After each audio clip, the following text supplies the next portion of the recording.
Well, well, well. Is this stream working?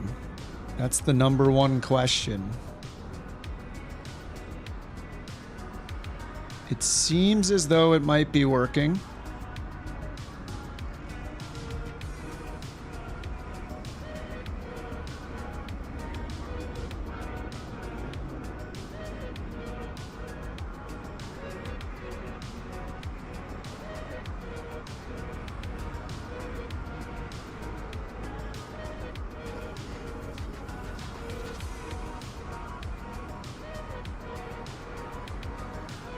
It's live.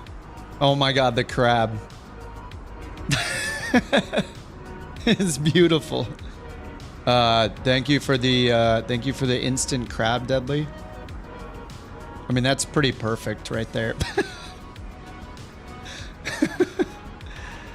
Yeah, 7900 X3X XTX is installed. And we'll see how hot this room gets. I think I got the fan curves all set up pretty well, so just letting it sit here in the cinematic camera for a minute. Make sure it knows that it's working. How long did it take me? I don't know, like 800 hours. I had to move one of my front intake fans down because the card is so long.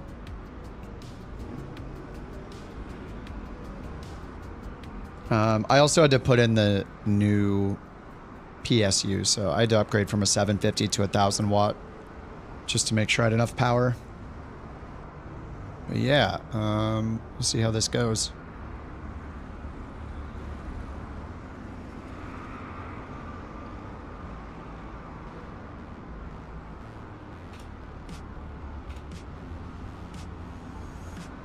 Tried to set update the stream title on Twitch. All right, this crashed like 3 times. I don't know why. Let me make sure that I'm running in 1440 still. Yes, I am.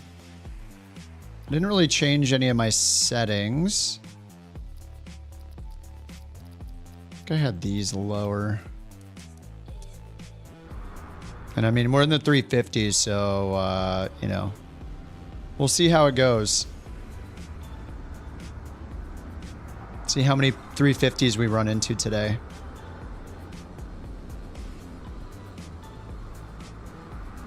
Which manufacturer? I got the Sapphire, yeah. The Sapphire Nitro Plus. You had a Subaru commercial? And you thought it was a TTS? Nice. Looking pretty smooth so far. Yeah, we'll see how it goes. I had the overlay up, but I turned it off. I guess I can open up the... I really want to see my FPS here and there. Let's see. It's running about 40 right now. I am on the ground at Baltimore with custom scenery and the 350 with the cabin, so I don't know where all this ground traffic is coming from. I'm pretty sure I have ground traffic off. I wish all these airport creators would stop putting... Yeah, it's ground traffic airport quality is set to off. Maybe I'll keep air traffic on high.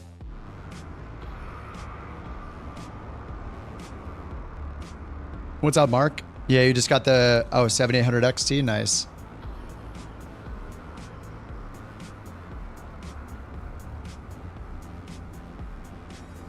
On 2020, it crashed it 3 times until you uninstalled FSLTL. Oh, interesting. I still have FSLTL installed. So we'll see how it goes. Alrighty, let's, I did look around this a little bit already. Let's get the batteries on.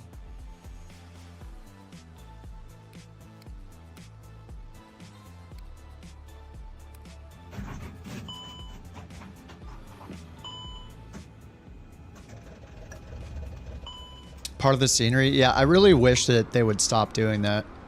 Like, we already have, I don't know if the people that develop airport scenery know this, but Microsoft Flight Simulator has airplanes. I'm not sure if they know this or if they've tried it themselves, but there are airplanes in Microsoft Flight Simulator. So we don't need them to put the airplanes in the sim. I don't know. Can you build scenery? I'm not sure. I forget whose scenery I have. Whoa. That is loud.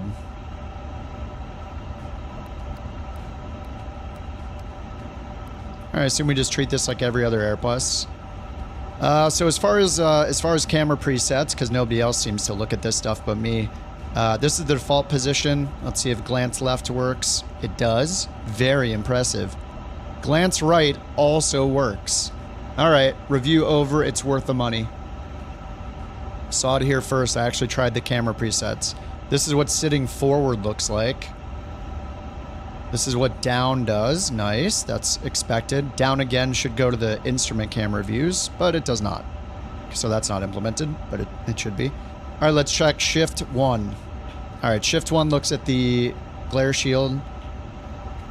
At the autopilot. That's a good camera preset. Shift 2. I guess it's looking at pretty much all the displays at once.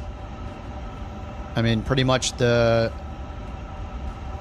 center display, the PFD and ND, I guess, and then the 2 lower touchscreens, if they're even touchscreens. No, they're cursor controlled, huh? For us, they're touchscreens. We have a mouse. They have little trackball.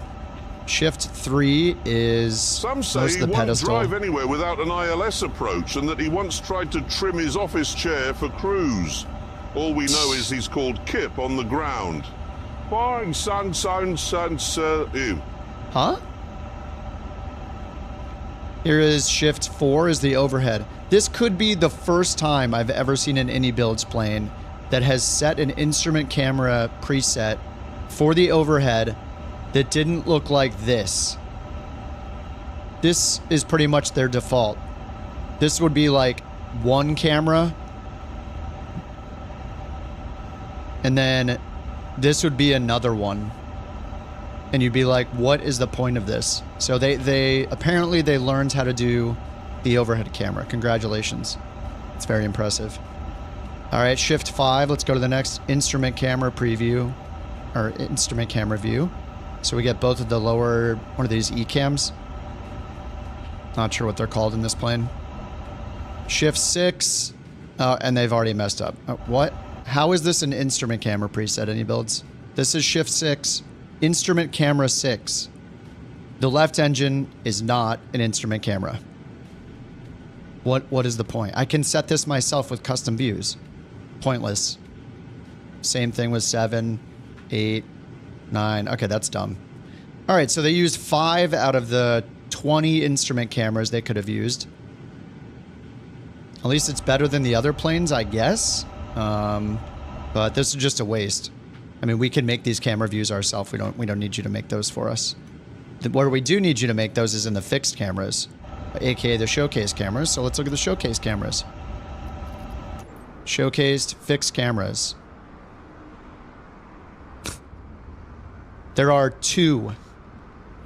I think every default Microsoft plane has like 10 fixed cameras. Any Builds made 2. This is actually one of the defaults with Flight Sim that it puts in every single plane. And this is the second one. Is it even in the center of the plane? I can't tell. I think it is. I think that's our front wheel right there. All right, so that's a fail as well. So they finally learned how to make instrument camera presets, but then they started using them for things other than instrument cameras. I don't understand. We don't need these. We can make these ourselves. We cannot make instrument camera presets, and we cannot make fixed camera presets either, of which you made none. Like, these don't count. I think these are like the 2 default in every airplane. The Cessna 172 has better cameras. Okay. I doubt they'll ever update that. So, instrument cameras are for instruments.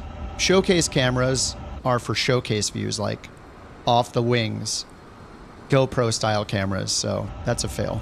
Maybe someday they'll learn, but I doubt it. So at least we have an autopilot one, and I guess the overhead one is actually good. The ones they made are good. The problem is they stopped after 5, and then they started giving us custom cameras that we can set ourselves to teleport ourselves through the entire cockpit awkwardly. So yeah, do what fly-by-wire does, do what PMDG does, and make proper fixed cameras. So we don't have to teleport through the cabin to get a wing view, please. So yeah, the free fly-by-wire has better cameras. I mean, they could do it. I bet it will take them like 2 hours. I believe they could do it. Instrument camera to see if the engines are running. Yes. Yeah, when I think of, I need to look at my instruments, this is what I think. Oh, time to look at my instruments. Oh wait, that's the left engine. Okay. Yeah, no, it would be really nice? A camera preset for this. That's an idea. How about a camera preset for this?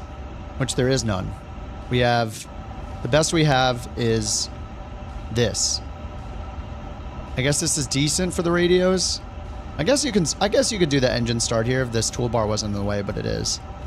If you just get the very bottom of the engine switch, you got to be about pixel perfect, like 10, 15 pixels, then it works, but... Okay, so, you know, cameras, they get like a 2 out of 10 because they finally made an overhead camera.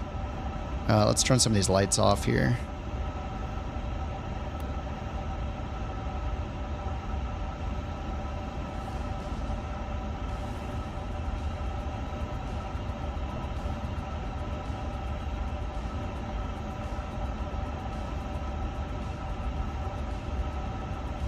Alrighty.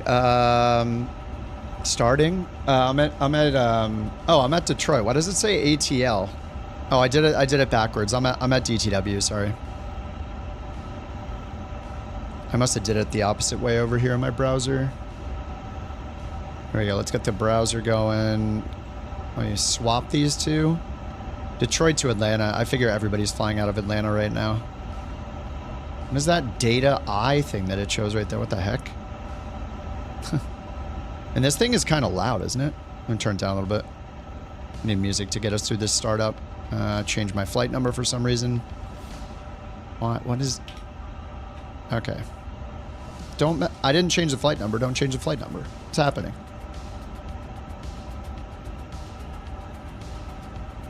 How's the card? So far, so good. They ran out of budget for the cameras, yeah. I guess so. There's like, I guess 4 or 5 instrument camera presets are enough. None of which look at the new EFB. Okay, DTW. Sorry, let me re-add that. I just flipped them. All right, they're added. Okay, we can actually pull that back. Sweet. It's kind of laggy so far. I mean, I'm running a 7800 X3D, and I just installed a 7900 XTX. It could be the combination of the scenery and the plane, but there's like no multiplayer traffic right now. So it's only going to get... Oh, there's a couple of you guys. It's only going to get worse. But we'll see. I mean, so far, just sitting here almost alone, I'm at 31 FPS in 1440. Yeah, this might be the ini builds. Scenery with all these unnecessary airplanes loaded in and everything. So they're as good as making instrument camera presets as performant airport scenery, I guess. There's no hope for you. It was a 4 out of 10 till they added the overhead. The overhead was good. The overhead's good. I mean, for their standards, this is like an 11 out of 10 because they don't even... Their previous instrument camera views look like this. So this is actually an improvement relative to how they normally do. But how compared to what we need and what other people do, it's like a 2 or a 3 as far as the cameras go. David 0824 just recruited the community to the couch captains. David, what's up, dude? Thank you for the 5 gifted subs, man. Much appreciated. Just hops in and drops 5 gifted. Thanks a lot, dude. Appreciate that, man. Welcome to the couch captains. Courtesy of David. Welcome to Raven. Emily, pilot. Chef and Sock Mister, welcome. All right, I'll try not to be too hard on them. I actually think overall I'm gonna love the plane. I just really, really hate it when they don't take the like 2 hours of development time or whatever to define a few more cameras. Like, you know what we want to do when we're flying long hauls, especially? Look out. You know what we don't want to do? Be setting custom cameras every time we jump in a new plane, or maybe even a new livery or a new variant. Just make the cameras for us, guys. You have the power. Do it. Do it. All right, so I have the GPU on already. I'm going to use Beyond ATC and everything here. So I got Beyond ATC up. Sorry, I left Chrome on that whole time. Got Beyond ATC up, and let's... Beyond ATC. Oh, why is it so giant?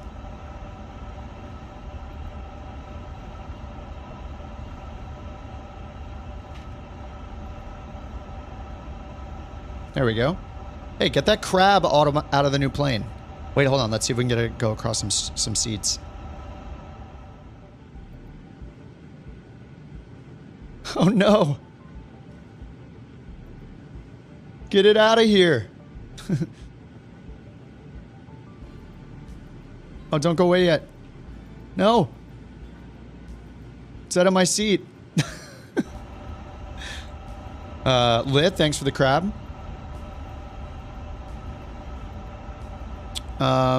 Yes. Let's import the flight plan. Anyway, So far the scene, like maybe I just picked the wrong airport, but holy crap, the FPS is slow right now. This has got to be because of any build scenery too. Any builds plane, any build scenery, 30 FPS. But we'll see how it goes. No, I'm not using frame gen with the XTX, but maybe I could turn it on. Thanks for the bork lith. That's a bork. Very nice. All right, let's go to the load sheet. Import from SimBrief. Okay, imported. Said 0 fuel weight. 284 pass. What the heck? Yeah, this is bugged, right? What? How does 3 plus 4 plus 23 plus 28 equal 284? What is this any builds math right here? What? The winner of Bork raffle number 106 is Bucket Gangers. Wait, I don't understand. For your Bork report. Why does this say 3, 4, 23, 28, 284 total? Wait, what? How it? Am I crazy? Cargo? There's people in the cargo hold. All right, let's set the fuel. I guess it set the fuel. I would have expected some animation or something here to show me the fuel just got set. Did it set the fuel already? Hold on, when I do SimBrief import, maybe there was just lag and I didn't need to press either of the set buttons. I did set 0 fuel weight. That's why we have... Wait, now it... Yeah, it has the wrong numbers. So I did that already. Set 0 fuel weight, and then it did this horrible math. Look, it was almost right, and then it took it away. It looked like it was correct, but then it changed all the numbers. So I don't know what it's doing right there. And then the fuel. Do I really only have 33.8? Probably. This is such a short flight.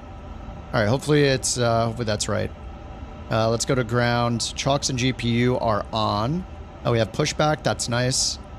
Flight ops menu. I did go in and set some options here. I found one bug already, which is, where was it? Aircraft simulation. Oh yeah, this auto GPU disconnect, don't use this, because the moment you click the APU master on, it disconnects the GPU before the APU bleed is on. So the fan sound is the new 7900. Yeah. I don't know why that fan sound is so loud. They do have sound settings in here though. Somewhere. Options. Sound.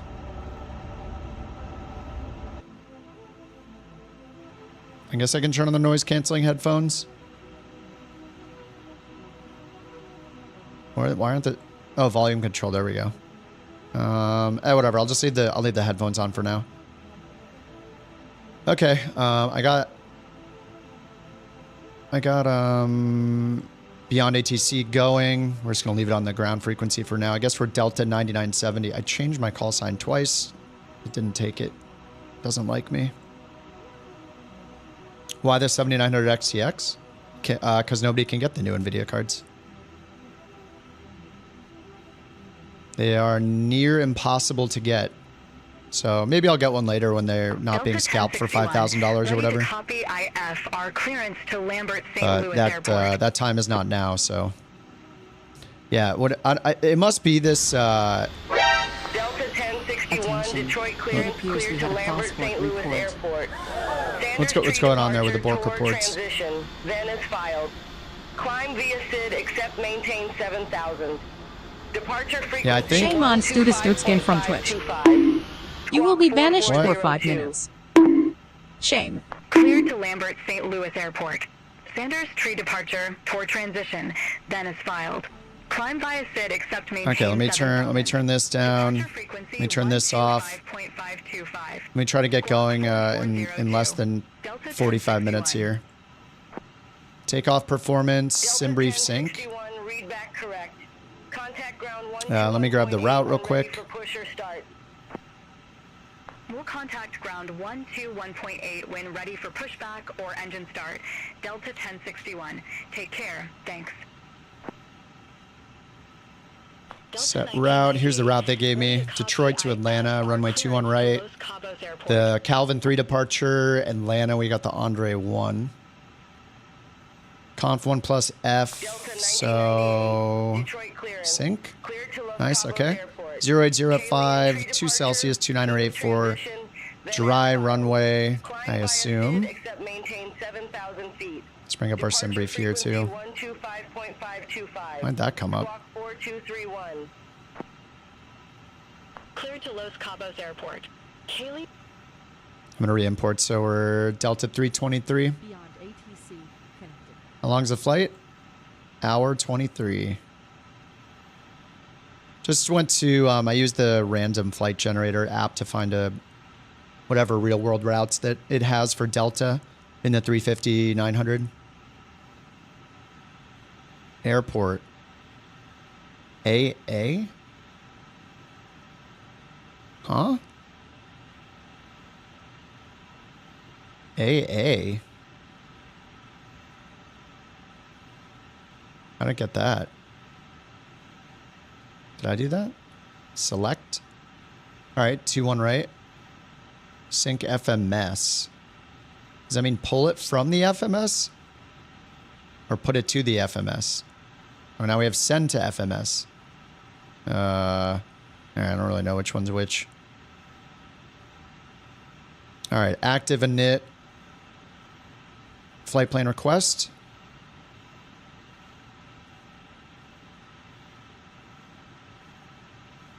Yeah, bork's when the dog barks. Or when somebody uses bits for a dog barking meme.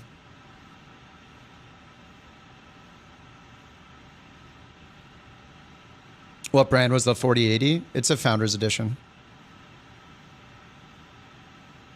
All right, flight plan received. Click insert.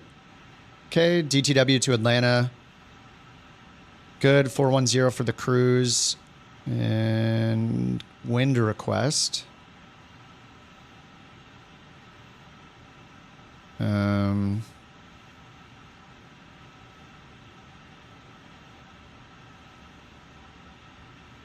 What?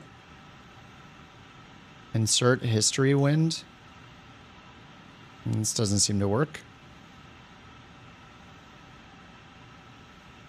Company TO request. Delta 2095, ready for IFR clearance. Free text send TO request? All right, I don't think I need that. Yeah, well, I don't know why they don't have a shortcut that goes to the EFB as often as we need to use this thing. That's kind of crazy. I think anybody that's ever flown in an airliner has used the EFB shortcut more than almost anything. Are they fixing things without telling you? Yes, they are. Yeah, unfortunately. Calvin tree departure, stage transition, then as filed. Climb via SID except maintain 3. Okay, so here, this is the takeoff, so I'll do send to FMS over here. Man, this is laggy. Did it send it or not? All right, I clicked it 3 times. Let's assume that it sent it. it should say like sent to FMS or something like that. Nope, it didn't. Wait, send TO request? Pending request. Wait, what? I don't know what this is. It's like an ACARS thing. Received TO data. Waiting for insertion. Oh, whoops. Okay, confirm speeds. Okay, there we go. All right, fuel and load. Okay, now I have to go back. So, see how this is really dumb that there's no camera preset for this? I have to move manually every single time to get back to the EFB is ridiculous. Let's find the... We need to find the load sheet again. Okay. So wait, does this not get sent automatically? Whoa, we are lagging like absolute craziness. Holy crap. Cleared to John Wayne, Orange County. Kaleen tree departure. Okay, I just want to pull in the zero fuel weight and everything from the EFB. Like I can do it on all the other planes. I already did this. Do I have to click set again? Delta 1628 heavy. It said 119 aft, and then it turned it to 28. I'm gonna set the fuel again, I guess. Okay, that didn't do anything over here. Contact ground 121.8 when ready for pushback or engine start. Delta 1628 heavy. Take care. So we have takeoff performance, we have runway, we have all of our, yeah, we have our takeoff performance here. Thrust toga 138. It already put that in. How do I just add all this?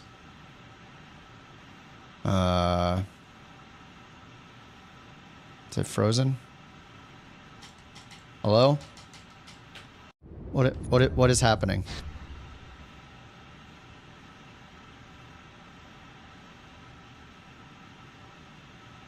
Why can't I click anything? Wait, I can click stuff. I just can't click anything on the screen. What, guys? Oh my God. Okay, you need to make it so I can click out of a field instead of changing my camera, going all the way down here, clicking escape. All right, that's a little ridiculous too. Okay, weird. And there, yeah, keyboard. Yeah, that's not keyboard entry mode right there. I know you have to hit control for keyboard entry mode. Whoa, escape enters that weird character. Yeah, you can't, you have to go down here and click the escape button. That is crazy. Okay, yeah, you need to be able to click outside of that. Is this a beta or is it a full release? I actually don't know. Somebody earlier called it a pre-release. Is this a beta or is it the full plane? If it's a beta, I guess I get some of these things, but if it's a full release, okay, yeah, they need to fix this stuff. Okay. Full release, 5 instrument cameras, 2 showcase cameras.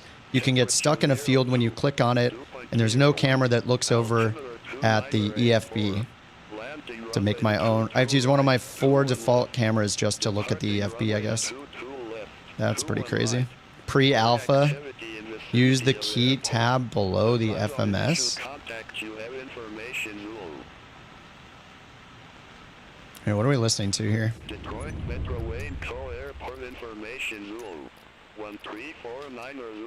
Did I tune in to the ATIS? I guess I'm just randomly on the ATIS.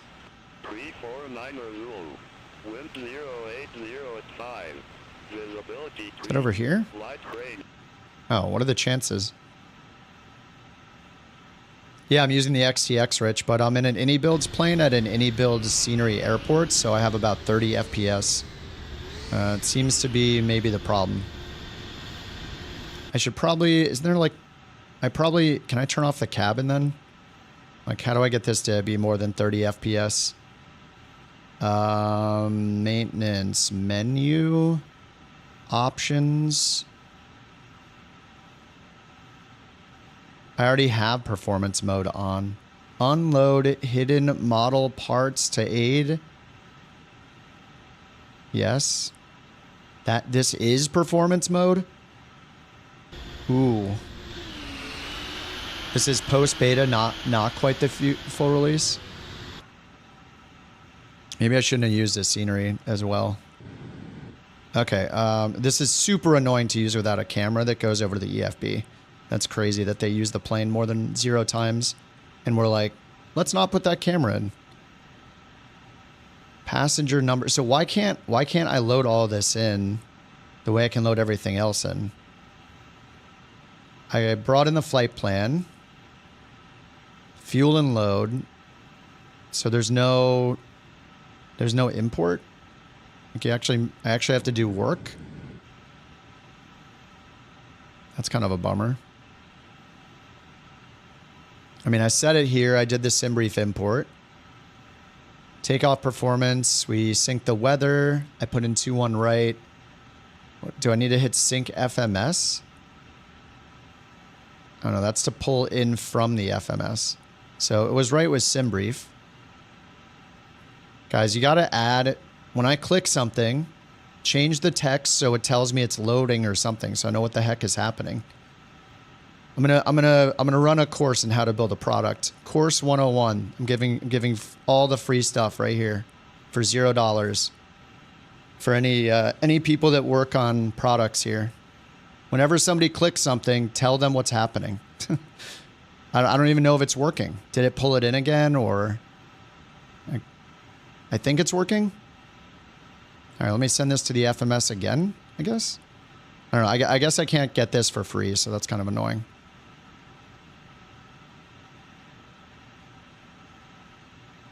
I have to confirm these speeds again. And it goes toga by default, I guess. Flaps 1. I don't know what takeoff request is, so I'm just going to leave that alone. Okay, fuel and load. I guess I have to put all this in myself because there's no button to pull it in. There's no button on the EFB to pull it in. What good is SimBrief import? You have to type in the performance? No, you don't. I just pulled it in. See? I just did it. That gets pulled in from the EFB, but apparently the fuel and load does not. So let's do it ourselves, I guess. 0 fuel weight. So I guess I can go over the EFB and grab it. I mean, it knows everything. I don't know why we can't send it. 37788.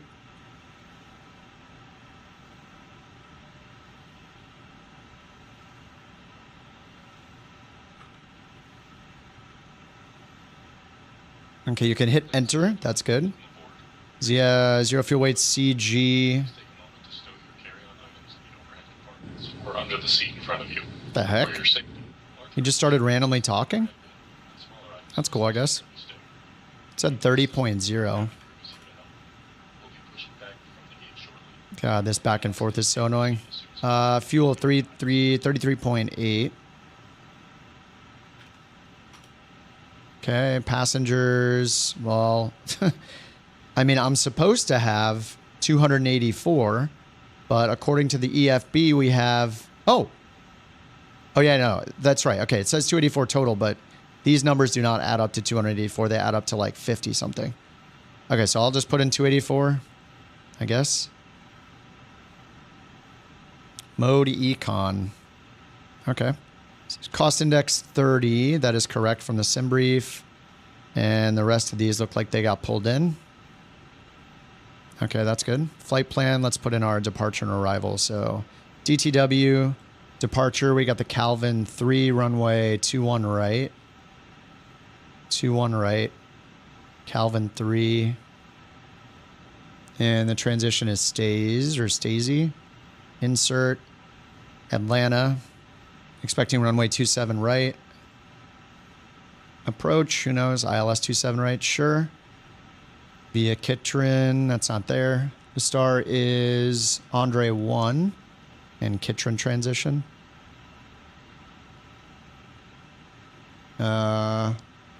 Katrin. It's not there. Is it a Via? No. 27 right. Wait, why does it pick the... Wait, what the heck? Why did it pick the Jedi 3? Did I click the Jedi 3? The heck?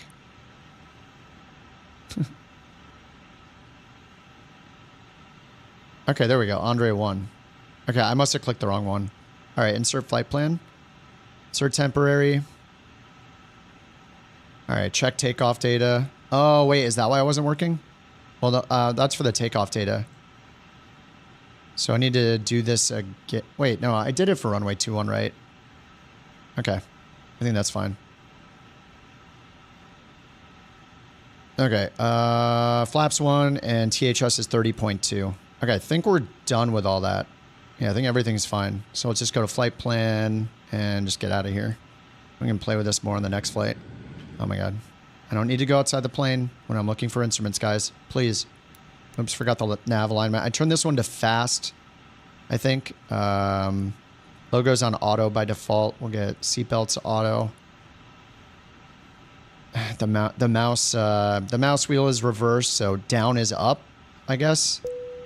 Yeah, down is up and up is down. That's a bug. Okay, landing lights, nose, takeoff, nav 1, beacon is off, strobe is on, auto by default. Okay. The logo auto is nice. Don't even have to worry about it. Let's hit comma, turn it to inches, 29084. And let's get our IFR clearance. Seems complicated. It's not bad. Like I don't know why we can't import the SimBrief load, the passenger, the weight and balance and fuel into it. That would be nice. Unless I missed it, but I don't see a button that says send to FMS. Is it hidden by this keyboard? No. Like, where's the button that just says send to FMS, just like we have over here? Send to FMS. Compute, I assume we'll get send to FMS, but for some reason with the load sheet, there's no send to FMS. That'd be nice. Okay, chocks. I'm not going to look at all the outside. Everybody else already does that. I just want to fly the airplane and get away from this 25 FPS. That would be nice. All the ranting deserves your prime. Thanks, Ro. Appreciate all the that. ranting deserves my prime take this Bezos. And thanks for sticking with the couch captains, Ross Slurm. Thanks, Ross Slurm. Thanks for sticking with the couch captains. Let's see. Align IRS. Okay, we're just waiting on that. So I think we're good to go once we get our clearance. So let me grab it right now. Clearance. Frequency does not exist. What? Okay, now the frequency exists. Delta 1913, Detroit clearance, cleared to Luis Munoz Marin. Berry tree departure with the sinker transition, then as filed. Climb via SID except maintain 7,000. Wait, why is it showing? That's not what Beyond ATC is showing me. Squawk 1352. What the heck? Cleared to Luis Munoz Marin. Beyond ATC is showing me with the sinker transition, then as filed. a different Climb screen. via SID except maintain 7,000. How is that Departure possible? frequency 125.525. The stream software is seeing Squawk something different 1352. than Delta what's on my 1913. screen. I guess I'll close it and reopen it. What the heck? I don't know what's going on. I did get a new GPU. Yeah, I swapped out my 50 or my 4080 for a 7900 XTX. All right, let's try this again. What the heck? Beyond ATC. That's supposed to be Beyond ATC. What is going on?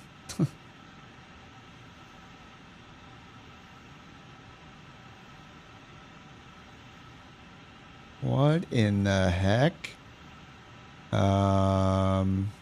Very weird. It's showing like an extra simulator. This did not happen with the NVIDIA. I don't know if this is a AMD thing. Let me try to re-add it real quick. Yeah, well, you know, that's just like your opinion, man. It's like your opinion, man. Well, that's what I'm doing here. Okay, maybe this will work.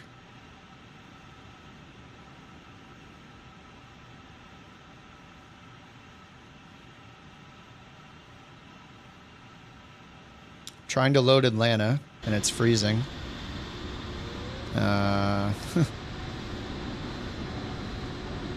Hello?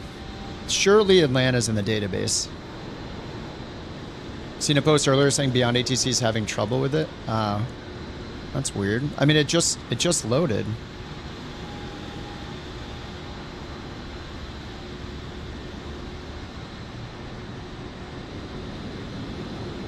Okay.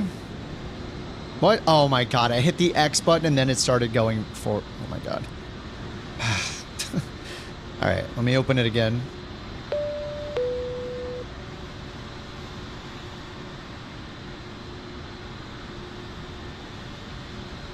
What's up, Riz? OBS not happy? I guess the window capture might just be different. I switched to a game capture for Beyond ATC and now it's working. That's fine, I have a little quick fix. Seems to be okay right now.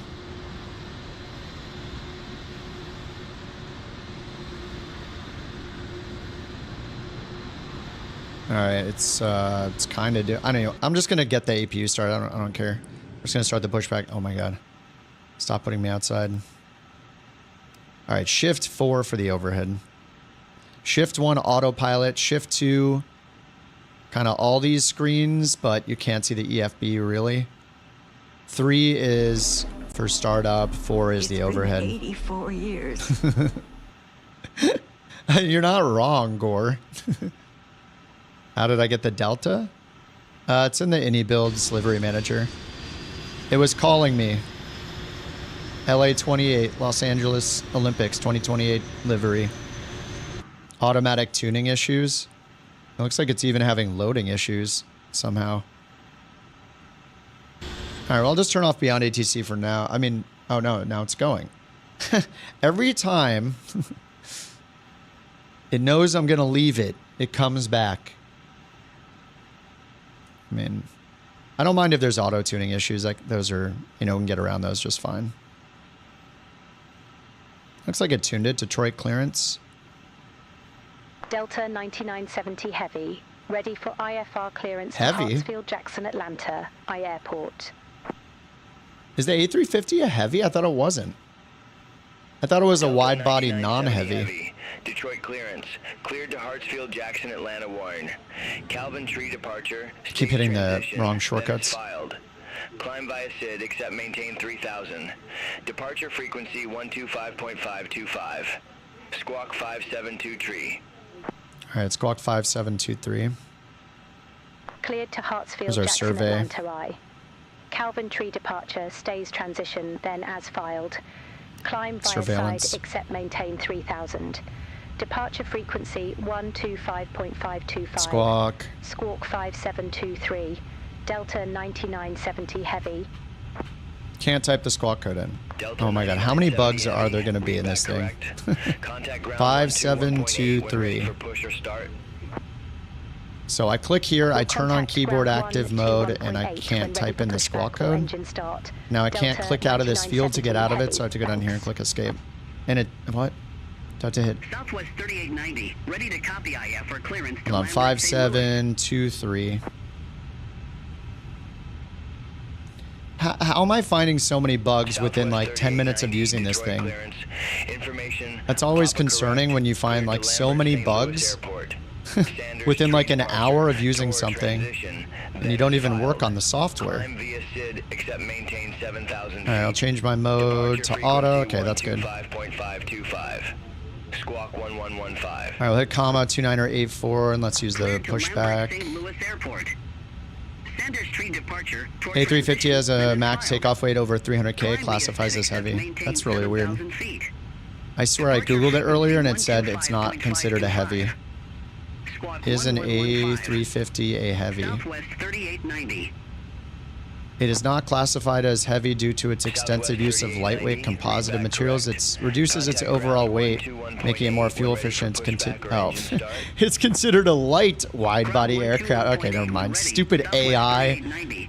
Oh my god. 2 variants, 900 and the 1000. 617,000 pounds. Google's wrong, yeah, apparently. AI is going to take over the world, though.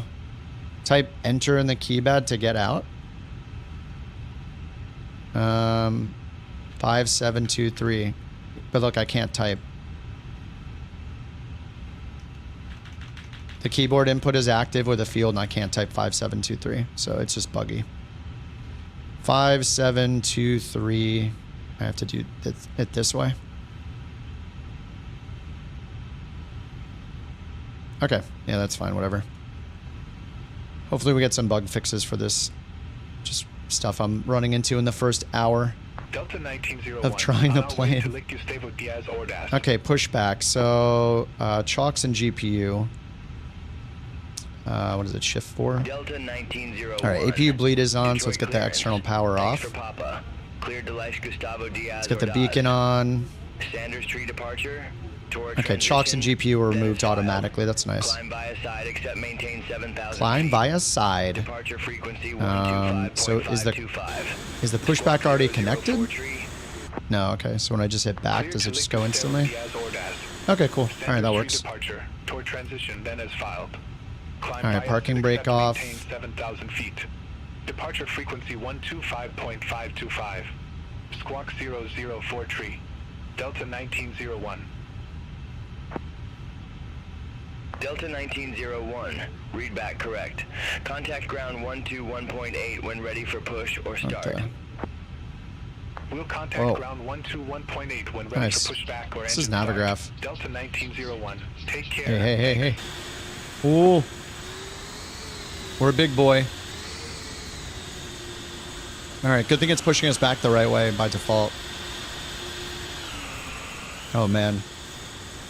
Delta 2141 Heavy, looking to pick up our clearance to Phoenix. According to AI, that's light. Yeah, I guess so. Boeing or Airbus better? I mean, Airbus is either... I mean, neither. Boeing... I'd rather fly on an Airbus. I generally have had better experiences as a passenger. Like, the Airbuses that I've been in are just nicer on the inside than the Boeings.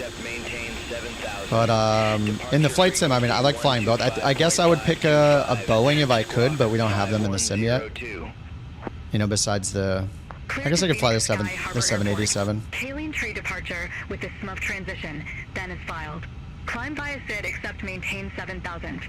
Departure frequency but I just like the challenge of the Boeing. The Airbus is easier to fly. Squawk 5102.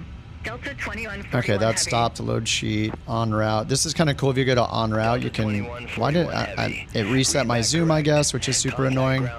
Does it actually do that every single time I switch? Oh god, that's annoying. Okay, there's another bug.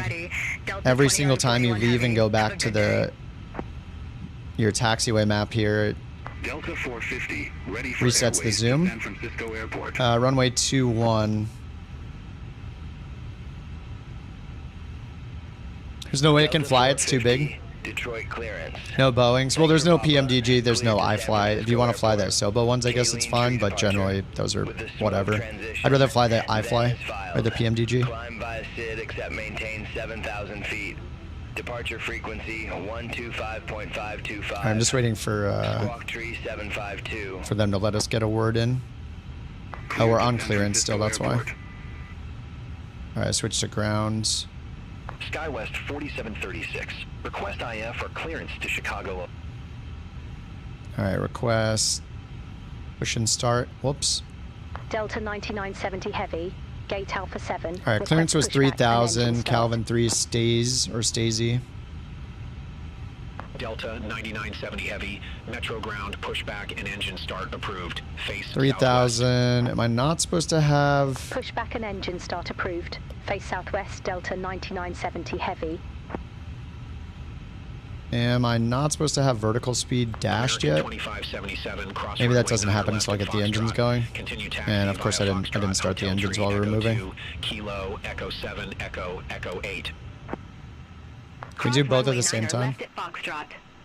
Continue taxi via Foxtrot, Hotel 3, Echo 2, Kilo, Echo 7, Echo 8, American 25. Yeah, looks like it.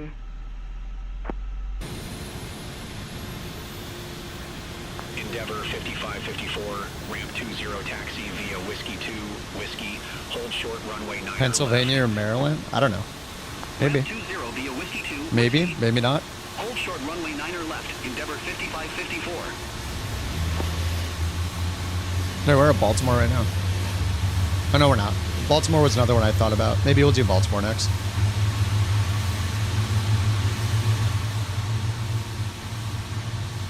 De-ice? Is that a thing? I guess we can start both at the same time. Seems to work. Engines didn't die. Yeah, sweet.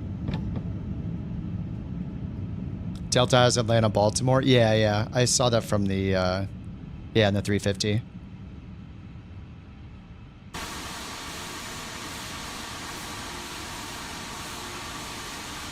All right, cool. We can do both at the same time. All right, GPS. Man, I can't wait to get away from this airport, though. This is another downside of flying huge planes. You're going to end up at big airports. You're going to have custom scenery for those airports. So not only does the plane kill your performance, but the scenery kills your performance. So it's like a double whammy on performance. Okay, Toga 100%. Just says Toga 100%. Okay, the trim looks like it was set automatically. That's sweet. Okay, I already had the beacon on. Let's get the... Oh my god. Yeah, they have the mouse. The mouse cursor is flipped on these. It's really confusing. Let's get the bleed off and the master switch off. Strobe is on auto. Alright, I have the noise cancelling headphones on still, so let's request taxi. Delta 9970 Heavy, request taxi. Is this taking an hour yet? Almost. That's fine. The first flight always takes the longest. Runway 22 left taxi via Juliet 8 Juliet uniform 9. All right, so we were flaps 1. Get this on. Get RTO turned on up here. 2 left taxi via Juliet 8. Juliet uniform 9er Bravo. Hold short. Takeoff config. Flaps to take Delta off. 9970 Heavy. All right, flaps are set. Delta 9970 Heavy. Hold position for traffic. I'll call you back. Hold position. Delta 9970 Heavy. Hold position. Longer than usual? Yeah, because I've never flown this before. Yeah, it's always going to be longer than usual for flying a plane for the first time. Takeoff config test. Endeavor 5554. Okay. Cross runway 9. Green takeoff config normal. Continue taxi via Whiskey Papa 4 Papa November. Cross runway 9er left at Whiskey. All right, they gave us Continue taxi via Whiskey Papa 4 Papa November. Endeavor 5554. they gave us Juliet 8, Juliet uniform 9, Bravo. Short 9 left. So if we zoom in on here, maybe we can see some of those. Are we at Juliet 8? Looks like Juliet 7's there. Juliet 8, Juliet, and then uniform 9 right here. And then Bravo. Can't drag this map. All right, let's take it one step at a time. Man, this is... Okay, Juliet 8 is right in front of us. All right, let's go. You're going to be a grandpa for the 5th time? Holy crap, dude, that's awesome. Yeah, Kelly, trying it for the first time. All right, let me get the... I'm going to go to the options here and get the sound equipment. No, aircraft. Volume control, sound... Noise canceling headphones. There we go.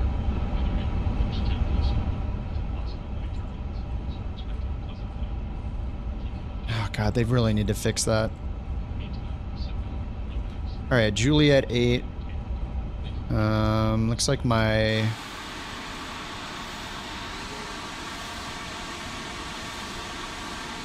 Huh, the heck?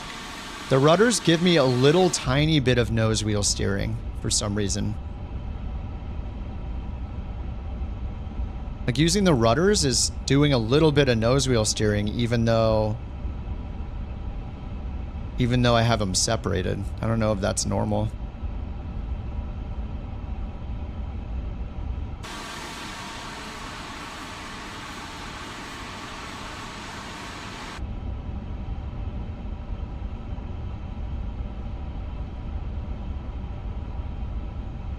Change the range on the MCP to zoom? No. I'm using the EFB.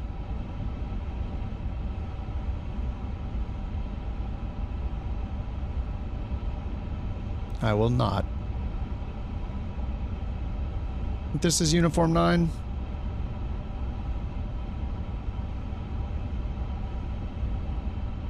not as cool. I think it's way cooler. I can leave that screen on my map and not have to touch it. I mean, I guess I could optionally switch over to taxi on the ND and then put the departure procedure on the EFB, but Continue taxi, Delta 9970 heavy. It's not daylight, you can change the time. Live weather, turn the sun on. Sim looks way better during the day. It looks pretty good at nighttime, but I'd rather... I fly during the day 90% of the time. I always turn the sun on.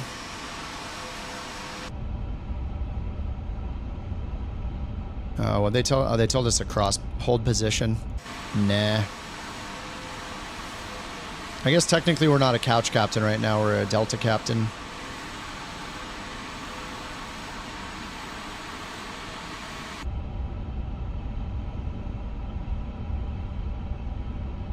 All right, Juliet. Oh, uniform 9. I'm supposed to be over here on the parallel one. Already going against the ATC? Yep. Can do whatever I want. It's the beauty of video games.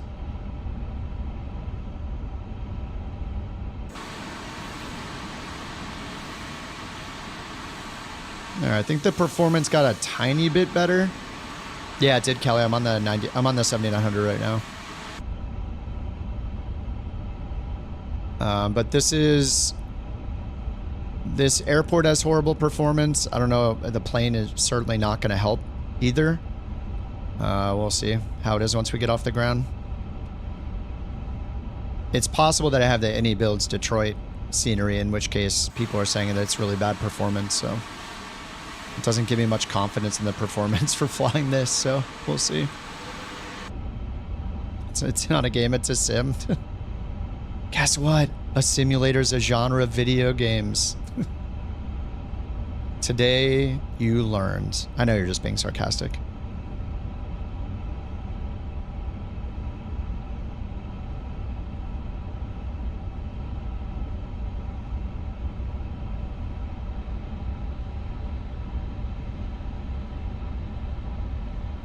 What is going on with this map? What the heck is going on with this thing, dude? Did I zoom out or not? All of these zoomed out, but the top half of the map didn't update. Okay, now it did. What the heck? All right, Bravo's right in front of us, and we're gonna hold short. Runway 9.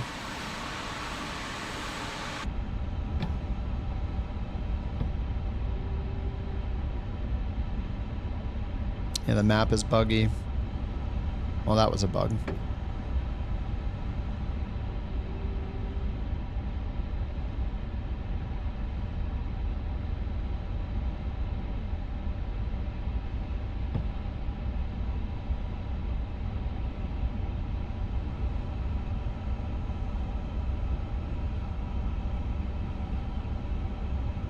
Detroit ground, Delta 9970 heavy, holding short runway 9er left.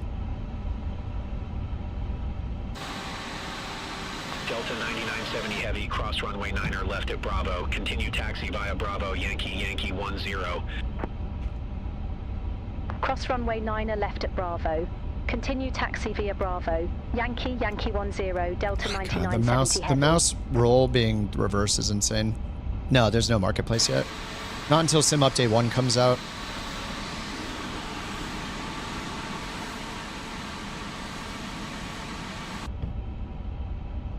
All right, continue via Bravo Yankee.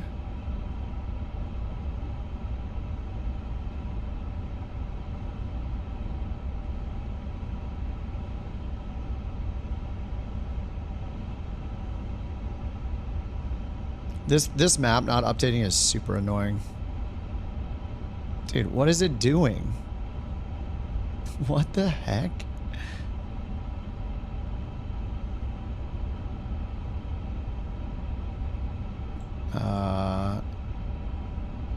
Holy crap, this thing is buggy. It's like not downloading and updating the thing.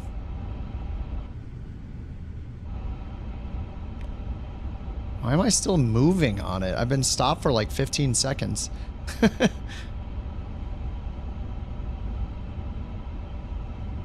What the heck?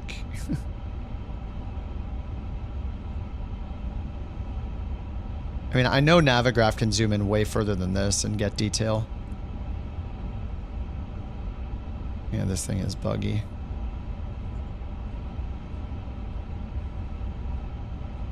What is going on with the ground right here? Oh, God.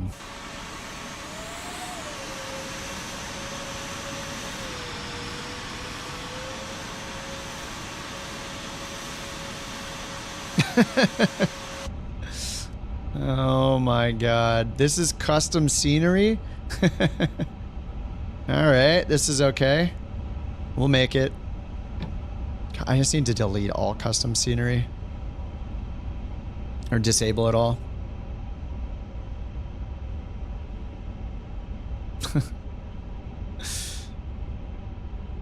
Alright, Yankee 10. Hello? Map? Could you please update? I kind of need to know where I'm going, guys. Please. Oh my God.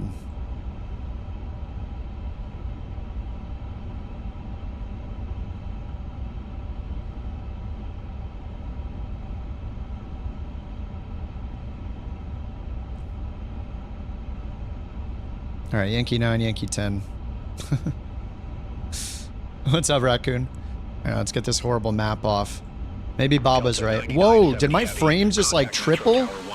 Wait, did you just see as soon as... Oh no, they're not that great. Contact tower 135.0.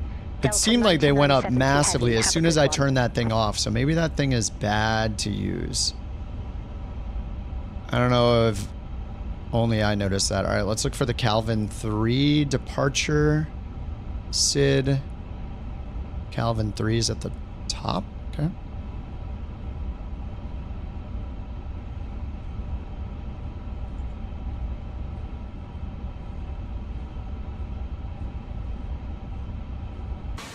Yeah, I don't know, like, that thing was not very helpful. It was helpful at first, and then it got really, really bad.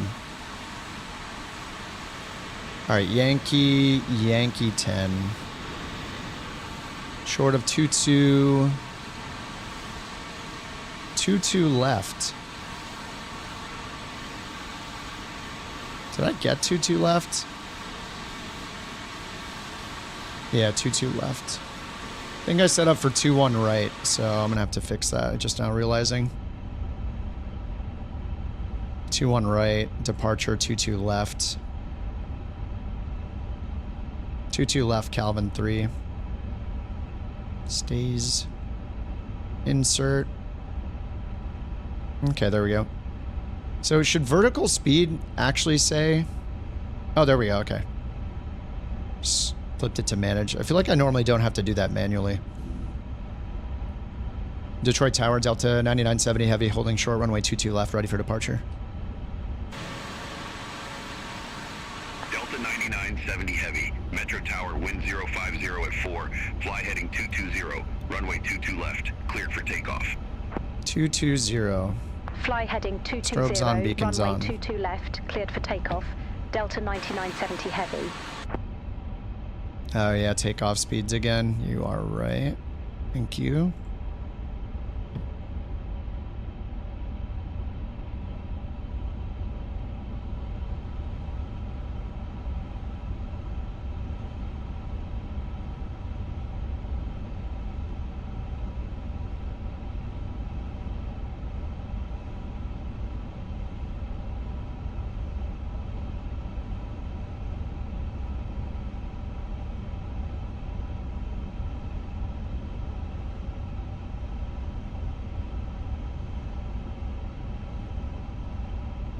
Oh, at least it kept the chart up. That's good. All right, looks like we're set to go. I lined up on the number. Whoops. A little too far.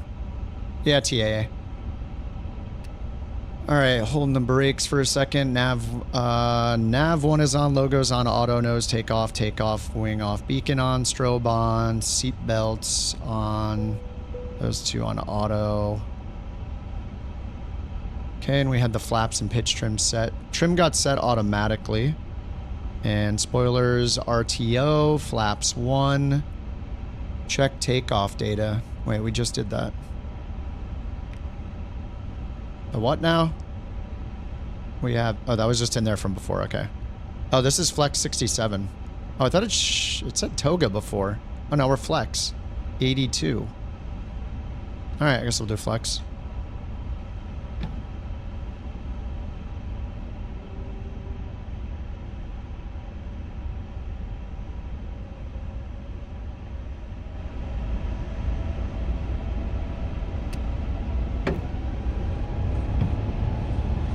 That's in Flex. Man, Flex 67 SRS runway auto throttle. Spirit wings 3124, ready for departure. Runway 22 left. Alright, rotate 142. Spirit wings 3124, runway 22 left. 80 knots.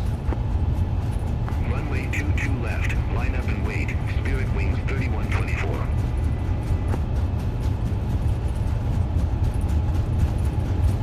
V1. Rotate. Man, that thing comes up fast. Alright, positive brake, gear up.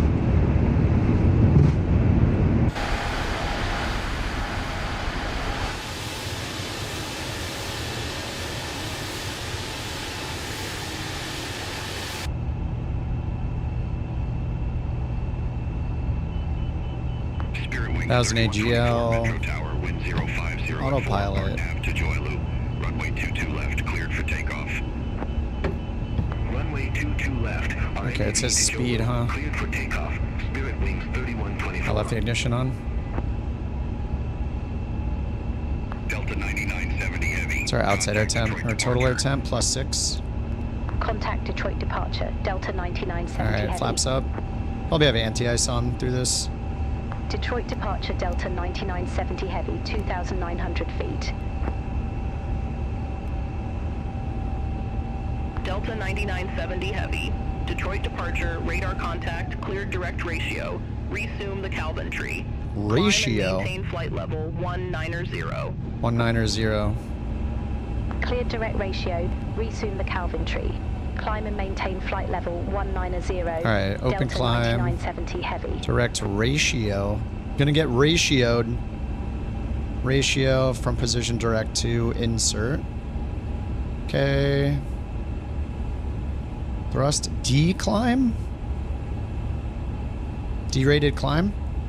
Open climb, altitude hold nav mode, 19,000 at 3,500 feet per minute. Spirit wings 3124, 1,500 feet. I'm gonna have to set my own... Wait, did I set them earlier? Spirit wings 3124. No. Detroit departure, radar contact. I'm really low. Well, they gave me 3,000 for my initial altitude. So that is why we're at 3,000. How do you learn to fly one? I mean, this is... I'm just treating it like any other Airbus. I don't know the ins and outs of it, but if you've flown the 320, you can pretty much fly all of them. I mean, there's going to be differences, of course, but at a very, very basic level, it's the same process. They're just going to be different buttons. This one has different, you know, these new unique screens to the 350, but yeah, once you fly one, it's a lot easier to do the rest. I mean, I didn't use a checklist or anything. I probably missed a bunch of stuff, but whatever. I just want to try it out as I would on or off stream. Just give it a shot and see if I can take off, knowing the basics that I know from the other Airbus flights I've done. Bob, thank you for 20 gifted Couch Captains memberships, dude. I'm gonna have to fix these. I guess maybe I can set this.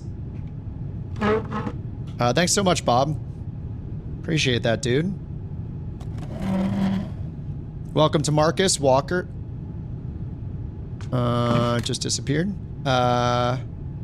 Shabazz, Chen, Eddie, Nick, Tegan, Marcus, Jason, James, Charlie, Dr. Germaphologist, 907 Carter, Crackerjack, Demetrius, Tigger, Mark, Fish, Isaiah and Philippe, welcome to the Couch Captains, courtesy of Mr. Bob Labin. Bob Labin. Mr. Bob, thanks, Bob. Appreciate that, dude. All right, hopefully our performance gets a lot better now that we're getting away from that crappy scenery.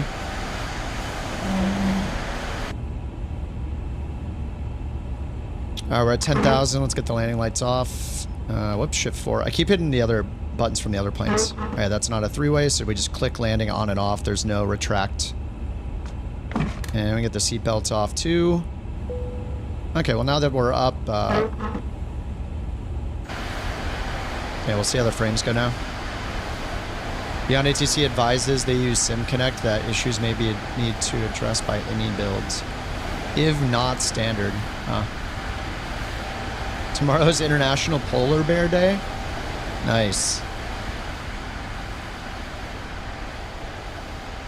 All right, hopefully that's a good volume for the plane. Let me know if it's not. I'm gonna have to go outside and set. Oh yeah, you can go through the outside with your camera, which is great. This is a good thing. Every airplane creator should do this. There is no reason for us to bump against walls and stuff. Just let us move the camera where we want. Like this, it's beautiful. This is a plus. This is a W. And he builds W right here. Just don't want them. I don't want to waste my instrument camera views. Okay, so that's a good one. So let's set this as camera. Well, I have to waste one of my cameras on the EFB because they didn't make a view for it with instrument camera presets. I mean, we'll get chase plane at some point. When chase plane comes out, I think that a lot of these problems with the cameras won't be as annoying, at least for the external cameras. The internal cameras, the instrument cameras, are still on the developer to make good. Same with the fixed ones, really. We can't control those. But setting our own custom cameras and cinematic ones, like chase plane's going to be really good for that. But we do not have chase plane yet. And not everybody's going to get chase plane potentially, so.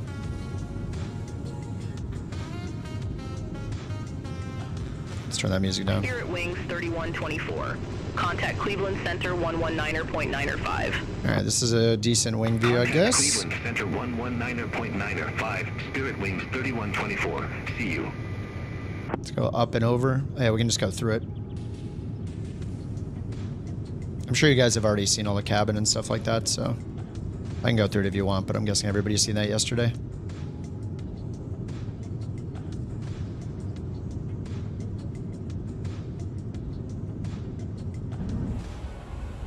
All right, where are we at? 15,500, and they told us to climb, maintain 190. That's what we're doing. Direct ratio. I have the anti-ice on still. Let's get that off. Delta 9970 Heavy. Contact Cleveland Center 119.95. Have a good one. Contact Cleveland Center 119.95. Delta 9970 Heavy. See you. Calvin 3 P Hall.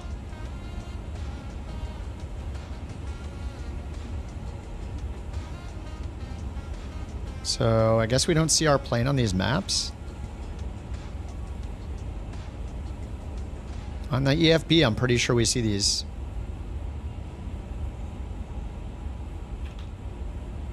DTW here, charts.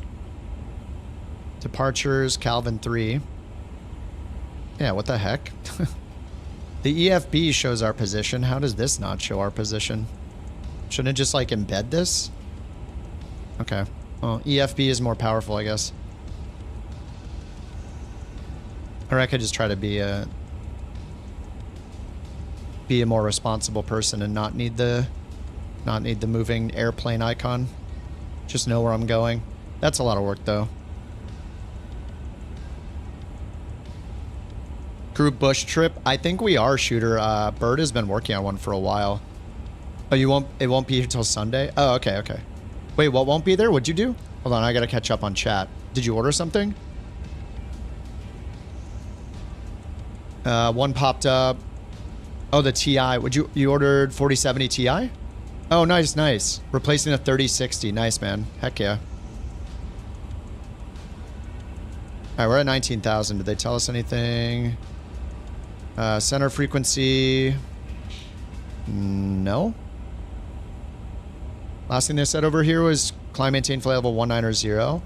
Contact Cleveland Center. And then we got Cleveland. They said, oh, CU, but I don't think we... Oh, yeah, we didn't switch, did we? 119.95. Let me see if it'll work here. This has happened in other planes before where the auto switch doesn't work. All right, let me just go do it manually. 109.95 down here. And we can do it number, was it 2? 3. Okay, number 3.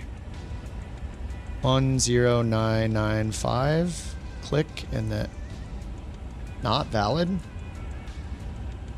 What? Oh, whoops. 119 or 9 or 5? 109. 1995. Was it 119er? Yeah, it was. Okay, now it's on frequency. All right, they're probably just going to tell us to climb. I'm just going to do it. 9970 heavy. Good day, flight level 191. 191. Shh, don't say the 1. What was she thinking? 9970 heavy, Cleveland Center. Good day, climb and maintain flight level 410. All right, 410, beautiful. Climb and maintain flight level 410, Delta 9970 heavy. All right, 410. Oh yeah, we got a discontinuity here between Delta stays and heavy. Contact Cleveland Center 128.625. We'll just click discontinuity and click delete. Contact and then Cleveland hit Center insert. 128.625, Delta 9970 And that should heavy. do it. Yep, all connected. 19,000, we need standard altimeter. Cleveland Push up Center, on that. Delta 9970 heavy, good day. And on this one, Through flight level 199 for flight level 410 direct. Standard. My frames are pretty crappy still so far. Heavy, Cleveland Center. I am running... Let's see what my frames say. I am running auto FPS. Frames say 28 right now. 31. What is eating the crap out of my frames? Oh, you know what? Auto FPS is not running. Let me see what my render quality is on. 100, 100.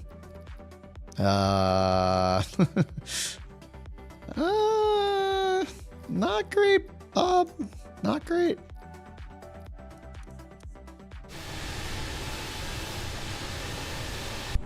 It is the new card, yep. So far, it's not better than the old card. Well, I don't know. It's hard to tell because I haven't flown this plane with the old card. I swear I have auto FPS installed and it didn't auto start. I'm going to turn it on now, though, see if it'll work.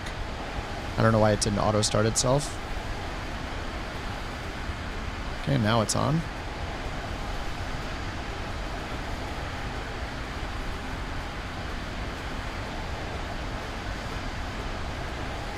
Time for an A/B test. Yeah. I'm not putting the other one back in. 30 FPS. All right, do your magic here.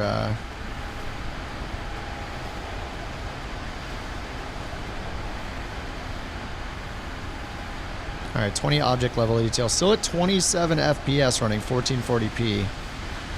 That's not very good. I do not have frame gen or anything on, though. And...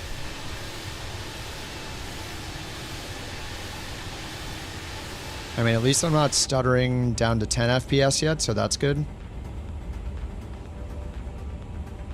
Blue Streak 5310, contact Cleveland Center 120.45.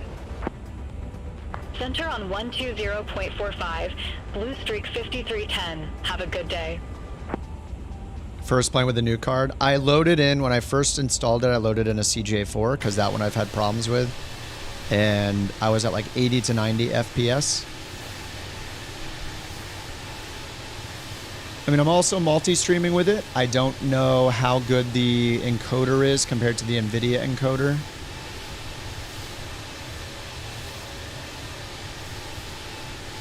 Let me try something really quickly. The YouTube stream will go off and on real fast. Should be just a second. So let me see something. Alright, that should have turned the... YouTube should have stopped and restarted real fast. Yeah, I'm not sure how much of a powerhouse this card is when it comes to streaming and encoding video. It's at 30 FPS right now, which is not great, Bob. Not great.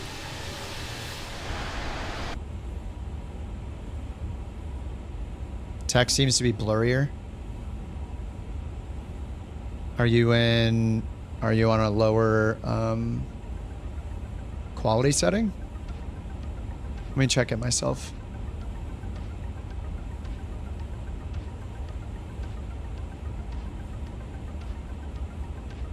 $1080p.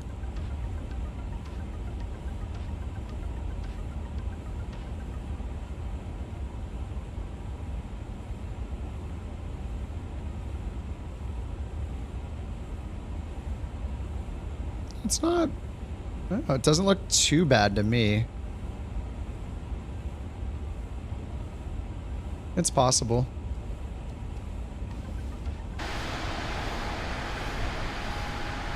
Yeah, definitely getting a little choppy here.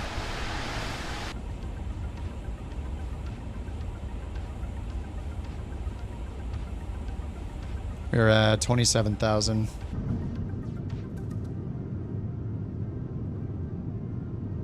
Is there a way for me to turn the cabin off in this Delta or not? 9970 Heavy, contact Cleveland Center 135.1. Audible thrust D10 is on. Cabin chimes. Delta 9970 Heavy. Noise cancelling headphones. Or cabin language. Cleveland Center, Delta 9970 Heavy, out of flight level 281 for flight level 410. Reverser, no. I mean, down here under simulation, I have performance mode turned on. Cabin in the selection screen. All I saw was that the 1000 did not have a cabin. And the 900 said it had a cabin. Those are the only two I saw. But yeah, I'm not sure. Not sure if this is typical performance or not.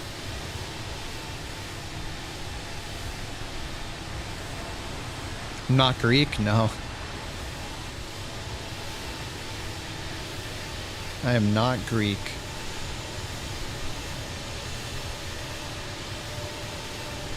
Steven, the FSLTL medium generic. Still at 27 FPS, 29 FPS. It's almost like it's limited to 30 FPS right now. Auto FPS is on with a target of 60, but I'm at 28. 100 terrain level of detail. Maybe I'm just too close to that airport. I'm not sure. I was definitely at about 90 FPS earlier before I started streaming. Not in this plane, though.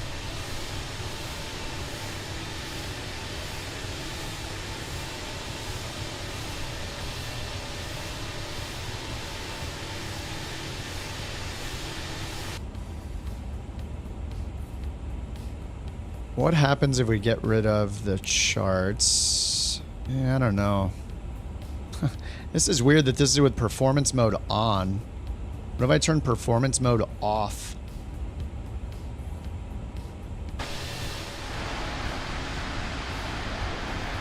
(26 FPS). GPU's at 85% utilization, 89% of VRAM. Regular RAM 44%. I mean, this is a 24 gig card, so we're doing 89% of VRAM is pretty hefty. Flight level 319er. I mean, I only had 16. That would be more than I had on my other card. So we go here, options again. I guess I'll turn performance mode on. Terminal chart, we're going to have, what, the Andre 1 arrival next. Star, Atlanta. Center on 128.075, Delta 9970 Heavy. Andre 1. Indianapolis Center, Delta 9970 Heavy. Good day. Passing flight level 321 for flight level 410. And this is a tall... holy crap. Okay, so on Andre, we're coming from Katrin. Katrin's up here. Aegis is on 119.65.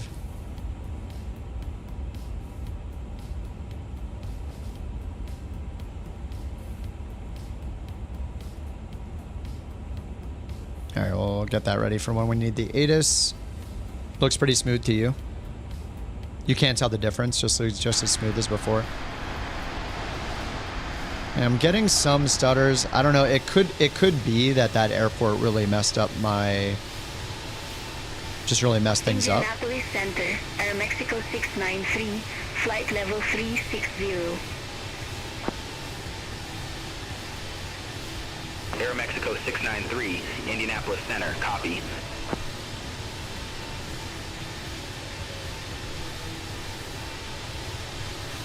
I was hoping to at least have 50 or 60 FPS, but I'm at 25 right now. At least according to, yeah, your PC's struggling hard at Detroit. We might have the same, what's it called? We might have the same scenery.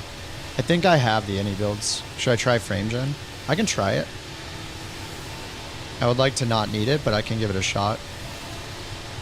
I mean, it's a new card. Got to try all the bells and whistles out. So it has all these different settings. So we have like... The only ones I have on right now are... I have the FPS capped at 120, just in general. I have the Radeon Enhanced Sync turned on. I don't know if I should use that or if I should use the V-Sync in the app itself.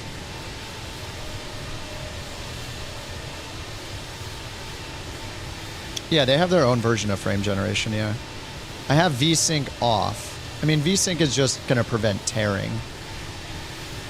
Okay, I turned the enhanced V-Sync thing off and I'm up to 33 FPS. I guess I can turn on V-Sync here.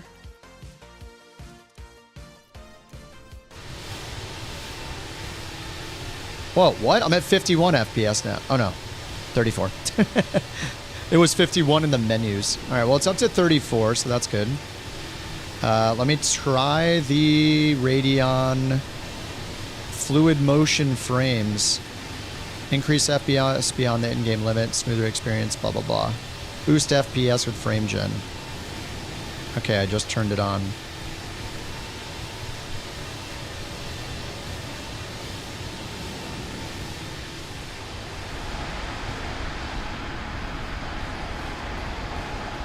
I don't have double V-Sync. I turned one off and I turned the other one on. Kingdom Come? I'm not sure yet. Possibly. AMD? I do now.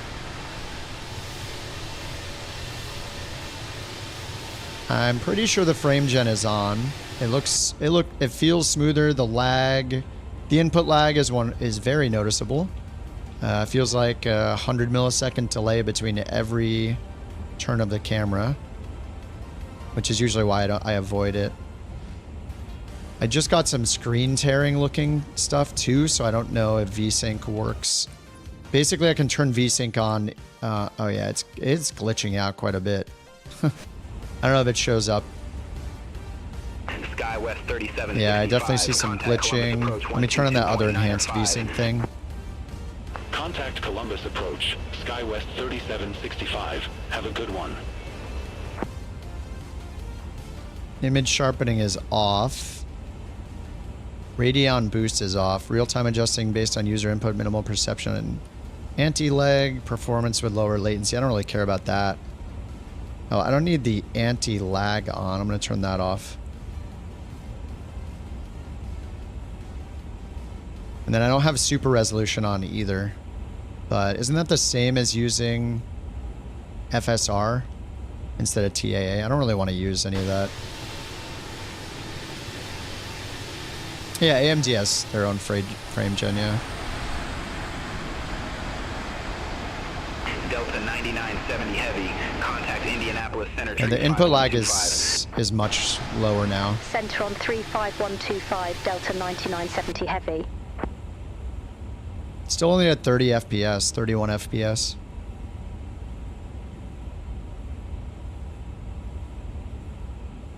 I don't really want to use like DLSS or anything like that, so yeah, frame generation status as active. Super resolution is Aeromexico off. 693. Contact Indianapolis Center 120.475. And I turned it on in the settings. Maybe I should turn it on here. 0.475, Aeromexico 693. Okay, this is FSR. Okay, this is just FSR here. So if I turn this to quality.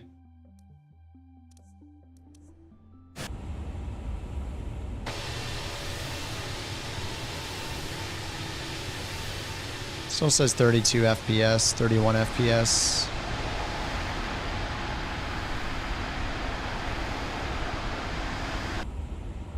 And it's very, very blurry on the screens though, so I'm not going to use that. We're doing TAA. Indianapolis Center, Delta 1298, descending via Kraken 2, flight level And I'm going to turn the frame gen off. Delta 1298, Indianapolis Center. You're stuck in the lav?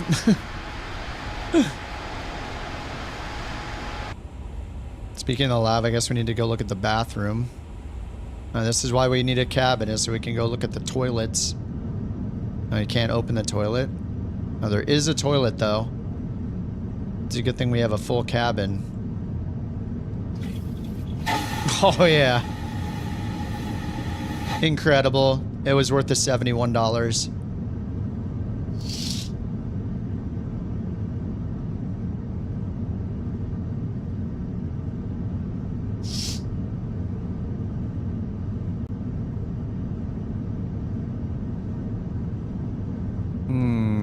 This is a very slow walk. Ooh, how long is my arm? Holy. Yeah, I have the world's longest arms. Yes. Ooh, I got the arm upgrade. Whoa. I got the arm upgrade. You guys seeing this? Oh.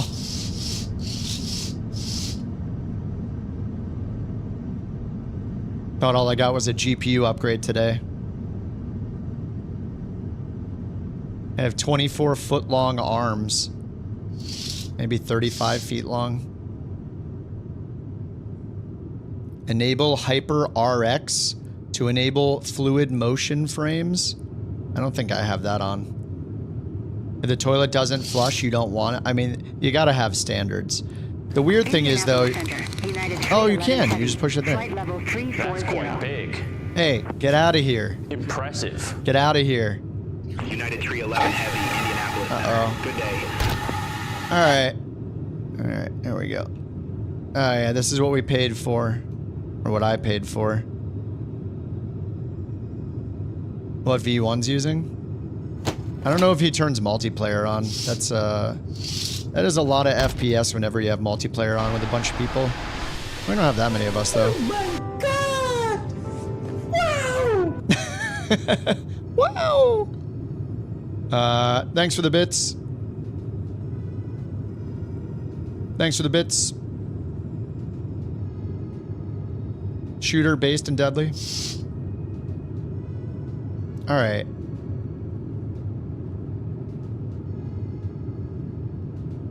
Delta 1298, contact Crap, get in the toilet. 135.1. Contact Get it out of here. 135.1, Delta 1298. How many passengers? I think it's like 3 something. What? Envoy 3386. Tyler, that doesn't make any sense. We're fine. 2.9 or 5. Contact Columbus approach. Envoy 3386. Have a good day. How many passengers can we fit in here? 324 in the 900. 324 humans, and we have 284. What the heck is that? There's just a random percent sign put in here, and an A.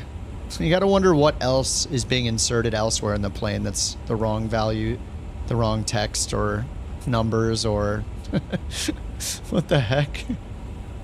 Very strange. Alright, how do we figure out our top of descent? I think we get a number on top of descent down here, don't we? TD 1538. And... Alright, so 37 minutes, 36 minutes till top of descent. Did I install the new card? Yes. This is the 7800. And I only have 34 frames right now. I loaded up in the CJ4 earlier. There were a bunch of players around me, and I had 90 frames. And I loaded into this, and at DFW, now I have 30 frames. So, I don't know what to think yet. This might be a problem with the plane. Because, yeah, I was at 88 to 92 FPS flying around briefly in California. There were a bunch of people on multiplayer, names all over the place. And I was at 90 FPS roughly, and I'm at a third of that now loading into this plane. So I'm not sure if it's the plane. I'm not sure if it's where I loaded out of, or, you know, DFW messing with things. Let me double check just out of paranoia to see that my cache is still on. It is 64 gigs, unlimited bandwidth. I think I want to turn this back to 100. Just based on the problems I had with the VRAM before, and it trying to do 500. Wait, did my frames just get better? No. All right, 34 frames. TOD's on the performance page under cruise. Oh, let me check. Performance cruise.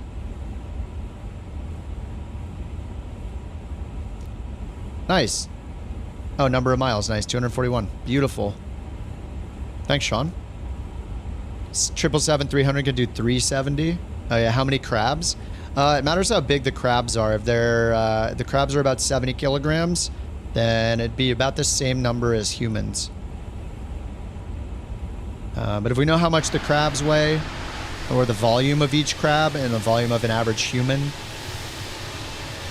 in cubic inches, obviously, definitely not centimeters or meters, then we could calculate it. It says FPS is 33 now. That's from the Xbox Game Bar. I think it's probably somewhat accurate. I could go in and let me go into the AMD tools and turn on their monitoring thing and see what it says. I'll go to performance, overlay, turn on the overlay. Okay, overlay's on. You guys can't see it, but I see it. Yep, 31 FPS. The GPU is running at 55 degrees Celsius right now. That is so cool.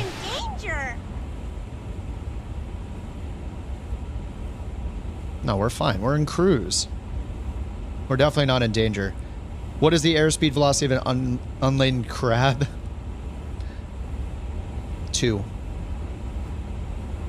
Oh, I need to get a beverage. We're in cruise, right? We're in cruise. We're playing a video game. 220 miles. I'm going to celebrate my new video card. There's always something to celebrate. Oh, yeah, Cincinnati is going to be off the right wing coming up. I also got my third monitor hooked up, which is nice. I'm flanked by two 24-inch monitors now. I need to be in front of this wing.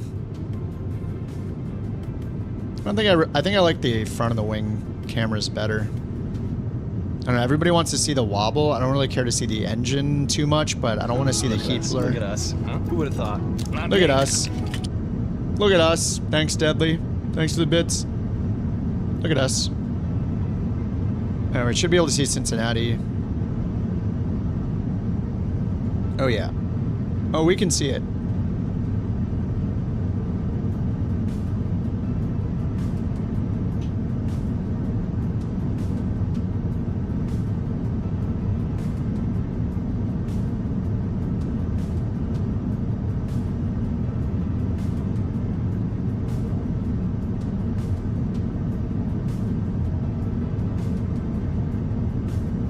Alright, be right back.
All right, I'm back.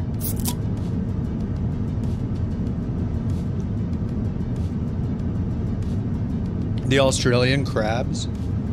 You did the math. You can get 83,700 crabs on here based on 310 passengers, 180 pounds each in the seats. Crabs being 1.5 pounds each. Contact Indianapolis Center 135. Thanks for the bits, Deadly. All right, are the frames getting better or not? They're getting worse. I'm at 25 frames now. 26. Holy crap. I don't know. I might load into another plane real quick after this at the same airport and look. But I think this might be the plane. I'm not sure. 28 FPS. Not great, Bob. I mean, I really like that I'm not dropping to 10 FPS, so that's great.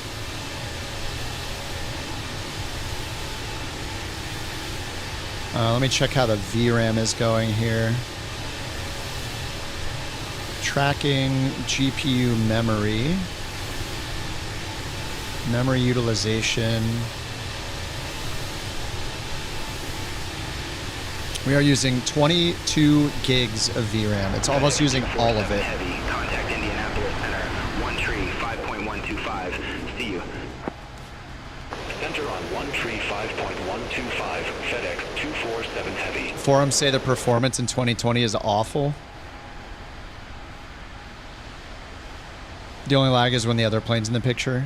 Yeah, I mean, multiplayer will always drop FPS. It's loading more models, and we know about the VRAM issue.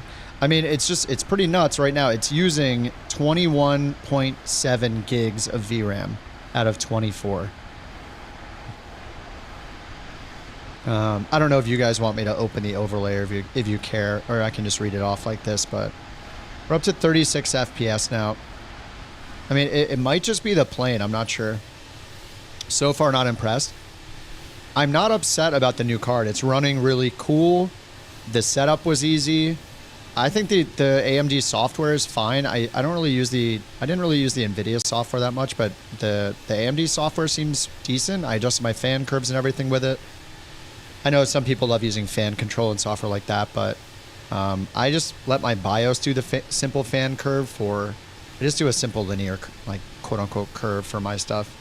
Just keep it simple. I usually try to keep the fans running at least 50% just constantly. Some people get way into it. Anyway, it's I'm not upset about it at all. I'm excited about the new card. I think what I'm experiencing is flying at a DFW with bad scenery, bad performance scenery, in a plane that might not also have great performance.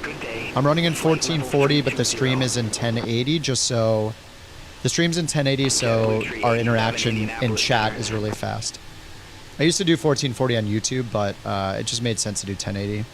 It's just like 3 or 4 second delay between me reading what you're saying and hearing me respond to it, as opposed to 1440p is like a 12, 13 second delay, and 4K is like a 40 second delay.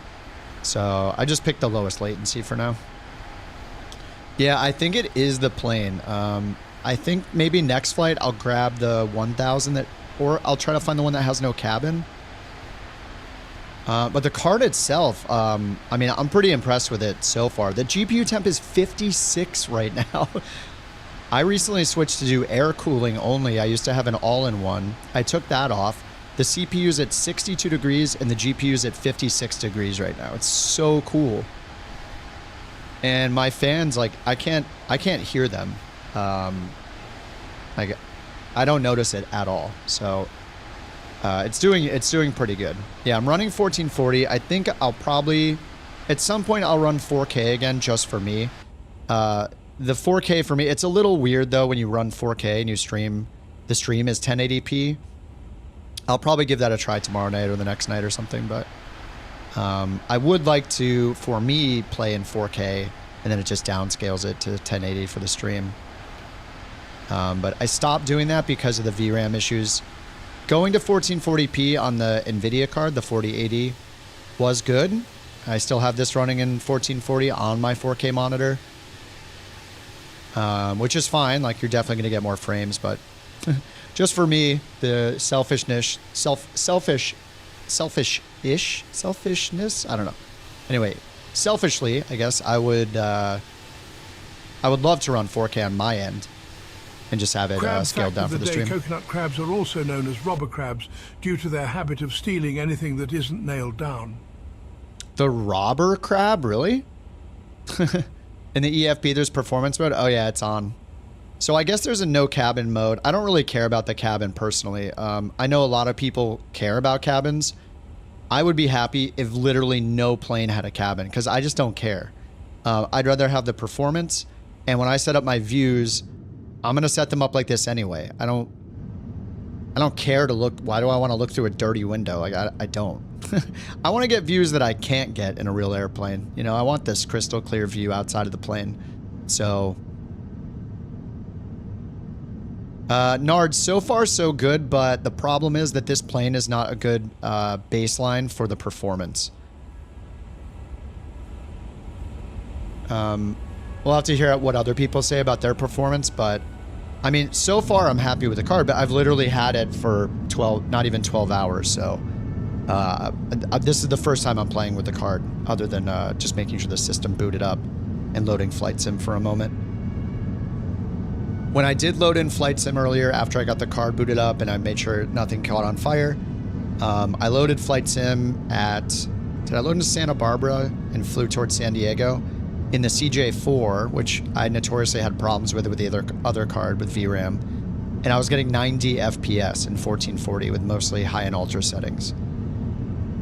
I do have texture resolution at medium and running in 1440p right now. So I was getting 90. I feel like in my other card, I probably would have been getting like 70 or 60. It's hard to guess, but the XTX, just from watching V1 stream, it's really why I got the card. He had the exact same problem as me with the 4080. So he had a 4080 and had all the same problems as me with the VRAM, where as soon as it got up to like 10, 11 gigabytes of VRAM in use by the sim, it would start stuttering like crazy. It would break frame generation, and it just dropped to 10 or lower FPS. So, anyway, I don't have a total opinion yet because I literally just put the card in tonight. I don't really have an intention of using the 4080 anymore. Those of us that play Flight Sim know at this point that especially for Flight Sim 2024, the more VRAM, the better. So if you don't have a 4090, the XTX is a good option, or even the 20 gig XT. Anything more than 16 is going to help you. And at this point, yeah, because of the market, it's whatever you can find. All right, top of descent, 141 miles. But yeah, my frames right now are not great. I'm between 25 and 35 FPS right now. I am running auto FPS, so the terrain level of detail... No, terrain level of detail is at 100 right now because auto FPS is... Or auto FPS is not doing anything because it doesn't have enough frames. So this could be an AnyBuilds performance thing. I will jump in the cabin-less version on the next flight, and we'll see. The Hurricane blowing 3090. Yeah, 24 gigs of VRAM. Right now, it's using 22.3. Let me see how much the sim is using. That's just overall what's being used, but I can turn it on if you guys want to look at the super ugly... Look at the super ugly developer mode FPS for now. Can bring that up for a little bit until you guys get sick of it.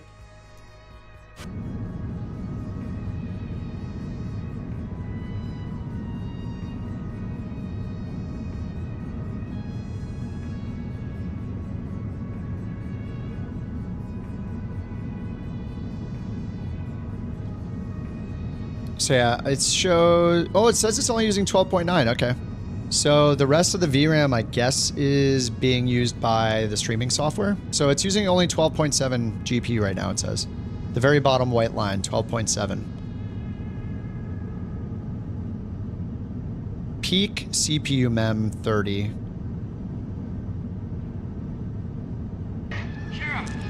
So it says limited by main thread right now. It's not limited by the card. Wait, why am I limited by main thread? Yeah, streaming's probably using the VRAM. Why am I limited by main thread? I mean, usually we're limited by main thread. But this is like very much limited by main thread. Interesting.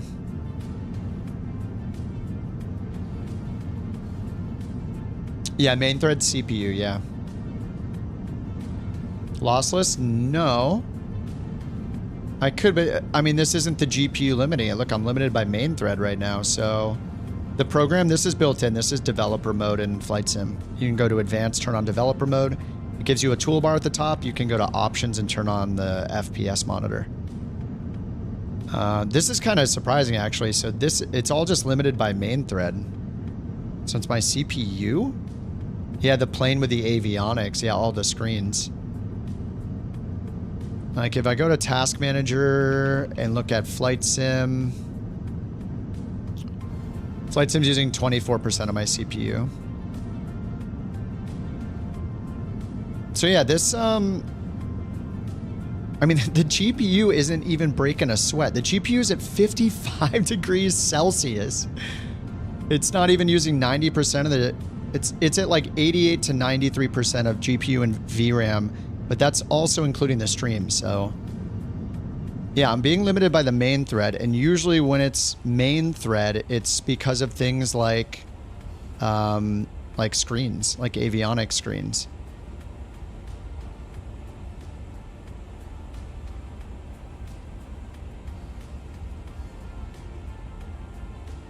Xbox app says similar. It says 26, 23, 26. The AMD one says 26, and the InSim one says about 26. So they're all saying about the same. I've used all three.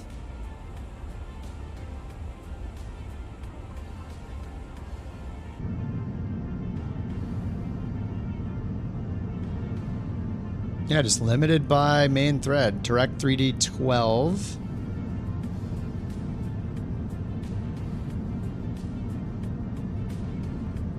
CPU, I got a 7800 X3D. 7800, I'm waiting for the 9950 X3D to come out next month.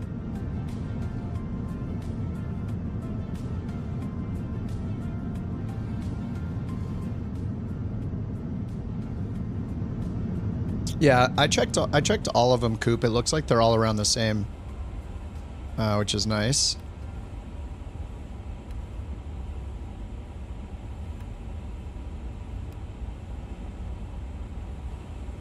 All right, top of descent's in 100 miles, so we should start planning for that soon.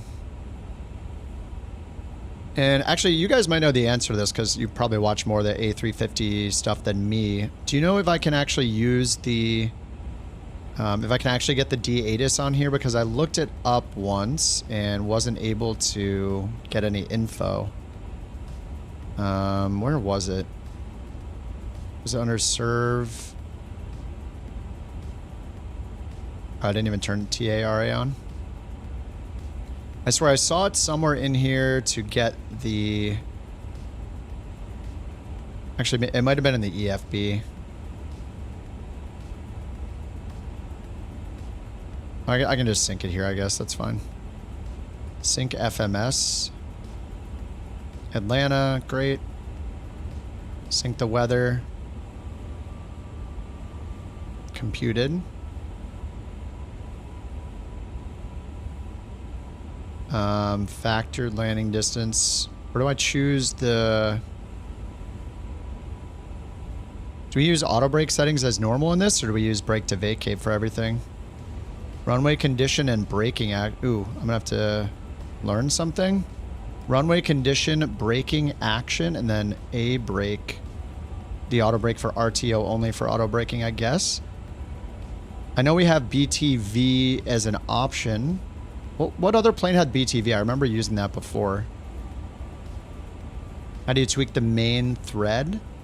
It's not really in your control. I mean, the main thread, it just means that the sim is using a lot of CPU, more CPU than GPU.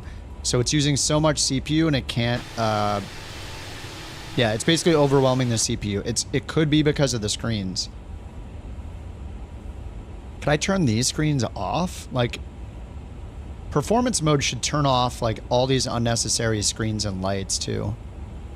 I would love to turn these screens off if I could. Because they're not synchronized, right? This is showing something different. Can I just turn these off?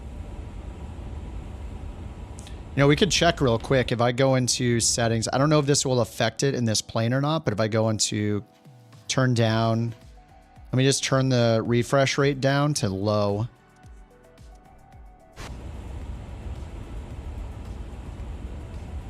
I don't think it affects these screens. Yeah, we're still at 23. Yeah, it's just main thread is getting wrecked.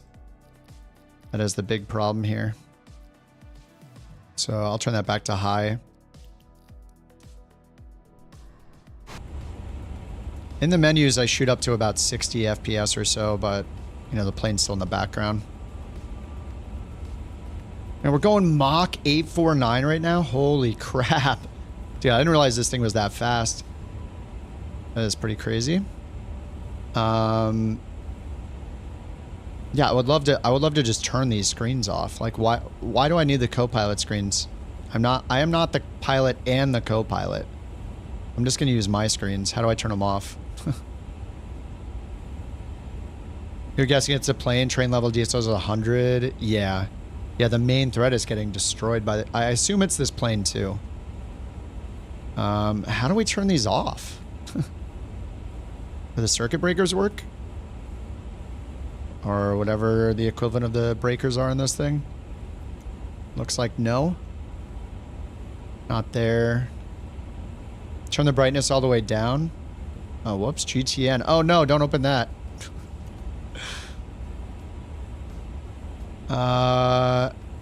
Is the brightness down in the middle here? Video. SD.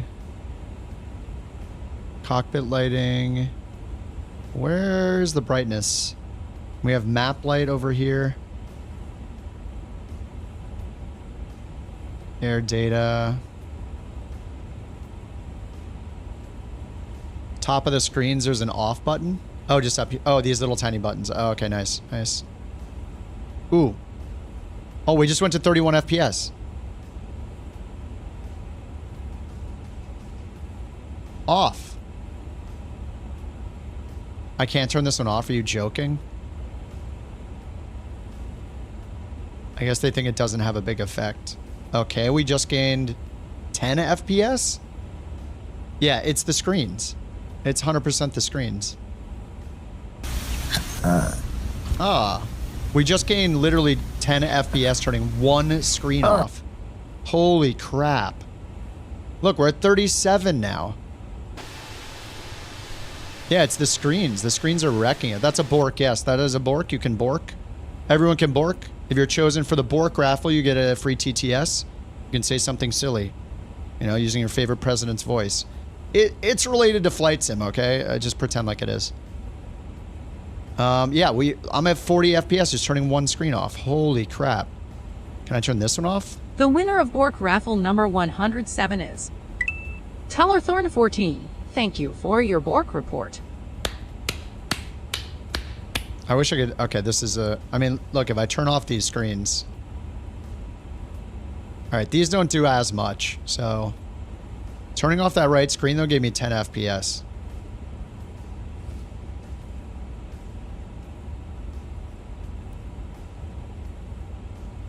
That is quite a bit better. It is a lot better.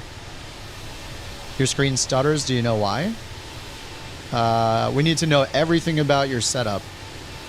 Your platform, your graphics settings, your graphics card, your CPU, your FPS, where you're flying, what you're flying.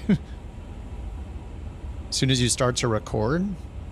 I mean, it's kind of a hard question to answer without knowing all your hardware and everything, but you could be just trying to do too much compared to your to what power you have available with your system.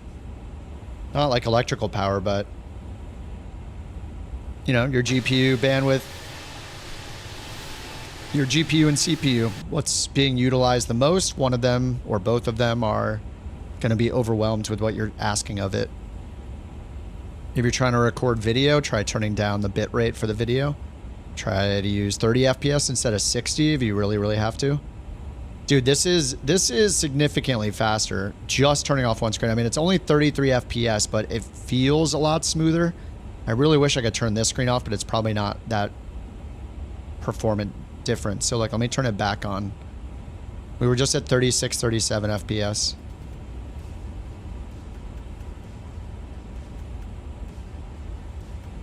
Yeah, the EFP is right here. It's this. I can't turn this one off. They need to add these things as permanent options to always have them off. Like in a plane this complex, you need to be able to turn these things off.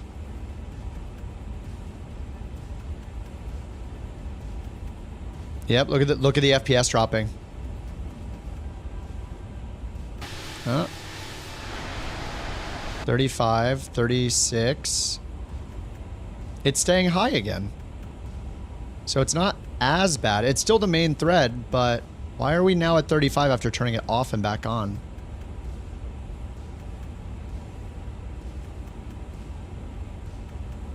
Interesting.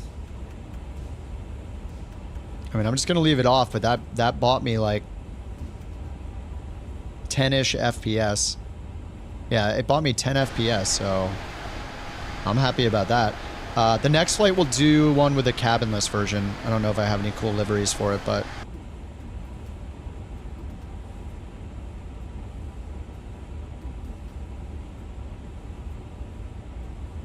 Twitch again. I don't know how many Twitch entrants there were, though.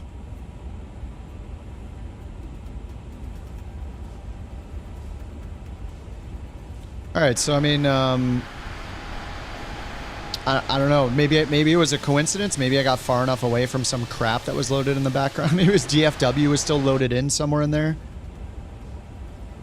But yeah, I'm not upset about 38 FPS. Like it feels a lot better. It's a huge difference. I mean, it's like a 30% increase. No, more than that, right?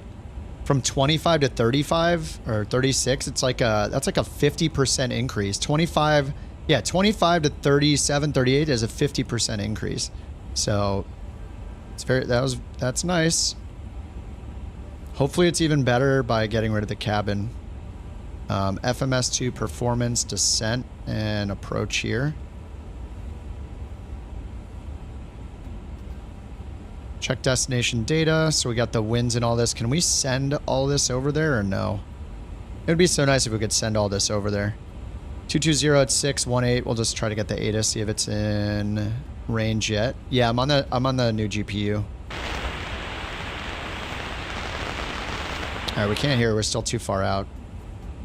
But we'll just check the METAR for now. So let's go flight planner. Route, I'll just put in, we're going to Atlanta, right? Atlanta could be a really crappy place to land too. Scenery-wise, I'm not sure how good it is. All right, weather, winds are 220 at 6. The keyboard mode doesn't work. All right, so I guess keyboard mode only works on the left screen. That's annoying.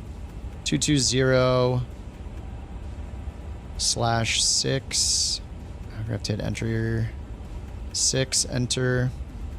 And that's going to be magnetic, or so this is going to be true. So 220 at 6, we'll go to runways. The magnetic difference is +5, so we need to add 5 to the heading. 225 at 6. Let's put in 225 at 6. Outside air temperature right there, 18. Very nice. QNH 2999. 29er. Why can't I put in another 9? Doesn't want the dot, I guess. 2999. Okay. Minimums we don't know yet. And our approach we don't know yet either. So we were expecting originally to land on 27 right. Let's just ask them. Indianapolis Center Delta 9970. Can you let us know what approach we're going to get into Atlanta? 40 is better than less than 10. Oh yeah, 100%. Do most folks run VSync? I would say yes. Center Delta 9970 heavy. You will be following the Andre 1-star into Hartsfield, Jackson, Atlanta Ing. Yeah, we know the arrival. Do you know what approach or runway we might land on? FPS overlay, go into your advanced settings in the sim. Turn on developer mode. Indianapolis Center Delta, 9970 Heavy. Landing clearance will be provided upon approach. Expect runway assignments closer to arrival. Okay. And do you like coffee, hot or cold? And then once you have developer mode on Arcane, you get a top toolbar at the very top of the screen. Go to like debug FPS. 9970 Heavy. I appreciate the thought. Hot coffee is preferred for its warmth and aroma. All right. Well, what about if it's 80 degrees Fahrenheit outside? Oh yeah, fuel. We should probably be looking at the fuel, huh? Indianapolis Center Delta, 9970 Heavy, in 80 degrees Fahrenheit. Cold coffee can be refreshing. It depends on personal preference and the situation. This guy is lame. How much do I get if multiplayer's off? I mean, I'm not really near... I don't know. Hey, Agile, what's Agile in? SU-57. Tuss is in this... is in the max, so he's in the BBJ. I mean, yeah, usually taking multiplayer off can help you get a lot more frames, for sure. Yes. Yeah, cold coffee's the best. Well, you know, that's just like your opinion, man. I gotta put him in the seat. That's just like your opinion, man. 747 change mid-flight. Let me turn on Ultra again down here. I like I like seeing people in the planes that they're in. It's just I've been turning that lower to try to save my frames. Especially for the escorts. Like if it could load in Agile's plane, that would be great. Yeah, I don't know what is going on with the frames and why it suddenly went up to 40. Actually,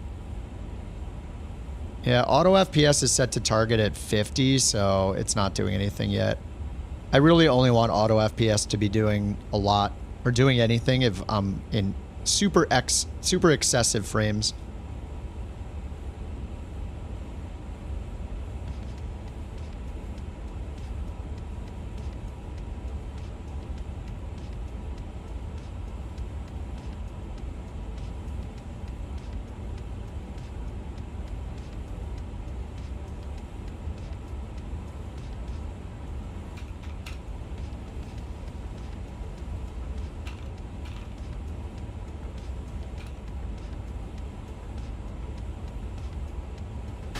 Yeah, I'll try with no cabin, yeah. Have you guys tried that? Have you guys had any... have you guys had massive improvements trying no cabin? I mean, I'm honestly okay with like 35, 40 FPS. Like, if I didn't have the FPS monitor on right now, I would not guess I had 35 to 40. I would guess I'm at like 50 to 60 frames right now with how smooth it is. You know, when you're staring at the numbers, sometimes it just looks worse than it actually feels when you're just staring at the numbers. All right, FMS, cruise.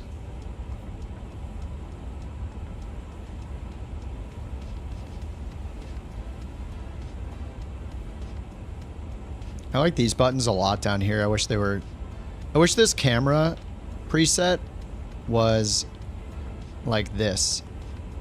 Or maybe even like this, because until they... I mean, once they fix the keyboard entry bugs, it'll be... Why does it say top of descent? Oh, we did?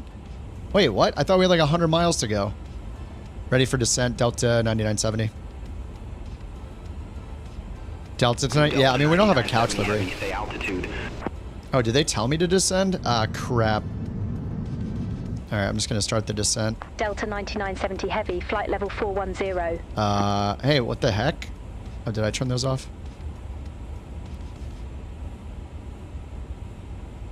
Oh, I turned that off. Oops.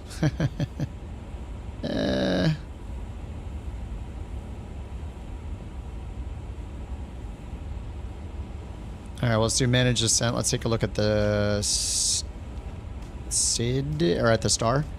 Terminal chart, star. We're coming in through Katrin, then Thurs, down to here, Smelly. Okay, we don't have any altitude restrictions. It says 5,000 there, though, for en route, minimum en route.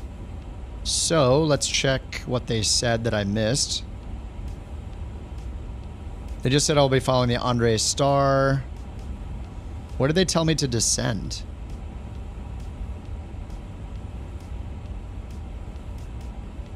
They didn't tell me to descend.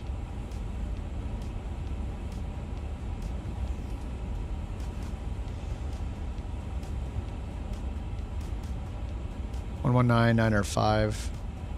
1199 or 5. 135125. I think I just missed the switch because the auto switch doesn't work right now. 135, 125. I have that set, but look, it says frequency does not exist.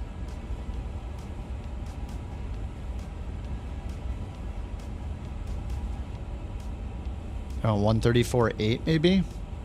1348. Yep, there we go.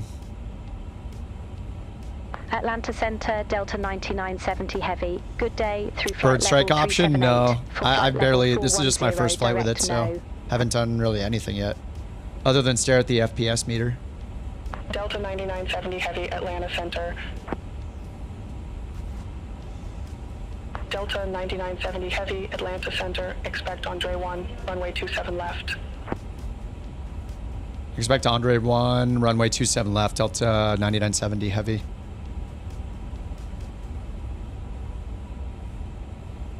Southwest 867, contact Atlanta Center 133.6. Contact Atlanta Center 133.6, Southwest 867. Oh no, you don't know. It's Kelly. It's not a, it's it's not you guys. If I need to pay attention to something, I need to be the one not looking at chat. Oh, we're getting some wing flexies. Ooh, it's what everybody pays for. There it is. Look at it. This is what we pay for. United 786, That's nice and smooth. The flexies are smooth even at 30 FPS. It looks good. 121.35. Maybe that's why we're at 30 FPS is the high frame rate flexies. The calculations it's doing right now.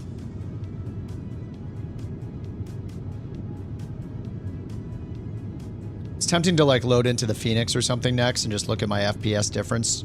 I might do that after this flight. I'll load into the Phoenix and maybe the fly-by-wire just at a gate. Maybe even just on the runway so all the lights and crap are on, the APU is just on. If that even works. And then... Piedmont 5742, Atlanta Center, expect radar vectors, runway 18 left. Expect radar vectors, runway 18 left. What's it called? 42.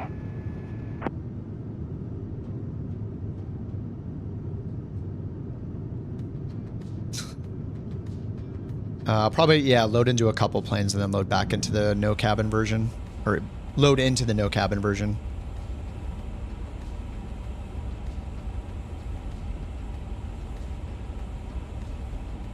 Atlanta Center, Delta 1677, 15,900 feet. Delta 1677, Atlanta Center. Oh, we're at 30,000. They didn't tell us... They didn't tell us how to descend.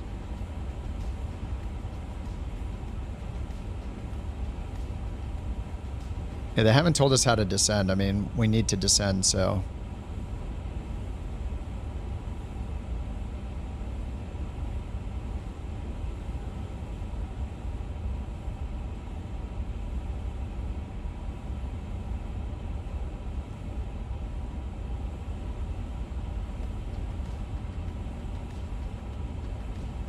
Yeah, I don't know. So far, like if the performance is 10 FPS better without the cabin, then I'll be pretty happy.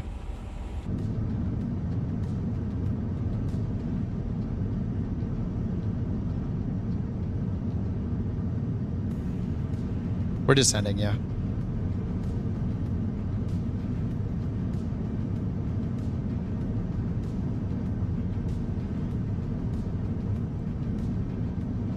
All right, let's see if we can hear the ATIS. Whiskey. Whiskey. Hartsfield Jackson, Atlanta Airport information. Whiskey. 145 zone. Wind 225 at 6. Visibility 10. Sky condition clear. Nice. Temperature 18. 2.02. Altimeter 29999. VFR conditions. Landing runways 28, 26 right, 27 left. Departing runways 26 left, 27 right. Okay, we got whiskey. We're probably going to have a runway change. 27 right is what SimBrief said, but they said 27 left, 26 right, or 28. But let's put in the approach. 225 at 6 is what I put in already. 18, 2999er. So that's all still the same. Info whiskey. 1453 Zulu. So that's about to change because we're at 48 past the hour right now. 1453 Zulu. Oh, we're at, yeah, 42. I forget. I think it uses the in-sim time. I'm not sure exactly. I forget. I think Beyond ATC might localize the time to your sim time. All right, so for the braking... 5742, you were assigned flight level 260. I show you at flight level 249er. Climb, maintain flight level 260. Wilco, climb, maintain flight level 260. Piedmont oh, I see right here. 5742. Landing runway 27 right, dry 6. Oh, that's interesting. Braking action. So runway condition, you choose... ice, water. Okay, so I can just choose 27 right, dry, and then what? We just hit auto brake. Do we have to go in and do brake to vacate settings in here, I guess? Airport not available. Frontier It's flight probably, 2204. okay. Flight level 370. I remember using brake to vacate in, was it the 777? What had brake to vacate? Or not the 777, was that A380? Atlanta Center, copy. Holy crap, the lag. Ooh. Oops. What are we looking at? It says Atlanta. It's not showing me anything. We need to choose plan. Yeah, okay, there we go. So 27 right, we're probably not going to get, right? We're going to get 27 left. No, maybe not we'll probably get 26 right. I don't know. We could get 27. I have no idea. It's a crapshoot. Set landing runway. And then we can choose our exit. Set BTV exit. Okay. Whoa. The heck? Delta 1677, Atlanta Center, expect Aussie 1, runway November 26 2. right. Expect Aussie 1, runway 26 right, Delta 1677. November 4. Too short. Nice. All right. Well, I guess November 2 it is. Okay. So I guess we just set it there and just keep auto brake turned on. Contact Atlanta Center 121.35. Yeah, I guess we just turn on auto brake. I don't know. 121.35, Piedmont 5742. I'll try it. We'll see if it works. Do I know what I'm doing? Not really. Are we going to get there? Go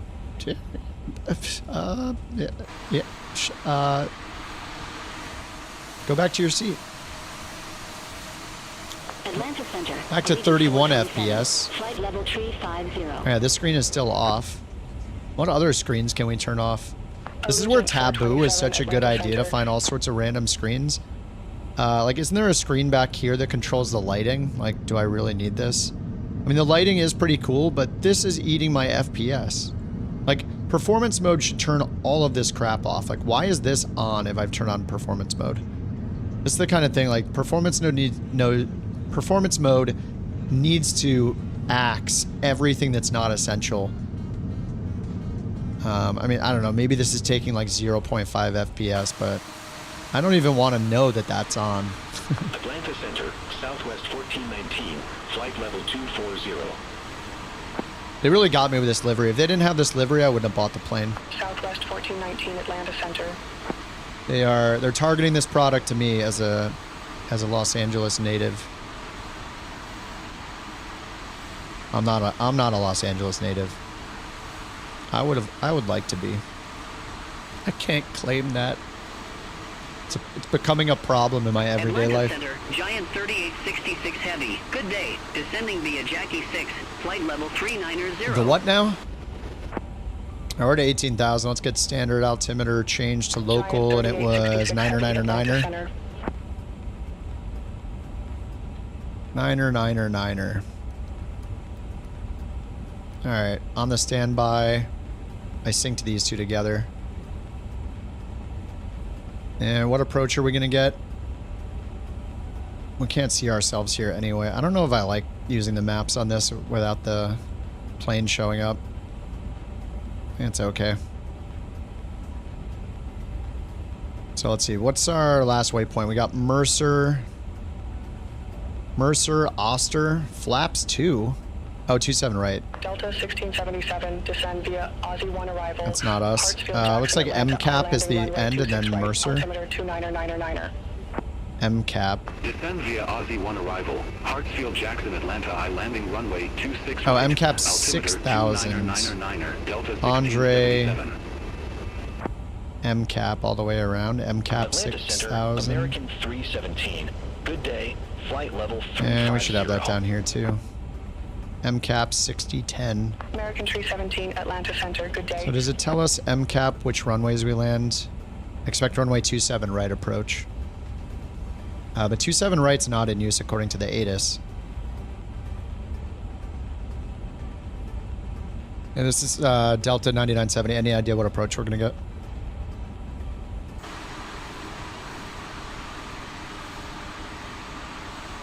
Atlanta Center, Delta 9970 heavy. Contact approach for landing clearance and approach instructions. Okay, you want us to contact them right now?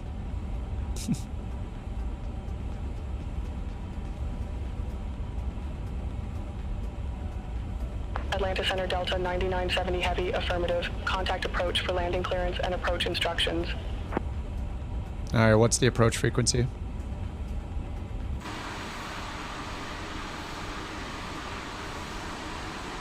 Atlanta Center, Delta 9970 heavy, approach frequency is 127.9er.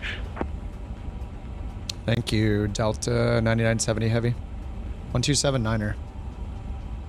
Atlanta Center, Southwest 873.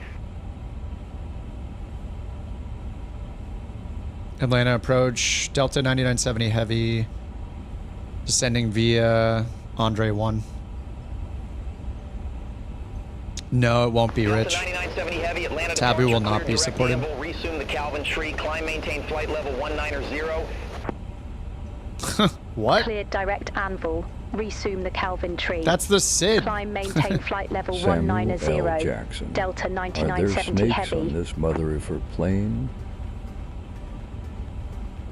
There's no Samuel L. Jackson voice for Monster TTS Sawyer. Endeavor 5214, turn left, heading tree 45, intercept the 28 localizer, descend and maintain 3,500 feet.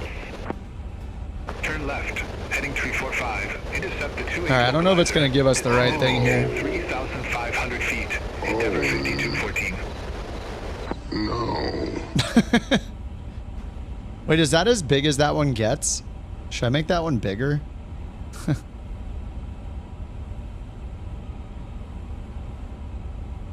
Is that one that you could place there, Shooter? Thanks for the bits, Shooter.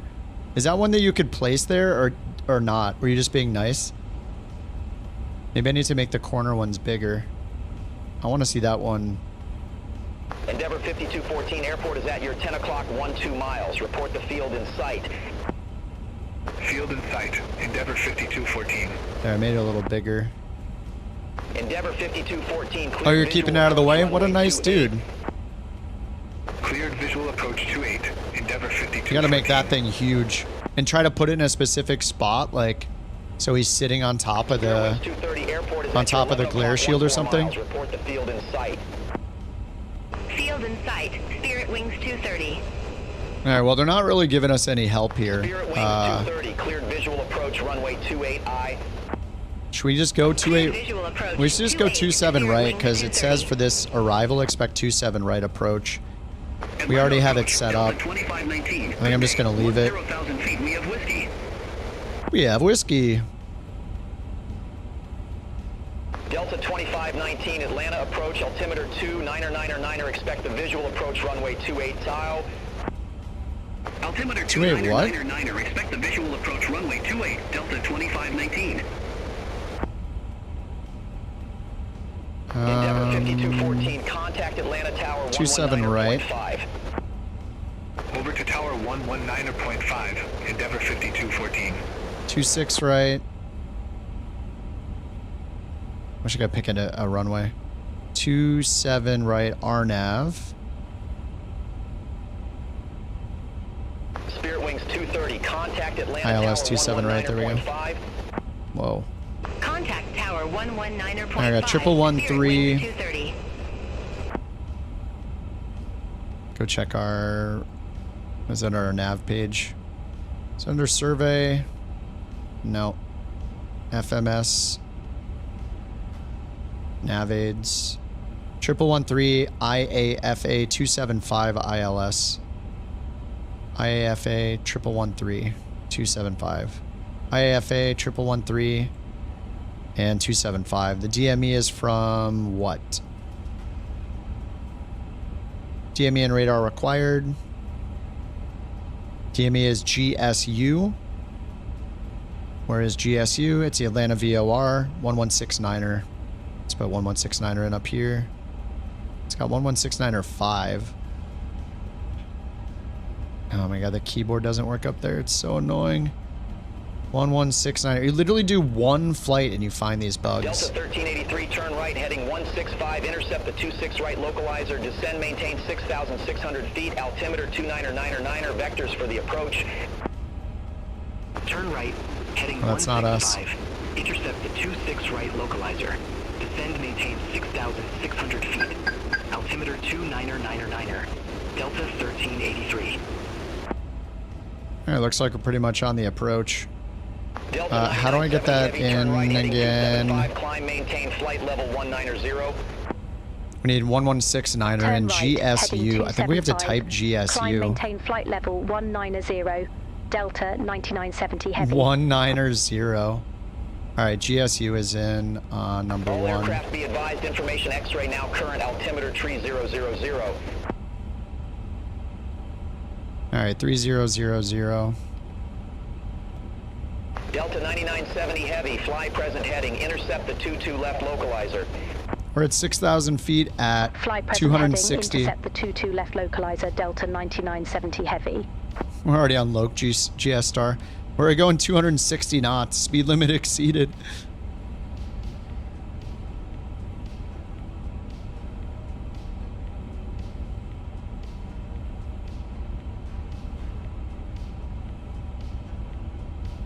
Who's that?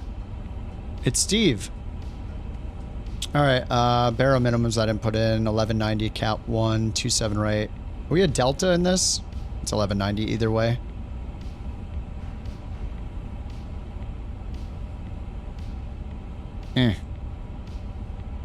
Keyboard entry mode is the best. Alright, 1190, barrow set, land 3 single. Approach is on. Speed glide slope Loc BTV is set. I chose the wrong BTV runway there, right? I think I chose a different runway, so we are on 27 right. Let's go to plan, choose 27 right. Delta 1216 heavy, Atlanta approach, good day, altimeter 3000, expect the visual approach. My god, get out of the way. 280I.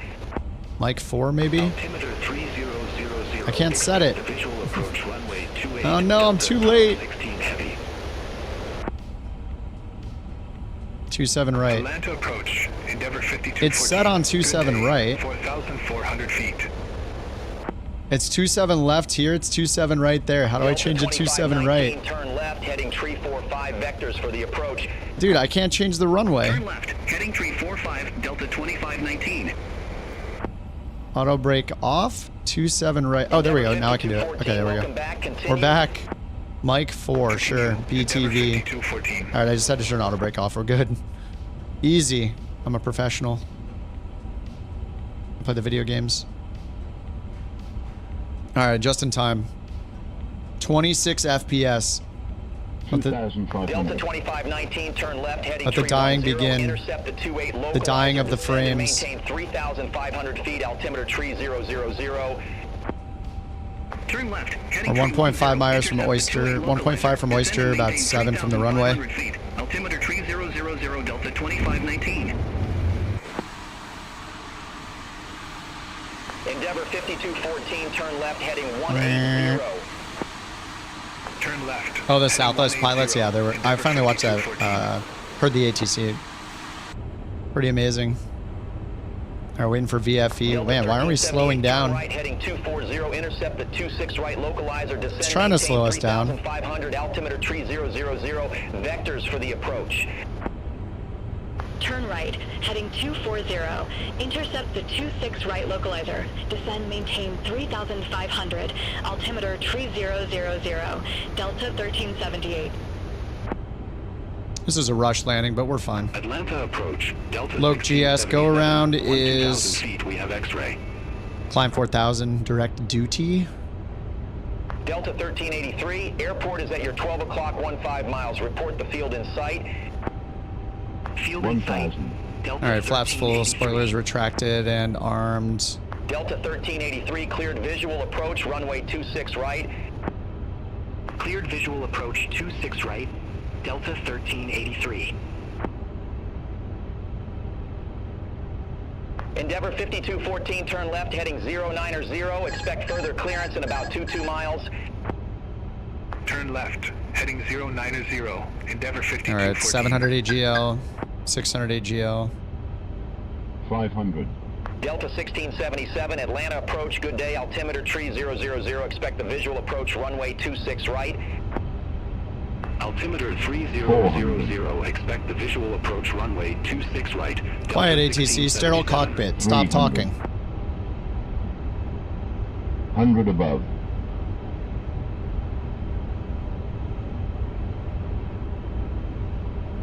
$200. Minimum. 5 knots from the left. Oh, it's from the front left. 100. Oh, is that us? Over to tower No, it's not. 119.1. Delta 1383. Take care. 30. 20. 10. Delta 2519, airport is at your 11 o'clock 14 miles. Report the field in sight. Oh! Field in sight. Delta 2519. Delta 2519, Oh, yeah. cleared visual approach runway 28. Got kind of stuttery there. We're down to 20 FPS. Delta 2519. See how the brake to vacate works?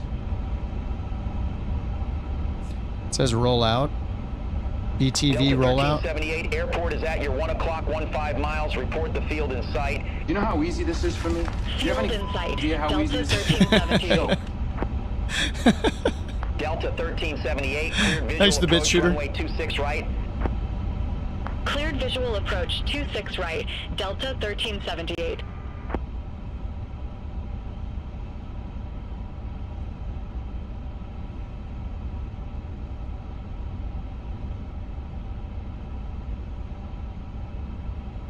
Delta 1216 heavy, turn left, heading 345, vectors for the approach. Turn left, heading 345. Delta 1216 heavy. I don't know if this is the exit we chose, but it stopped pretty much right here. How do I think I scored?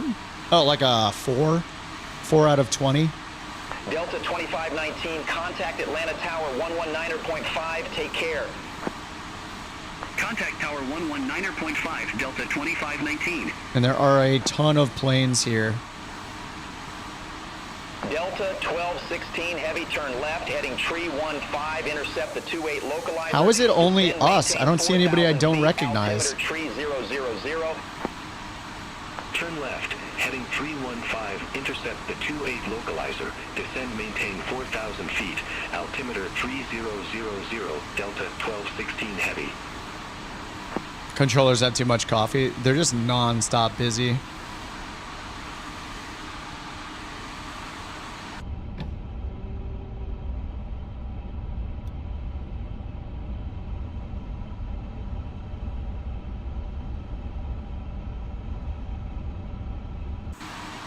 Yeah, I gotta do the performance test with a couple other planes real quick. So we're just gonna load it on the runway and see what the FPS looks like. We'll just load in here so it's fair, but the main thread is insane right now. I don't have flight sim traffic on. I have Beyond ATC traffic on, but yeah, I should turn it down really. I don't need this many. I'm happy with like 5 other planes on the ground. I wish Beyond ATC would change it instead of an arbitrary number. I wish they would change it to Endeavor 5214. a number of, like a maximum number of planes, like FSLTL did. There, I just turned off a bunch of those.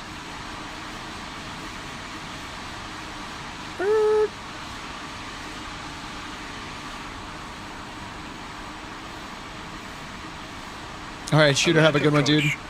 Thanks for the bits today. 5,500 feet with the numbers.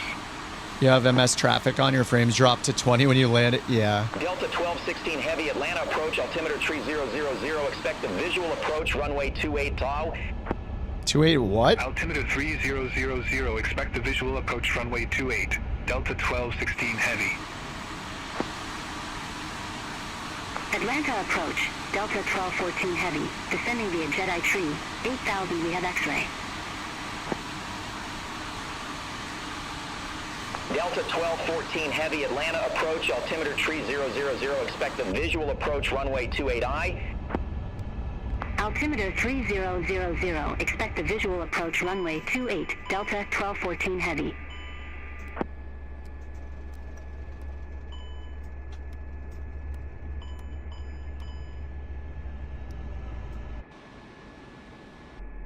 Let's see when the screens turn off what happens to our frames. Probably not much better. Delta 1216 Heavy, contact. I mean, it is just absolutely destroyed by the main thread, whatever is going on. 119.5, Delta 1216 Heavy. Take care. Ugh. All right, let me load in at Atlanta. And let me just load in another plane and then load into the... We'll load into the cabin-free version of the 350 and see what the difference is. So let me load into the Phoenix. I guess I'll do like the 321 just so it's a little bit bigger.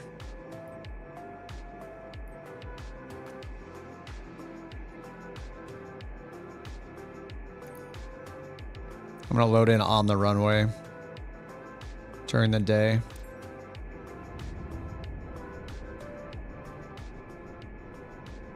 Yeah, Arlosk was doing something to that plane. Just shield your eyes.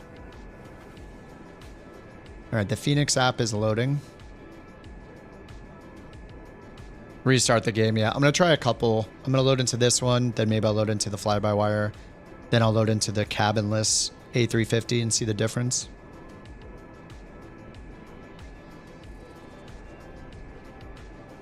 I can't believe this AMD card is running at under 60 degrees Celsius this entire time. It's absolutely crazy. There's an A330 in Flight Sim 24, Kelly, by the same developer.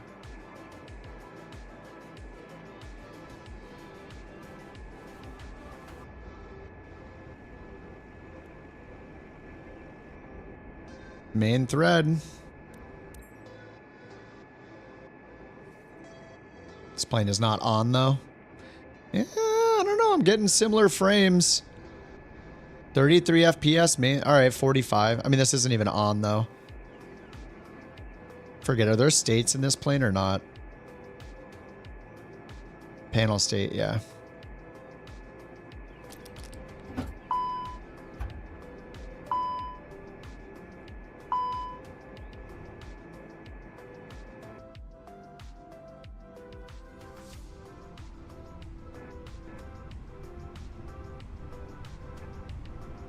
It's pretty much the same.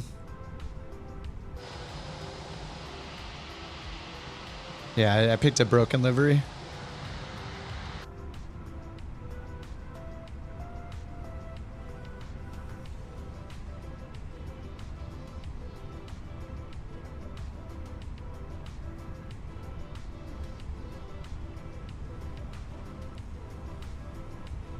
.39 FPS.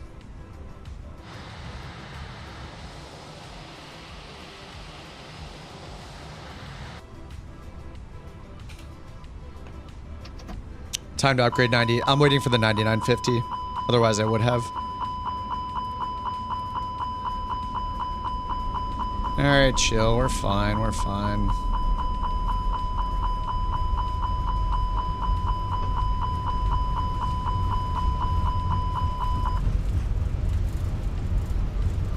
Ooh, the stutters. Holy crap.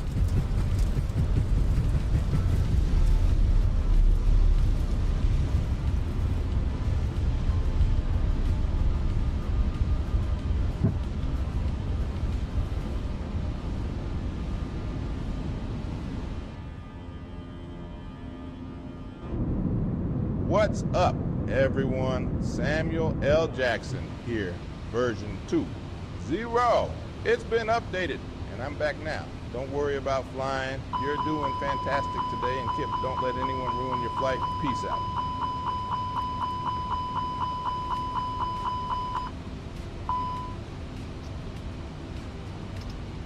out. What's up, Oz? How's it going, dude? Just trying to get away from the airport a little bit in this beautiful livery. I'm just surprised how it's so limited by the main thread right now. Okay, we're up to 49 now as I get away from the airport.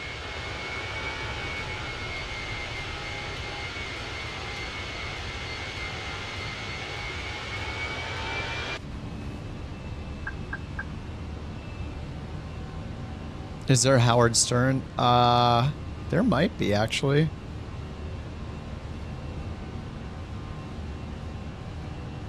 No, there's not. Nope. Yeah, I mean, we're at 50 FPS right now. 321.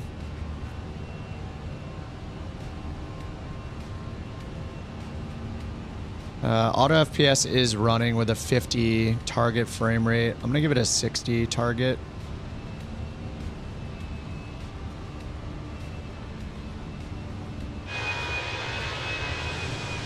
Yeah, 55 now. At least it's flickering between the main thread. When it flashes green up here, that means that it's not bottlenecked momentarily, right? Yeah, we're getting almost up to 60 FPS. DirectX problem, you think?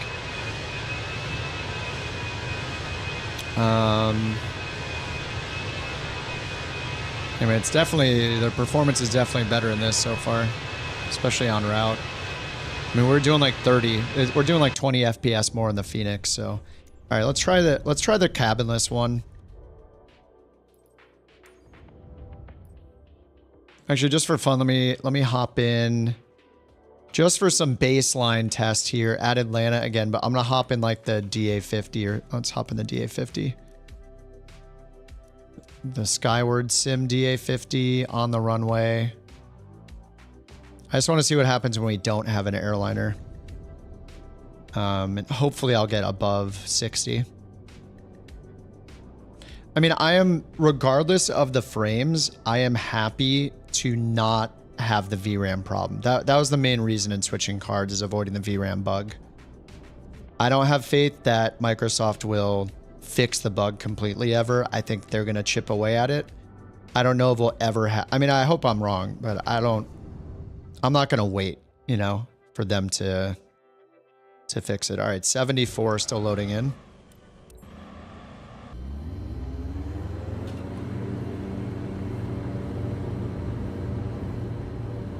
All right, so we're 50 on the ground and climbing, which makes sense.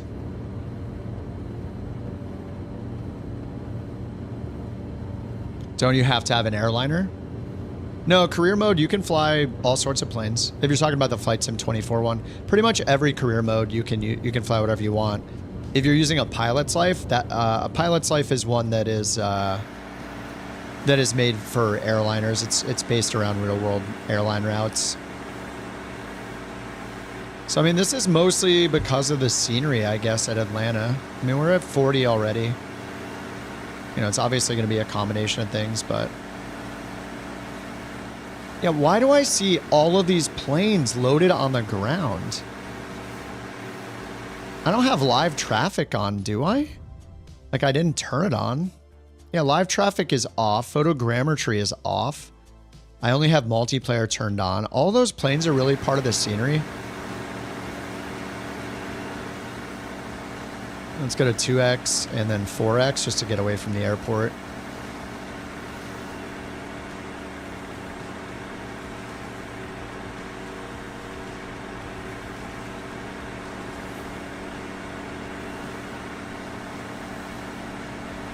just doing a quick test before the next flight, just see how this goes. Yeah, I have the ground traffic turned off. It's called like airport something.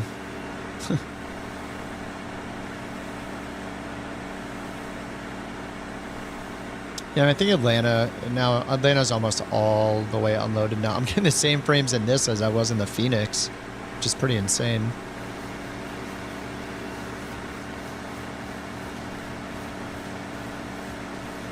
Auto FPS still isn't doing anything quite yet. Train level detail is still at 100 right now.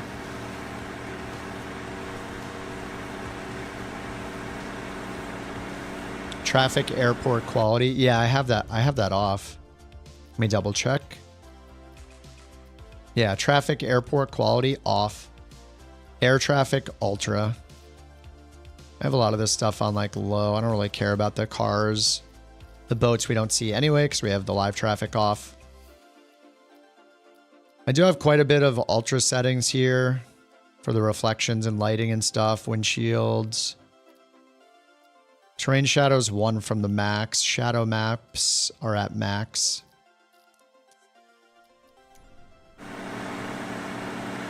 Yeah, I mean, you know, we're nearing 60 FPS, which is great. So yeah, well, let's see how the cabinless A350 does for the next one then. Where do we want to fly? We want to go from Atlanta. I have the little random flight generator. So if we're gonna do a Delta, we could do Atlanta to Minneapolis. Maybe it's 700 miles, but we can use Time Excel or Atlanta back to Detroit. We just do Minneapolis. ATL MSP. Cattle to KMSP.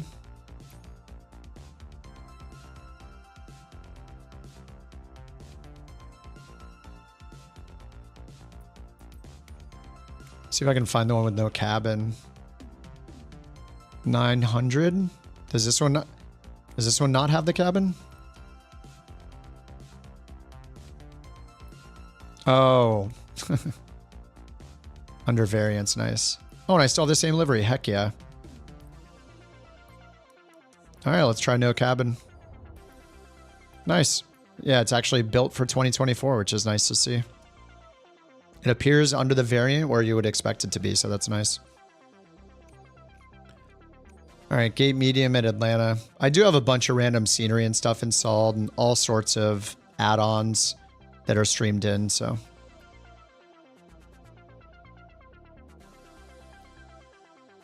New Orleans? We can go anywhere. I mean, we could do something like New Orleans if we want a shorter route. This is just a real world one, but I mean, we can fly the thing wherever we want. Yeah, New Orleans isn't bad.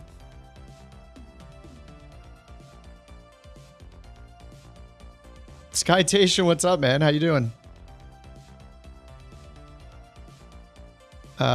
Tito, it is for Microsoft Flight Simulator because of the VRAM that Microsoft Flight Simulator wants. It's better to have more VRAM, and the 4080 only has 16. The 7900 has 24. The XTX has 24. So I just switched today.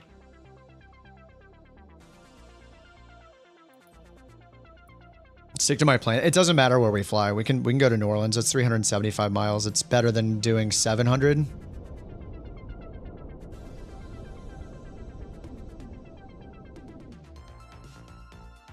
Just want to, you know, mainly, you know, it doesn't really matter where we go. There goes the sim. Just crashed. It's been crashing like all day. Hot mess. Still better than 2020.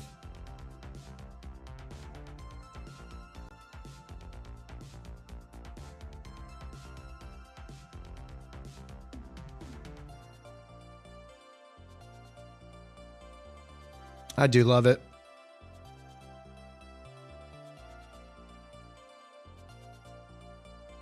What makes it better if it keeps crashing?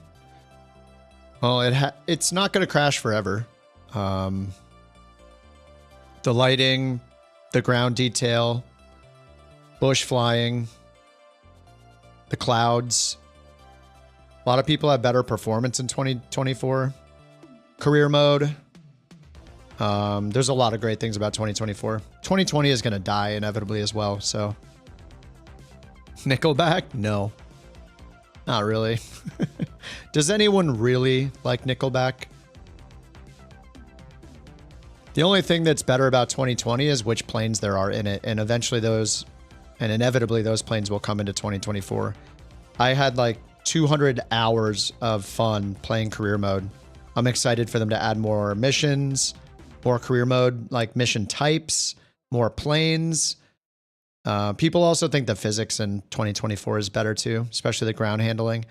The thing is, we just don't have a ton of planes that are fully built for 2024 yet. Like, we only have like the dozen or so planes that Microsoft has made fully compatible with career mode. So, you know, given time, it's going to be even better.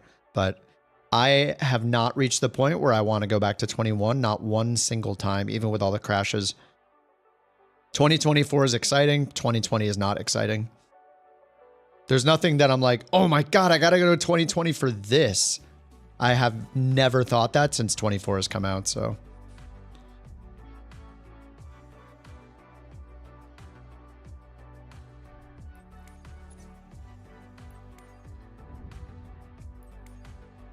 Maybe, do you guys think 200, is 300 miles too short for the A350? Like maybe we need something a little bit longer. Maybe just fly like a 320 route. We don't even have to depart Atlanta. I just want to fly any kind of route that's, I think a little more than 300 would be good.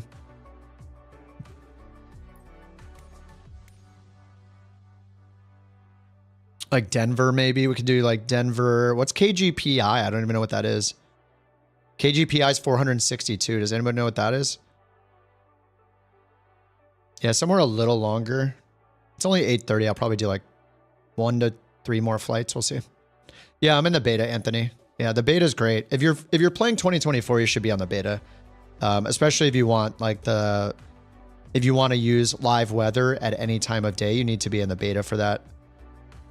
The beta had one bad update like a week and a half ago. They kind of wrecked it and then they fixed it again. But yeah, the beta is going to be great when it comes out. We'll get the marketplace.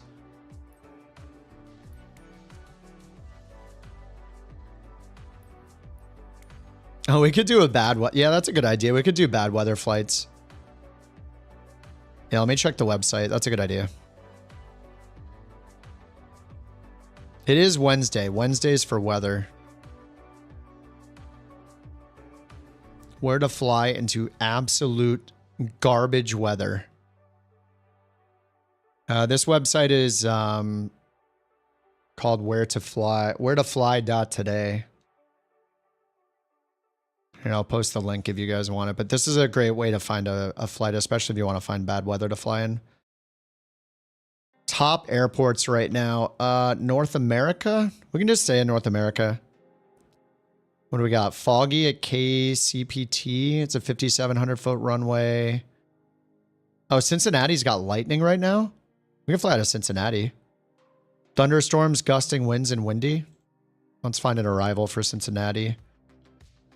And we will fly anywhere less than 3-ish hours. We considered a Echo. What's our aircraft code? E?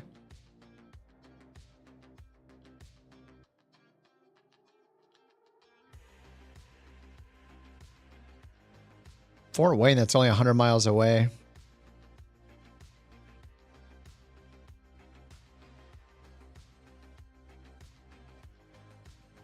Volk Field, 386. It's only an hour and 18 minutes. Foggy, half-mile visibility fog. 9,000 foot runway. KVOK, I wonder if it has an ILS approach. Let's see. KVOK. Approaches, FAA. There's an ILS runway 27 approach. Takes us down to 200.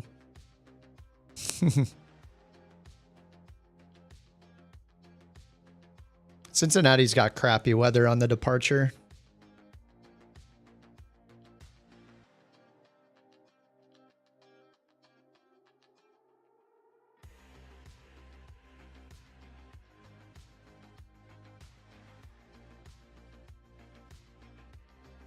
And there's not too much horrible weather. I mean, Cincinnati's the worst. We can take off in a thunderstorm and just fly wherever.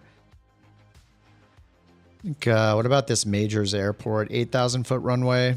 I think yeah, we could do a short one. I mean, it's fine. Low ceiling, it'll be fun. KVOK, whatever. Go Cincinnati to KVOK.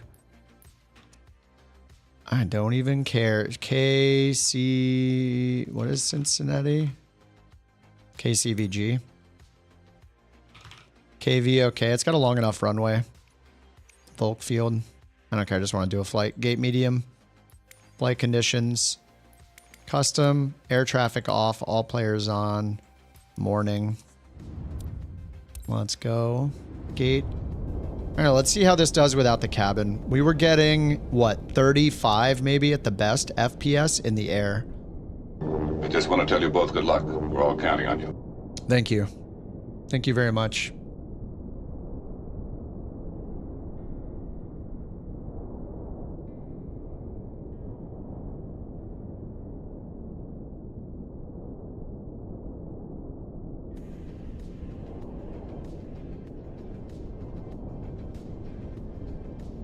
This is a short flight. Just fly out of some crappy weather. Then maybe we'll go international after this and find some actually really bad weather for the descent too. Just take off in a thunderstorm will be cool. Whoa, where did I load into and what is that sound? Alright, we're at 30 FPS so far. 33, 31. I don't know, man. We are on the ground at Atlanta. 38, 41, 45. Okay.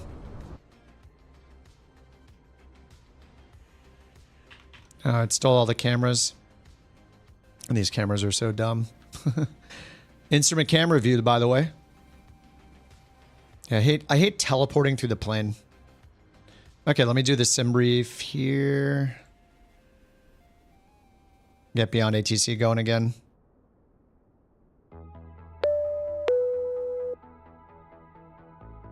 I'll just do sim brief over here in the EFB, actually. All right, sim brief, new. Let's get the batteries on.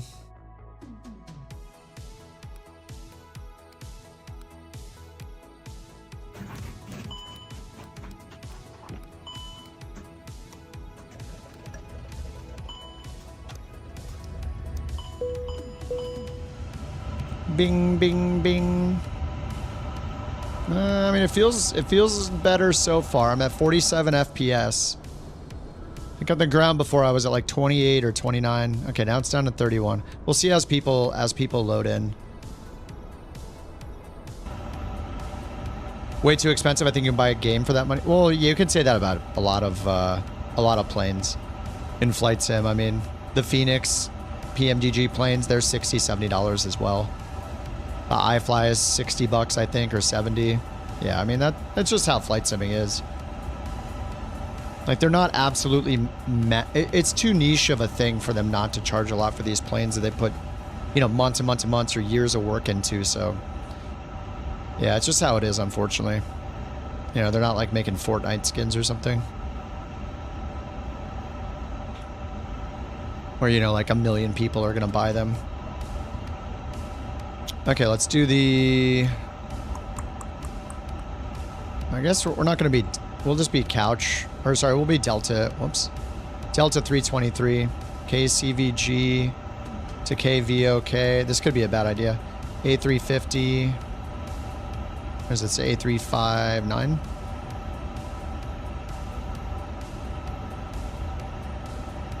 Alright, A350 900. IFR pounds. We got the Lovey 7 departure generate.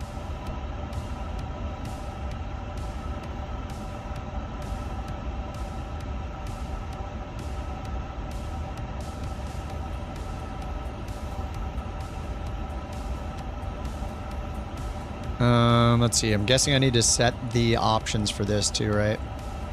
Okay, no. Performance mode is on. That's cool. All right. Fast. I'll just sync all three of those. Why not? Tiller control, no. Auto tiller disconnect. What does that mean? I'll turn it on because I don't know what to do otherwise. Charts, Lido, or Navigraph. I guess I'll try the Navigraph charts this time. We did Lido last time. Auto brightness is on. Fast boot time. Let me do the throttle calibration here. Idle set. All right, that can be climb.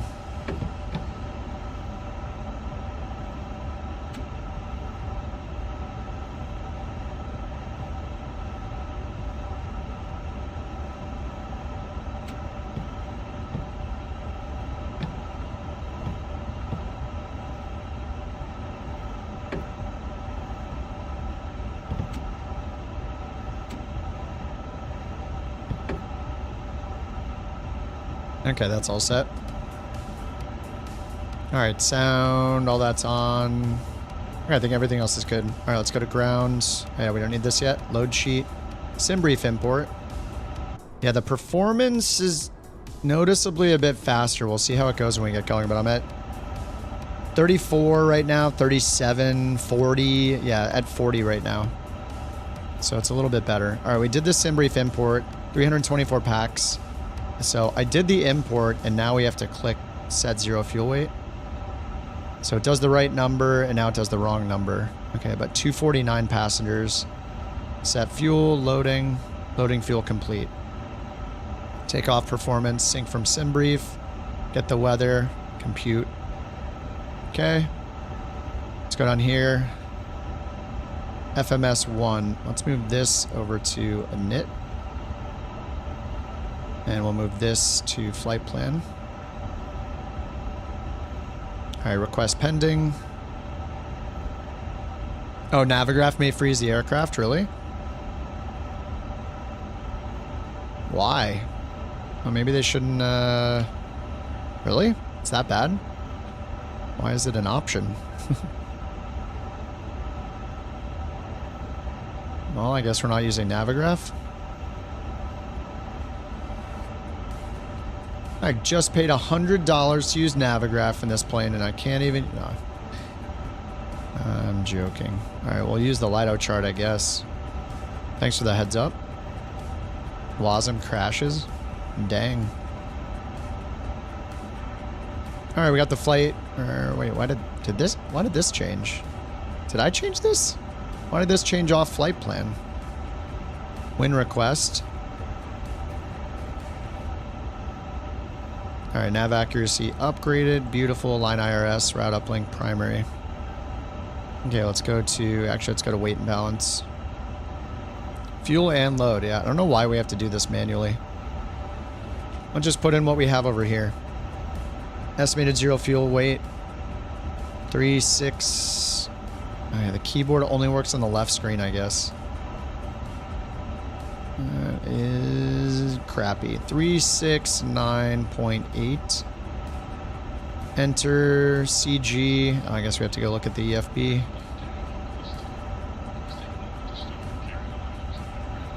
Zero fuel weight CG 2961. 369.8. 2961. 30.1. 30.2.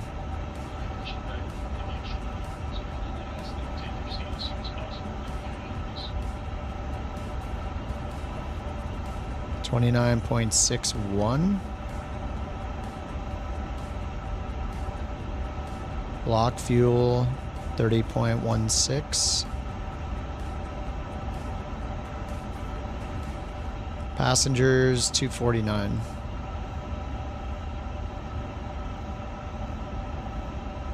Okay. Oh my god, the top menu. Hate the top menu so much. Alright, we can do our performance now. Takeoff performance. I already computed it. 27 for the departure. Hey, let me grab the route and put it in chat.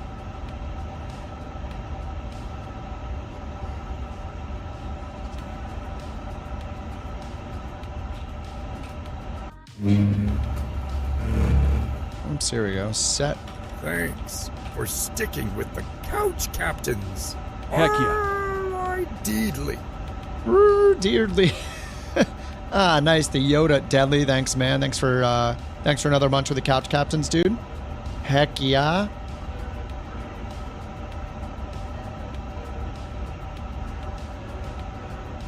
Okay, we got the route. So we're expecting runway 27. Let's check with Beyond ATC though. Let's see how it works here. Beyond ATC connected. Connected.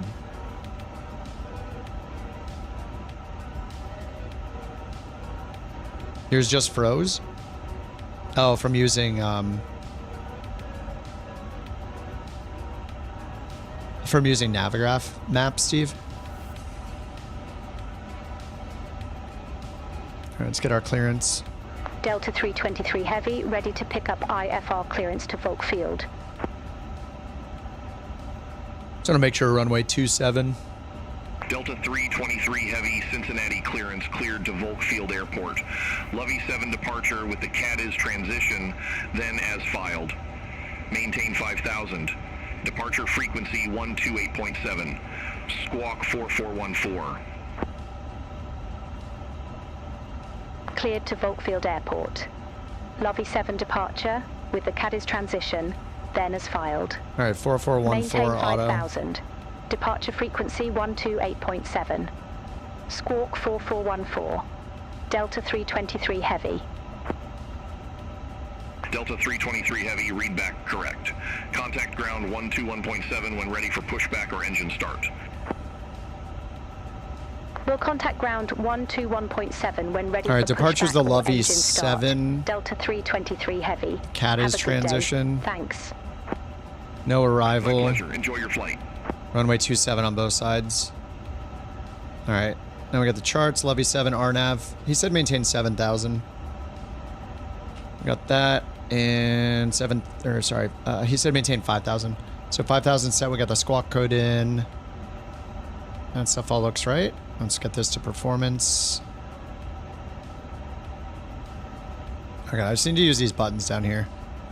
The touchscreens are just so slow. Like, it's a nice idea, but the buttons, like the response time of hitting the button is so fast. All right, 27, sync the weather again, 27. Envoy 3826 at and ramp compute. 107. Request pushback and engine Send start. to FMS. Really needs a confirmation there to let you know you actually Envoy clicked it. 3826, Confirm Cincinnati speeds. ground, pushback, 29.8 for engine the trim. Should be set automatically once we get the engines going. All right, let's go up top and get the APU started. APU master switch. APU start. Beacon is off for now. Yeah, I think the frame, it feels quite a bit smoother without the cabin so far. Lith, the performance on the first flight is not good even with the new video card. I think we got like 25 frames for a while, and then we got to like 35 at one point, max maybe, and then down to 20 to 25 on landing. Granted, it was at big airports, but I'm trying the cabin-less version now to see if it improves quality. I mean, there's not a single quality setting, but I have mostly high and ultra. I'm in 1440p.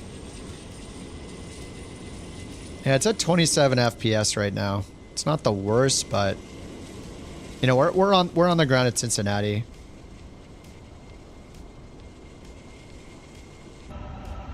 It definitely feels a little smoother without the cabin already on the ground. All right, AP is still starting up here, 81%. Wait for available and hit that. Let's let them know we're ready for push and start. Delta All right, AP bleeds on. At gate Alpha 4. Good. Request pushback and engine start. External off. I like how it removes the chocks in the GPU as soon as you turn these off. That's a good feature. Ground, pushback and engine start approved. Push and start approved. Beacon, face south. Pushback approved. Face south. Delta 323 Heavy. Envoy 3826. Taxi for departure. All right, we will do what, who said that earlier? Use the airport map. Runway 27 taxi via Mike 1. Is it Steven? All right, we'll taxi to runway 27 via Mike 1, Envoy 3826. Sim's frozen. Oh, God. Okay, nice freeze. For what? Probably just loading this map, actually. Jam, I got a 7800X 3D. I'm waiting for the 9950 to come out. And then I just changed literally today Convoy 3826. Like 7 hours ago or something. From a 4080 to a 7900 XTX. Because this sim really needs the VRAM. Let's hit comma 2981. Get constraints here. Let's turn this screen off. Yeah, I just went up like 4 or 5 more FPS by turning that screen off. I want a permanent option to keep this screen off, and I want to turn the EFB off. I want to turn everything off that I'm not actually using. Okay, so, yeah, let's use this to taxi then. So they want us to back up and face south. I'm just going to go to plan. So face south is nose right. Wait, which way are we facing here? Oh yeah, we're on this weird... Yeah, it is actually nose right, tail left. At ramp 43 right. So let's go over here to ground, push back. Southwest 3425, Cincinnati ground, pushback and engine start approved, face north. Parking brake is off. Pushback approved, face north. And ready to go with engine 1. 3425.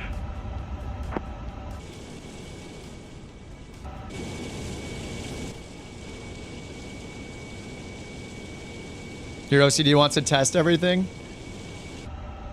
Do it. Alright, let's get engine 1 going. Yeah, I can tell the performance is a lot better all of a sudden. Just, yeah, just don't use the cabin. Who cares? People are so weird about their airplanes in this community. I don't know. It's just like, who cares about the cabin? My immersion. Shut up. You know what's better than immersion? 15 extra FPS. That's what's better than immersion. How many times are you going to go in the cabin and flush the toilet? Once, you're going to giggle about it. You're going to hit the fart sound effect, laugh, and then what? Are you ever going to use it again? You know what's going to happen every flight? Good performance. You're not going to care about the cabin after a while. It's just dumb. I hate it. Stop. The developers need to just put their foot down and stop making cabins. It's cool, but give me I want my frames. Stop wasting the time on the cabins and make the camera instrument views better. Make Navigraph work on release, you know, like do all these things you can do before the cabins. We don't care about the I don't care. And if I don't care, you shouldn't do it. Okay? Hey, we can do both engines at the same time.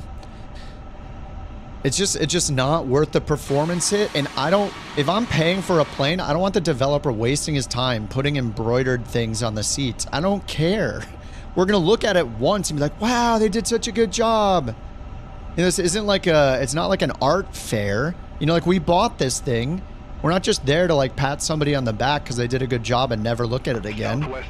You know, this isn't like taxi. It's like, I want the thing that works 100% of the time, or helps me 100% of the time, and that's not seeing the inside of the cabin. Put that time towards something else. Working on your next plane, even, you know? I get it, a 3D artist isn't necessarily, once they're done with the plane, that, you know, they're working on the cabin next, but it's just like, dude, put them on the next project then, get our next plane going. Request pushback and engine start. Cabins suck.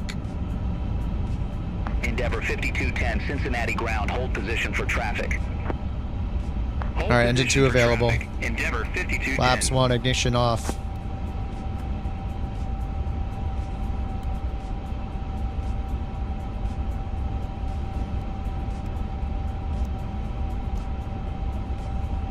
How do I feel about cabins? They suck. Who cares? No, they don't need to make a cabin. All they have to do is make one quick rendering of one and then make a little video walking through it, and then they don't have to actually implement it and be like, look, there's the cabin, because it's the same experience. It's like, wow, yeah, I saw the cabin the one time I needed to look at it, and then guess what? It looks like the cabin. I guess I'm done now. Can I fly the plane now with better performance, please? Yes, you can. Oh no, I didn't do the flight plan, did I? Oh crap. All right, CVG. Let's go departure. I have Lovey 7. I am signing an executive order to stop the production of all cabins moving forward. And I am not just talking about flight simulator people. Skip said no cabins, so I am going above and beyond. Real planes will also no longer have cabins. I think he kind of glitched out there. Okay, we have no star. Check takeoff data. Crap, I always do this. All right, back to performance. Let's fix this. Did it change the speeds for me automatically? 682, it's the same speeds. Yeah, I don't know if you hit the text limit or maybe he just having a bad day. Takeoff performance. What changed here? I was on 2.7, wasn't I? Thought we were already on 2.7. I don't know what company takeoff request does, but it sounds cool.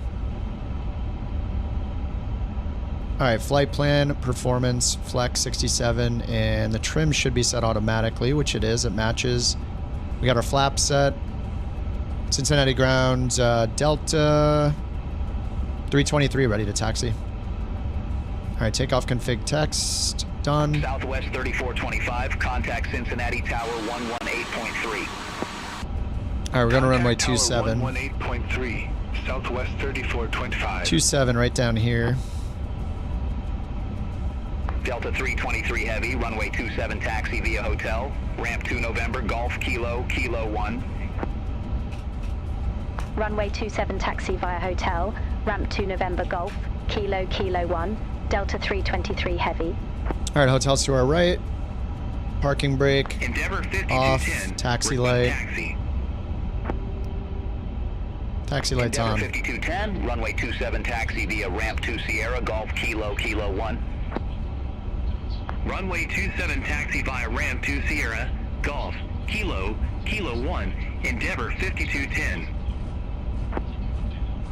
Yeah, I don't even care about using this anymore. I can use the regular EFB, like after the takeoff performance. I don't even need this until they fix the bugs. If they can fix the bugs and make it smooth, I mean, I don't know. Let's see. Maybe it's smooth now that the cabin's smooth, or with no cabin, it's a little smoother.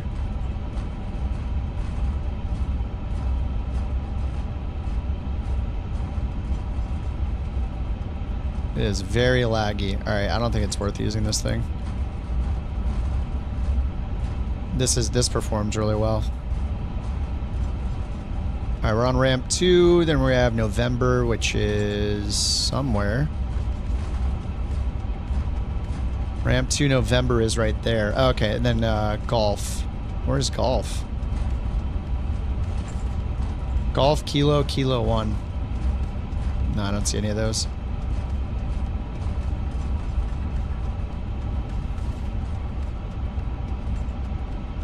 All right, it's a right turn.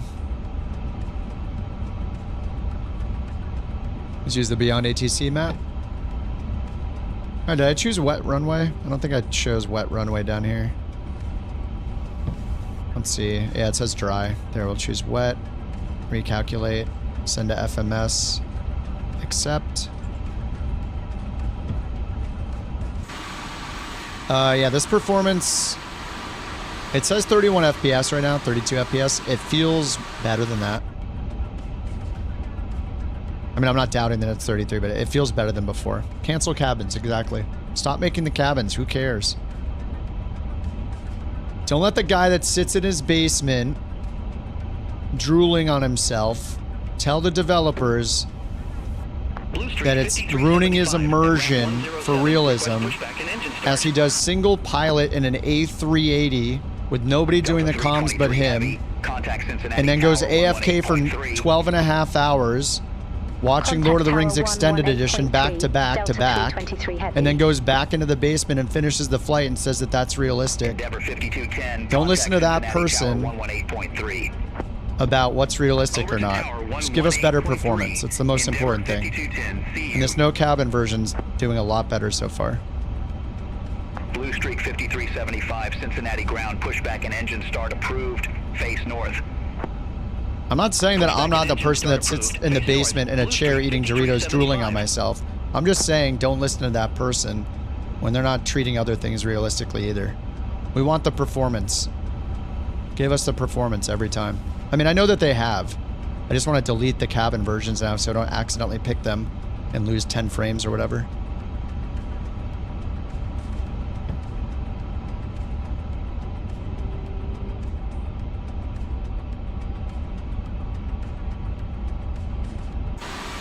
I feel attacked.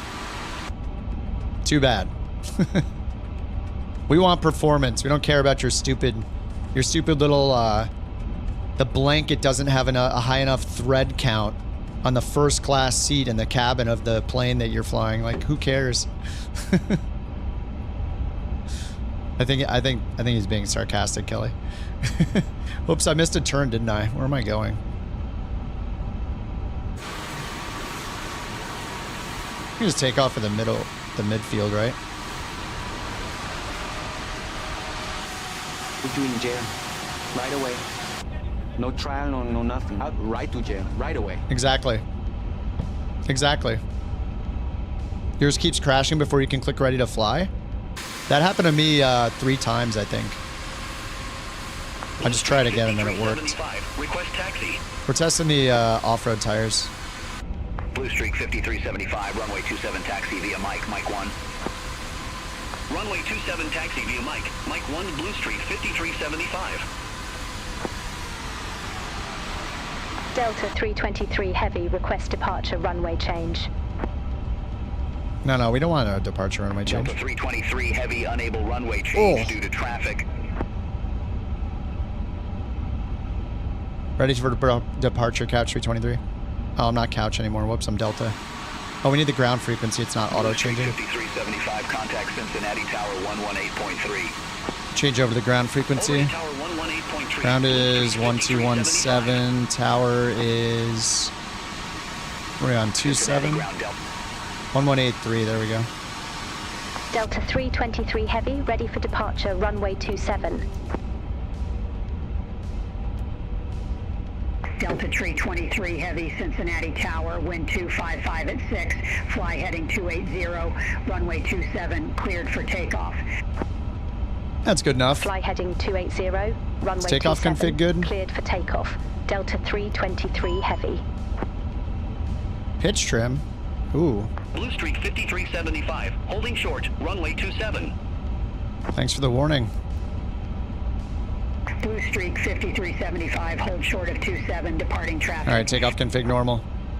Wilco, hold short of 27, Blue Streak 5375.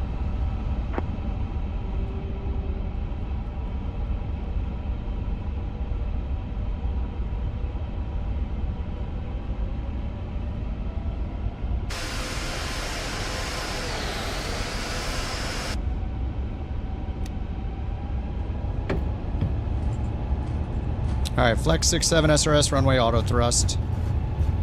Flaps 1. Blue Streak 5375, runway 27. 80 knots. Line up and wait. Runway 27, line up and wait. 100. Blue Streak 5375. That's as much as I'm too scared to stay on that camera for too long. Rotate.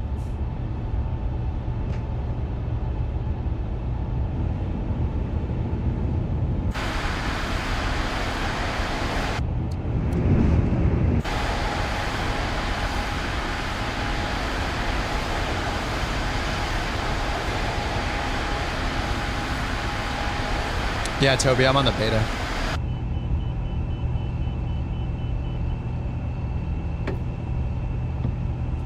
Blue Streak 5375. Thrust climb autopilot, flaps up. Wind 255 at 6, fly runway heading. Turn that off. Runway There we go. 27, It's off. cleared for takeoff. What's the outside air temp? Plus 16, it's warm. Cleared for takeoff. Blue Streak 5375. Delta 323 Heavy, contact Cincinnati departure. Have a good day.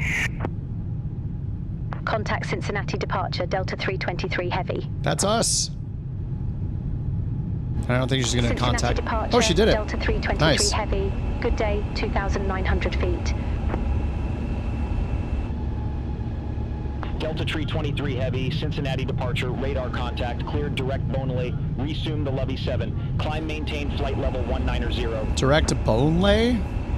Cleared direct Bonley, resume the Lovey 7. Bonley. Climb maintain flight level 190, Delta 323 Direct Heavy. 2, insert. We're at 34 FPS right now. Climb nav, thrust D-rated climb. Now let's go to arc. We got constraints on over here. We got nothing on over here.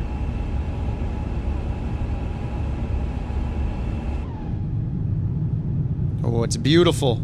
Did you miss a face reveal? Oh, yeah, you did. You guys know I've been planning to do one for a long time. Good day, 2,000 feet. I even shaved. Blue streak 53. I'm just kidding. I just used clippers. I just clipped it to a 3. You're watching the stream time live camera before the flex jet? Oh, really? That's pretty crazy. Climb maintain 1,000 feet. Blue streak 5375. The Spirit cabins? There's no cabins. They were outlawed, didn't you hear? There are no more cabins. 5210, contact Indianapolis Center 123.925. Contact Indianapolis Center 123.925. We're at 37 FPS right now. Endeavor 5210.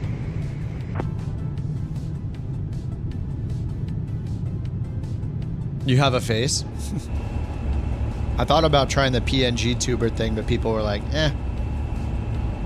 I'm just looking for an excuse to change things up. Furiously rewinding YouTube. I mean, fast forwarding. Now, let's hit some camera views. Okay, let me see if I can summarize the pros and cons of this plane so far. The bugs that I've found are, okay, number 1, we need more instrument camera presets. We need one that looks directly at the EFB. I don't know why there's not one that looks at the EFB. The overhead one is great. This is perfect. This one is good too. This one is good. This one is good. This one is good. Just make more. Make 6, 7, 8, and 9 more camera presets, especially one that looks at the EFB. I would recommend Shift 0. Wait. Oh, this is enough. Okay. That's not too bad. The problem is they're using instrument camera presets for what should be showcase cameras. It's like developers don't understand that there are fixed showcase cameras. This view is cool, but this should be a fixed showcase camera. I don't need to teleport through the cabin all weird-like to get to these cameras. It's awkward. Use the fixed cameras. That's what they're for. If you don't know what I'm talking about, any builds, go download the fly-by-wire free A320 or 380 and look at how they made their fixed cameras. It's perfect. Do that, please. Like, these could be cool, but I don't want to warp through the plane like a weirdo. It's so gross looking and teleporting like that. I would be able to go like this and then right back in. But I can't because you didn't make fixed cameras. Make the fixed cameras. The instrument cameras are for instruments. The fixed cameras are the showcase cameras. Those are for looking at and out the plane. That's the point of them. It's always been the point of them. Anything more than that, we can set our own custom cameras for, and we can warp through the airplane if we want, like this, by setting our own custom views. We don't need your help warping through the airplane. We can't make fixed cameras, and we can't make instrument cameras. You have to do it for us. Don't do things that we can already... Don't do the things that we can do. Do the things we can't do. Please. Pretty please.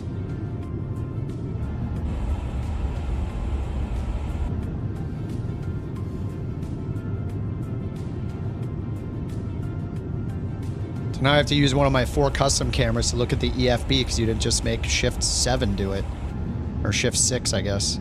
And also, we only have Shift 1 through 0, so when you add other camera presets like these, I can find these because I have special commands for next and previous view, but most people probably aren't going to use those commands to find these views. So they're like, yeah, just use the showcase cameras.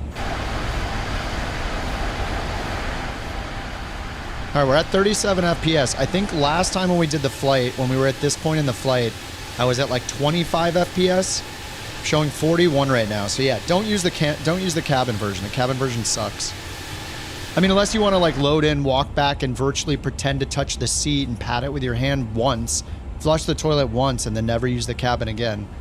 In that case, go ahead, use the cabin, but you know, did we need the cabin version? No. Could they have maybe knocked some money off the price by not making the cabin and non-cabin versions? In our dreams. Anyway, yeah, this is getting better performance by like 10 FPS roughly. Delta Tree 23 Heavy. It could be because we're flying out of a different airport, but we were flying out of Detroit, which I think someone said was an Indy Builds scenery I probably had, which has really bad performance. Anyway, I'm at 35 to 40 FPS now instead of 20 to 30. So we're like plus 10 right now. Yeah, don't use the cabin. I mean, these development teams aren't huge, and they're making products for a limited set of people. Like, flight sim community is pretty small. So just stop wasting time on stuff that doesn't matter. You know, only to people that are like frothing at the mouth because in anger because there's not enough, there's 75 stitches in the seat instead of 100. Exactly. Yeah, just give us the performance, man. Look at it. It's gorgeous. 38 FPS right now. Let's see if auto FPS is doing anything. Oh no, auto FPS did not start itself. So I don't even know what settings I'm using. Maybe I can't use auto FPS anymore. Oh, I'm at 70. Oh, it's objects level of detail. Okay. Well, I'll turn that to 100 and let's do 200, 100 and see how it goes. Just for some static settings. You're going to use the Jewel. Stop it. Please. 3446, contact Indianapolis Center 123.9. Yeah, I don't know why auto FPS doesn't want to work for me. Contact Indianapolis Center 123.9. Yeah, let's turn that down. Envoy 3446. Flush the toilet. I did flush the toilet, but, you know, imagine if they didn't make that and the price was $5 cheaper and their 3D artist started working on another plane instead. You know, like, I don't know.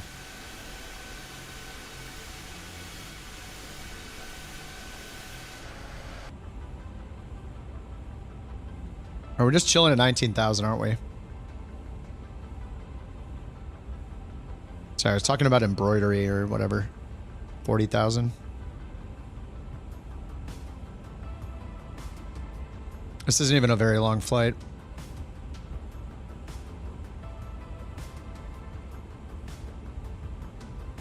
So the things they need to fix. So the cameras, we need more instrument cameras, especially one that looks at the EFB. We need all of the things that they made for these these need to all be converted into showcase cameras. They need to fix the bug where you can't type into any screen except the first one, I think. Anytime you try to use keyboard mode at any of these other screens, it doesn't work. You have to go down here and use the touch, the little physical keyboard, which is annoying.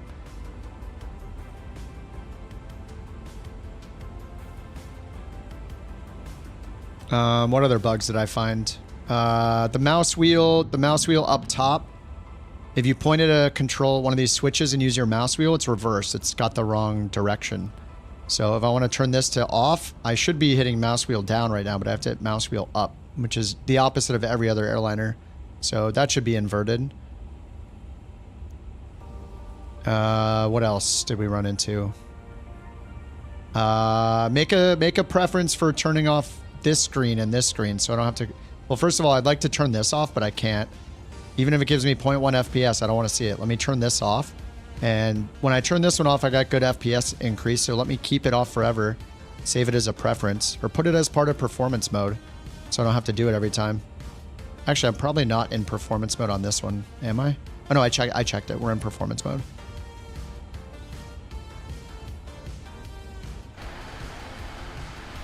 I mean, I don't know about anybody else, but I honestly really don't care about the graphic fidelity of the inside of the plane very much. Like, I don't care if this is like the most muted, boring color in the world, because I'm just looking at the instruments and then I'm looking back outside the plane. The important graphics are the ones that are outside of the plane and, you know, the exterior of the plane. I don't really need someone to spend, you know, days getting the number of little like rivets right or holes right. I don't know. It's just, it's so unnecessarily detailed. I want performance inside the plane and I want it to look good on the outside of the plane, because that's what we're doing when we're in cruise, is looking outside the plane. Here or here or here.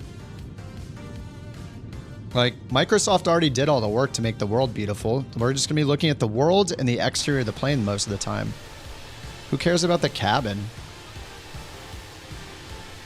Feels smoother now, better than the 4080. Excellent. I think I'm actually doing a lower quality on YouTube right now than I was before, but I'll probably bump that up. It's not super low. It's doing 6,000 kilobits per second instead of like 10,000, but YouTube asked for like 6,800. So I just didn't want to overstress the card without knowing that I can. So I'll probably turn that up. Actually, I could turn it up right now. Let's just test it on YouTube real quick. So let me switch it up to 10,000 kilobits for YouTube. Okay. Okay, YouTube is going to stutter for 1 second. Kilo now current, altimeter 2979er. All right, YouTube should be back. So hopefully maybe the quality's a little better. We'll see.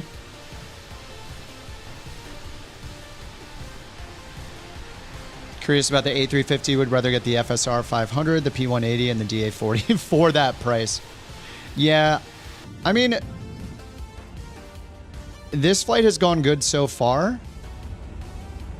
I don't think it's bad. I just think that so far, overall, it's better than I thought it would be. And I'm not an airliner person, so you know the people that fly airliners all day, every day, know everything about them. They're going to care more about it than I will. I like short flights, so this isn't. I'm not the target customer for this plane. I don't really like. I flew the 380 for a few days when it came out. I think it's awesome, but I feel like I can almost fly to any airport that a 320 can with this, though. It just feels silly to fly a plane like this to such a small airport. It's better than I thought it would.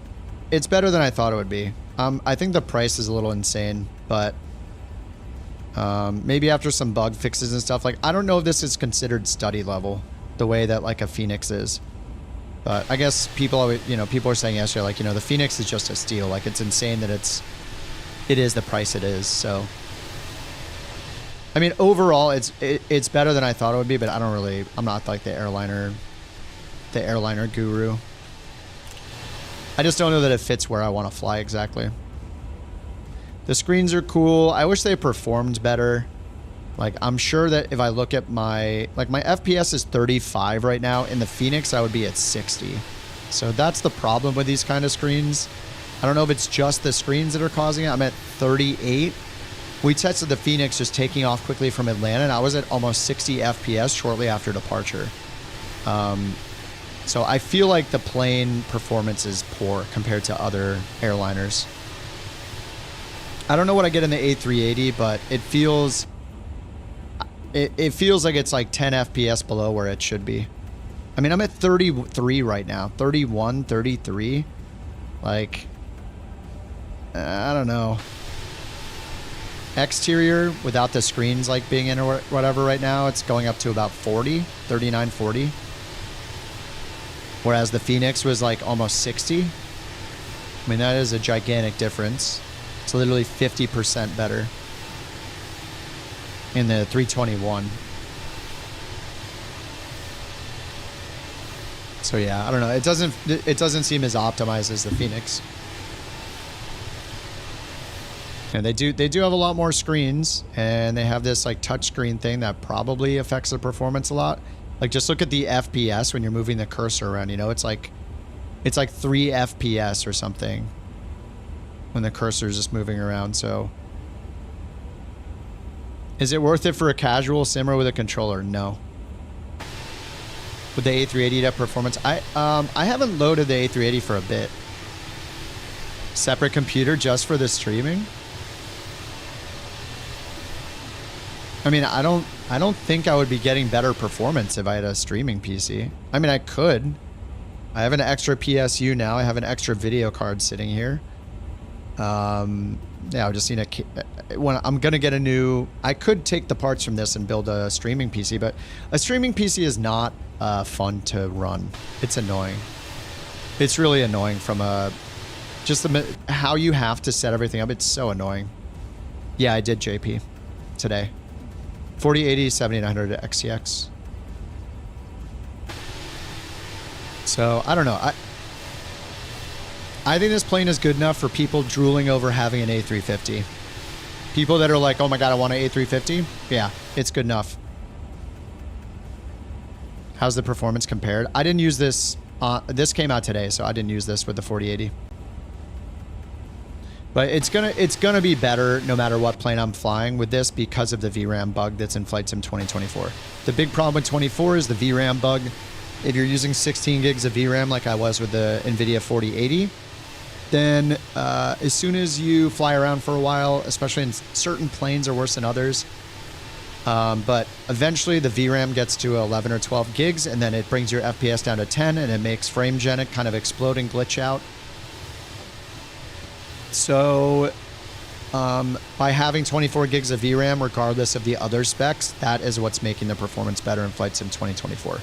So if you have the same problems, you should look at getting more VRAM. Will Microsoft fix the bug? Hopefully.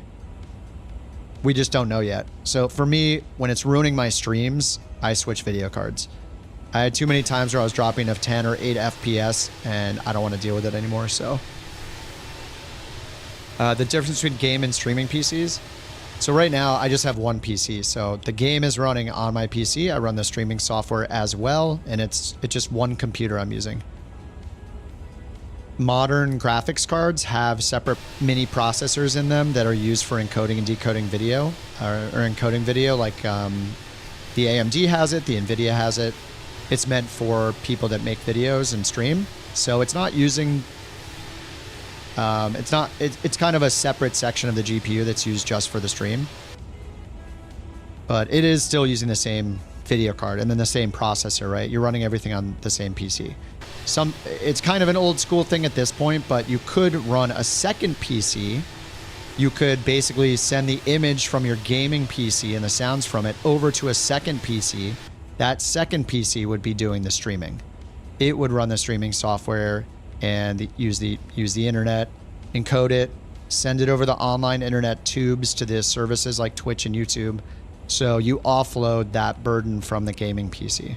But there's some really annoying things about that, which is like the alerts and all the other stuff that goes into streaming. Can I run 4K now? Maybe.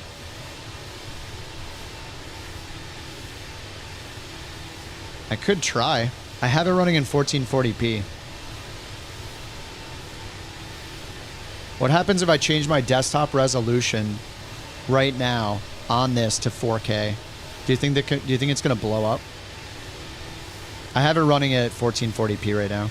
I could try changing it for the next... Changing this monitor resolution. What's up, Decoy? I got the XTX. The AMD 7900, the 24 gig card.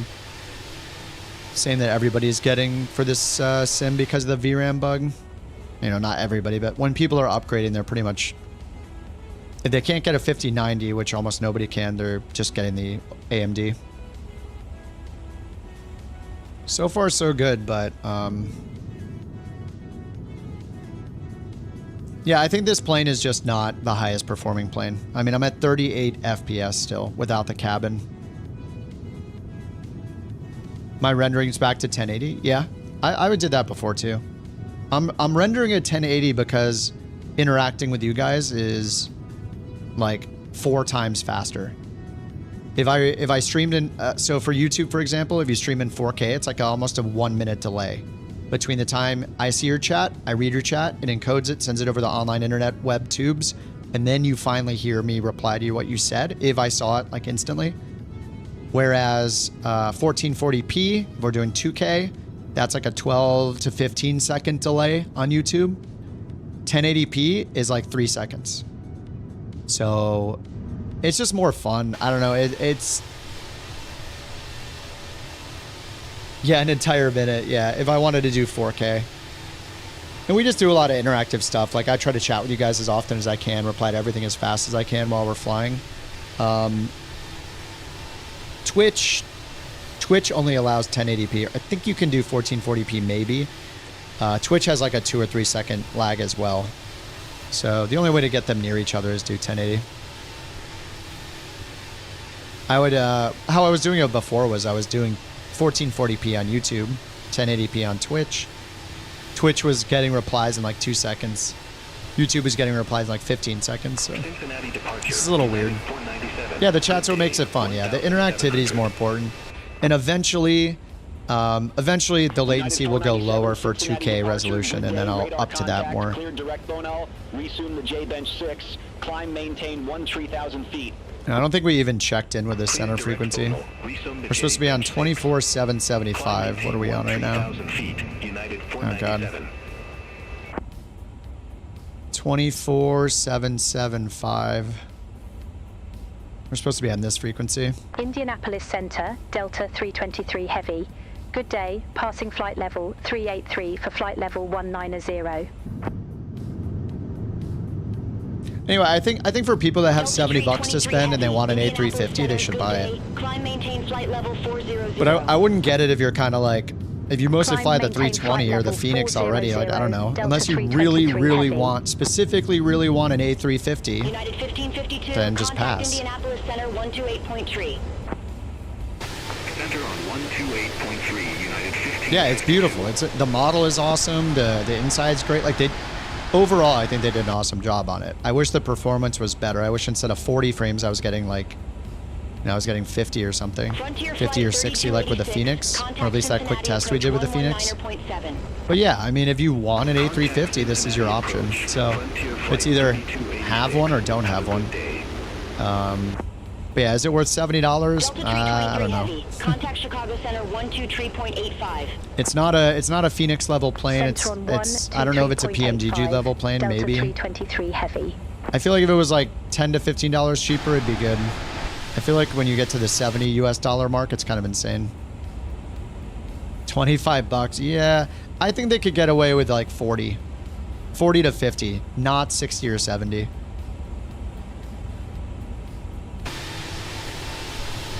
I don't know. To be fair, there are two variants, right? There's the 900 and the 1000, so that's something to consider, you know.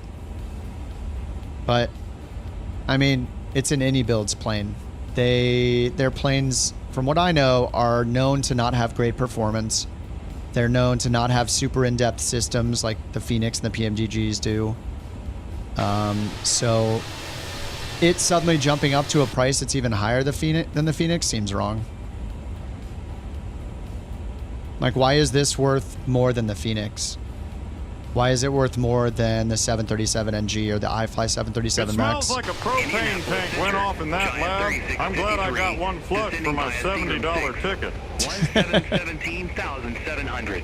A380 has quite a number of in-op, but using yeah, it's freeware, yeah, for sure. It's just too expensive. This should be like a $40 or $50 plane.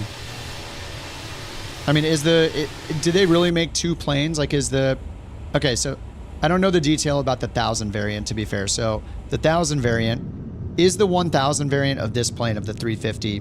Is it like a whole new plane almost? Kind of like, not a whole new plane, but the way the Phoenix team released the 319 and the 321. The 319 and the 321 are, they have unique characteristics to them, right? Like the handling, the physics, how they slow down, whether or not they have sharklets available, like that kind of thing.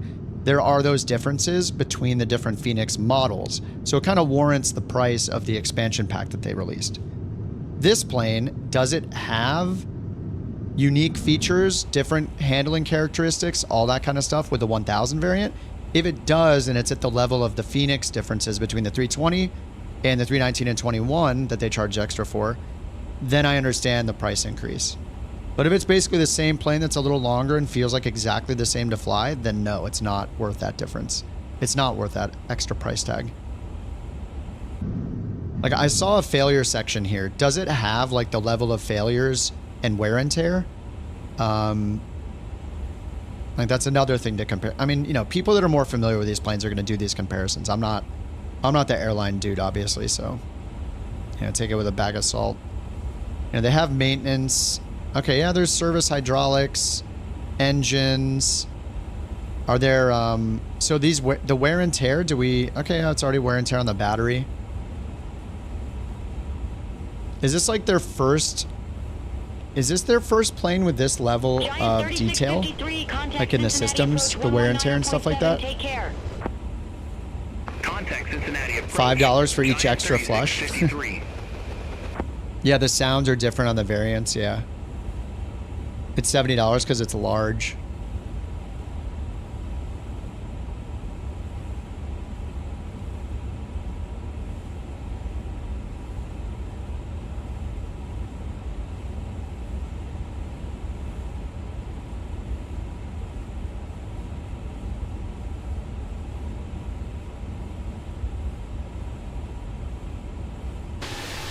I don't know. It just seems kind of crazy to go from not making planes that are $70 to suddenly introducing a $70 plane. That's the sticker shock part of it. It's just like, wait a minute, what am I buying again? Like Phoenix could release a $70 plane. PMDG, well, they do release $70 planes, 77, 70, right?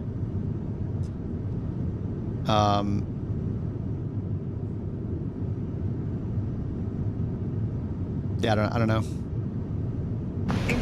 Yeah, because there are no competitors, but that doesn't mean that.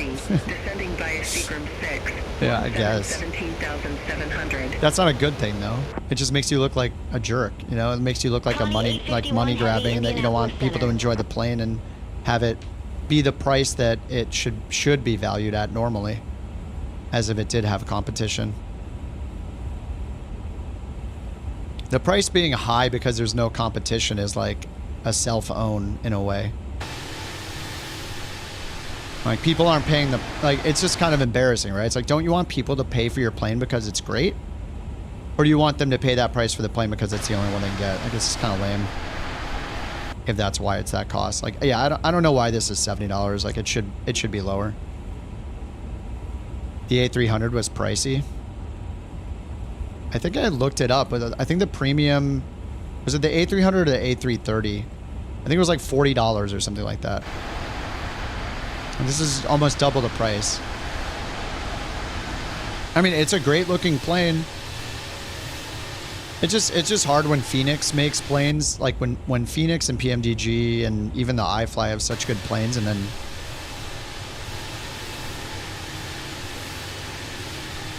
yeah, the performance is good right now, but I'm still at 41 FPS and not 60 like I am with the others. So financials, yeah, that's true.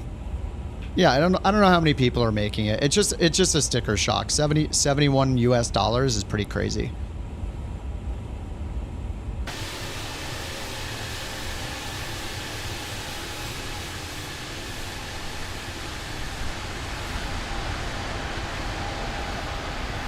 I mean, it's really good looking.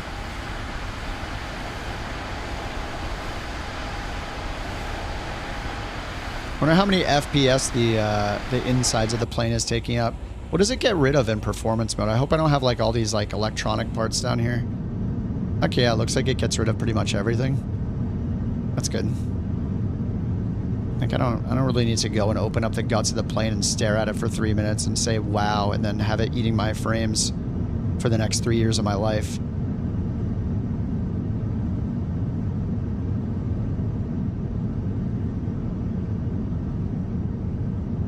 Like, do I need this? Maybe a lot of the stuff is in there. Is that the rat?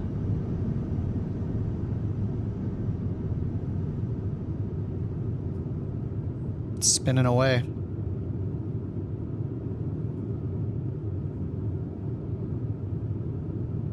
No clipping the plane. Anything in here that has that I'm never gonna see outside the plane should be removed. Well, like, why? I don't care. Why is it in there? Just remove all these things that I can't see. One patch away from being finished. I mean, overall it's good. I think I don't even know how to rate planes. What would I rate this plane? If it was $50, I'd be like, I'd say it's like an 8 out of 10. At $70, I'm like, it's like a 6 out of 10. Okay, maybe that's harsh. Maybe that's not right. I don't know. I don't know. It's fun. I did one landing so far, right? Like, I don't know. I'm just not the target market. I like the A319. I want little short hops. Agile short hops. But damn, it looks incredible. It's beautiful. Yeah, 100%. It's got unique avionics. It's easy to fly. Like, I didn't have to even look at a checklist. I can get it going. Just flying another A320 or another Airbus, like, you're good to go. You'll get used to using the screens down here, and yeah, like it's if you've flown any other Airbus, like, you're just good to go. Which I guess is that's what's great about it.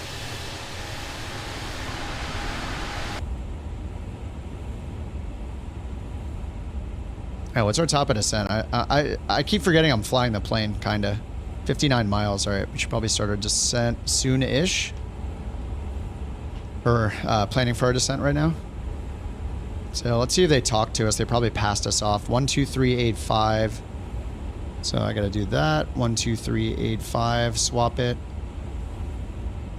Yeah, they add showcase cameras. They add. They fix it. They improve the performance by 10 FPS, and they add more instrument camera views, especially one to the EFB. They fix those few bugs like the keyboard entry not working. Saving the state of turning these off would be great, and fixing the mouse scroll wheel, turning these the wrong direction. If they did all that, then it'd be really, really good. 323 heavy, see you. It needs better performance. I'm at 35 FPS in cruise. It's crappy. Chicago Center. I mean, that's pretty bad. 323 heavy, flight level 400. Like a maximum of 40 FPS in cruise? Delta 323 heavy, Chicago Center.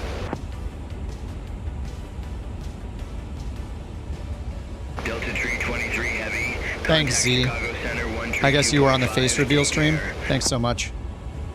Contact Chicago Center 132.5, Delta 323. It was actually heavy. a foot reveal stream. People were demanding it. How's the AMD? It's good. The extra VRAM's amazing. I think this plane is just crappy performance.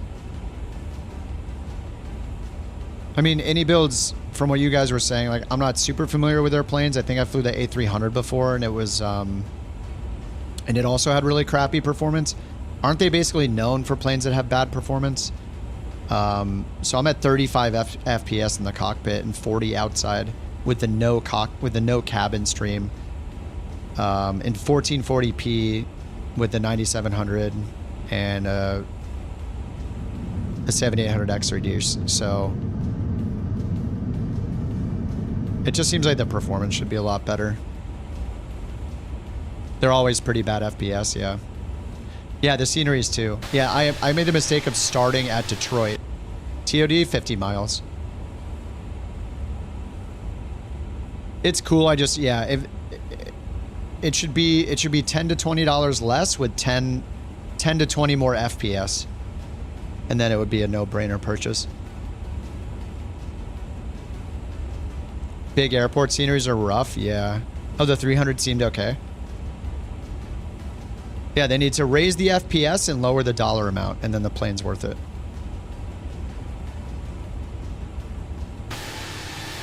It's so pretty. I just want the performance to be there. I know as soon as we get near the airport, I'm going to be at 20 FPS.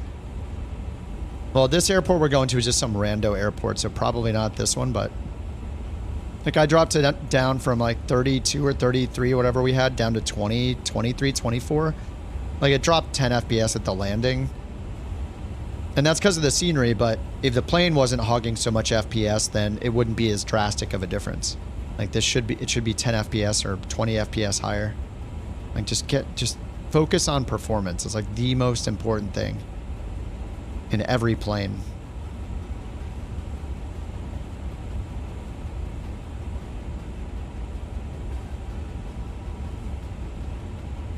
All right, I don't know if there are any approaches available here. We got Volk Field. Low IFR, freezing fog. Oh yeah, quarter-mile visibility. Now let's go down and put the performance in and call ready for descent in 28 miles. So we'll do the performance and then we'll call ready for descent. Perf. Approach. 0 for the winds. Yeah, they need to fix this keyboard bug. 0, add 0. OAT is gonna try to ignore that. -1. Get off the EFB.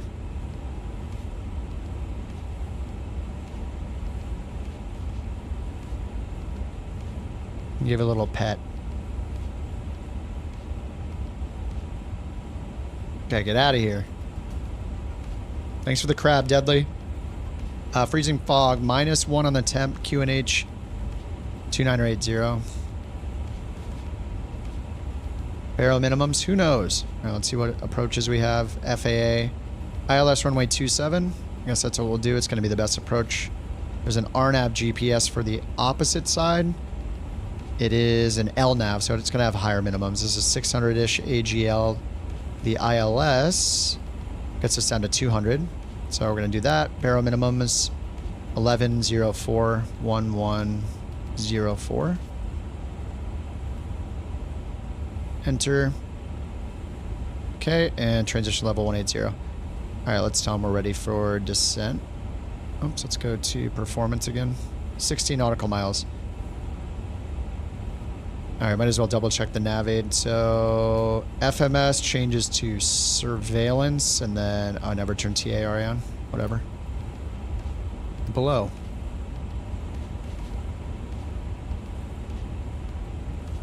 Oh, it's not under surveillance. It's under FMS, right? Position, nav aids. There we go. IVOK, that's right. 108.5271. We're going to leave that because that's based on the sim. The physical runway, we'll just ignore that. 2.9 degrees and ILS. And then, let's see, localizer. Looks like our DME is based off of VOK, which is the VOR. Yeah, VOK. Channel 41, it's a TACAN. We can't use that. Because we're landing at a military field, I guess, so. Chicago Camp Douglas. Center, American 2530. Good day. Flight level 250. All right, airport diagram. Runway is 9,000 feet long. Chicago Center, copy. Probably brake to vacate Bravo if we can, if it's got the data. Indianapolis Center, Delta 323, ready for descent. Beta update? Yeah, Jacob. Delta Since it came out. Heavy. Fly present heading. Descend maintain 8,000. Altimeter 2980. Bulk field landing runway 27. Nice. 8,027 present heading. Fly present heading. Descend maintain 8,000. Altimeter 2980. Bulk field landing runway 27. Delta. And we're on the course. We're just going to stay on the course. 3027, is that what he said? No, 2980. Where'd I get that from? 2980. Yeah, we're at 32 FPS right now. This is just... It looks okay when we get out of the plane. Like, it looks smooth. The problem isn't in the cruise, really, with the 30 FPS. The problem is going to be on the landing. And if you're landing at any major airport, that 30 FPS is going to get minus 10 or minus 15 when you get close. So because this plane isn't performing at a 50 or 60 FPS, you're going all the way down to 20 or 15 when you're landing. So that's why the FPS matters even when we're in cruise. What's up, Griffin? How's it going? Series X player. All Airbus airlines are broken. All the Boeings work well. I don't have a tutorial for the Max. No, I just mostly stream Griffin, but if I know I need to make, like, Sim Update 1's coming out at some point, and they made changes to the Vision Jet, so I kind of need to make a video for that. And then I also need to make a new PC-12 video because I didn't do all the approaches. That also has some improvements, which is nice in Sim Update 1. Like the auto throttle works much better now. Yeah, I just stream all the time, but I'm on the beta, Pete. I went back to the original for, what was it, like 4 or 5 days or something until they released another patch and fixed stuff. It was like update 3 or something like that they released, and oh, did I not start the descent? Whoops. Yeah, they released, like, I forget what update number it was, but they messed tons of stuff up. So I had to uninstall it because the sim was just horrible. It was at like 8 FPS or 5 FPS. Like, they just wrecked it. I think it had something to do with multiplayer. So I uninstalled it temporarily and went back to the non-beta for about a week. And then they released another patch, and it's been okay since then.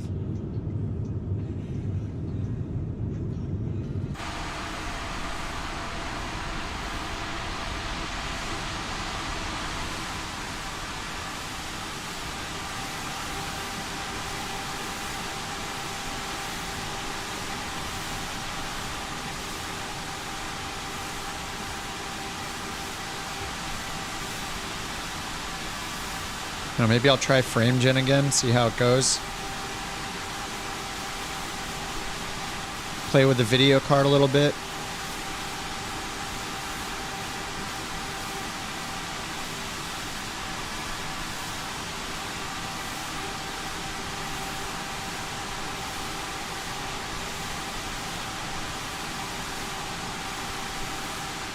Fluid motion frames 2.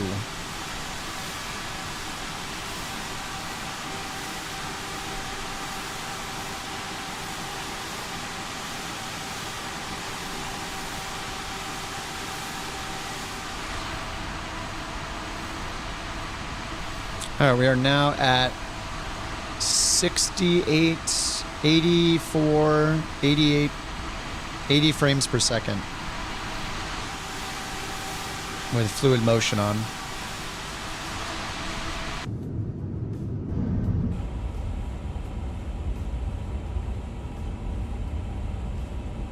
Can you do emergency scenarios? Yeah, I think they have failures that you can turn on in here. I haven't touched them at all yet. Where is it? Is it under options or something? I saw a list somewhere.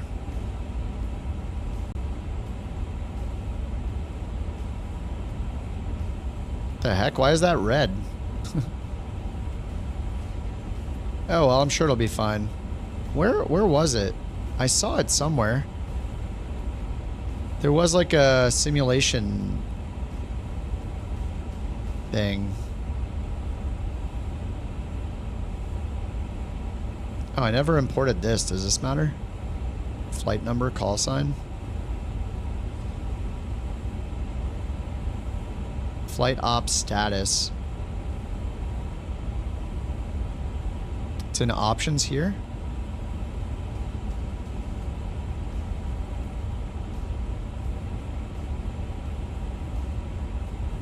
AFK mode.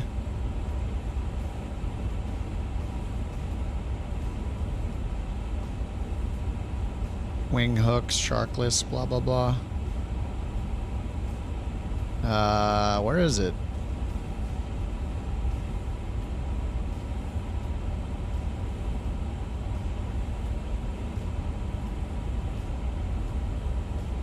I swear I saw it somewhere. Why is it so hard to find? Oh, situations. Right there. Whoops. I'm dumb. My bad. Situations enabled. Once enabled, a situation cannot be reset. Failures. It's a good list of failures. You have to click it to toggle it on. So, did these happen naturally, or is the only... Will these only happen if I trigger them manually? Random...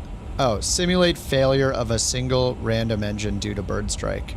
Sounds like a coin flip to me. Simulate depressurization event. Unruly passenger. Smoke in the cabin. So I don't understand. What happens when you enable these? Does it do them automatically? No, I'm not doing it. You want me to lose the game?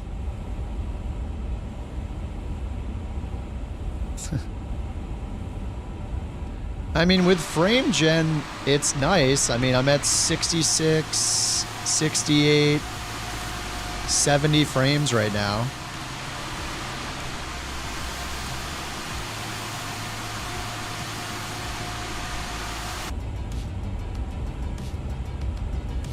I think on the next flight, I'll try 4K on my end. Do it on approach, a bird strike. It is a testing stream. No, unruly passenger doesn't work yet. See, it says coming soon. Medical emergency, unruly passenger and smoke in the cabin, coming soon.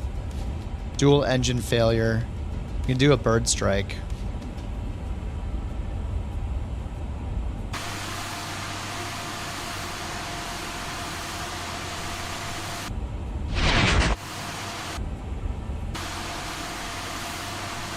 That's it. Oh.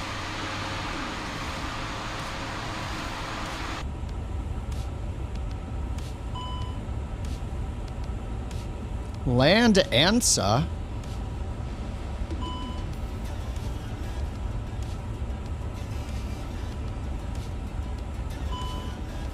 Does it mean thrust to MCT? Does it mean flex?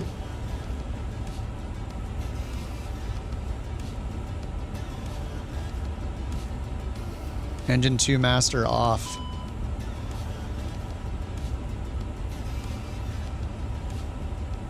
Engine 2 damaged.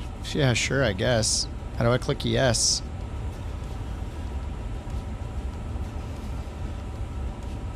Yes. Do I hit enter?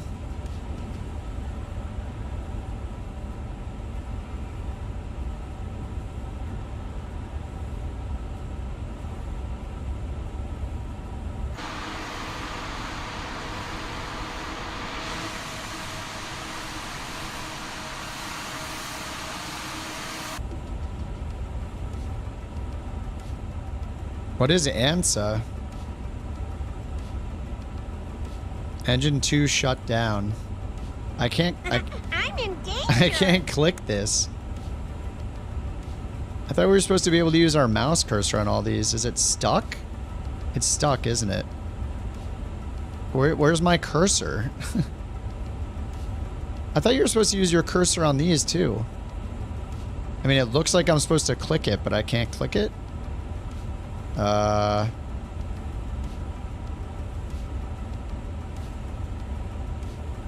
It's not working at the top one. I don't understand how to use this. So why are these touch screens and these aren't? Or have the cursor thing? Yeah, I don't know how to click it. This?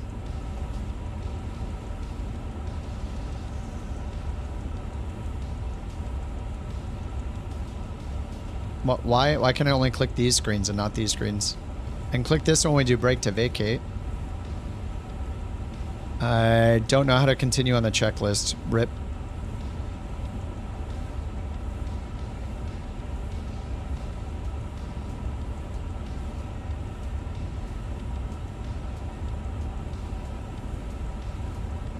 I just want to tell you both good luck. We're all counting on you. Oh, did that do it? Kind of. Enter does nothing.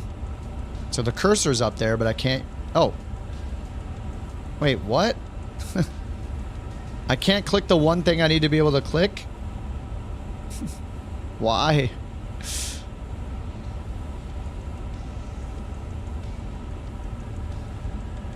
You don't think they're touchscreen? The mouse goes. Yeah, but for our intents and purposes, we are using this. By moving our mouse, we're using this essentially. We can't use this, so this is us using that. It's the same effect, but how do we click yes? All right, whatever. We're descending. Let's do a set up brake to vacate plan. We're landing on 27. Yeah, we're landing on 27.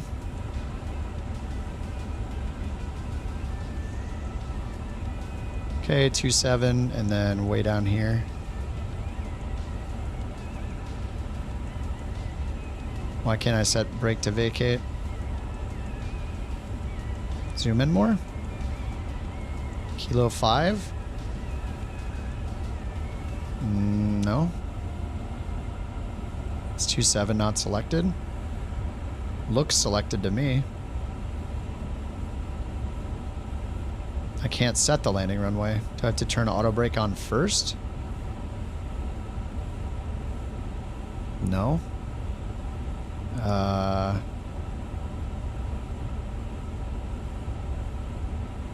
Oh, this is Cincinnati. Oh my god. Okay, stop. Oh my god. What is with devs and mouse cursors? Haven't we had mouse cursors for like 75 years? Someday somebody will figure them out. I have faith. Oh my god. Airport not available. Hey, what? What? Airport not available. Loading airport. Not in database. Okay. Alright, I'll just do manual braking, I guess.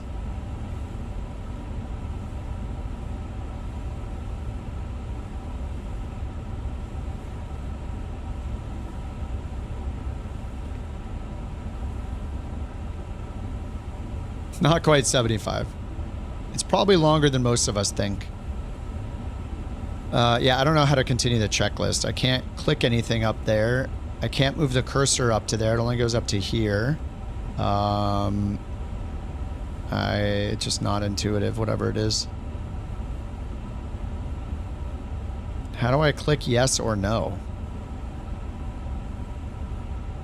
Like that moves the cursor up to here. I can move it to here by clicking the screen. Just no cursor allowed here.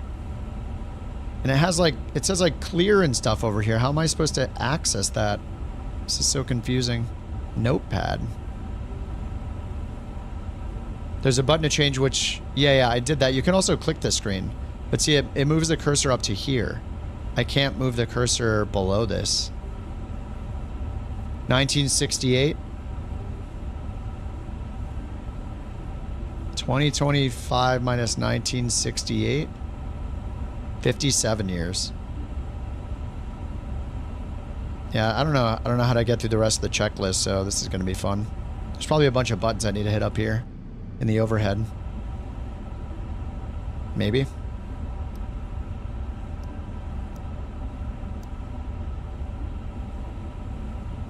You were gifted 30 DVDs? 2004. It's our total air temp. Plus 0. Let's get the anti-ice on for these clouds. Beep, beep, beep.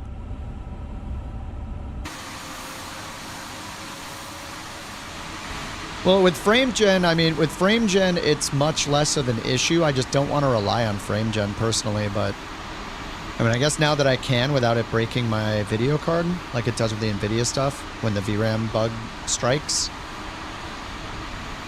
Yeah, there's got to be somewhere to advance it. Maybe it's in the middle? Oh, is that it in the middle, actually? Oh my god, that is it. It's right here. It's these buttons. Yes. Check. Oh my god, it's right here. Engine 2 fire PB. Push. Fire PB. What's PB? I've never used this. Is it do I hit this? Fire PB, is that the push button? I mean, it must be this. Why can't I close it? Maybe that's a real thing. Squib. Okay, Agent 1 and 2 discharge.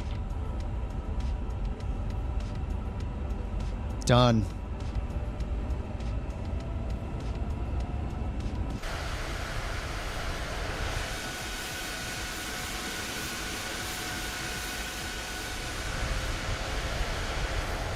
If you can use frame gen, then the plane isn't that bad. The problem is I don't want to rely on frame gen personally. I mean, that's my reaction to frame gen because of my bad experiences with it with the 4080. You ever get tired of your touchscreen not working on your Ford truck? Well, buy Avoid our sister icing product, conditions. the A350, and feel right at home. When you can press the same thing over and over and nothing happens. Don't change what you hate. Embrace it. Built Ford tough. I'm at 116 FPS right now. Holy crap. I gotta turn 4K on after this and see what happens. Not on the stream, but just on my monitor so I can see clearly. It is a strange experience playing in 1440p on a 4K monitor. Literally half the resolution it's meant to run. Thank you for that beautiful commercial. Sawyer! Thanks for sticking with the couch captains, Denisiman. Thanks so much for sticking. On this anniversary of the horrible events of January 26th, I give you more money. Oh my god, it is the anniversary of January 26th. Well, the month anniversary. What's up, Sawyer?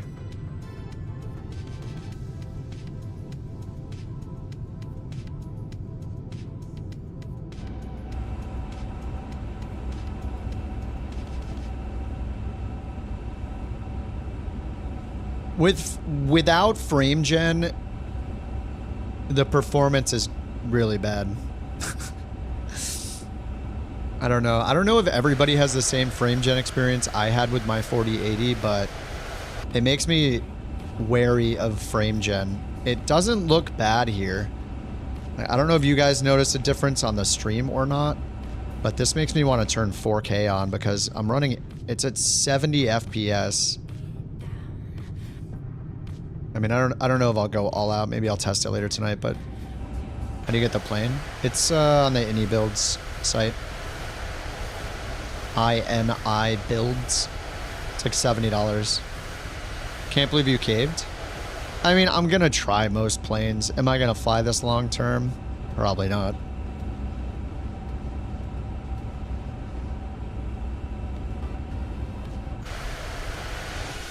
I just don't, I don't know. It is really pretty. When the frame gen is on, it's bearable. When the frame gen is off, the performance concerns me. It's kind of crazy that if your development company is known for making planes that have bad performance and your newest like flagship plane doesn't have good performance, that maybe you're not learning that that's the perception of your company. That's like, you would hope to see some better like improvement over time, but I mean, maybe there's just some bugs, but you shouldn't have to have frame gen on to get like 40 FPS. Does it look better in 4K? I mean, for me, it'll look a lot better in 4K, yeah. It'll be literally double the resolution. It's very pricey. Yeah, I don't see how this could, I don't see how this is a $70 plane. I don't quite know if I don't know the depth of it. I've heard that it's basically not study level, so I don't know how it's priced similarly to other study level planes, especially when the performance of the plane isn't good. When it's running at 30 FPS and the Phoenix is running at 60 FPS, it's kind of concerning. We shouldn't have to rely on frame gen for good performance because of a single plane. Yeah, the PMDG planes. Except, the only exception might be the 777.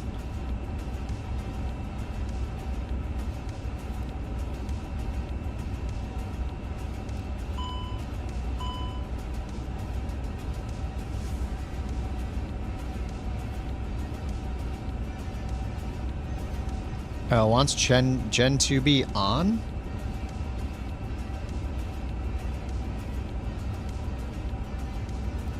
Yeah, well, you know, that's just like your opinion, man. Yeah. I know. Engine 2 shut down. It's already shut down, dude. Oh, I gotta split my throttles real quick, sorry. Otherwise, I'm gonna be moving that.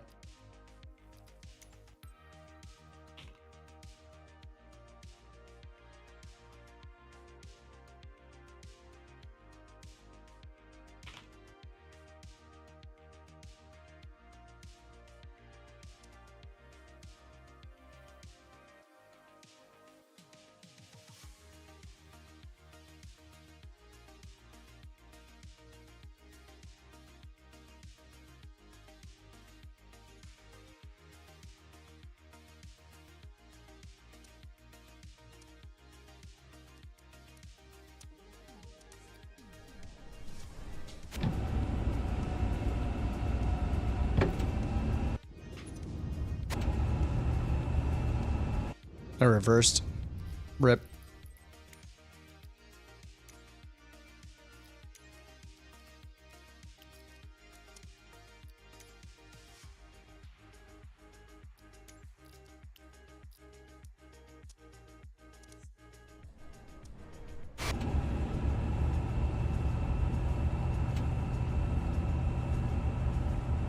All right, there we go.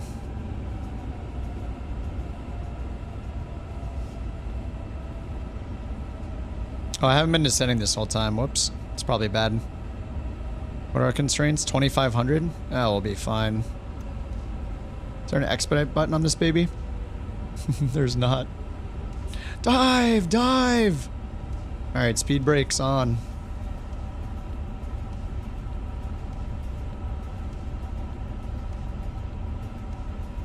Anti-ice is still on. We got total air temp +2.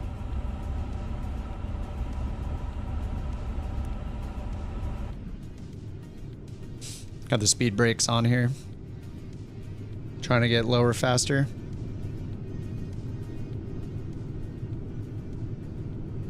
They're nice features. Don't know how much is Indy and how much is just Airbus. Yeah. I think it's if you have the money and you want an A350, you buy it. Like there's no reason to not, if you have the money and you're not gonna like miss rent, you know, then you buy it. It just seems a little overpriced for... They don't have the reputation that like a Phoenix or a PMDG has on these kind of planes, so you can't just like instantly hop up to their price level. Better than the A350 and X-Plane? Yeah. I mean, $71 US is pretty insane.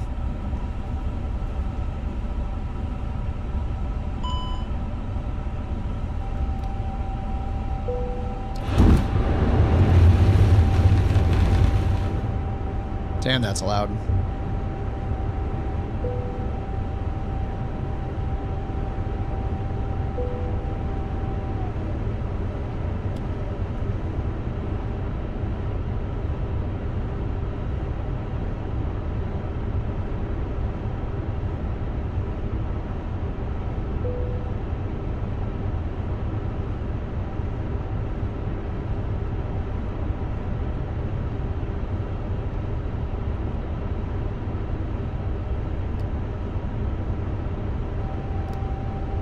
Dive, dive.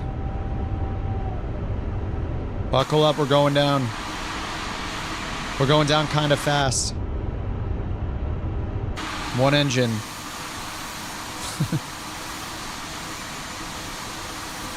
I see some visual, you see those glitches when I move with the frame gen? See the wheel like ghosting? Brr, brr. I don't know if you guys see that on the stream, the wheel, especially around the wheels. It's not too bad though. I mean, at least my frames aren't going to 10 and then glitching like crazy.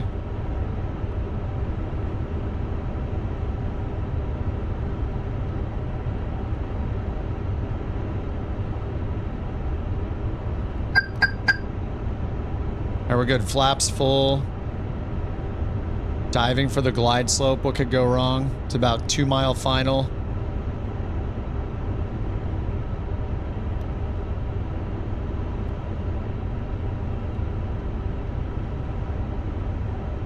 $1,000.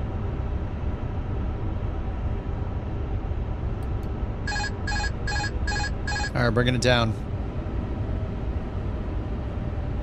Where's the runway? Sync rate. Pull up. 12 knot winds. 500. Pull up. Where's the runway? 400. Pull up. 300. 100 Pull above. up. 200. Glide Minimum. Slow. Glide slow. Oh, there it is. 100. Glide slow. We made it. We're good. Glide slow. Glide slow. 50. 40.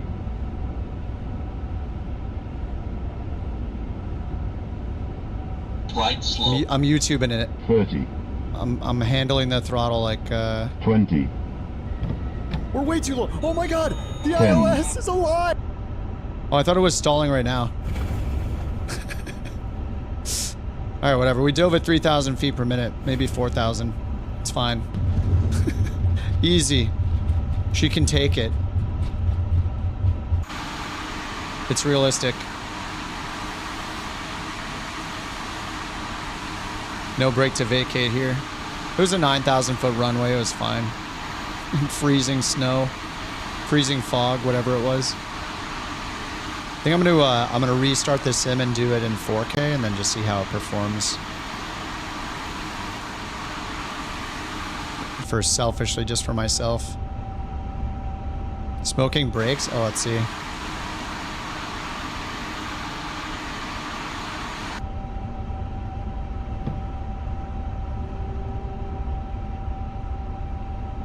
don't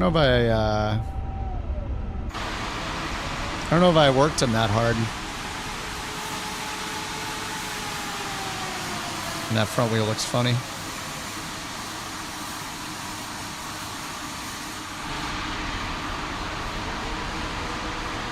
Resolution is not the factor for what?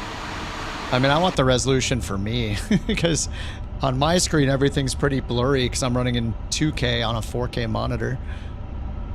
I mean, it's not that bad. It just, I might as well see what it's like.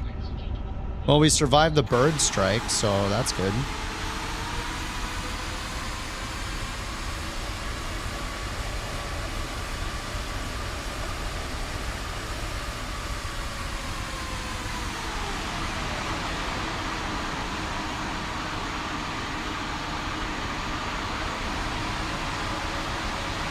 All right, Brian, see you, dude.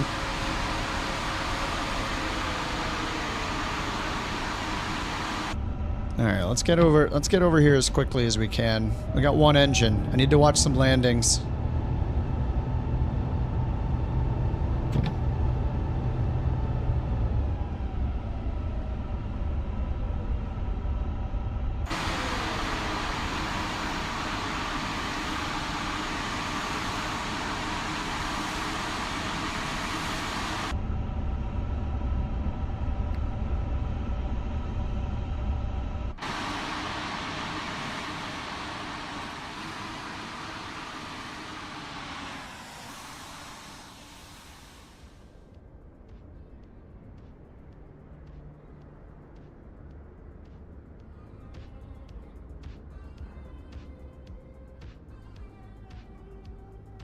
Trax is invisible.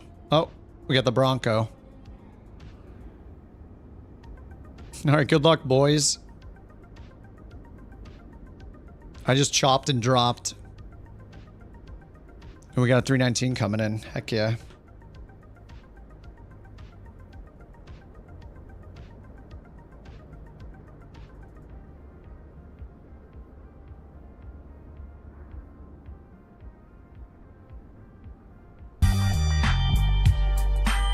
Oh, yeah. Man, this sim is going to be so good a year from now. I mean, it's already good, but I'm just thinking when we have like 10 more planes in career mode, triple the missions, a new mission type, some huge end of the year feature they add. The PMDG planes have been ported over. The iFly is available, you know, like the VRAM bug is improved. It's going to be crazy.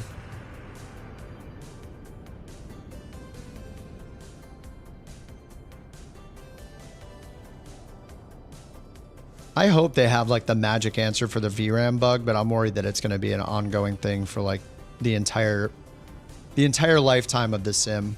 Like slow improvements, but never like fully fixed.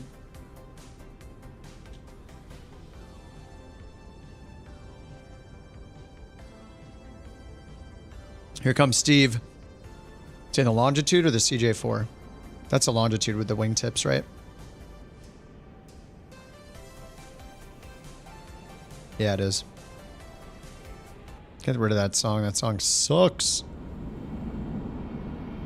It's just not good.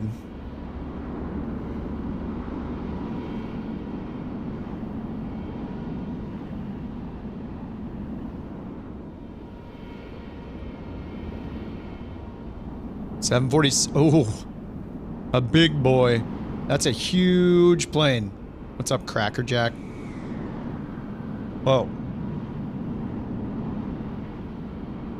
Yeah, FrameGen definitely looks a bit glitchy. Email from Microsoft for a survey. I did not. Nobody asked me anything.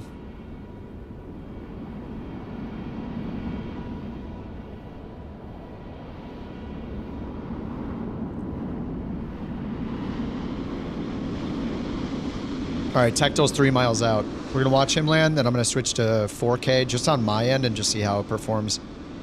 It's at 101 FPS right now with FrameGen on.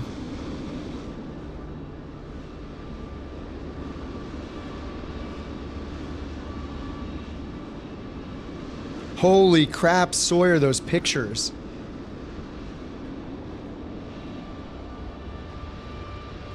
Dude.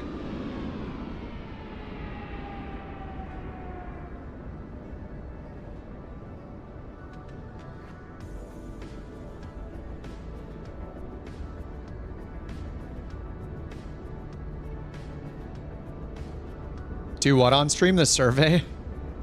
Actually, I haven't checked my email. I don't know, maybe I do have one. No, I don't. The heck? Who just came over flew over my head? Oh, it's Rex and the R-FAL. How loud was the takeoff?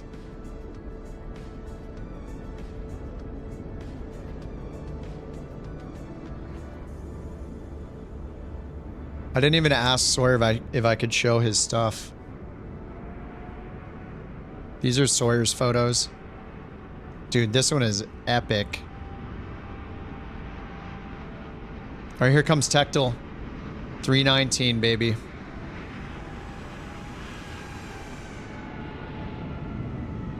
Yeah, the frame gen in this isn't the best, but at least I'm not a stuttering mess, so.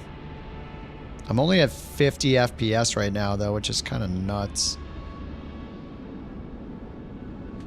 Two streak shot long exposure from 2 different launches. Oh, I had the picture up. Oh my god, I'm sorry. I changed how I do things a little bit on the stream. It used to automatically hide things. I have to figure out how to make that happen again. I'm trying a different setup on the stream scenes and stuff. Sorry, Tectal. It was beautiful landing. East Coast, West Coast thing sucks. Alright, let me go to the main menu. I'm going to quit out of the sim. I'm going to load into 4K and do another one. It'll be a late night tonight. I got to see how it's going to perform in 4K. Hopefully changing my monitor resolution doesn't destroy the stream. I don't think it will, but if it does, whoops.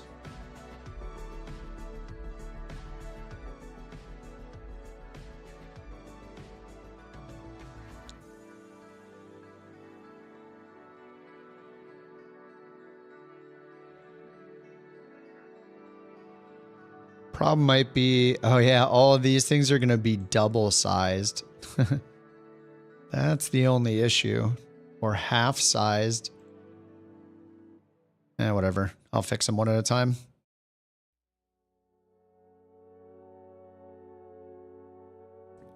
Yeah, Gandalf, I got the XTX. Alright, sim is launching.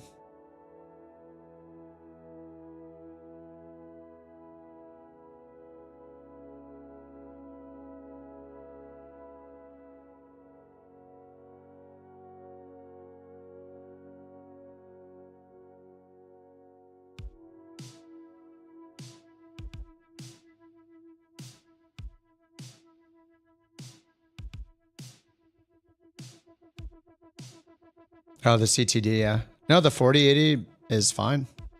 I mean, besides the fact that if you push your finger on it anyway, the fan stops working. But, you know, that was always the problem. With my personal 4080. I'm just using it's the VRAM problem. I can't...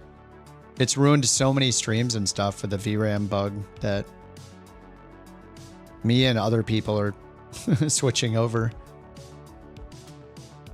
I mean, it looks just as good. I don't think there's a difference between using one or the other. An NVIDIA or AMD card looks great. Just gonna load it in 4K and see what happens.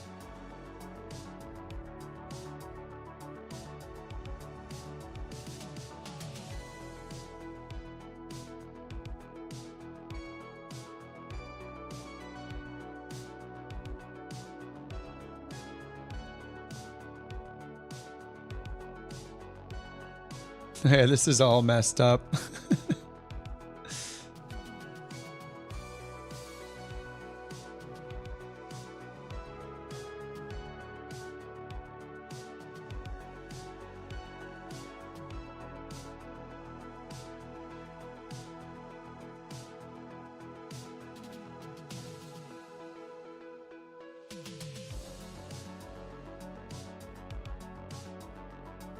Man, the sim loaded fast.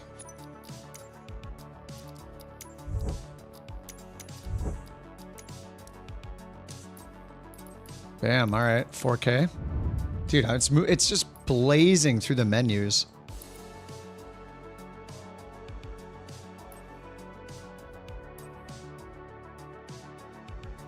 Okay, where are we going next? No cabin.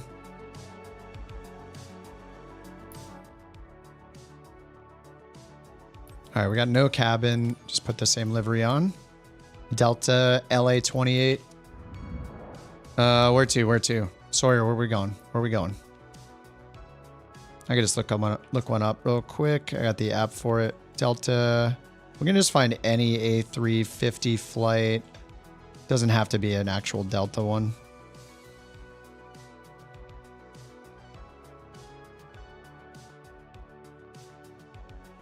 No routes available. Okay, I'm waiting. Oh my god, just regenerate. No routes available for the A350. Oh, A359.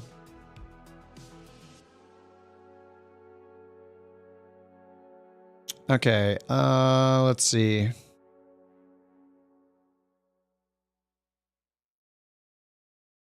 RJCC, RJTT. Sapporo. Is this over water or over land? Oh, there's a lot of land. All right, that'll work. You can go live on this, right? Yeah, let's go live. Why does it say custom when I just picked live? What? Okay, well, I guess that's fine. All right, save. Good, start flight.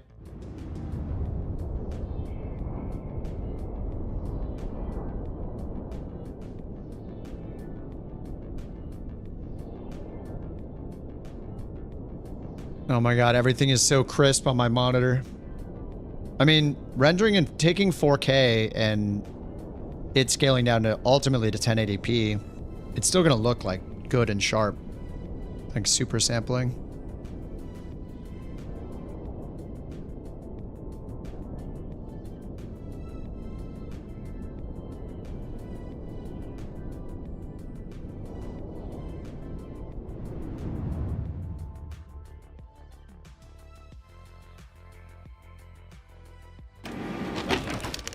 All right, RJCC to RJTT.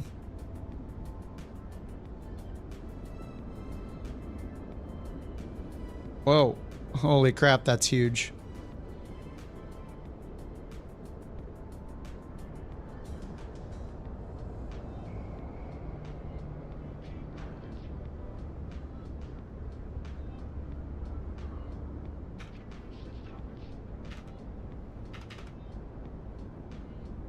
All right, that's good enough for now. 1440, there we go. All right, Japan 516, we're gonna go Delta 323 just so I know what it is.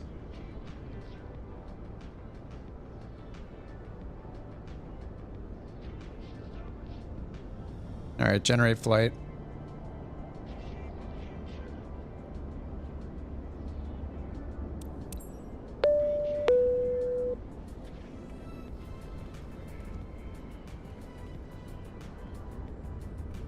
Wow, look at the quality on that plane. Whoa.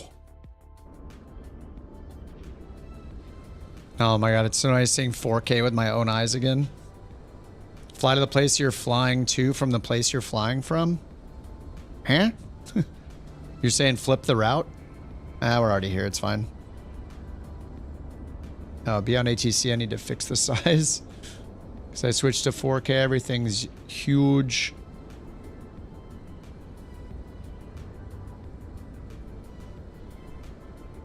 All right, there we go. Fixed. All right, let's load it in.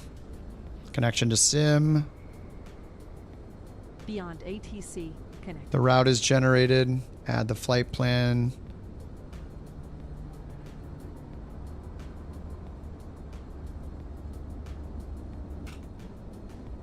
All right, there's the route it gave me. I don't really want to, I was thinking about slewing the plane, but I don't want to break anything. All right, bat 1. All batteries on, external on. Kill all the white lights. There. Emergency exit lights on. Nav.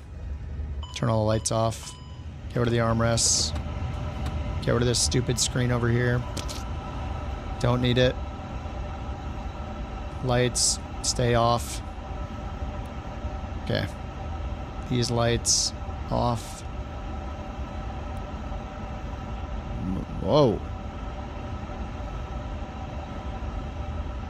Wow. Alright, flight ops, sim brief import. Wait, how are we JAL? Didn't I change that? Oh, the call sign didn't get changed. Crap.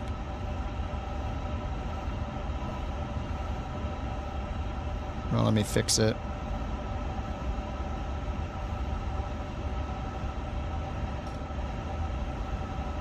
Alright, regenerating.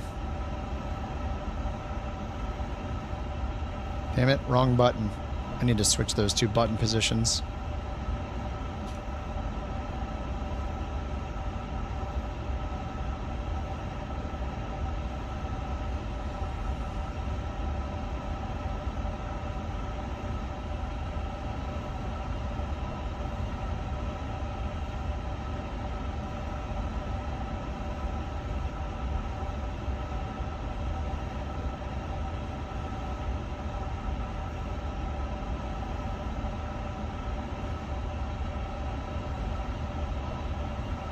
Okay, import it again.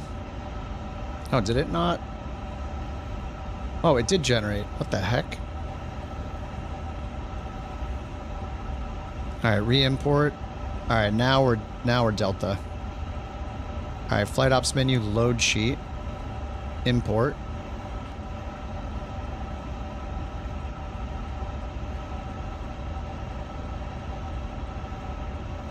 And we'll import it over here too. Beyond ATC connected.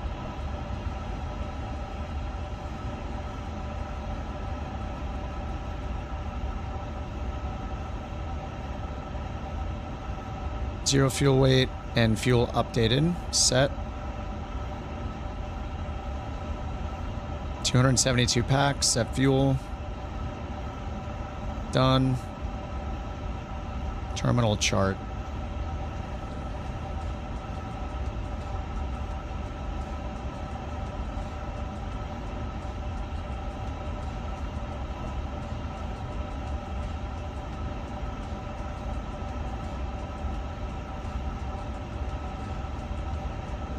Sapporo.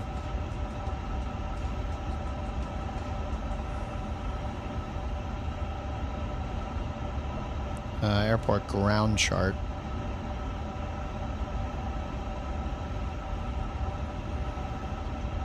I mean, I'm at I have frame gen on, so I'm at 67 FPS. I think I should turn it off again and see how we do. 4K with no frame gen stuff on. Alright, we're now down to 35 without the frame gen. I mean, it looks good. We're not at a crazy custom airport either though, so.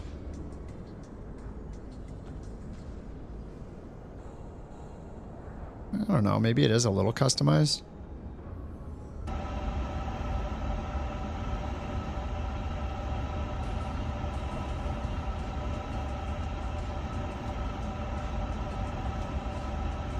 Okay, takeoff performance. Let's go down here and get our flight plan in. So we got this one on performance, or on, yeah, performance. This one on flight plan. Actually, let's do a NIT on this side. Flight plan request.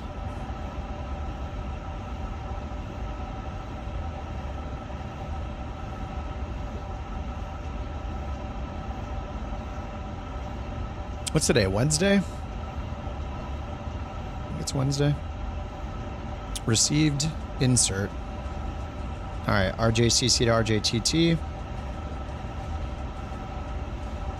Oh, the wind came in automatically with that, I guess. All right, departure, there is none, except for the runway 01 right. Okay, Okay, and then RJTT into Tokyo. We're doing the Golden Lima. Runway 16 left.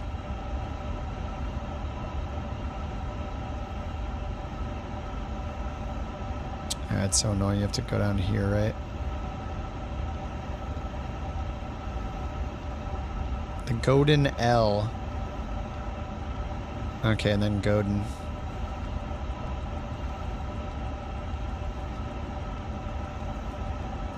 It's not Thursday, it's Wednesday. For another hour and a half. In California. Okay, discontinuity and then Tabi. Alright, let's get our clearance. IFR clearance, go. Delta 323 Heavy, ready for airways to Tokyo, Haneda Airport.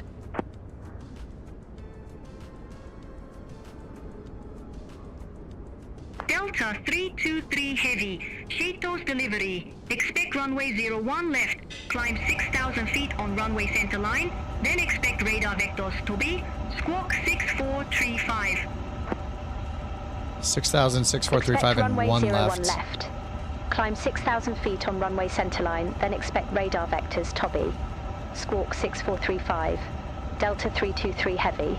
Alright, 01 left, compute. Oh, let's get the Delta wings. 323 Heavy. Read back correct. Contact ground 121.6 when ready for push or start. We'll contact ground 121.6 when ready for pushback or engine start. Delta 323 Heavy, thanks. 01 left, performance. 01 left, compute. Again, just to make sure. Send FMS.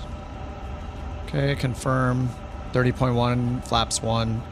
Flex, anti-ice off, packs on.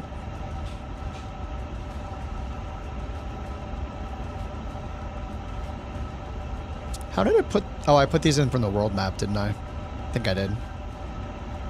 So if we look at info, weather, VFR, 1 degree.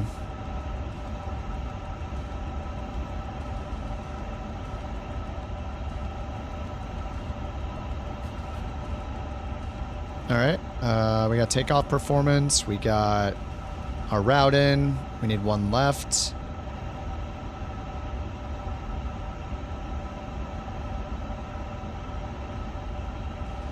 Let's turn the airport diagram. We'll hit comma 1016. Actually, does Japan use inches of... Oh, the whole sim is freezing. All right, whenever you do this, it freezes the entire sim. Holy crap. It's crazy. Jeez.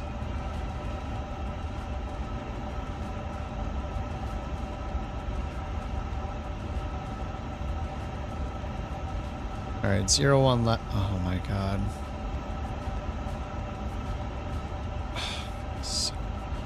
Stop moving.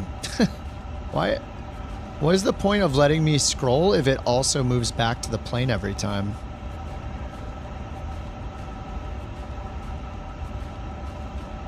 Okay, whatever.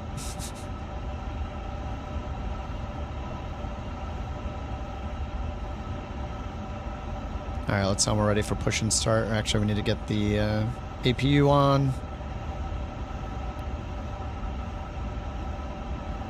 Alright, APU on and start. Flap open. We're about 36 FPS right now 26. In LA.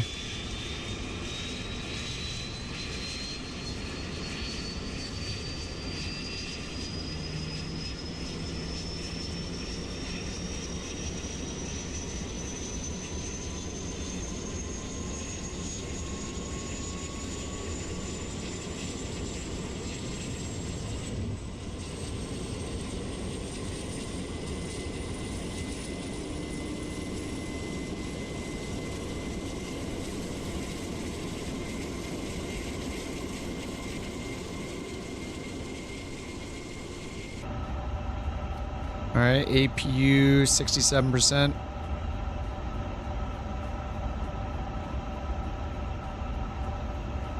God, it's so nice to look at this in 4K.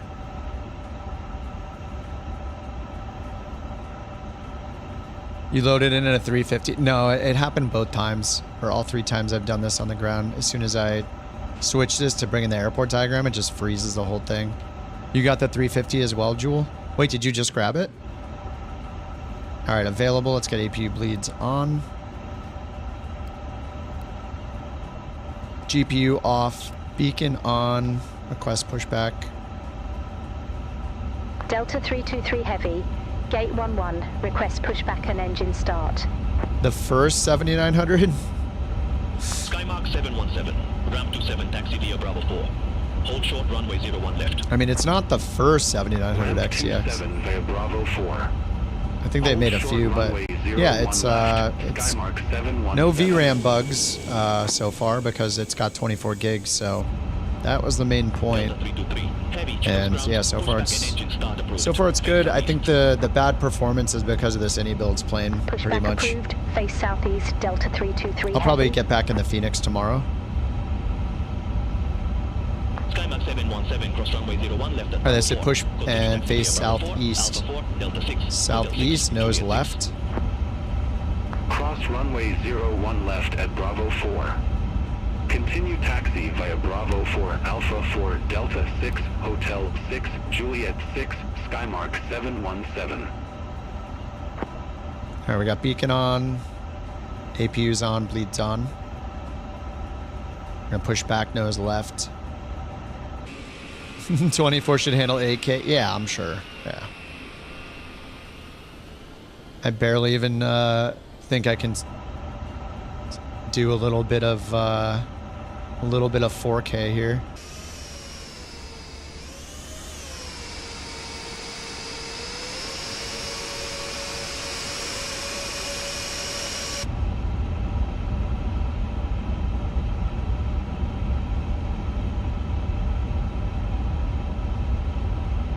Let's start engine 1.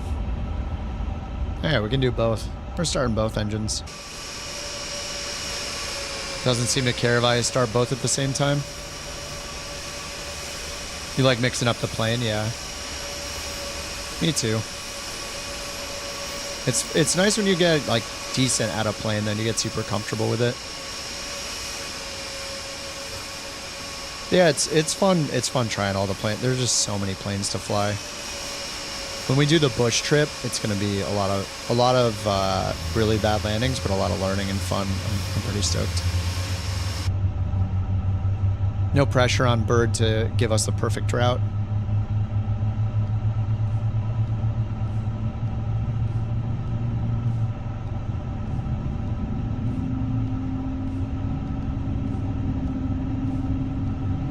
It's great. Don't worry about that. It's going to be really fun if we're not even starting at airports most of the time, but we're starting at like, we're starting at lat long coordinates. It's going to be hilarious. 1 and 2 both available. Yoink, ignition off, flaps 1.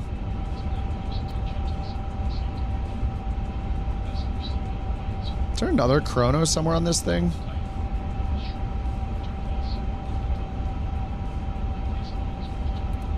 I don't know. Probably. Alright, let's get the bleeds off. Taxi light on. Sapporo ground. Delta 323 ready to taxi. Dynasty 131 Heavy. At stage 8. Request pushback and engine start. Jerk. Delta 323 Heavy. Runway 01 left taxi via Tango 1. Runway 01 left taxi via Tango 1. Juliet 5. Oh. Juliet. Juliet 6. Juliet 7. Hotel 7. Dynasty 131 Heavy. She goes ground. How did she know all that? Holy crap. Did you see her just predict the route? That was insane. Wait,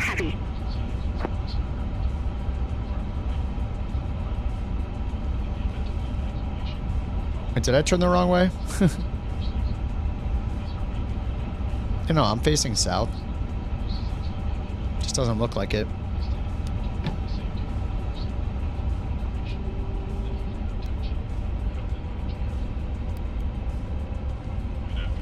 Alright, takeoff config normal.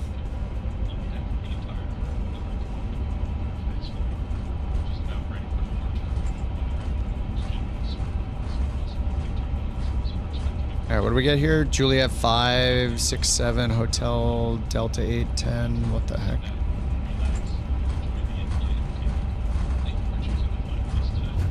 Juliet 7.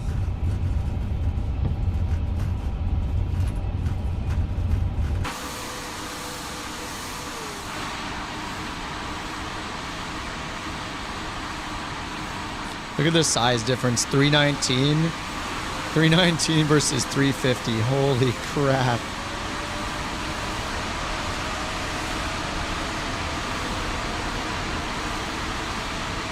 Two locations over 12,000 feet. You can take off in a 185. It barely crawls into the air. What would we have to fly that high? I guess we could fly a Grand Caravan. This can go up to 25,000. The Sky Courier is probably a good option.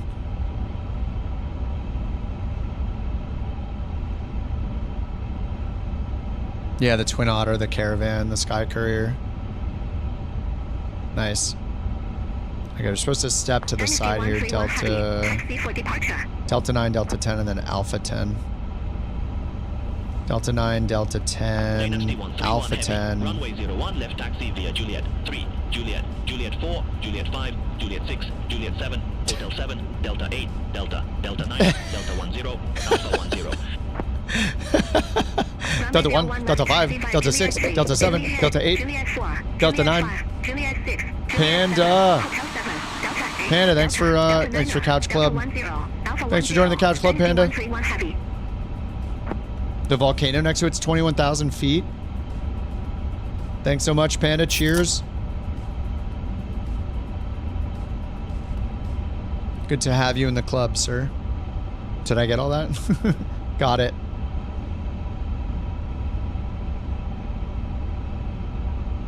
You're gonna supply the Duncan? Heck yeah. That's all I need. All I need is my coffee. Finishing my coffee. Alright, where are we at here? Delta 10, Delta 11. We need to go Alpha 10. Alpha 10's here to the left, so we're gonna make a left up here. Initialize weight. Oh, I didn't put in the weight. Ah, crap.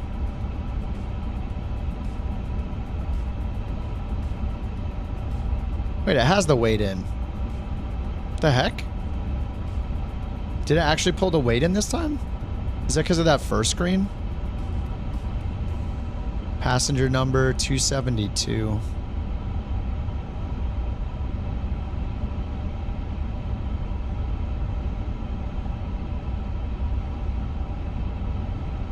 Yeah, it has the weight in somehow. Maybe it's that first screen. Mass Effect. Not really. I know it's supposed to be like the greatest game ever. A good friend of mine like is not obsessed, but you know, he really, really loves Mass Effect. Fuel? Did it not show the fuel there?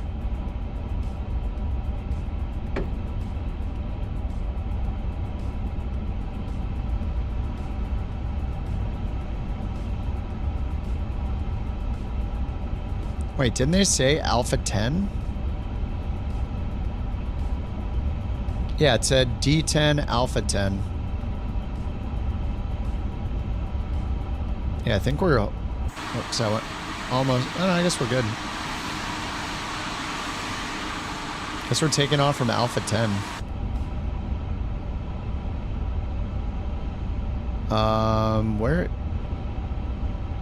Where did the... Oh, yeah, fuel and load. Oh, yeah, it's all in. 0 fuel weight. It's got the fuel, trip, econ, gross weight, fuel on board 33.3. Yeah, it's got all the information from up here. I guess it's fine.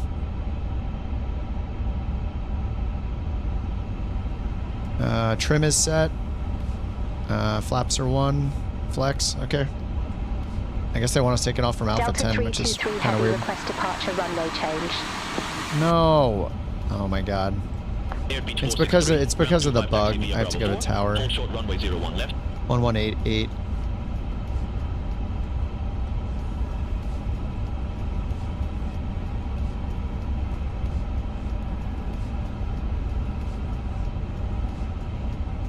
All right, request departure. Delta 323 Heavy, ready for departure. Runway 01 left. So I'm guessing I should pick our Delta departure. 323 Heavy, runway 01 We have left. like we're doing a displaced. Runway We're not taking 01 off from the left, line up threshold, and so. wait. Delta 323 Heavy. I mean, they told us to go to Alpha 10.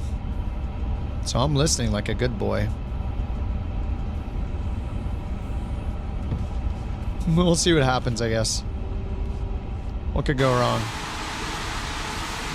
Except we're in a 350 without enough runway length. Delta 323 Heavy, Cheetos Tower. Wind 020 at Niner. Fly heading 360.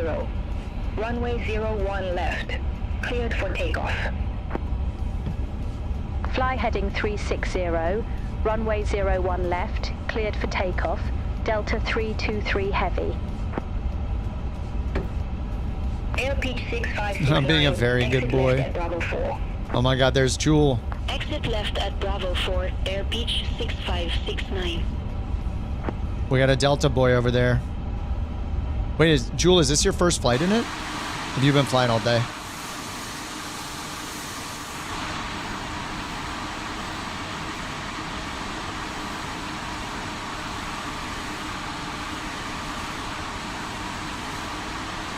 FPS right now, it's about 30 in 4K. Monitor ground 121.6. Ground 121.6, air pitch 6569. Air Beach. What's he doing? Going full length? First flight? Oh, baby. Hey, if you don't mind flying through me, I could watch your first takeoff. Here, let me go behind you. Runway 01 left. Let me get behind him, then we can watch him take off first. Get a proper takeoff view. Hold short of 01 left. Crow, hold short of 01 left. Dynasty 131 Heavy.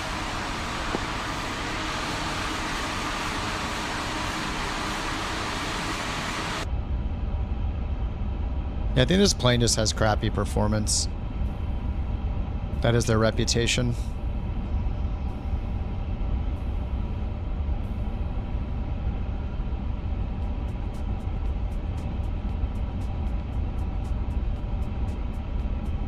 If I ran a development company whose reputation was building planes with bad performance, I wouldn't make my super hyped up plane also not have great performance.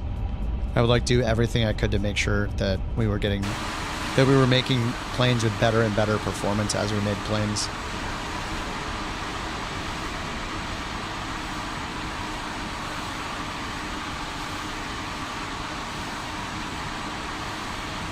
And if that's your reputation, don't you want to like fix that reputation? That seems like it would be a big, should be a big goal to repair the reputation of having badly performing planes.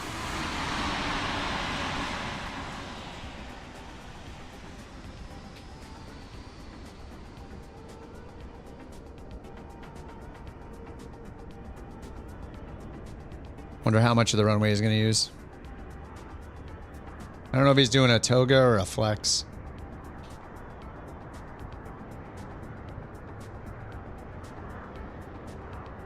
This is probably enough.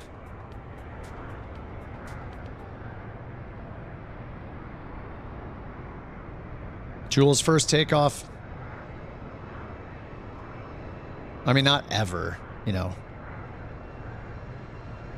My God, that thing came up so easy.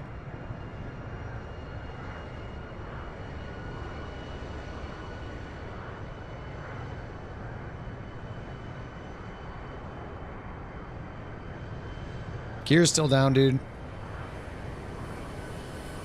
Gear's still down. Oh, never mind. Gear fell off. Oh, you're good. Gear's up.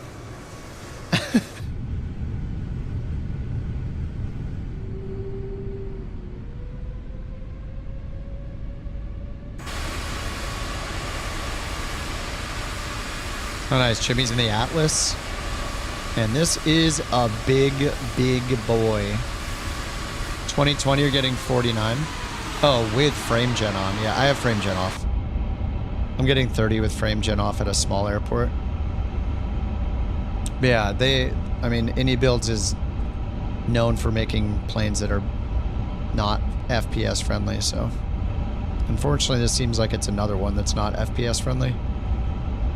Are you running the no cabin version? I'm at 32 right now. I mean, 30 is okay. It's just we need to do better.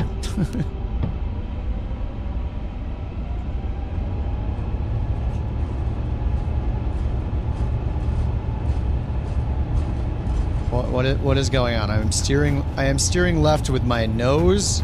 Dude, what is happening right now? Dynasty 131 heavy. What the heck is that? Line up and wait. Line up and wait. Oh, I split my throttle. I forgot I split them.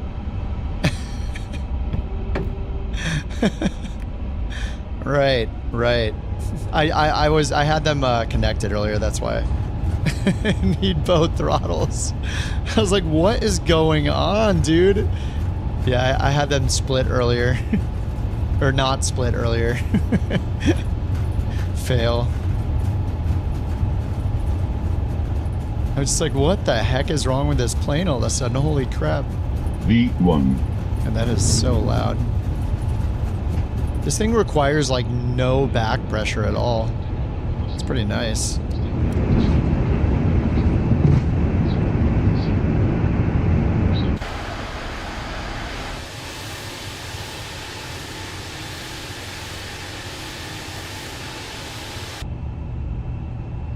$30 frames on the ground. Yep.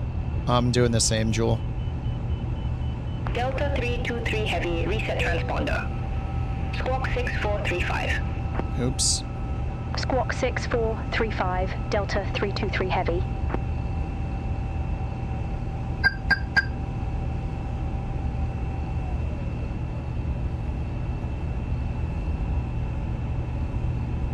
It's really the only way to the transponder up here. All right.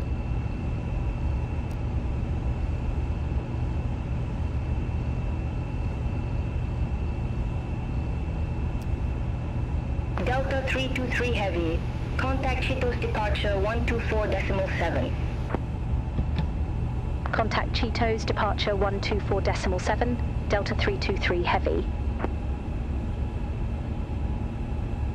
Dynasty 131 heavy. Cheetos Tower. Wind 020 at 9er. Runway 01 Cheetos. Cleared for takeoff. Yeah, 30 frames on the ground is exactly what I'm getting, Delta. Or Jewel.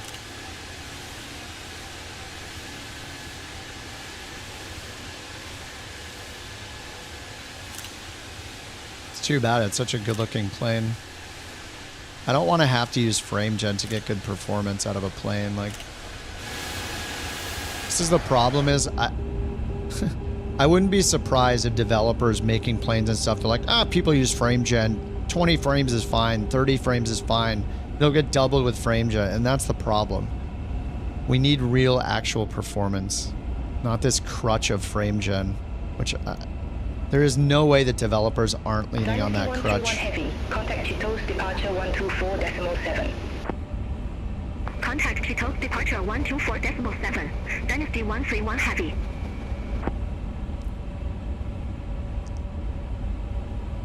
Oh, we're supposed to go to departure 1247. This is broken, so I keep forgetting. 1247, swap it, and she should auto-reply. Cheetos departure, Delta 323 heavy. Good day, 6,000 feet. Delta 323 heavy, Cheetos departure identified. Climb to flight level 190. Climb to flight level 190, Delta 323 heavy. Delta 323 heavy, turn right, heading 185. All right, 190, 185. Further clearance in about 15 miles. Turn right, heading 185, Delta 323 heavy.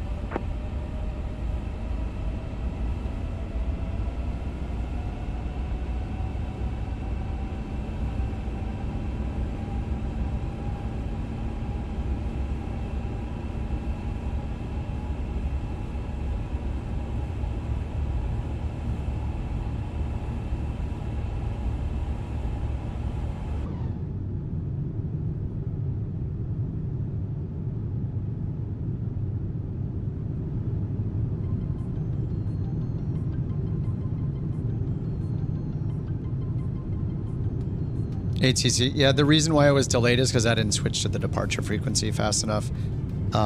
This happens with some new planes with Beyond ATC. New planes somehow, I don't know what they implement that's different than how every other plane works, but certain developers make a plane and the auto change frequency feature from Beyond ATC doesn't work. Like a Sim Connect thing or something. Like, I don't know. I'm flying without the cabin. I hate cabins. It's such a waste. Without the cabin, I gained like almost 10 FPS, I think. It was way worse with the cabin. Jewel, also, if you don't know, you can go over here and you can click this to turn off this second screen. I got a little better performance turning this off. It doesn't remember it from flight to flight, but you can just go over here and click this. Best co-pilot in all of Kazakhstan. Very nice because you do not talk too much time. What?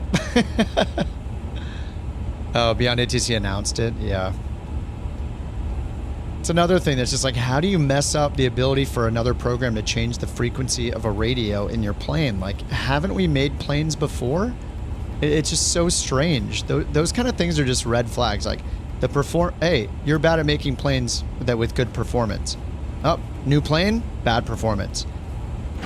It's just another thing where it's just like, guys, like, you've made planes before. How is this a problem? Like, especially when you're charging $71 for the plane. Pretty crazy. Like, you're what? You made another plane that has bad performance. Like, I shouldn't be getting 30 FPS in cruise. It's nuts. Have any other streamers had frame issues? And did they acknowledge it? Well, until today, the only people you've seen really streaming this are people that were given the plane, so they're less likely to bring up performance things, complain about anything. Like, that's the problem with paid promotion in general. You're likely not going to hear them complain about stuff because they were given the plane and they don't want to ruffle any feathers. They want to be given the next plane. So I don't know for sure though. I haven't watched. I can't watch all of the other streamers and all of their entire stream when it's happening or when it was happening yesterday. So maybe they pointed out these problems, but you know, I found a good 5 or 6 bugs right off the bat in the first hour. Things they could do a lot better. The performance is not great. Right, heading 215, Delta 323 heavy. Like, on the plus side, I think it's a good enough plane to buy if you really, really want an A350 and you're willing to pay $70 for it. I think they need to lower the price by $10 or $20 and increase the frames by 10 or 20. That's kind of my takeaway. They need to add more instrument camera presets. They need to add showcase cameras, which are completely missing. The things they've done good, though, I think, on the positive side, is it's gorgeous. Like, I mean, look at this thing. There's tons of liveries for it. You get 2 variants. I've only flown the 900. But, I mean, it's beautiful. Look at the thing. It's absolutely beautiful. It's awesome. Looks great. The sounds are good. There's a lot of detailed sounds. It's got cabin announcements in multiple languages. That's awesome. It's got unique avionics. You have a cabin and no cabin version. All those things are good. The main problems with it are the price and the performance. But it's an Airbus. It's flying. It's easy to fly. I didn't have to look at a checklist or anything. It's, you know, I'm sure there are tons of things I can figure out for it. But yeah, I mean, it's beautiful. The interior looks great. It's really just the performance and the price. Those are the problems. I should need to rely on frame gen. I'm not using it right now, but I haven't gone more than like 30, 35 frames flying this plane, even without the cabin and with the other screen turned off. So I think and then bug-wise, as long as they fix the bugs, like there are some minor ones, like keyboard entry isn't working on all the screens. They need to fix that. The mouse scroll wheel moves things in the opposite direction as it should in the overhead panel. Actually, it's just for these switches down here. I think the 3-way switches. It's very minor. And then they just need more camera presets. There's no camera preset for the EFB, which is wild. And then they're doing this thing that devs do, which I think is stupid. They're using instrument camera views for in-cabin views. Like, this is what showcase cameras are for. But yeah, I mean, a lot of those things are nitpicks just based on personal preference, but I think most people will agree the performance is not good enough. The price is too high. Give us minus $10 plus 10 FPS. You know, ideally minus 20 and plus 20. But if this was getting 50, 60 frames instead of 30, 40 frames, and it was $55, $60 instead of $70, I think that would be a lot better. Runs better on 2020. You're getting a lot better performance in like 30 FPS, 30, 35. I'm getting almost 40 right now, which is good, but we are flying near no airports and stuff. Thank you for the borks. Anyway, I mean, overall, is it a good plane? Yeah. Is it $70 good? I don't think so. I think it's $55, maybe $60 worth. 70 is pushing it. Maybe 50. I think if it was 50, people would probably no-brainer pick it up. 100 it is. Not bad, Steph. Thank you for your Bork report. Let's go. Nerfed, Stev.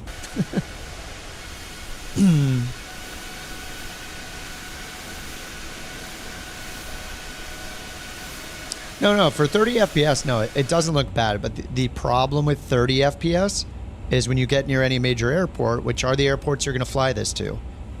I'm flying out of some random tiny airport in Japan. The people that fly this long term, and they're going to fly into big airports, major international airports that they have scenery for. So that 30 FPS turns into a 15 or 20 FPS when you get to that airport.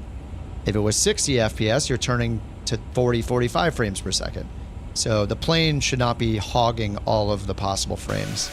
That's the main problem. And we shouldn't be relying on frame gen for what we're looking at for performance either. You're getting 34 on the ground with a 4090 and 4K. Okay, yeah, so we're pretty much running the equivalent then on, 4K. We're all getting similar performance. Low 30s on the ground with a 4090 and 4K. I think Jules said he's getting the same 30. I'm on the XTX now, and I was getting about 30, 35 on the ground in 4K. Frame gen off, of course. Frame gen on, I'm getting, 70, 80, but yeah, performance needs to be judged on raw frames. I mean, I'm up to 50 right now, but we're also over the ocean, so like if I was in the Phoenix, I mean, I have to try it on the new car, but I bet if I was in the Phoenix, I'd be pushing like 70 right now, not 50. And we just need that buffer. We need those frames saved for when we get overpopulated areas and for when we get over, when we get to our destination airport, it starts loading in the scenery everybody's going to have loaded.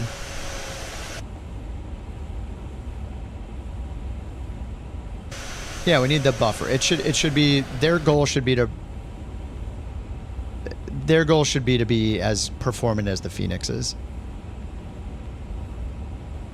Like, just get rid of all the crap, dude. Like, there's so much, like, do we need all of this stuff that I can't see even in the cabinless version? Like, no, just get rid of all of this crap. It's the cabinless version. Do I need this wall? Do I need the curtains? Do I need this? Whatever that is? Do I need all this stuff tucked away in places that I don't need to open and inspect for any reason? Like, there's just so much stuff we just don't need in these planes. Like, until we are in the excess frames situation and have too many frames that we don't need, that's when you add all the stuff that reduces performance. The wing views, well, they have some set already on the instrument camera presets, which isn't where they should be, but you can use those with Shift 67890. If you set a button to do previous and next instrument camera preset, it'll move to these other ones, but they shouldn't be using instrument camera presets for these. Instrument camera preset we should have one for this. We should probably have one for this for people that want to use the FO side EFB at the same time, to use both of them.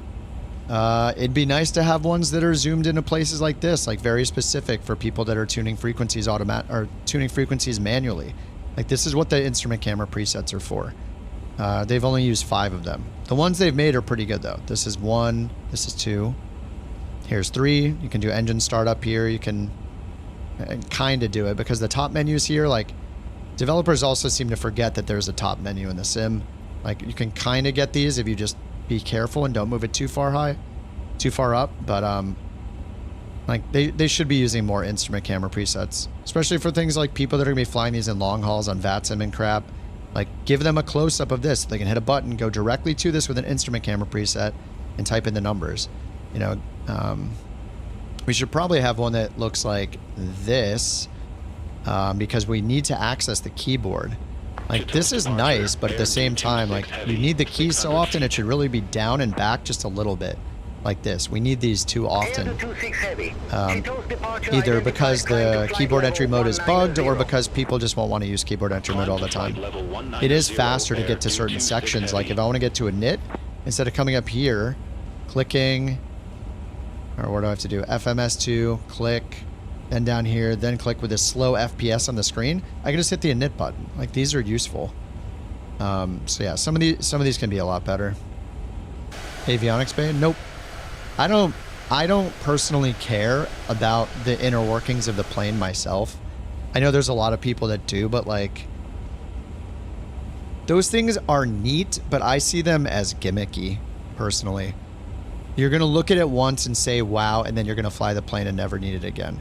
If it's functional where you have to like something like the Comanche or something, I think it makes sense in a smaller plane where we're not, it has the frames to give up for that because it's such a performant small GA plane that you can have the full walk around and everything. Do we need that in an airliner? Like, are you the mechanic or are you the pilot? You know, like, what are we doing? I thought we were the pilot. We don't need mechanic simulator in our planes when they're lacking performance. We need the performance first. Until your plane's pushing 60 plus FPS, we don't need the little bells and whistles that are cool to put in a marketing video. We need the performance. Yeah, the toilet that flushes and all this stuff they spent time on. It's like, guys, this is not what's important. It just bugs me. Like, the performance is number one. We're the pilot. We're not the mechanic. We're not the passenger. We're the pilot. Okay? That is the primary thing. And most people are going to be using wing views like this anyway. Like, is there really that huge of a difference between here and seeing a blocked view versus this and seeing a clean view? Like, it's just not worth the cabin even. I just think it's excessive. Sound like Steve Jobs. Is that a bad thing?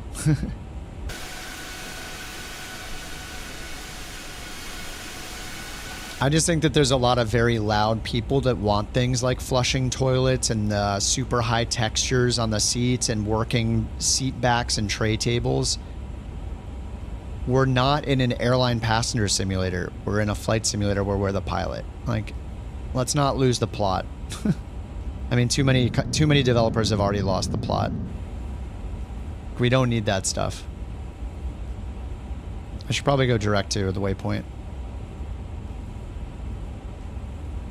What's in front of us? It's just I'm gonna go to Pansy. A pansy? It's just developers are really bad about managing projects when, like, it's almost like they want to prove they can do the thing that people are asking of them instead of focusing on what's important. In a plane like this, the performance is number one because airliners suck the frames. They suck all the performance out of the sim, so that is not what's important in these planes.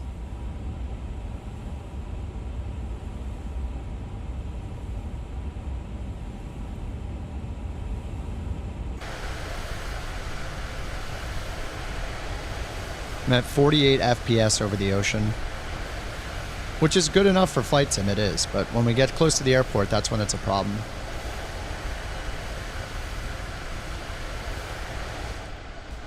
Like, everybody's okay with 40 FPS in the middle of, you know, as long as it stays at 40 FPS. But the reality is, when you get close to the airport, you're not getting 40 FPS anymore. You're getting 20. Or 15 or something.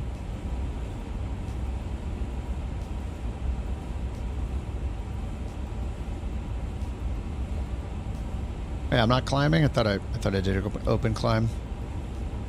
It's not I keep forgetting to climb and stuff because the ATC isn't auto changing because of the bug, where apparently they're doing something special with the radios that broke beyond ATC. I don't know. Like, why are you doing anything differently than you ever needed to do it before?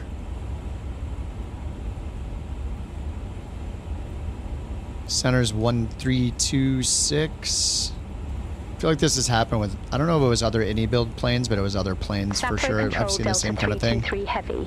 Descending flight level 197. You're getting crashed for the third time in a row. That actually happened to me at the beginning of the stream, Loss. Yeah, I had the same thing happen. It took me 3 attempts to get in. You're off course. Clear direct Pansy. Resume navigation. Affirm. Cleared direct Pansy. Resume own navigation. Direct Pansy. Delta 323 Heavy. Delta 323 Heavy. Sapporo control. Identified. Climb to flight level 400. Climb to flight level 400. Delta 323 Heavy. Delta 323 Heavy. Cleared direct Pansy. Resume navigation. Didn't they just say that? Roger, heading direct Pansy. Then resume own navigation Delta 323 Heavy. Thanks. Yeah, I think if this plane was like 40 to 50 bucks, it'd be a no-brainer. Like, definitely purchase and worth the money. Delta 323 Heavy. Contact Sapporo control For sure. 134.25. Have a good day. Contact Sim Update 1? It's great. I mean, it's Sim Update 1 is already good. Are you using the beta? Sapporo control. I mean, this plane is not great for performance, but I mean, now that we're away from everything, we can, we can see how it should be at all phases of flight. Oh yeah, you should use the beta. Yes, definitely.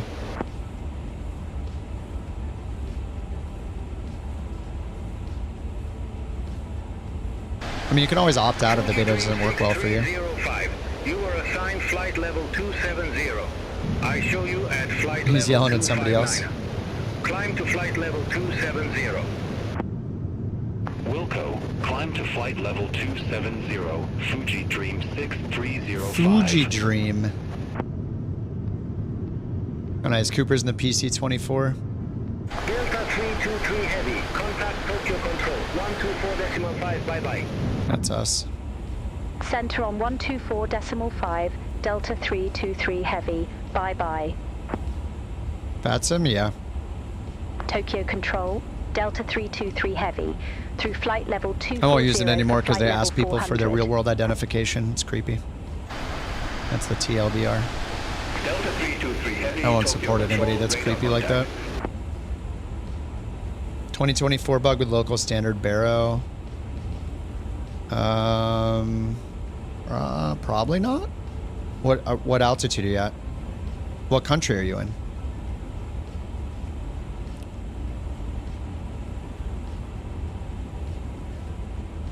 What is it telling you you're at the wrong altitude?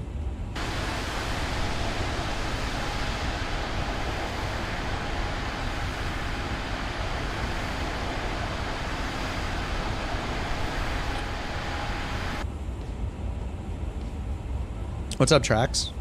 Oh, you were? Oh, I don't know if you were flying close. Where are you? You're not close. People are usually right on my wing. The only too close is inside my plane. Besides that, you're good.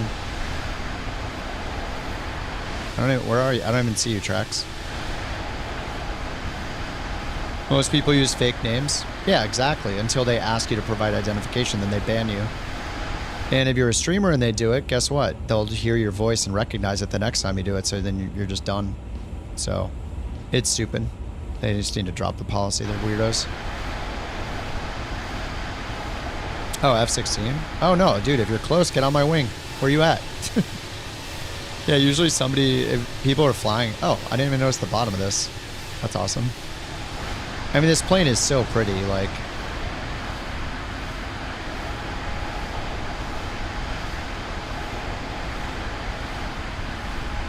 I don't know if anybody will ever think that this plane is worth $70 though. Who are you talking to right now? Who is it that you think you see? Do you know how much I make a year? I mean, even if I tell you, you wouldn't believe it. Do you know what happens if I suddenly decide to stop going into work? A business big enough, it could be listed on a NASDAQ, goes belly up, gone. It ceases to exist without me. No, you clearly don't know who you're talking to. What? So let me clue you in. I am not in danger, Kipper. Oh. I am the danger. A guy opens his front door and gets shot. Oh, it looked like an airliner. Oh, and the F-18. Yeah, yeah. I think I turned it back to Ultra. It's possible that a bunch of things didn't get pulled in. It's weird. My sim the last 2 days it's been resetting the settings every day.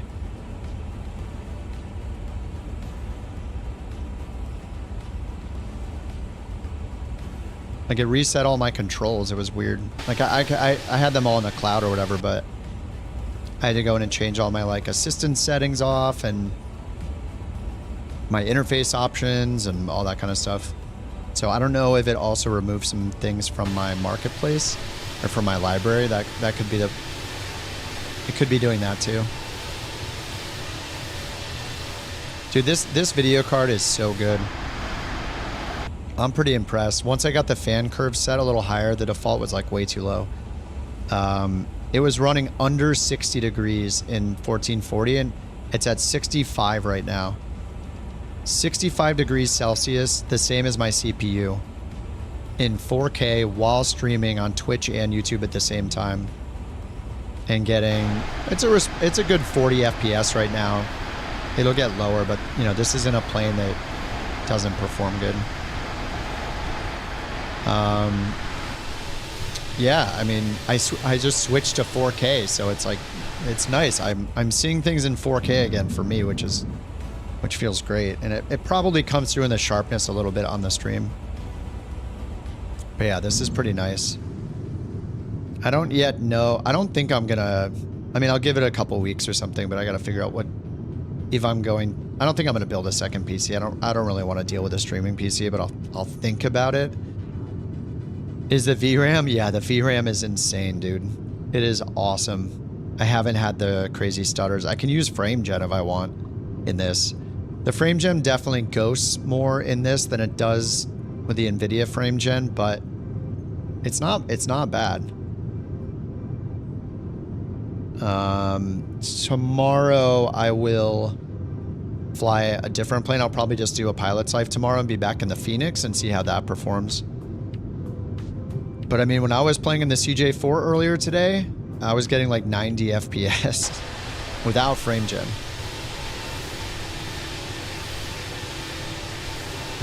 So yeah, so far so good with the new card. You water blocked it?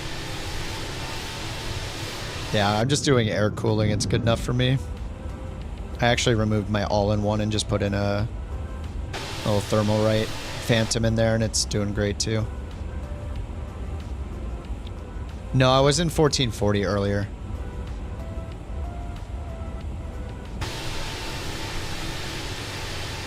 I just switched to 4K now.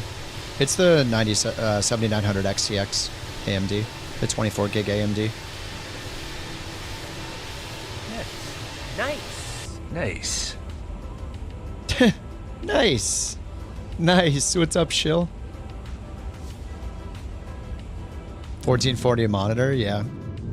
1440 is good enough. I mean, I like having my 4K one for work stuff and just, it's really nice with gaming. I mean, for the stream though, it doesn't really matter that much. Yeah, I mean, 1440 is good enough. 4K is really nice, but what's really nice is FPS, so.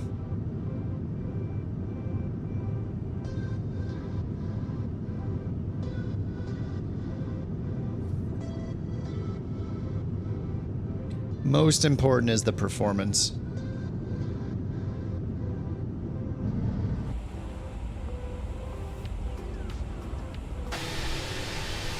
pair of them on the stream, one flying on the other. A pair of them? How much did it cost? It should have costed like $1,000 or $1,100 or something. It was more than that because I bought it through Newegg. Newegg themselves they have pre-orders up for that card for like $1,600. So yeah, unfortunately, it was a lot more than I should have paid. But when it's ruining the stream, I just kind of had to do it. It's fine. And I'll sell. Well, I don't know if I'll sell my other card. I'll probably give it to a friend of mine because it's kind of busted anyway. I technically didn't pay for it anyway, but it's got a weird flaw to it, so I can't really sell it. But I don't know. I don't know if I want to do the streaming PC thing. I think it might be more trouble than it's worth, but I'll think about it over the next week or two. Yeah, for the sanity. Yeah, it's just when it ruins the stream, it's like it's time to change it if it's frustrating me and looking like garbage on the stream.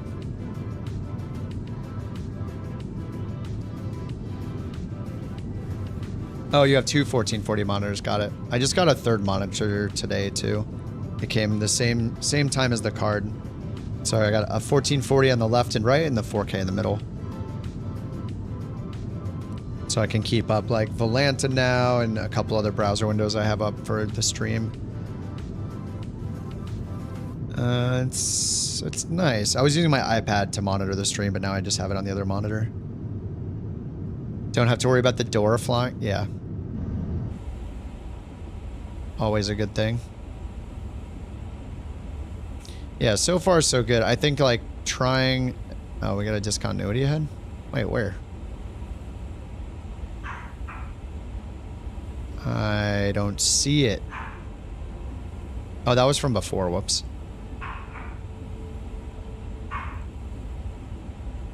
Oh, the borking begins. Thank you for the borks.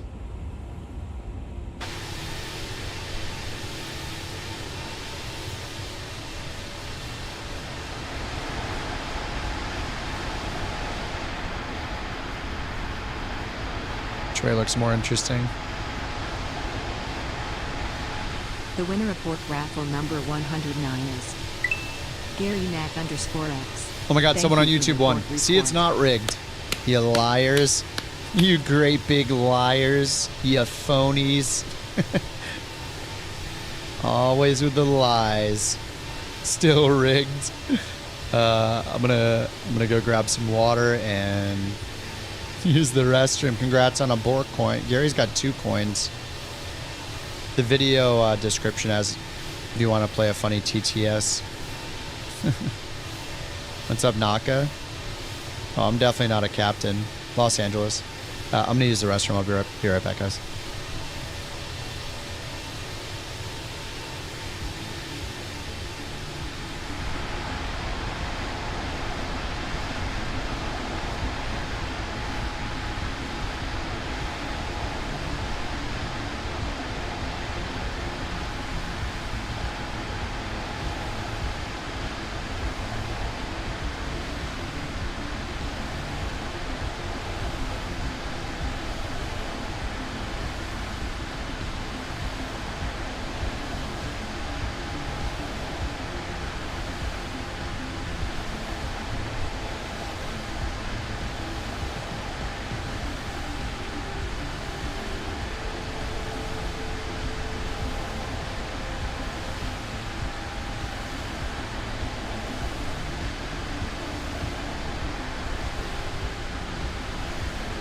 Tokyo Control, Orange Liner 115, flight level 370.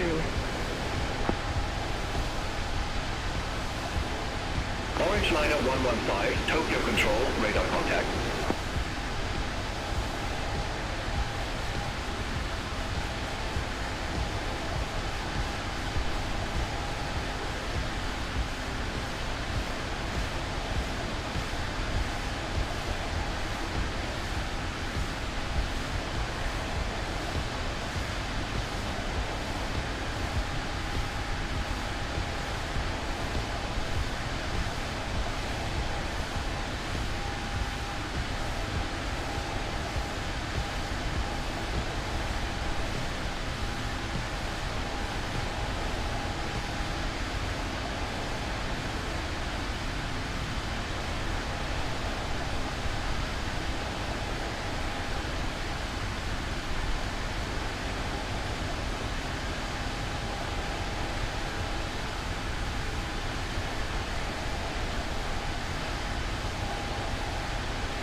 All right, I'm back.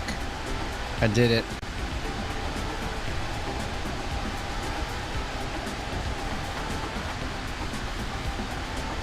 All right, what'd I miss? What'd I miss? Greetings from Italy. Nice, dude. How's it going over there? What time is it in Italy? 9 a.m.? 8 a.m.? Must be like 9 a.m., right? It is 40 minutes till midnight here.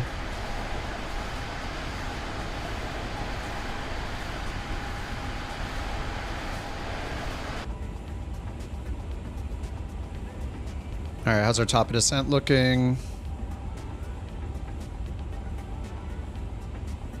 86 miles out. All right. And we probably missed a change in frequency. 124.5. 124.5. Okay, we're on it.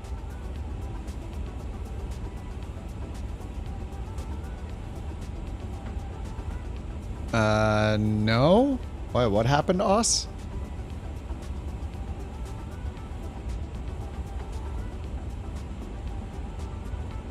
Our passenger died on a flight and people weren't allowed to move their seats?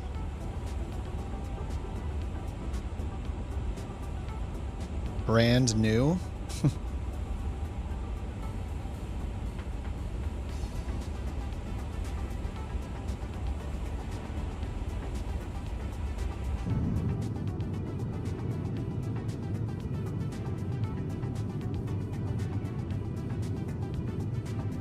.32 FPS now that we're over. I don't even have auto FPS running. I am, to be fair, I'm running at 200 terrain level of detail, but that's not too high. I mean, I could go ahead and turn it down just to be super fair, but I mean, this is not. It's not too insane.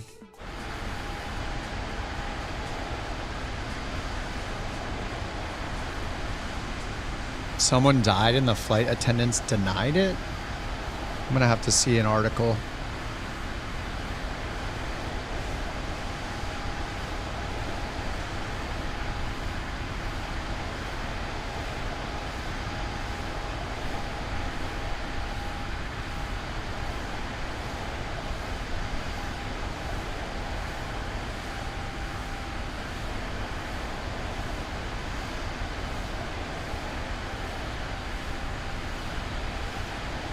The performance looks really good right now. And we're flying into Tokyo. I don't know how intense the scenery is there, but man, it is so nice not having the VRAM bug, dude. This is insane. Similar thing happened a while back. Someone tried to bring a dead relative on the flight, like Weekend at Bernie's style. They wanted to bury them at home. They had them propped in a wheelchair by a... Oh my god, that's straight up Weekend at Bernie's. That is so weird. People are weird, man. That's pretty insane. Yeah, those movies are great.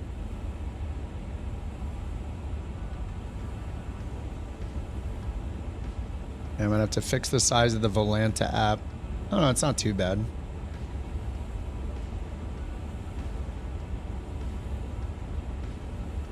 Yeah, that's fine. 8:25 a.m. Nice. Listening while going to work. Cool.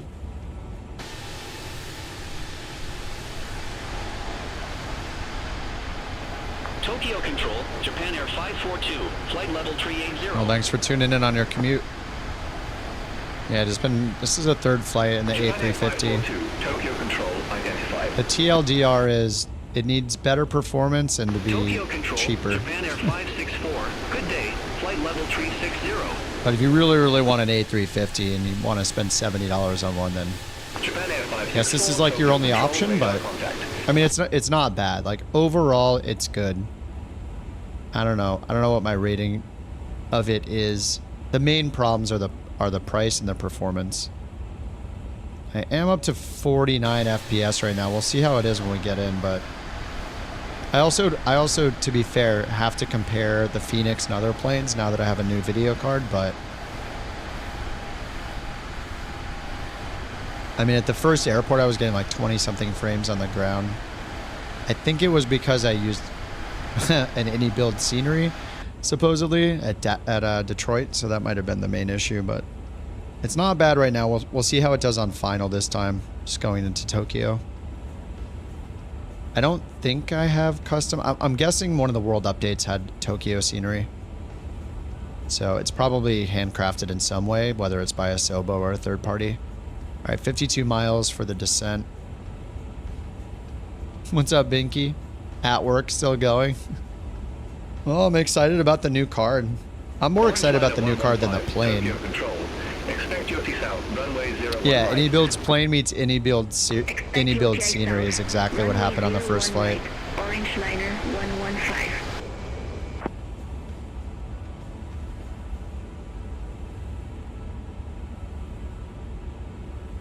So far, though, I mean, I don't know, dude. I'm the switch from NVIDIA to AMD has been pretty seamless.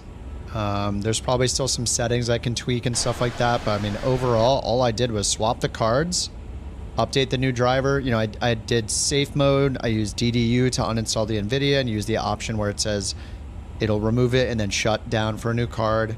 I put in the new power supply in the new card. The hardest part about getting the card in was just it's so much longer than the 4080 that I had to shift one of my front fans down towards the bottom of the case. But overall, overall it was a smooth transition. Like I'm not, even with the stream, all I did was go into the streaming software, make sure it's using the right encoders, make sure I'm disabling all the audio devices on my monitors, you know, because it's a new card. But tweak the fan curve in their software, which has been fine. It's running at 64 Celsius right now. And yeah, I mean, so far so good. Same setup as you, nice. Center on 118.9er, Delta 323. I'm just, have a good day. whatever V1 does, I'm going to do that from now on. It's worked out the last few days, so.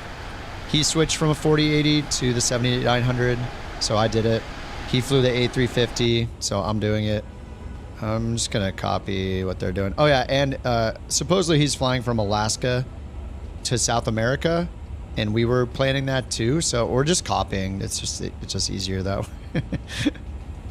No, but he was having the same problems with me, and I was watching him when shortly after he switched to AMD, and every time he described it, it's exactly the same problem that I had. So with my 4080, while streaming, especially, and it's just like the frame gen glitch with you have to hit Alt Enter twice, hitting the VRAM, and then it starts stuttering or going down to 10 FPS like crazy.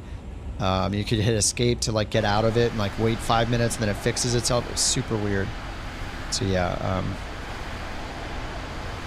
wonder how noticeable reduced texture pack. Wait, there's a reduced texture pack? How do I get that? Why is there a reduced texture pack instead of a enhanced texture pack? Why is the default not performance? It makes me so angry. This is me sounding extremely angry. This is the angriest I get. But seriously, why is the default giving us 20 FPS? The default should be no cabin, low textures, 2K liveries, not 4K liveries. The default needs to be performance. It's so frustrating.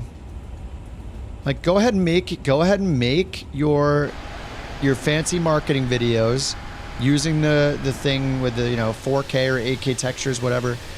I don't care. When I install the plane, I want good performance first. I don't want to have to tweak it. If somebody wants to tweak it to get that little mint on the to add the mints and the food on the tray of the first class cabin on that seat they're going to visit one time in 5 years that they fly the plane, fine, they can go ahead and do that. Exactly. Exactly. Like, just make performance the priority. That should be a good developer's priority, is the performance.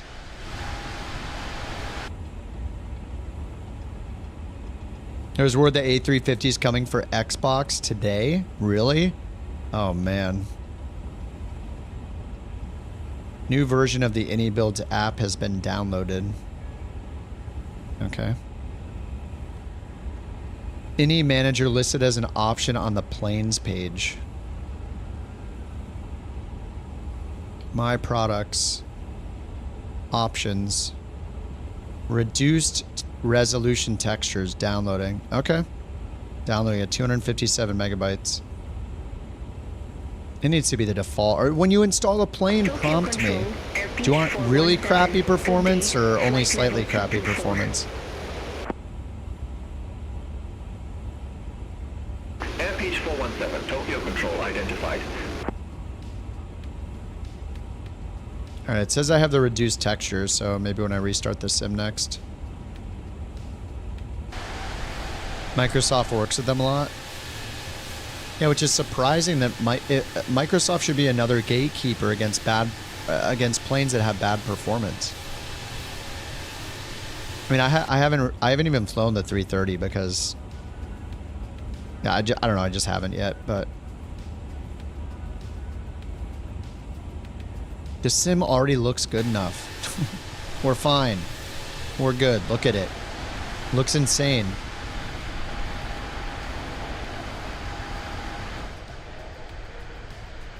I don't need a unique model for every single seat in the plane. Like, it's just insane, dude.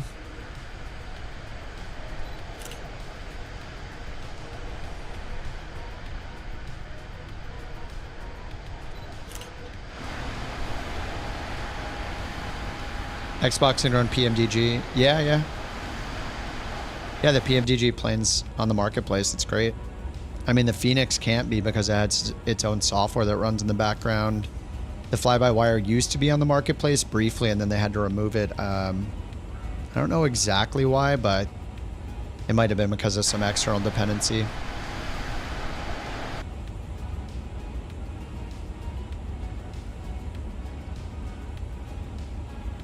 Oh, there's our top of descent.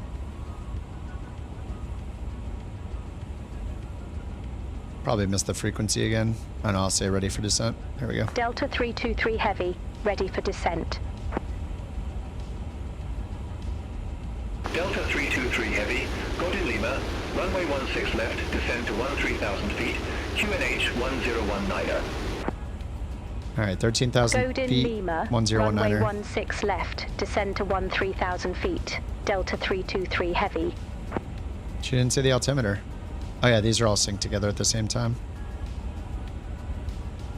Alright, let's do open descent. Idle thrust.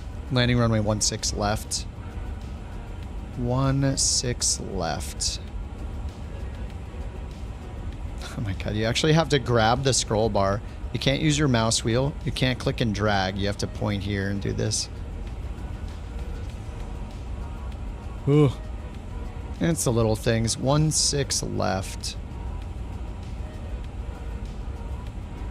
Japan Air 542, Tokyo Control, expect Golden Lima, runway 16 left. Expect Golden Lima, runway 16 left, Japan Air 542. Go to Lima. Golden right here. Does it pin anything automatically? No, it doesn't.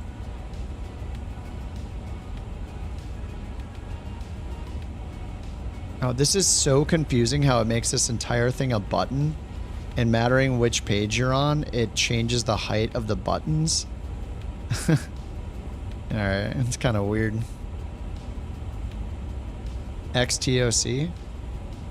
It's top of climb. The X is just an asterisk. It's a little star. TOC is top of climb. TOD is top of descent. ETP, if you see that, it's is an equal time point. Basically, it's like the point of no return, you know? You're like halfway.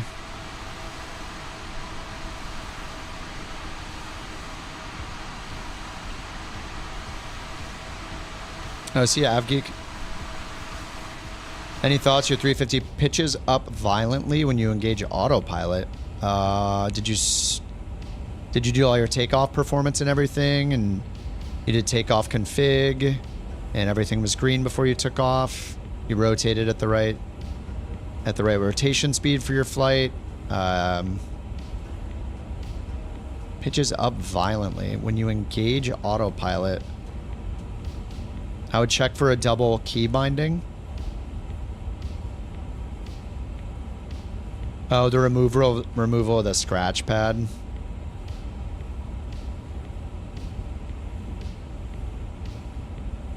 Yeah, it takes, yeah, I don't know, I'm kind of indifferent about the screen so far. All right, let's put in our arrival weather info here.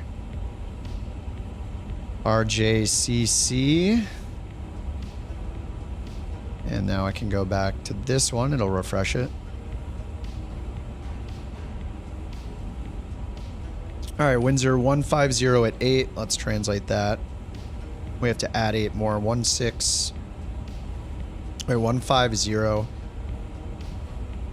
at 8. Yeah, 150 at 8. So if it's 150 true, it's 158 magnetic. So 158 at 8 down here. 158, enter, 8. Enter, outside air temp, 14. Japan Air 564, Tokyo Control. QNH 1019. Runway 16 left. Alright, Expect set. Golden Lima, runway 16 left. Japan Air 564. Oh yeah, I didn't even look at the crosswind. 94 knots. Descend to 8,000 feet, QNH 1019er. Alright, landing 16 left, dry 6. QNH 1019er, Japan Air 542. Few clouds at 3,000. Where are we flying after this, Jewel? I'm pulling an all-nighter here. I am going to close the sim and restart it and see if the low texture pack helps. I mean, if it's true that that helps, then that removes one of my biggest complaints. Then the only complaint is really going to be just some of the bugs I need to fix and add some better cameras and then, you know, lower the price by like 10 bucks or 20 bucks. And that's probably going to be the biggest sticking point for most people, is justifying a $70 plane, $70 any builds.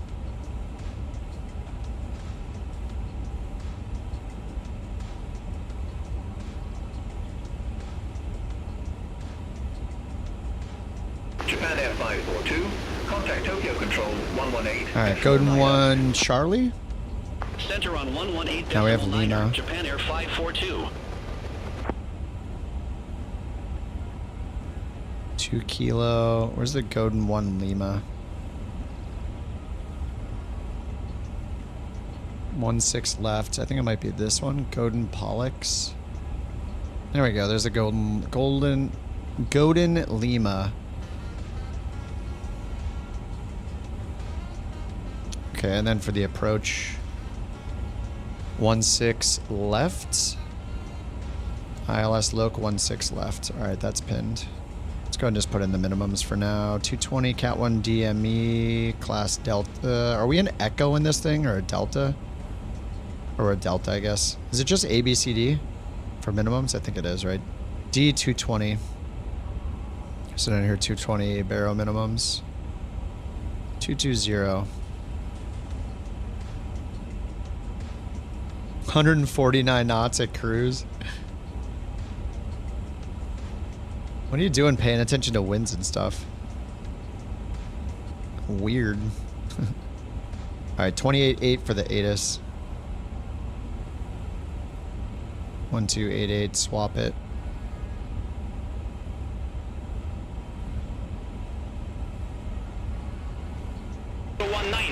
VFR conditions.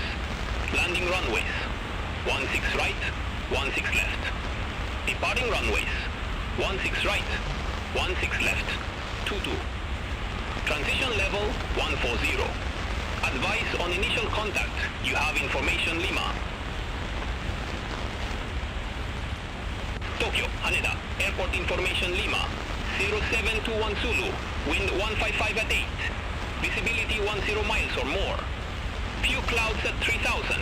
Temperature 14. Dew point -03. QNH 1019er. VFR conditions. Alright. Adjusted the wind.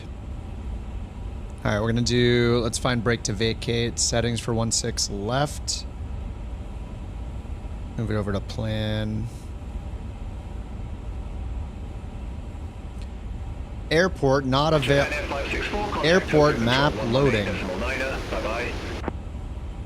Center on 118.9er. Japan Air Just it's freezing, it's freezing, it's freezing, it's freezing, it's freezing. Every time you use this, it freezes the sim. Oh. Okay. 1-6 left, right there. BTV. Charlie 6. Charlie 7. Ooh. Charlie 8? No, too short. Alright, Charlie 7's the shortest. We'll try that one. Wind wing. I think I heard it. No. No, wait, no. I haven't heard about the wind wing panel. Someone asked about mini FCU on another stream. I think it might have been V1s or I think it was V1s today. I was listening in the background, but I don't know. I don't really have that hardware, so unfortunately, I don't know. I keep my hardware pretty simple. Mainly for the sake of the stream, so everybody sees everything I'm doing, and you know, no face reveal yet, so.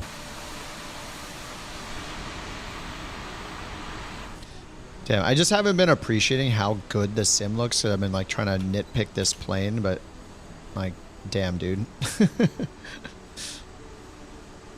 It's just like the sim looks so good. We don't, yeah. I don't know. I got a lot of criticism, but I mean, I think if this was $50 or $40, it's a no-brainer purchase. Maybe like 40, 45 bucks. It's like a no-brainer, even with the existing like performance issues and stuff.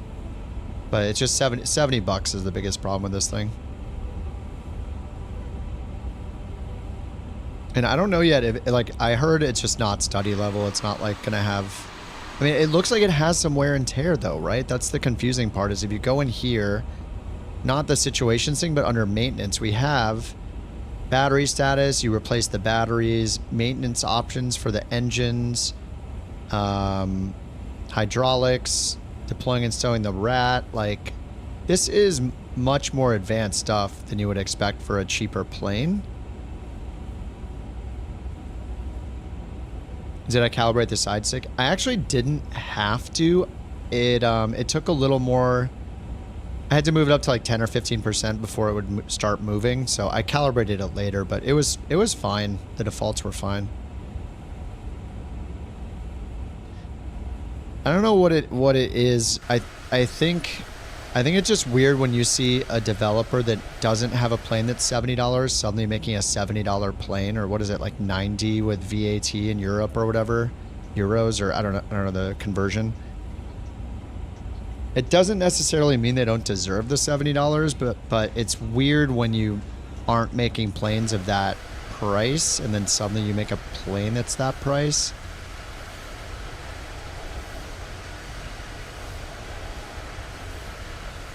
Watch, like, fast forward like 2 weeks, it's the only plane I fly. That's, you know, it's possible. I mean, I don't need all the... This plane is good enough for someone like me. Like, I don't need the study level of Phoenix. You don't know of any streamers that are typed on the 350? Yeah, that's true. I think there's a lot of 320s, a lot of 737s, some 787s, 330s.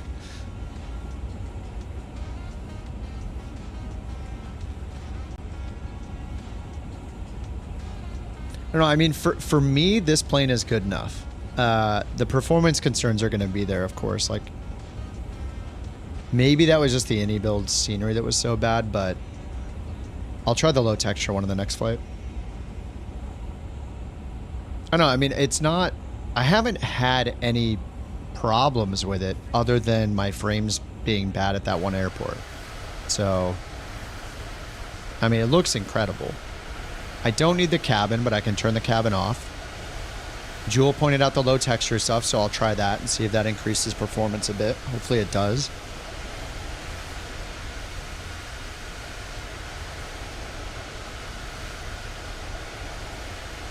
I feel like I would feel totally differently about this plane if it was 50 bucks.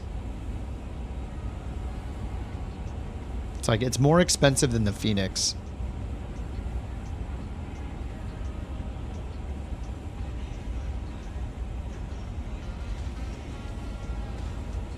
I mean, that doesn't mean that the Phoenix is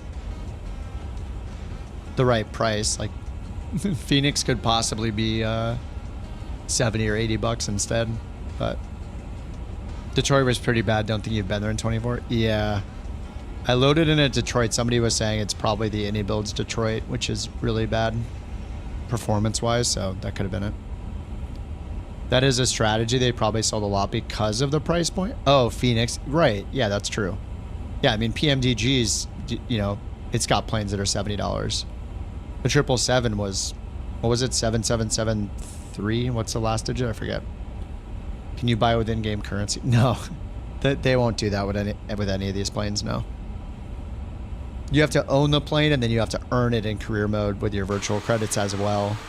Because all of these planes you can fly in free flight. So, yeah, no. I don't know if they'll ever do that. Especially because people just like cheat to get in-game credits, and then what? Everybody does that in some way. People find hacks. They make mods to teleport their plane, get unlimited credits by every plane in the marketplace. They wouldn't do that. It's too risky. That puts their business at jeopardy. Or at risk. Your sim's in an update loop? Wait, did you install the beta or opt in for the beta, reboot your machine, and then start it? People hacking fuel? Yep, exactly. So you answered your own question, basically.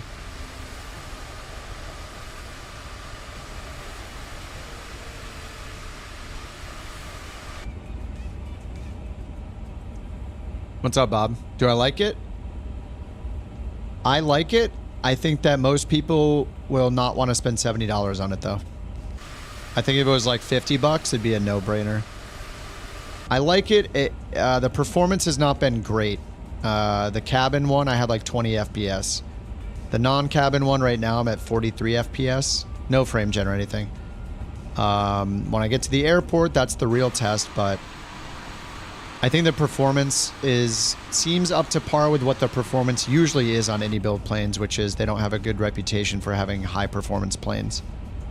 They're usually lower FPS than people want, so it seems like that's still the case with this one.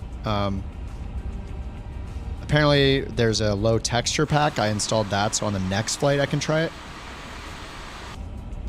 Do you download liveries from Sim Market for this plane? No, you do use the Any Builds Manager software. Clean install. That is so weird. Yeah, you should have just opted into the beta, restarted your computer, open Flight Sim, and then it should have downloaded the update. There might be a workaround, like maybe you can go and delete the temporary files or something, Panda. Try, yeah, it doesn't even get past the launcher, huh? For UK, it's £59.99. After taxes, yeah, VAT 71. Oh, okay.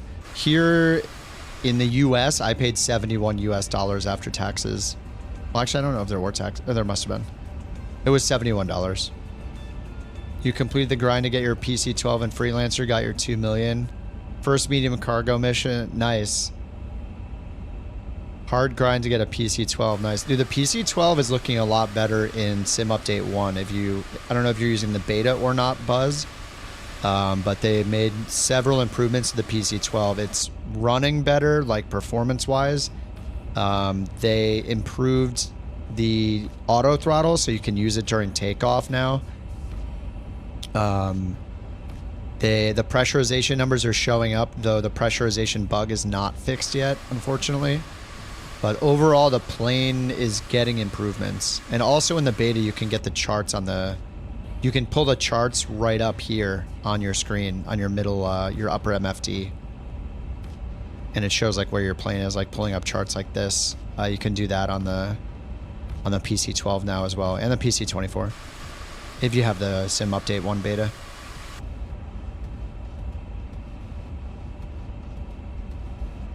On second flight, it fell out of the sky. The PC-12? How high did you go? Did you keep adding power as you climbed? Did you use auto throttle to keep adding the power? If you fell out of the sky, then it sounds like you stalled. Oh, it started beeping and said you crashed. Yes, that is, there's a bug. In career mode with the PC-12, you're running into the pressurization bug. Don't go higher than 19,000 feet. Limit your altitude to 19,000 until they fix the bug. The bug isn't going to be fixed until Sim Update 2. It could be like more than a month. So, yeah, that's the downside of the PC-12. It's still more fun to fly than Grand Caravan, though. Oh, the fixed rings works? Oh, nice. I haven't even tried those yet. Did you just vector yourself around? Are you landing on 1-6 left? Maybe I'll just vector myself around for 1-6 left.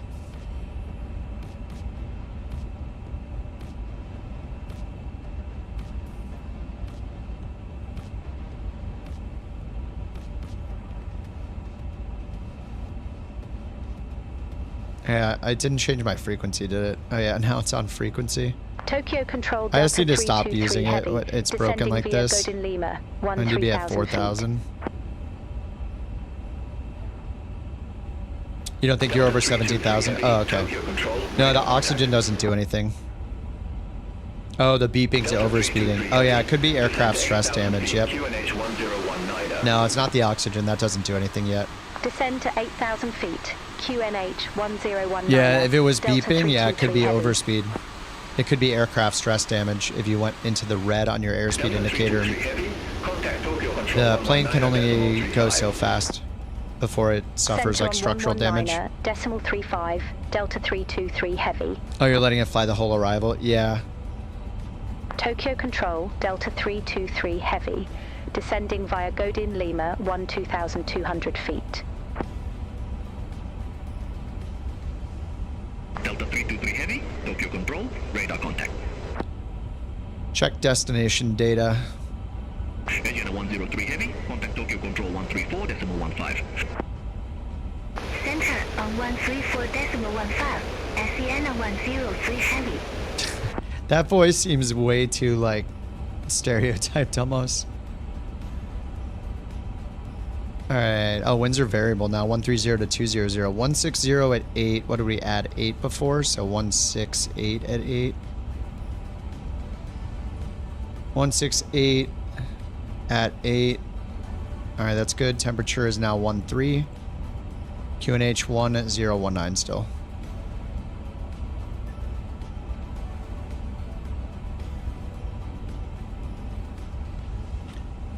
What the heck? Why does this keyboard come up when I hit tab? Every time I close my EFB, the keyboard on this EFB turns on. The heck?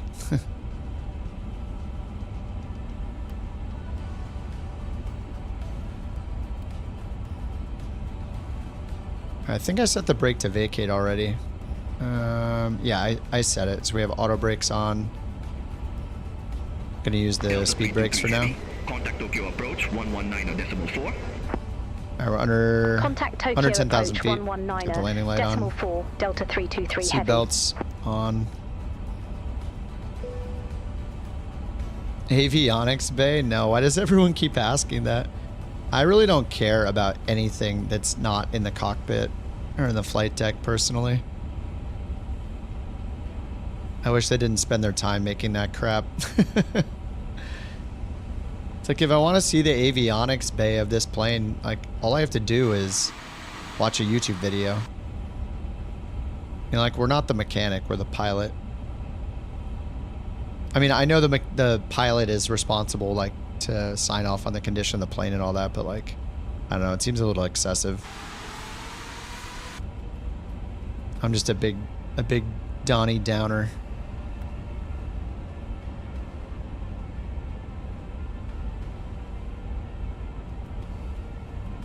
Okay, BTV descent.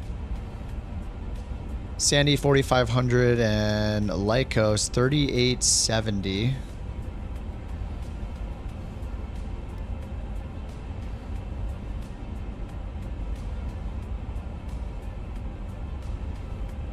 ILS 11195 we got right there. DME is available on the localizer. IOC is the localizer frequency, or the localizer identifier. You can buy the standard edition for less than that plan. Yeah.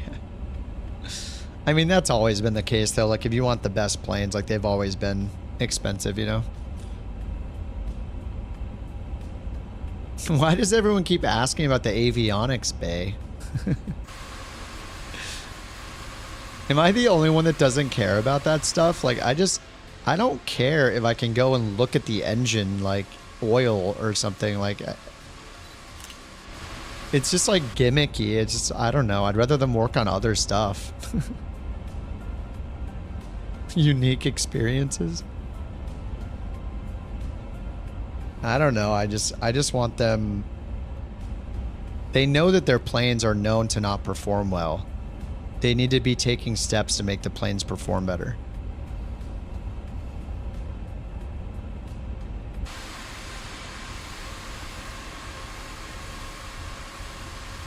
I mean, enough with the visuals. We get it. The plane's beautiful. Like, all I need to see is the outside and the flight deck anyway. Look down there once, probably never again. Yeah, exactly. You could have just watched a video of somebody looking at it. It'd be the same exact thing. Like, what is the difference between you walking and clicking in a simulator and you watching someone on YouTube show you the avionics bay? How is it, like, is that what we want the developers spending their time making so we can look at it one time? It's insane. Like, how is that acceptable? Stop spending your time making stuff we look at once. Make the plane perform better. Add more features in the avionics. Add more realistic procedures. Add more failures. Add more realistic wear and tear. Add, you know, like, there's so many other things you could do in the systems of the plane that are going to affect every single flight you make with it, rather than looking at some, you know, extra polygons underneath the britches, you know, whatever. Like, who cares? I don't need to be able to pull the britches down, you know, inspect the plane. It's super weird. It's getting late, okay? It's 3 minutes to midnight. Give me a break. What's up, Yasm? Like, am I the only one that doesn't care about this stuff? Like, I realize I'm like the new guy to the flight sim world, but it seems so strange. TCAS off standby. Hit shift 5, go down to this screen. Go up here. Change from FMS to serve. This is where all the TCAS stuff is, and serve, surveillance. And then just click right here where it says standby. And it'll turn it to auto, and then down here you can use TA, RA, TA, standby. Just click what you want. If you're flying with other people, you probably only want TA if you're in multiplayer. But if you're not in multiplayer, put on TA, RA.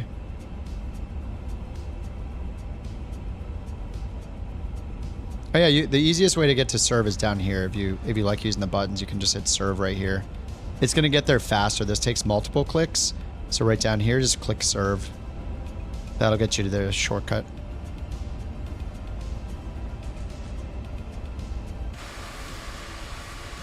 Oh my god, the sunset. This is in live time too.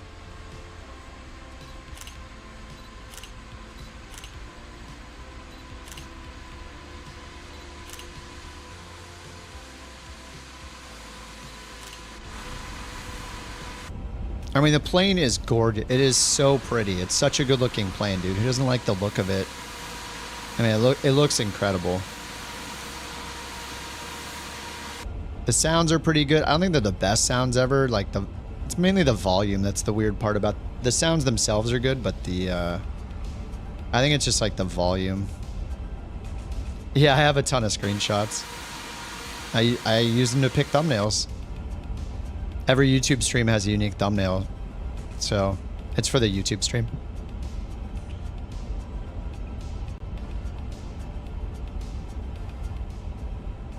And yeah, I have to delete them every now and then. Looks roomy. It is roomy. It is $70 though.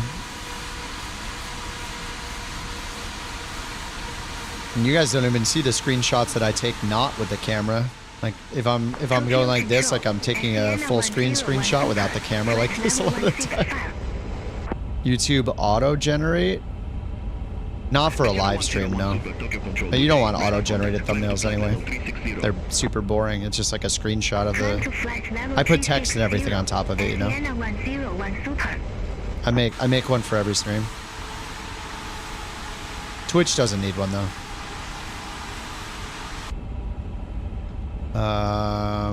What'd they tell us? 119 or 4?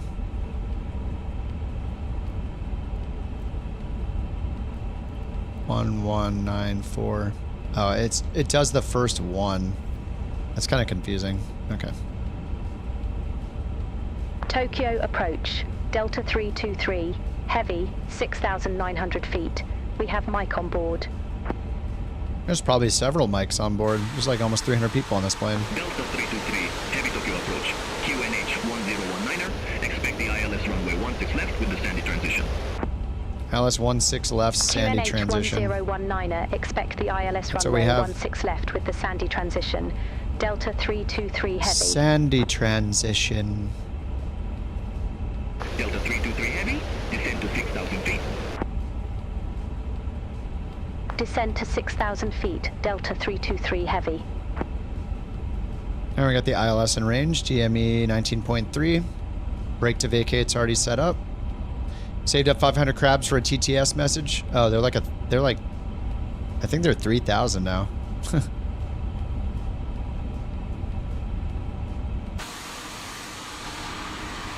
Yeah, we had to increase the price because it was getting really spammy. It's easier with a BorkCoin. That's a TTS as well. Multiple ways to do it. Especially if the dog's barking. Nothing like a subwoofer thumping. How about a delicious beverage while you're sitting next to the subwoofer when it's thumping? Where are the mics? I mean, there's a cabin. Even the no cabin version has a cabin look. What is this? What is this? What is this? What is this? What is this? What is all this stuff? This probably goes all the way down, like, through the really important part of the plane, so they couldn't get rid of it. The heck are these doing in here? No cabin? What's this? Good thing we have this label for the Sane Techs from October 07 at 10:20. Delta 323 heavy. TTS in 6 weeks? No, people earn like every stream. If somebody's like got the stream on all day, I mean, you get like 200 an hour. 200 to 300 an hour. Over to tower 118.575. All Nippon 40. You can get you can click the little treasure chest to get more too. There's even if you get like better TTV or 7TV or whatever, those extensions, they'll click it for you automatically to accelerate. Don't place the beverages near the woofers. I'll descend to 4,500. Should probably do that. All right, we got 4,500. I'm gonna activate the approach now. We're getting close. Activate approach, confirm. Delta 323 heavy, cleared direct sandy, cross sandy, at or above 4,500 feet, cleared ILS runway, 16 left. All right, direct sandy and clear for the approach, so we're gonna go direct sandy, direct insert. Sandy, cross sandy, at or above 4,500 And then we have Lori feet. and Lycos at 4,000. Let's put it all the way down to 4,000. Delta 323 heavy. And then manage descent, and we are about to catch up to the vertical profile.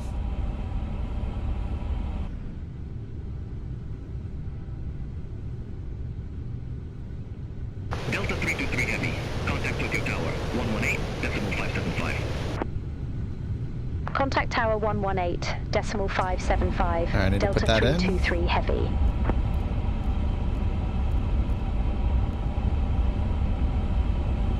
Tokyo Tower, Delta 323 heavy. ILS runway 16 left. Do I have the minimums in? I think I put them in. Yep, 220. Delta 323 heavy, Tokyo Tower, continue. Continue. Wilco Delta 323 heavy. All right, spoilers are armed. Landing lights are on. Seatbelts are on. Strobe is already on auto. We're below the glide path. That's good. 14,000 crabs. You can eat them. You can just eat your crabs.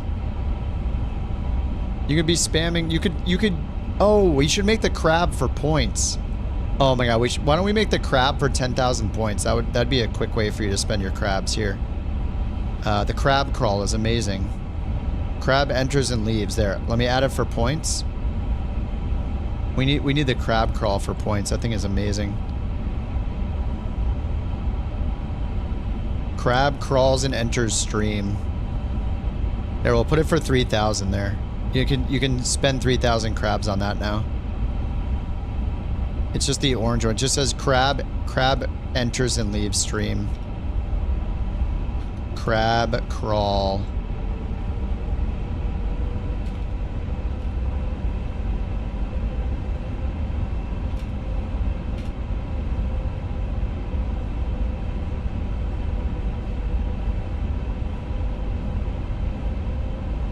Beautiful. There you go. Thanks for the crab. Oh my god! Oh, we're going to Japan. What's up, words? Alright, let's get a localizer hit here. Oh my god, another one. Holy crap. There's two of them. Wait, how'd you do two? Oh, I just put the cooldown on it, sorry. I put a 15-minute cooldown, that's kind of a go-to. All Nippon 408 Heavy, exit right at Charlie 6. Exit right at Charlie 6. All Nippon Alright, flaps 1. Heavy. Alright, Tokyo, here we come. I'm in danger. No, we're good. We're safe on this approach.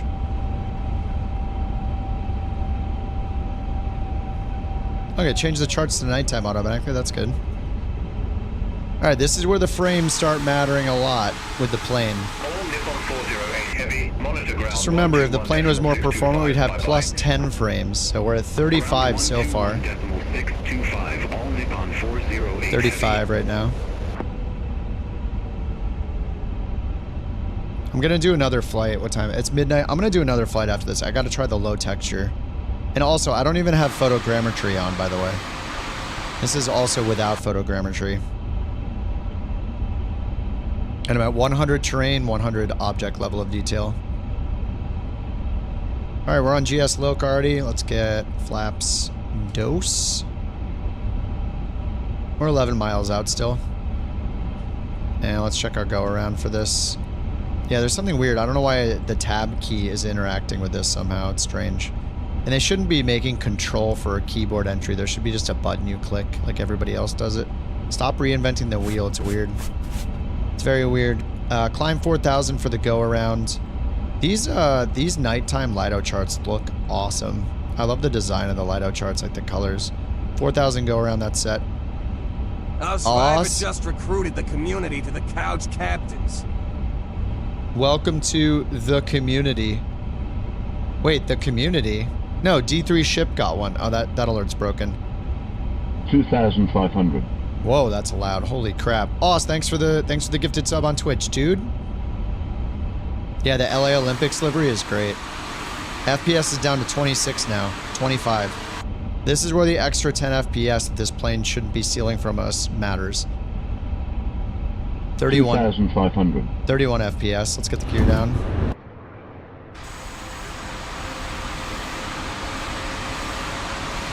I don't know how it is compared to the 380. I honestly, I don't really fly the airliners all that much. I've been flying the Phoenix a bit recently. But it's just, when you're getting under 30 FPS on approach, it can be real rough. But I'm going to do another flight after this and try the low texture version. Alright, gears down. Let's go flaps 3.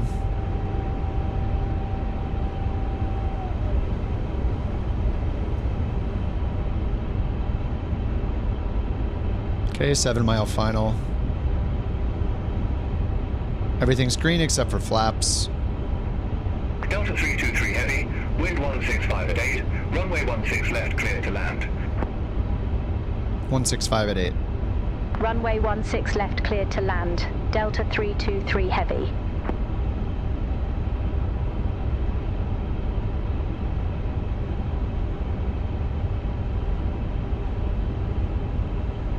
We're landing at Haneda. Ultra high. Mine are, it's a combination between ultra and high. My textures are at medium. Alright, full flaps. Good on the glide path. Except the pappies are the same.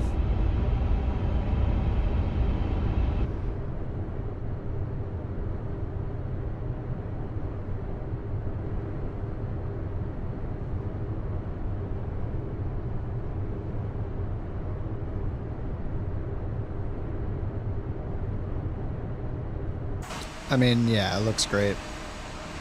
I mean, this plane looks great too. 22 FPS.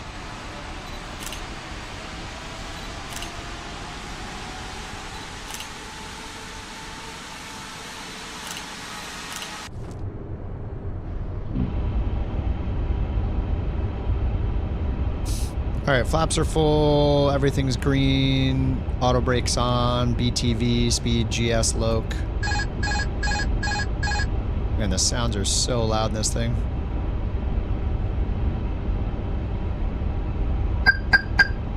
God.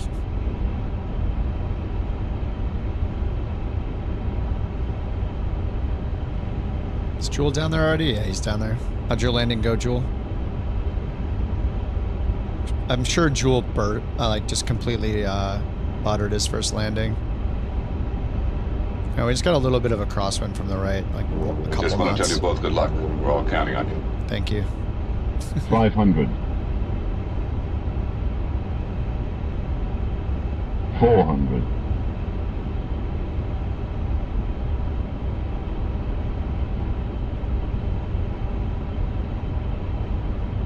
300.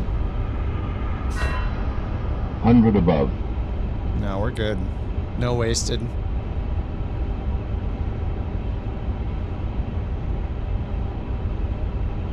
Minimum 200. 100. Glide slow. Glide slow. 50. 40. Glide slow. 30. 20. Oh, whoa. Holy crap, the rudders. The rudders are 10. so sensitive. Holy crap. I wasn't expecting it to be that sensitive. I was trying to get a little D-crab going. That is a rough landing. Oof. Alright, rudders are really sensitive. Holy crap. Auto brake off. Man, brake to vacate. Nice. Exit right at Charlie 5 Bravo. Exit right at Charlie 5 Bravo, Delta 323 heavy. Charlie 5 Bravo. Uh-oh, what is with the ground here? Not again. Oh my god, dude. Oh! Good thing it's not a Cub or the wheels would fall off right now. Oh my god, what is that? What is wrong with this game? Delta 323 heavy. Contact ground 121.625. Ground 121.625, Delta 323 heavy.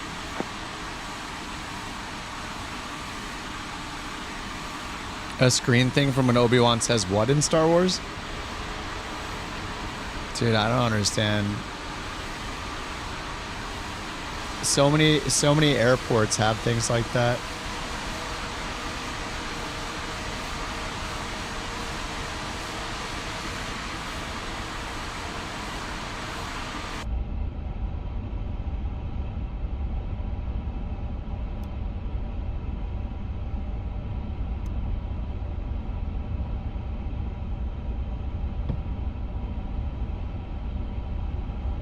Jewel, are you doing another one?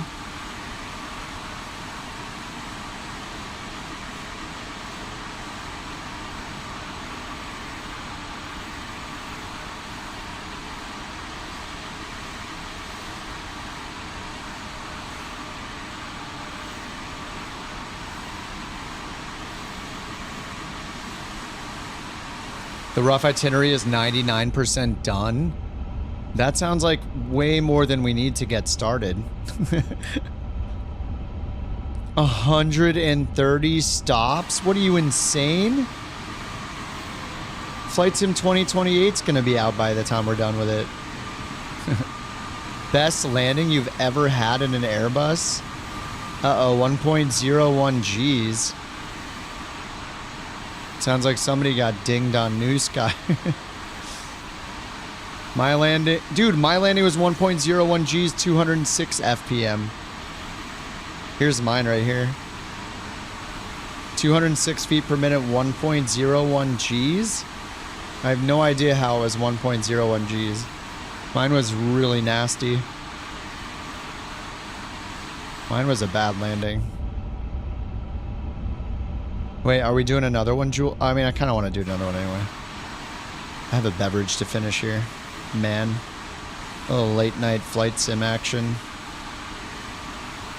I also really, really want to know if the textures help a lot so I can tell people whether it's worth the $70 if you can get the performance good. I'm at 20 FPS right now, by the way. I mean, for a flight sim, it's not the worst ever, but yeah, the bush flying is going to be super fun. I'm excited to be horrible at it.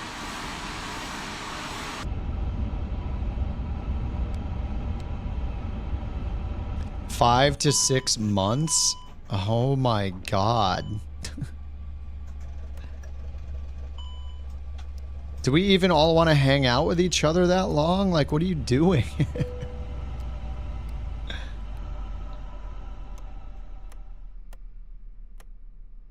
All right, Bruce, have a good one, man. Thanks for hanging out, dude.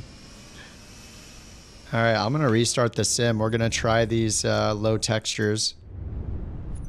I'm going. You can come. Oh, no, I'm in. Of course I'm in. 5 to 6 airports per session. I think we need to do it twice a week. We need to do like a midweek, a weekday and a weekend. So people during the week, if we do one during the week, it's fine because anybody that misses those legs will do those legs. They have 5 days, like all through the work week, right? And then join for the weekend one kind of thing. I think that would be okay. All right, launching the game. I think I installed it. I went into the AnyBuilds app. I clicked options and I clicked the button that says reduced resolution textures. I mean, if this adds like 5 to 10 frames, I'm hoping for 10. I really doubt it will, but if it adds a lot of frames, I'm not going to take back everything I said, but at least people will have a way to get good performance in the plane. And then after some bug fixes and they drop the price a little, they make a sale one day for $50 or $40. That'd be good. Or just permanently drop the price.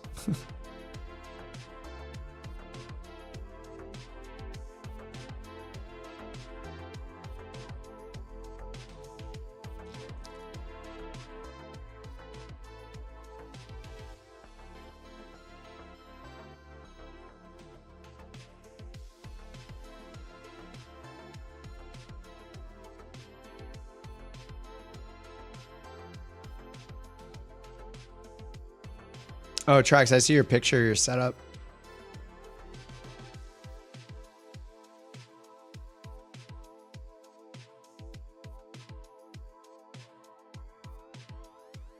That was a huge desk. I have such a tiny desk, you guys would crack up. I mean, it's not the smallest, it's not huge. I used to have a giant desk.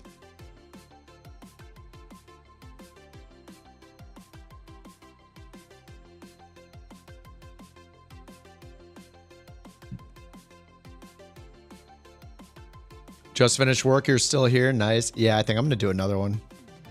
Making a late night. I mean, I'm stoked about the new GPU is performing as good as I thought it would. It's really, really good. AMD might be winning me over. I mean, they're saving my Flight Sim 24 experience, so I appreciate that. All right, A350 900 no cabin. I got to use the same one so I can compare to the previous performance. No cabin, same livery. Enable the texture pack? How do you do that?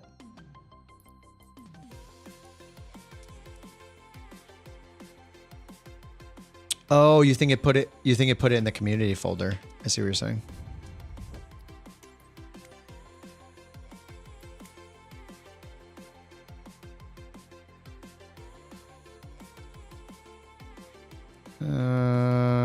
Oh, there it is. It's installed. That's a good call, though. No, you're right. That's a really good that's a good call, because there was one time when the community add-ons are also managed in here now, but it looks like they're just installed by default. But yeah, there it is. Low res texture pack.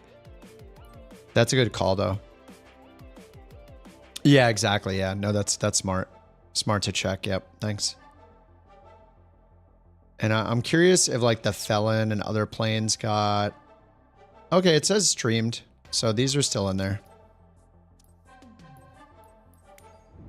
Jewel, where are we going? Are you flying again, Jewel? Do you wanna pick the route? You want me to pick again? I'm just using the random flight generator app.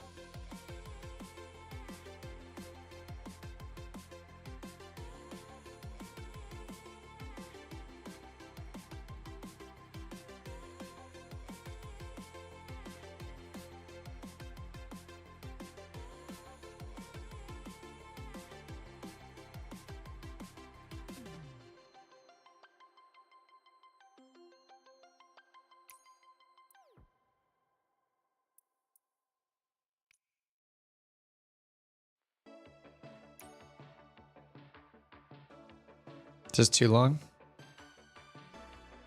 All right, Bird, have a good one, dude. I guess we get started on Saturday. Wait, you said you're not going to be here Saturday, right? We can't start the Bird tour without you. I mean, we could do the first one tomorrow or the next day.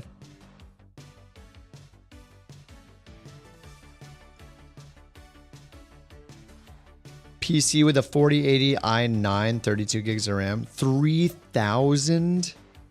That sounds expensive. I don't really know though. Like, I'm not the best to ask about that stuff. Later in the afternoon or something on Saturday. Jewel, where do you want to fly? Yes. Oh, a 4090? Not a 4080? I don't know how good the i9 14900K is, but I don't really know anything about the Intel chips. Is that the one that had the problems? You get the plan up first, we can go from there. I mean, we just need the first 5 legs or whatever. We only need the first initial bits. So we got 6 months till we need the end of it. I mean, if you get a 4090, somebody would... I mean, if it's got a 4090, you can't buy a 4090 for like 3,000 pounds probably right now, so... Cape Town to Windhoek? What's the, Windhoek?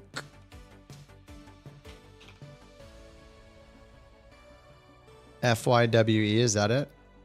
Okay, Cape Town to FYWE, is that right?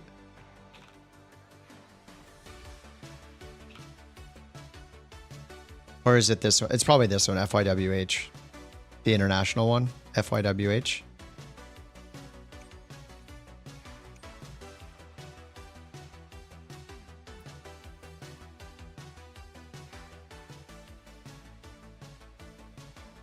$700 miles? I mean, we could, yeah. I mean, we could do the, here, let me see what's out of Cape Town. Let's see, Cape Town. We could do Cape Town to FAOR. That's only 687. That's really the shortest one. 687 miles.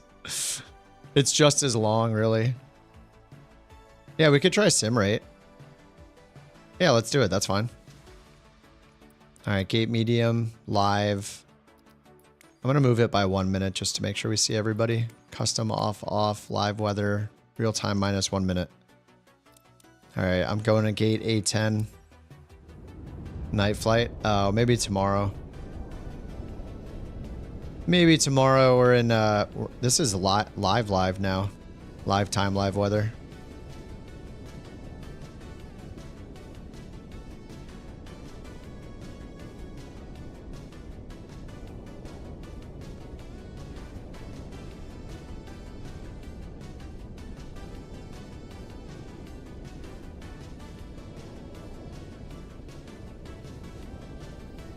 Here, let's see how this low texture does.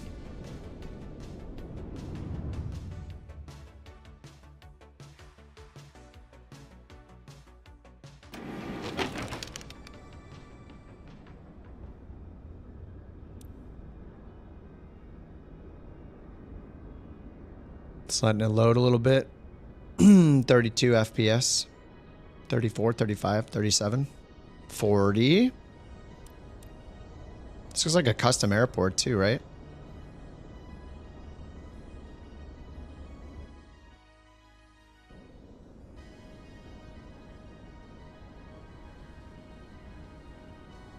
What is up with the ground over here?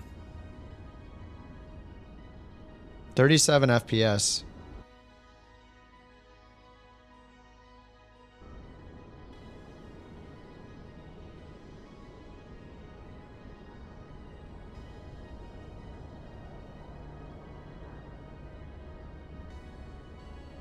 FYWH.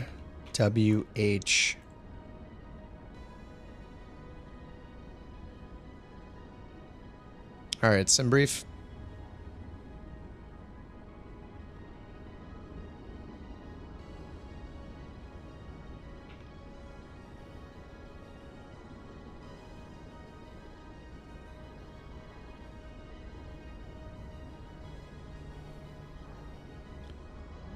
A359.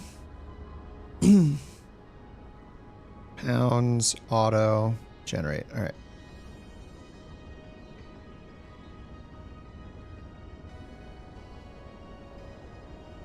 Your sim disconnected from cloud gaming 10 times in the last 10 minutes. Oh my God. How did I know you use cloud gaming?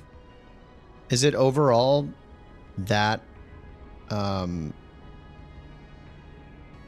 just like unstable?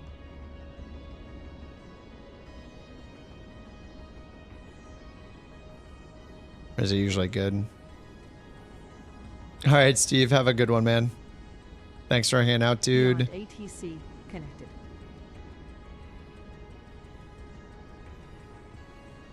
That 2-month badge looks so beautiful.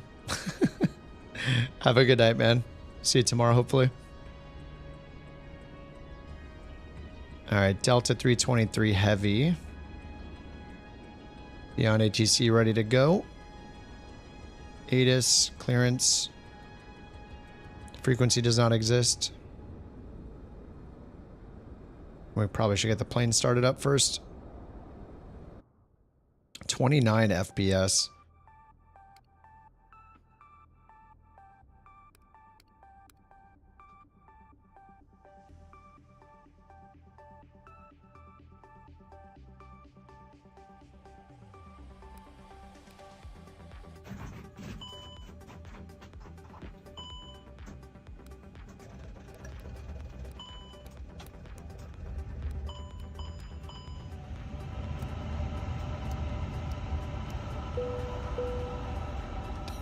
Ding.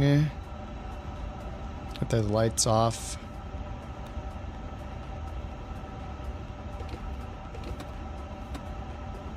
Get this other screen off.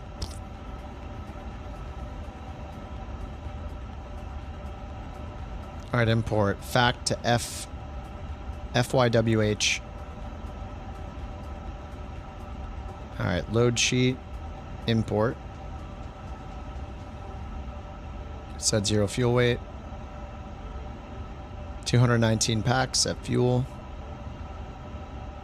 2926 on 0 fuel weight CG. Align IRS. Okay. And then down here we go to init. Request. We're at 35 FPS right now. 7900 is the same at 4080 Super. No, the VRAM. 4080 Super only has 16 gigs of VRAM. 7800 XTX has 24, which is the main reason I got it, is for the VRAM.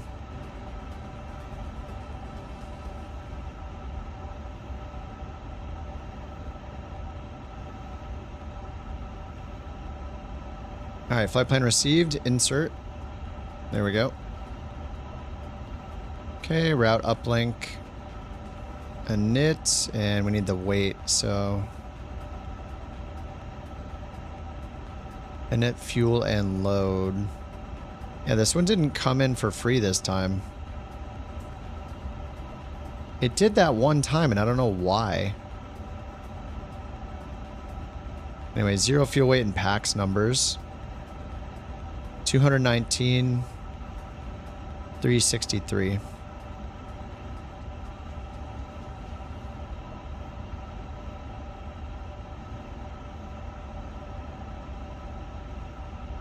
Well, it's 362.9.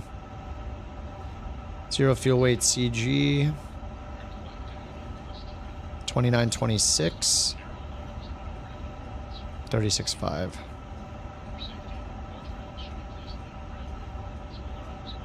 $29.26.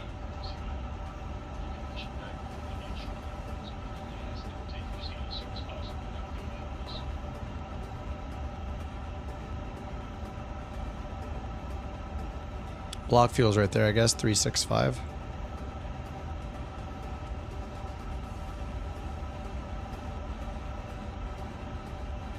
Okay, packs number's good.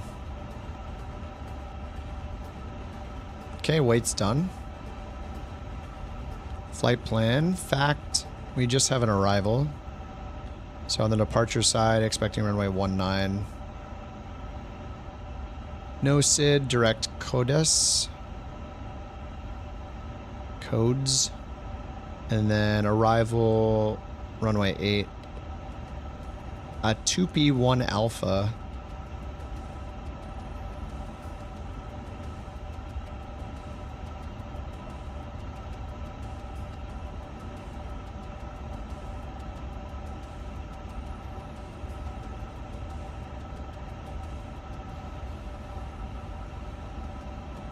All right, let me go to plan.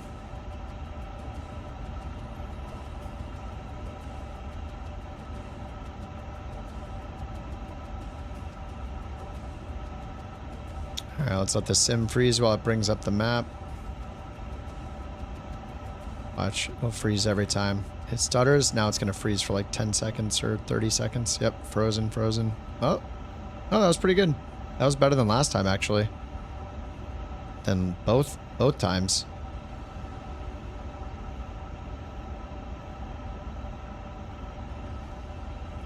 All right, terminal chart, no, takeoff performance, sync the weather.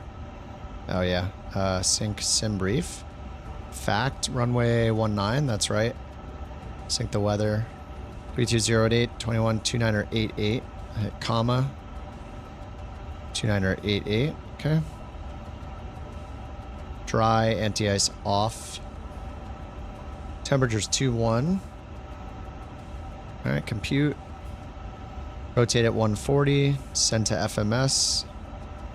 Confirm. Flex 62. Nav accuracy and GPS. Okay. All right, let's hit flight plan. All right, that's all good. All right, let's get our clearance. 122.1.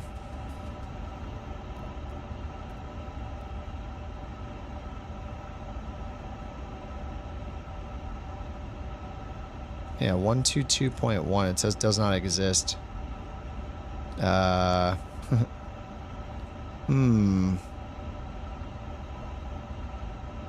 let's try 1219er.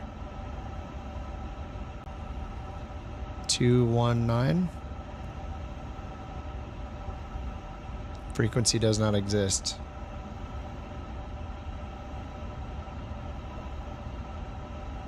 Let me reopen it. Alright, what's our FPS right now? 33.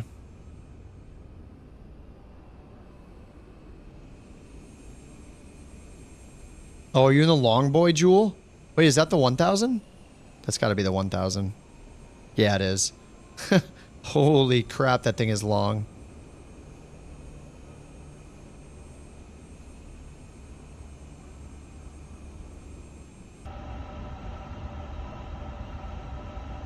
Alright, re-import.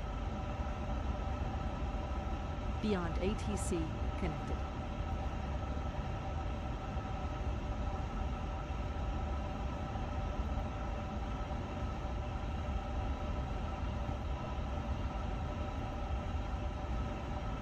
Oh, there we go. I think it's working now. Clearance? Yep, we're getting our clearance. Nice. Delta 323 Heavy on our way to Hosea Kutako. What's up, Anderson? Delta 323 Heavy, Cape Town delivery. Expect runway 01. Climb 6,000 feet on runway centerline, then expect radar vectors codes. Squawk 5345. Alright, change it to runway 1. Expect runway 01. Climb 6,000 feet on runway centerline, then expect radar vectors codes.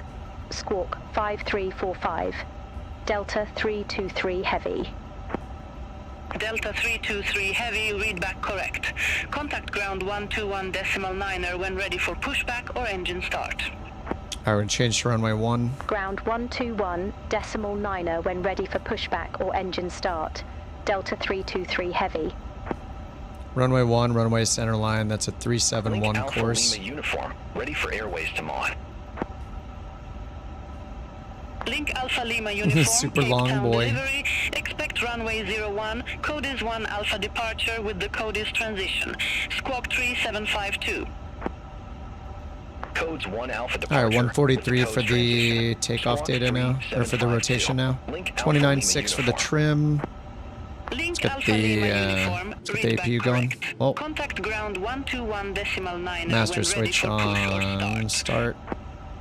And we will watch it. Ground 121.9 The flap when is ready for moving. pushback or engine start. The Link flap Alpha is Lima uniform. open. Thanks.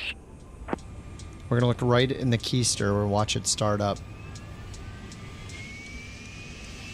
One more flight.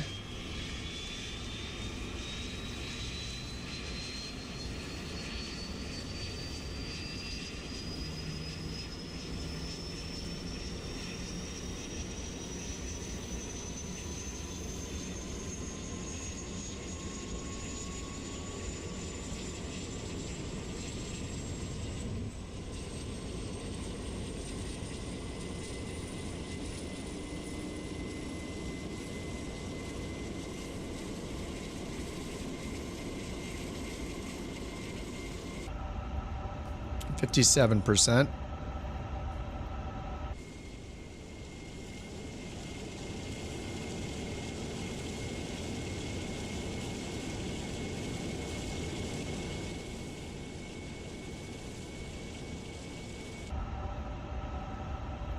All right, AP gen's good to go. Oops, shift 4. There we go. Available, bleeds on. External 1 and 2 off. Cape Town ground. Delta 323 ready for push and start.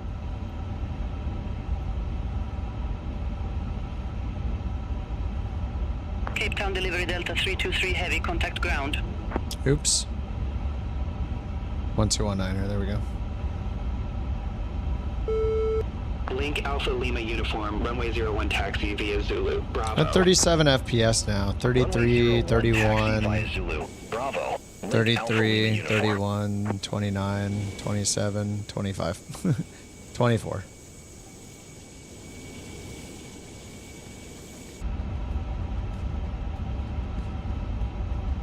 Might be very slightly better. We'll see how it is in cruise. I think we were around, I was around 40 something in cruise most of the time. Low 40s, I would say.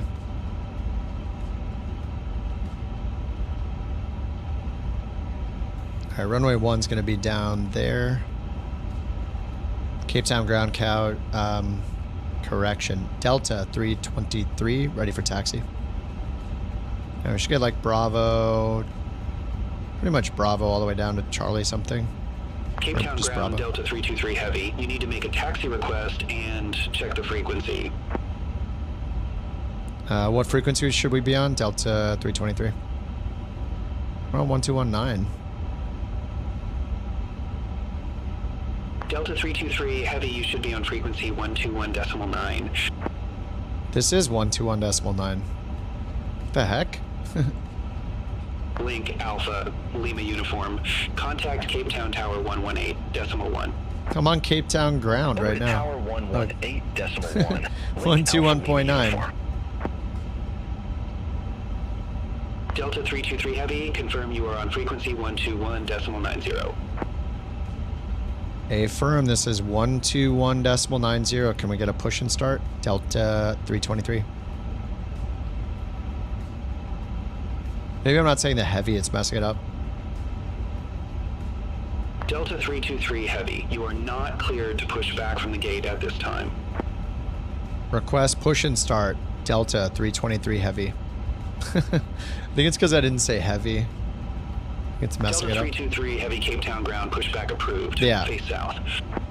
Alright, push approved, face Pushback south. and engine start approved. Face south. Alright, let's get the beacon on. It's just from not saying heavy.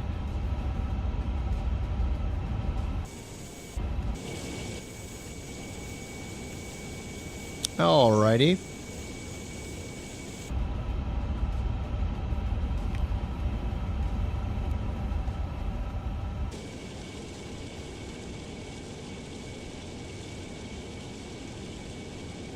Let's go.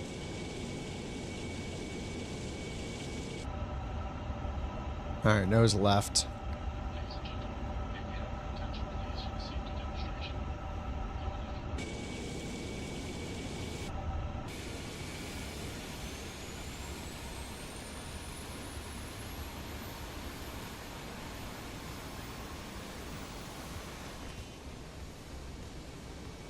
God, this livery looks so good. I mean, the plane is so pretty. It really is a good looking plane. Very, very nice. I mean, I could see a couch captain's livery on this thing, 100%.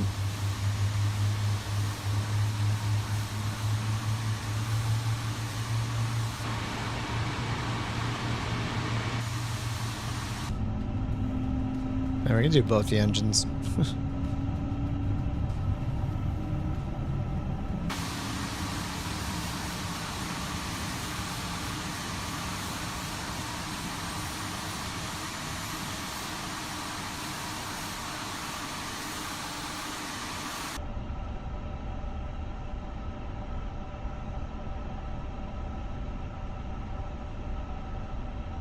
Alright, one is engine 1 available. At gate Alpha 5, request pushback and engine start. Virgin 479 Heavy, Cape Town ground, pushback approved. Face south. Pushback approved. Oh, we're gonna see that long boy do a pushback. Heavy.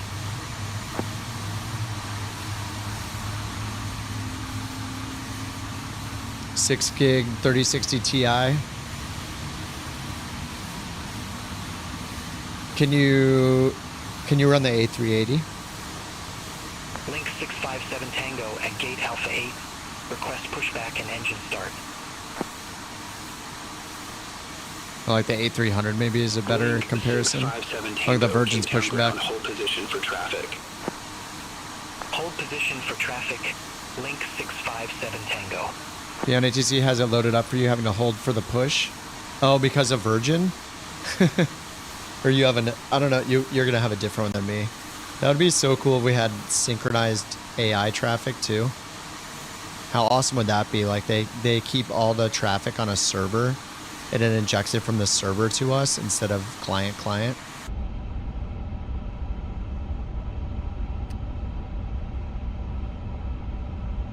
Alright, I'll meet you at the hold Delta short then. 323 Heavy, request taxi to the active. Delta 323 Heavy, runway 01 taxi via Bravo.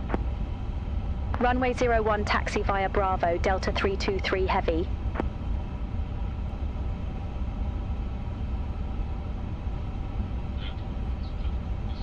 Virgin for 79 Heavy, taxi for departure. Alright, Bravo's in front of us. Virgin 479 Heavy, runway 01 taxi via Alpha Bravo. Runway 01 taxi via Alpha, Bravo, Virgin for 79 Heavy. Alpha Bravo. Is Alpha right behind us? Link 657 Tango, Cape Town ground, pushback and engine start approved. Face south. Pushback and engine start approved. Face south. Link 657 Tango.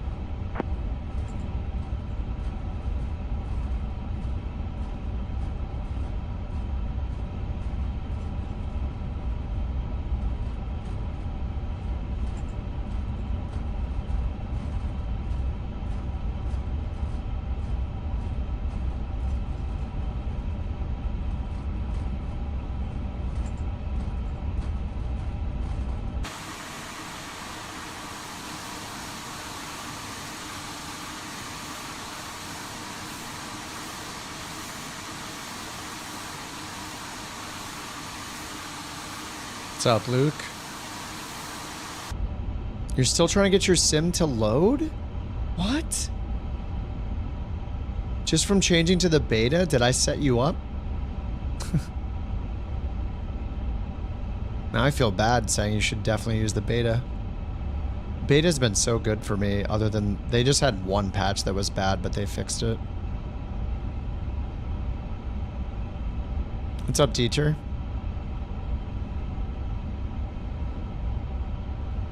Oh, only your Phoenix stuff is not working. I've flown the Phoenix on the beta just like 2 days ago. Link 657 Or was that yesterday? Runway 01 taxi via Alpha, Bravo. It might have been yesterday. Runway 01 taxi via Alpha, Bravo, link 657 Tango. This thing is so nice, it just... I don't even have to use the throttle, it just idles all the way. You can just taxi and idle.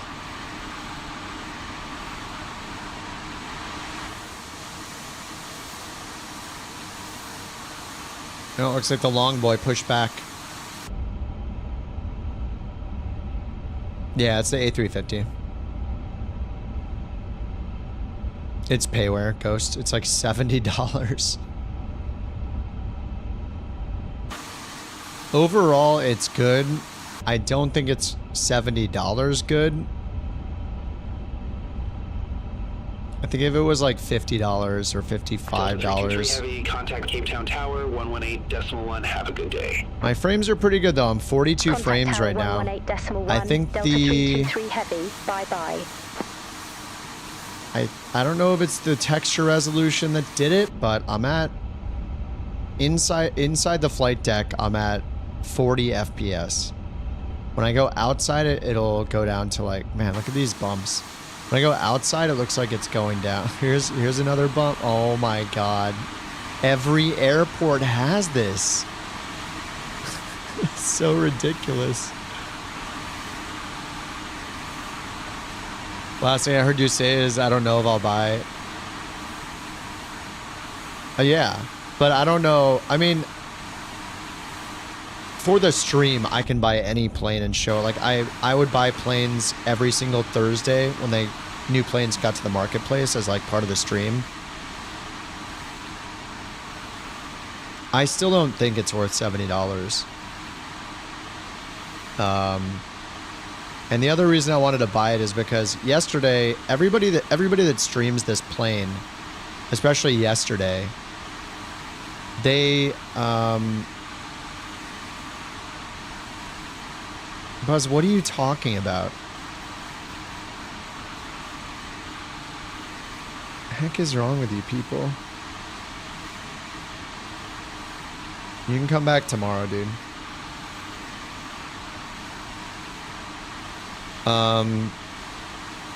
Like for the thing is, like, when you, like, all day yesterday, everybody that's streaming like this plane was given the plane. I don't think I heard any of them say they paid for it with their own money. And when that happens, like, I feel a bigger obligation to try it myself and give people an unbiased review. Not saying that they can't, but if anybody takes anything for free, there's going to be some of the, oh, I can't say too many bad things, point out all the bad things, because then I'm not going to get the next thing for free. Which is why I don't take anything for free. So part of me wanted to try it today just to give an honest, unsponsored review of what I think about it. I'm not the airliner person, but I also, the little bit I've watched of some streams, like I've watched several of them over the last 24 hours, I didn't really hear too many of those people saying anything bad about the plane, and I found like 5 bugs in the first hour. It was like, oh, that's a bug, that's a bug, that's a bug, that's a bug. The performance is also not good. Like, I'm at 30 FPS, 30 to 40 FPS. With a low texture resolution with no cabins on. IndyBuilds is known to make planes that are not high FPS planes. So it's another one of those, and this one is $70 now. So when you don't pay, even if you're trying to be unbiased, yeah, exactly. You don't feel the connection with your wallet. And also, you want to play well with the developer so you get the next plane they make for free or the next product for free. It's going to have a natural bias, even if you're trying to be unbiased. You might bite your tongue because of that relationship, and I don't do any of that. I don't have to do any of that. I'm not an expert in the airliners by any means, but I just, even for the few of us that are here on my stream, like I don't have a gigantic stream like some of the other guys. It's just like, I don't know. I feel like I want to do my diligence, try it for myself, tell you guys what I think. If you care, cool. If you don't, no big deal. But I want to show the good and the bad of everything. Flight Sim 24, Beyond ATC, this plane, any plane I fly, the things that I get annoyed at are not the same as the things everybody else is going to get annoyed at. But if I watch anybody and they never say anything bad about something, that raises red flags for me. Everybody has something bad to say about everything in their entire life, right? What do I think so far? I don't think it's worth $70 because it's not on par with other planes that are $70 in terms of like, from what I've heard, like, and read about this, it's not like study level. It's not a Phoenix. $70 is a huge amount to pay for a plane. So if it's not as detailed as the other planes that are $70, it doesn't warrant the price. Indie Builds is also known to make planes that have poor performance, and this one seems to be the same. My first flight, I was at like 20 something FPS. Then I went to a different airport and turned the cabin off. I was like 30 to 40 FPS. Now I installed the low resolution textures and I'm at 30 FPS on the ground again. So I'm not sure that those really did anything. I mean, there's not too much going on here. I haven't changed my settings. Scroll in the drop downs. You need to use, unfortunately, you have to use the buttons down here. These little buttons, the 4-way up, down, left, right for those. Yeah, you do have to hit this. No problem. But yeah, I mean, overall though, so if somebody is like drooling over wanting a 350 and they don't care about spending $70 on it, yes, they should get it. I mean, they don't really have another option, but that's not the reason. Like, it's good enough, you know, it's like a 6 or 7 out of 10. It's not a Phoenix. And I don't think it warrants the price of a Phoenix, given how many like glowing, like impeccable reviews of the Phoenix everybody else has. I wish that they would focus more on the performance. There's so many things that are like, even with the low resolution textures and the no cabin version of the plane, the performance like isn't good enough for the airports people are going to be flying into. We shouldn't be forced to use frame generation to fly planes. They need to have good raw performance without frame gen, is how I feel about every game, not just this one. So I think if this plane was like $40, it would be a no-brainer, insta buy. At $50, maybe pushing it a little, like sure, maybe, yeah, probably. At $70, I don't know. I think most people are gonna think it's too much money. It's beautiful though. On the plus side, it's got unique avionics. The texturing, like the whole plane is beautiful. There's some minor bugs that I found, trivial-ish things with like, you know, apparently there's a bug with, you can't really use Navigraph with it yet. It's cool you get the Lido charts on it. It's really nice to fly. It's easy to fly. You get 2 variants, but I think people were saying that it's pretty much just the same plane. Jewel, you want to take off first? People are saying it's pretty much just a long version of the same plane. It's not unique like with the Airbus, for example. Phoenix was able to make an expansion pack because the planes were different enough. Like the variants have different sounds, different handling characteristics. Some of them have different buttons on the overhead panel, you know, like the 321. So they feel like the variants. From what people have said, I haven't flown the 1000 yet, the Dash 1000, but supposedly it's like pretty much exactly the same thing. It just happens to have a slightly longer model. So you're not like getting 2 planes. You could argue it's the same with like a I don't know, like maybe some of the PMDGs, 737s. Catch your landing? Okay. Anyway, I think if you can afford 70 bucks, get it. Like, it's gorgeous. The inside's great. I think the performance needs a lot of improvement, but like, it's not a bad plane. I just think the $70 makes it... As soon as you ask for $70, it deserves all of the critique that something that's at, like, the Phoenix level would get. As soon as you get into that price. If it was 40 or 50 bucks like some of their other planes, I don't think it would be an issue. But they're suddenly asking for like 30-40% more money. That's a big change. Delta 323 Heavy, hold position for traffic. I'll call you back. What? Hold position for traffic, Delta 323 Heavy.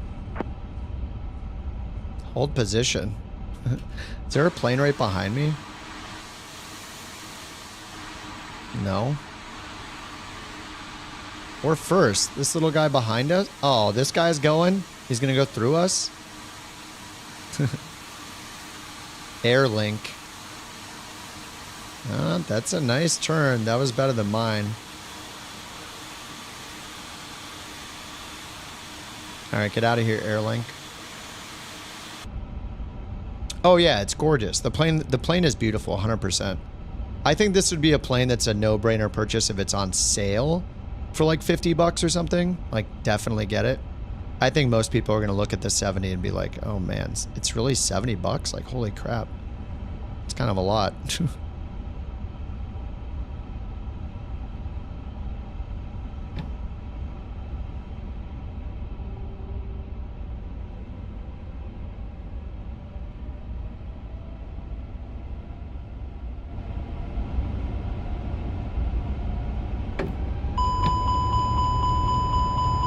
Oops, parking brake, KO.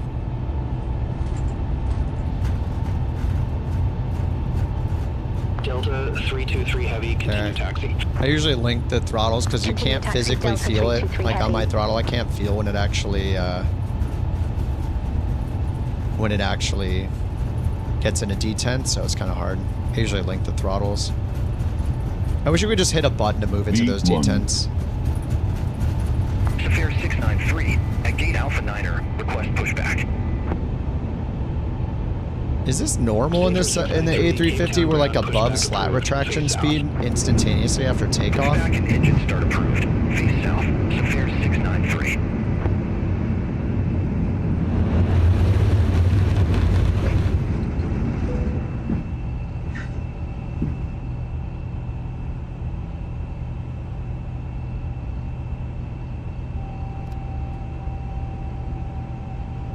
Can we just click here? I just want to be able to click climb. I hate detents in flight sim.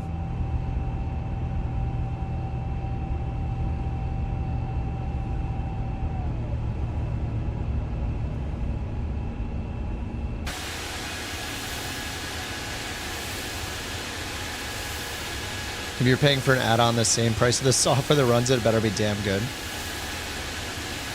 Yeah, I'm at 29 FPS right now. I need to, tomorrow I'm going to fly the Phoenix again. I just got a new video card today. I just changed from the 4080 to the 7900 XTX. So I need to see what my performance stuff is. I did a quick test earlier after my first flight with this. Took off with the Phoenix A321 and I was getting 60 FPS almost shortly after departure. This plane I'm getting 30. So if it's giving me half the FPS, that is a insane difference. Safair 693, runway 01 taxi via Alpha, Bravo. Runway 01 taxi via Alpha, Bravo, Safair 693. And I'm looking at the I'm looking at raw performance. I'm not looking at post frame gen. I want to know what it is from, I want to know what it is in raw frames, what the difference is. Apples to apples comparisons here. I mean, it's such a good looking plane. The cabin looks great, but I just don't care about the cabin. I want the performance. All right, we're at 38 frames. I mean, I'm getting 40 frames when I'm in the flight deck. I'm getting 30 on the exterior. I'm at 33 right now, 32, 33. As we get away from the airport. But at this point in my flight, leaving, was it Detroit or Atlanta? Leaving Atlanta in the Phoenix 321, I was at almost 60 FPS. So...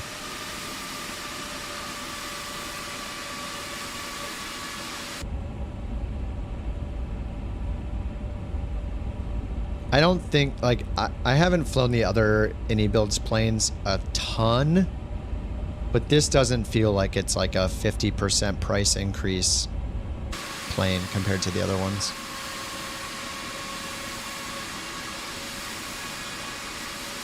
And man, did they seem to put a lot of time into making trailers and marketing videos and streams for this thing. That also... After enough of that, it makes me think like, man, they're really pushing a lot at this thing. Maybe that almost makes it, it turns into a negative when it's pushed too much. So. It said hold position crossing traffic. Whoops. All right, let me go to departure. Well, it just kind of got stuck. 119 or 7.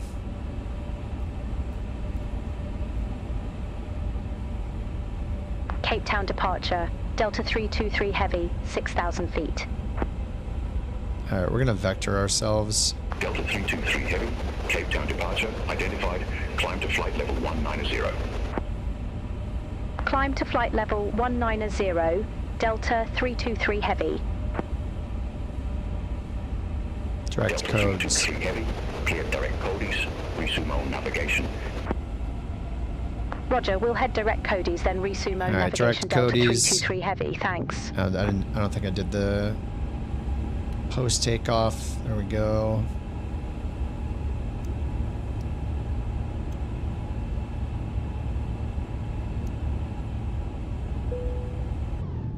Yeah, I'm generally impressed too. Like overall, like when I was looking at it, I was like, I don't know. I still, for me personally, I don't think I'm gonna fly it that much. I might eat my words, but just because I like flying a lot shorter routes, so this plane doesn't make sense for me. But I do like it more than I thought I would. Yeah, the performance sucks. If they can get the performance way better,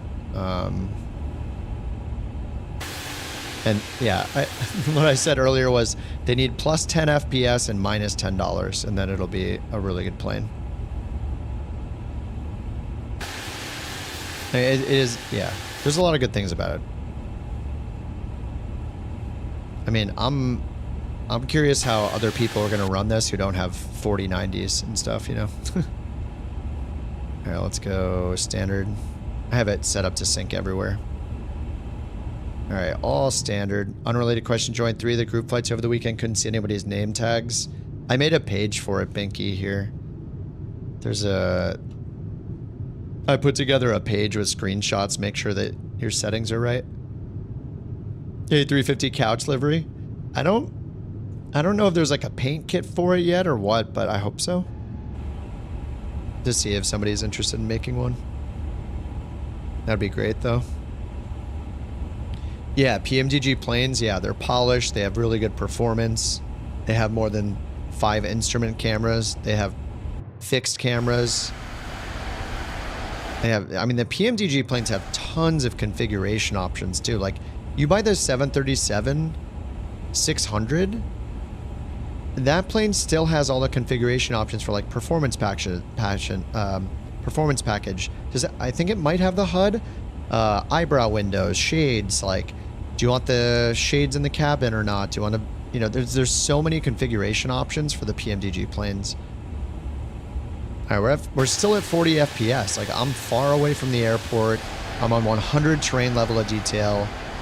It's just me and Jewel and Luke and Jimmy. There's like 4 of us. There's hardly anything going on, and I'm at only 35 FPS. Yeah, it's just... Cape Town departure. Safair 693. It's just the same thing that people always say about any build planes is like, it's pretty good, but the performance sucks. It's like the same thing every time. When are they gonna fix the performance? Like not this time, I guess.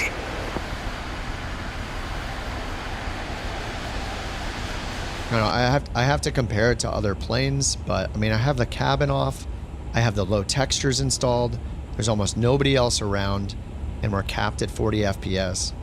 I'm not running auto FPS or anything.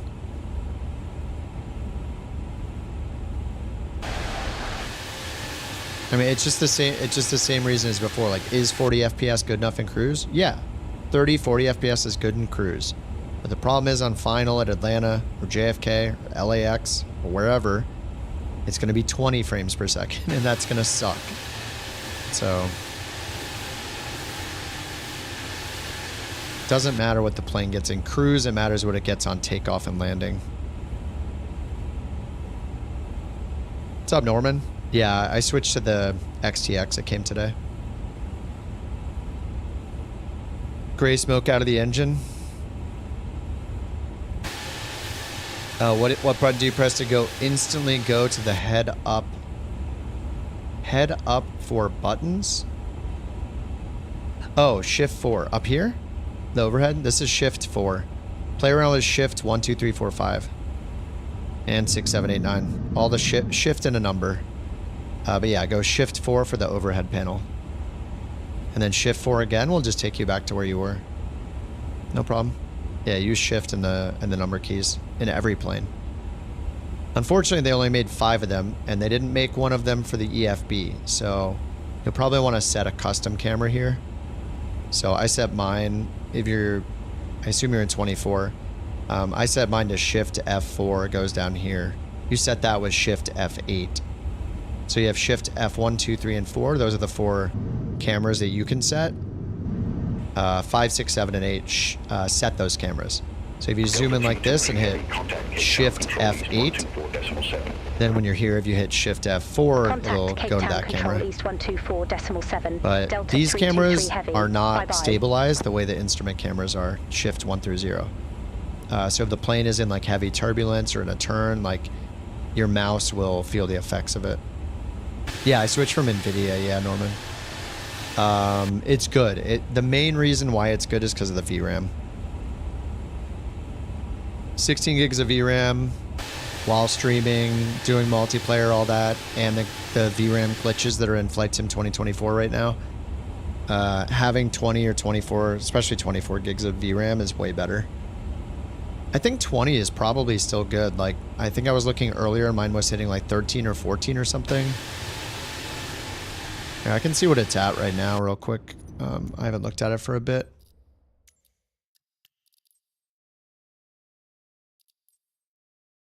Debug, FPS. Yeah, see, it's using 14 right now. So there's something like if you have 16 gigs of RAM, of VRAM, it seems to suck. I was on the 4080 Founders Edition. So 4080, the original 4080, the NVIDIA Founders Edition, 16 gigs of VRAM. When I look over here, what would happen is anytime it gets to around 11 or 12, it would break the frame generation and drop to like 10 or 15 frames per second from like 40, 50, whatever it was at. I'm on 4K right now. The stream is in 1080p, but I'm in 4K.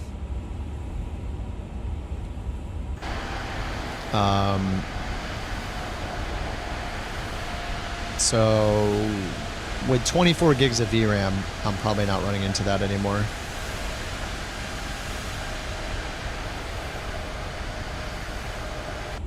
Yeah, I mean, this card's awesome, man. I'm pretty impressed. I kind of knew I was gonna like it. I wouldn't have changed if I wasn't streaming and pretty much exclusively playing Flight Sim 24.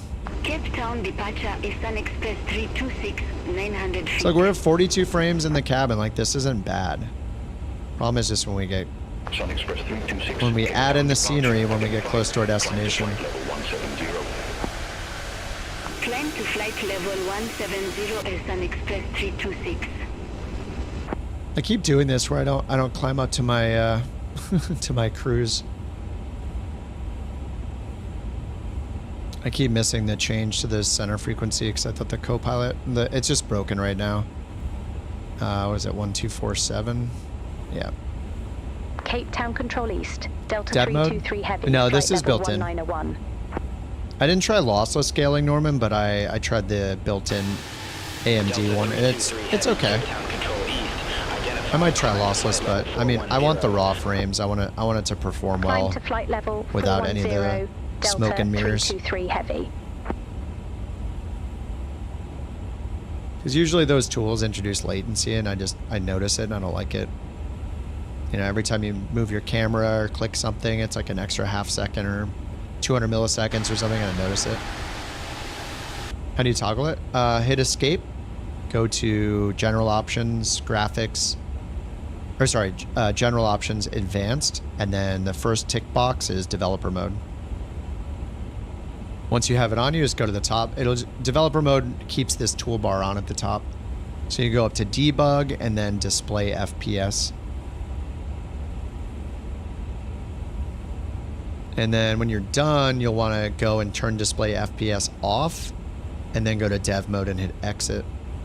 You can do dev mode exit right now like this if you want, if you're going to keep it on a while to get rid of the toolbar. But to get the toolbar back and turn it off, you have to go back in and turn dev mode back on in the options. And the things you want to look for here is like this second box here under the red box. There's this blue box, the first blue box. Actually, sorry, it's the second red box. It's like this little section right over here. Under the FPS box, it'll say limited by. Mine says limited by main thread, which is your CPU. Otherwise, it'll say limited by GPU. So then you'll know whether your CPU or GPU is limiting your frames. This plane is doing so much with the screens and stuff, I think, that it's limiting, it's limited by the CPU pretty heavily right now. Set the option in the sim. Oh, you mean VSync? I could try it. I have VSync turned on in my AMD software though. AMD is handling the VSync, and I have it capped at 120. I'll try it. Gaming.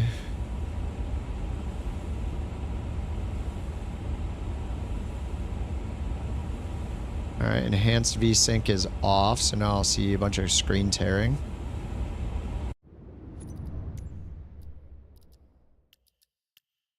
VSync 50%.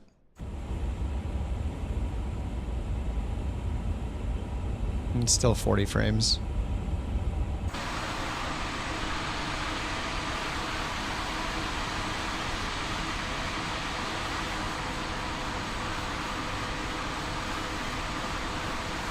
Well, yeah, I mean, it's green, but I didn't gain any performance, though. I mean, I don't care if it's red or green. I care what the frame rate is. 41, 40. I was already at 40. There's red. 43. It might be better externally, actually. Well, let me turn it off again. 46. Hold on, let me see now. If I do 100 again, I was at like 30, right? No, I'm at the same, like 46, 47. And the FPS is the same. It's still limited by made thread the same way, yeah. So I'm not gaining anything from that. I mean, I'm not even getting like half my refresh rate would be like 60 FPS. I'm not even getting 60 FPS, so.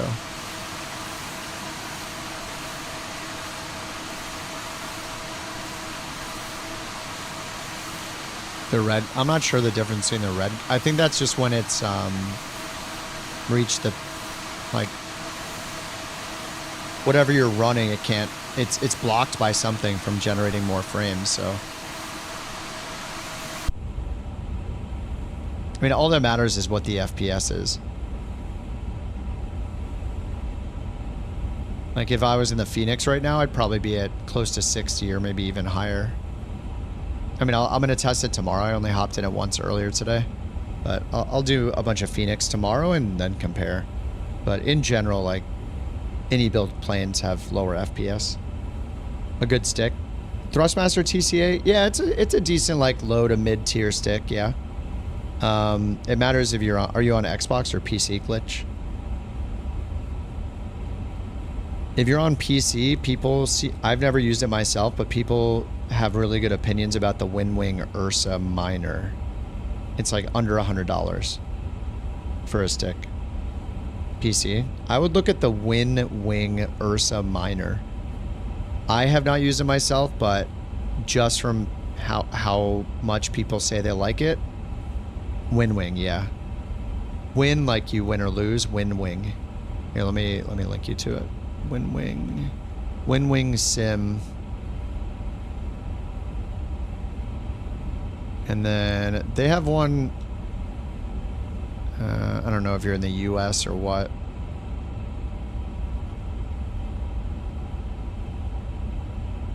What country are you in? Anyway, you can find the, I'll just give you the URL. It's just Windwing. But the Ursa, people say that the Ursa Minor is really good. Oh, it's $110. I thought it was under 100. Oh, that's the fighter. There are a few different variants, but the Ursa joysticks, people seem to say they're really good. Oh, Aaron Rains did a video ranking them. Oh, okay, I haven't seen that. Yeah, I just know anecdotally from the people in chat while I'm streaming have said that it's like the TCA one. I actually used to use that before I had my Virpil stick. I used that for a couple years. It's not bad. Like the twist axis sensor broke on mine in like 3 months. It takes quite a bit of pressure. I think somebody told me that the Windwing is much nicer quality. So.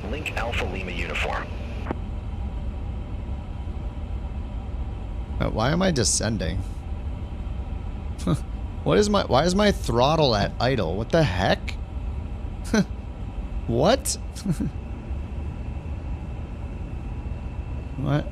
How long is that happening for? My throttle's just randomly at idle.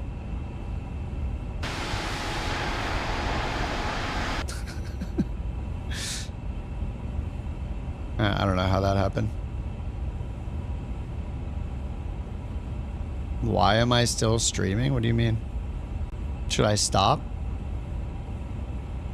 Oh, let's turn off the FPS.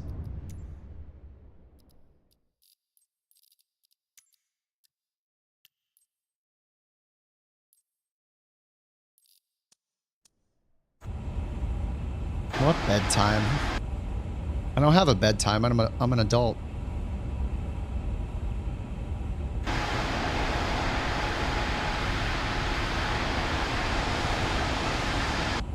One more flight? No, this is definitely the last one. Yeah, it's 1:20 in the morning. I'm definitely going to bed.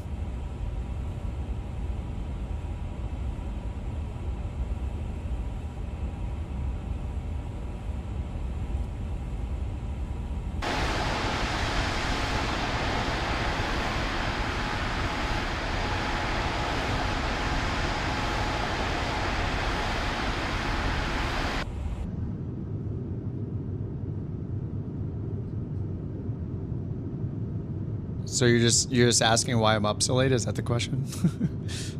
I got a new video card. I got a new plane. Just doing an extra flight. That's it. Set up an ultra long haul.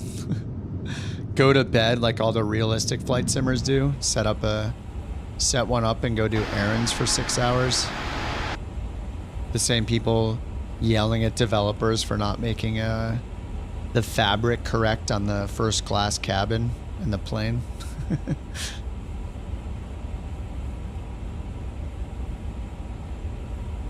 Jewel is way up there. How do we do 2x in this thing? I haven't done double speed yet. Options.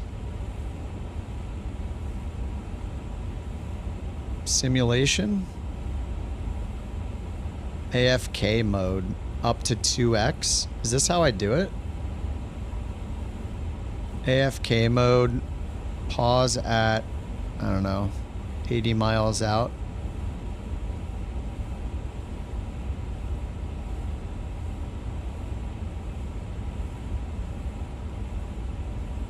Are we in double speed now?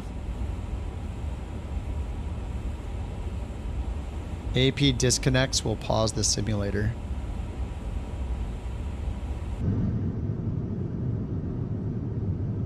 I can't tell if we're in 2x speed or not. Oh, I guess I can look here.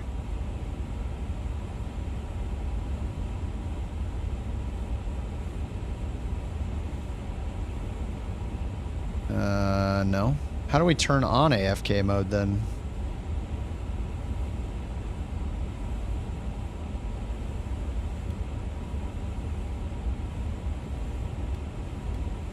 Huh.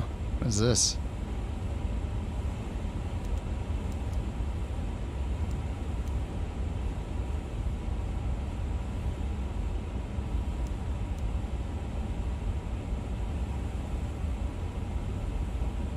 (24/7).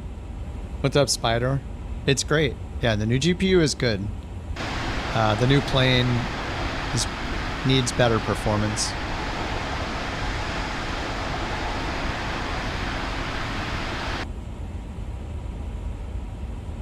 Hey, Jewel, did you figure out how to turn this on?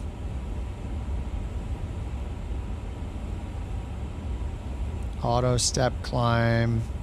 Oh, time compression auto. Now are we going? Oh yeah, now we're going 2x. That definitely looks faster. Yep, alright, we're in 2x now.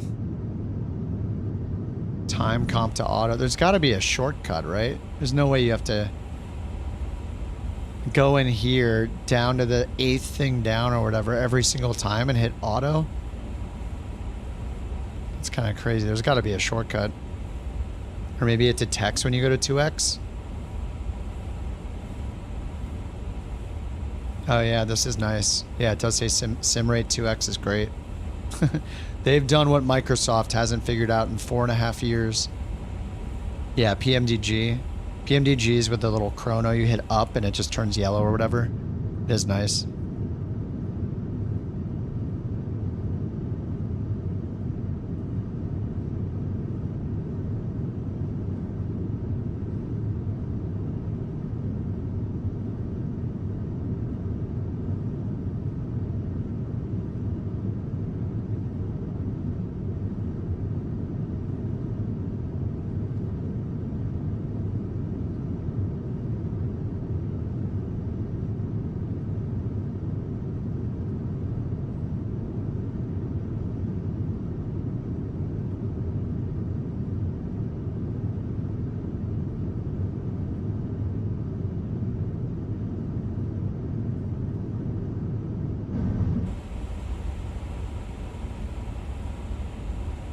Oh man, we need cruise music.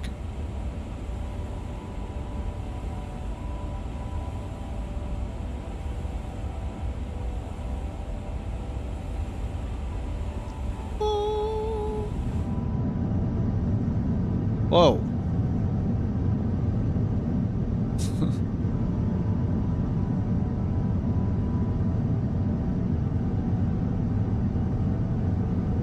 Oh, that was the engine shaking. Maybe that's where all the performance is.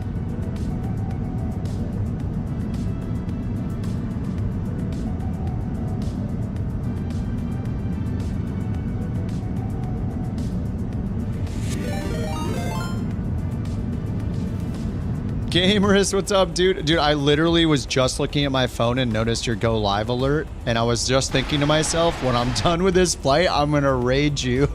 Because it says that you're doing the A350 as well. What's up, Warlock? How's it going again, man? Dude, thanks so much for the raid.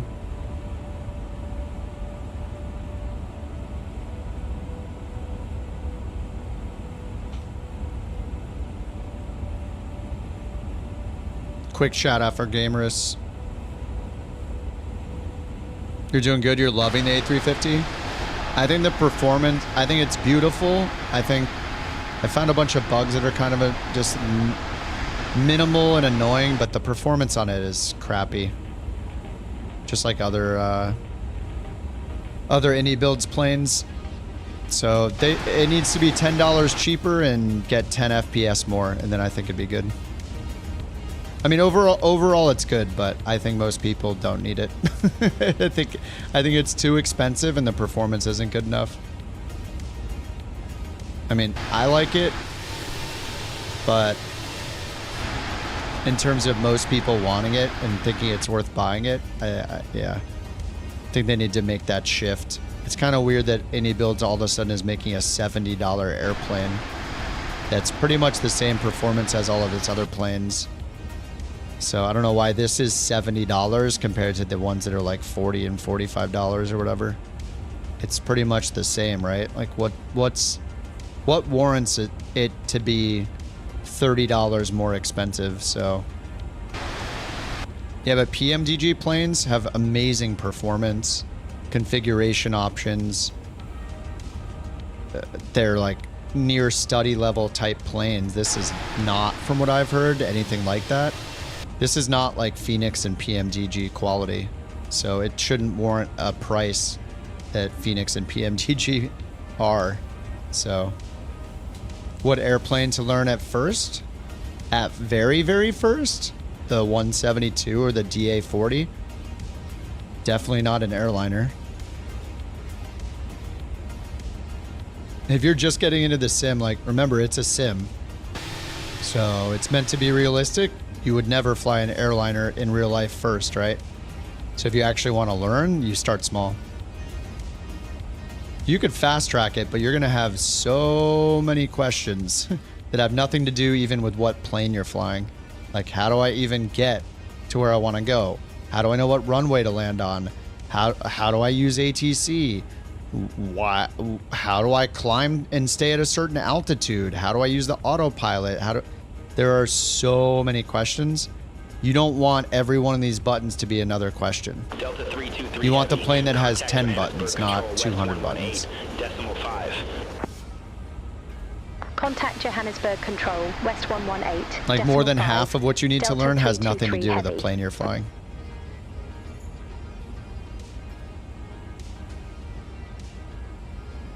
So yeah, start small.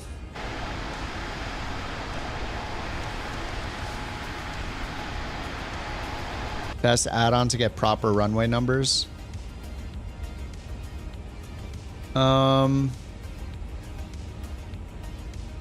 In general, the only way to get that stuff is by buying custom scenery for each airport. The problem is that even if you buy the custom scenery, it's not a guarantee that it has all the exact right taxiway numbers and stuff. I mean, the runway numbers should be correct at every airport. If they're not correct, it's because Microsoft needs to update them, you know, because science, the runway numbers change over time as the magnetic pole changes. Yeah, there is an add-on for 2020. It was called Real Taxiways, but it was very expensive. You had to buy one for Europe, one for the US. Oh, Reno's off. It just has the old runway numbers. Yeah, if the runway number is wrong, like, you just have to go with it, basically. The problem is, even if you buy scenery, I'm not sure that scenery can change the actual heading of a runway. Or, sorry, no, it would just rename it. Sorry, it wouldn't change the heading.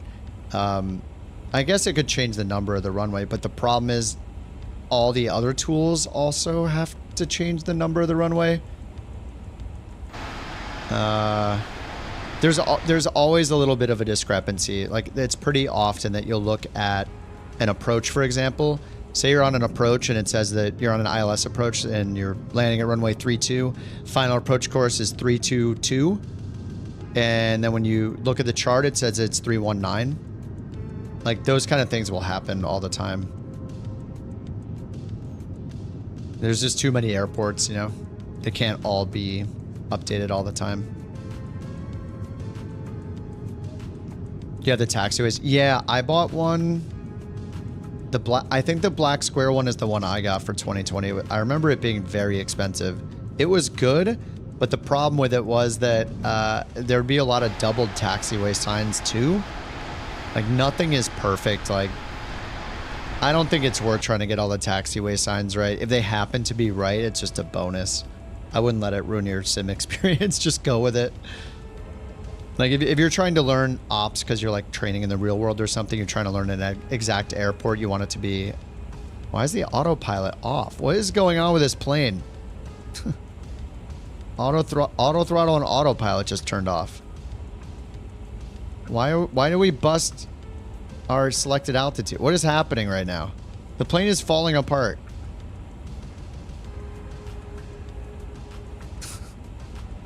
Why did that happen?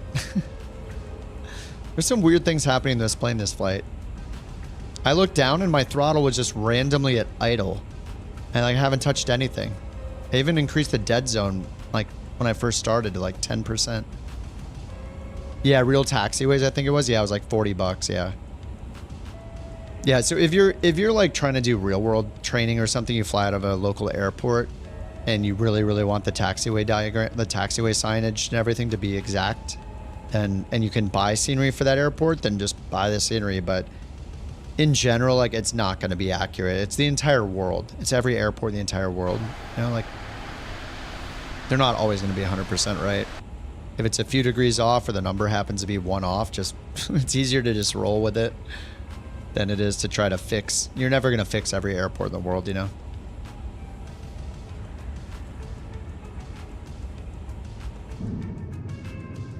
This song is sweet.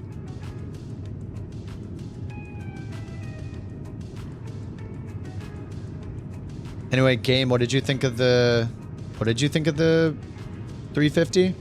You guys just think it's too expensive, but you like it? I mean, I like it too, yeah. You're pretty happy with the performance. I don't think the performance is good though. Flap extensions? Well, that's weird.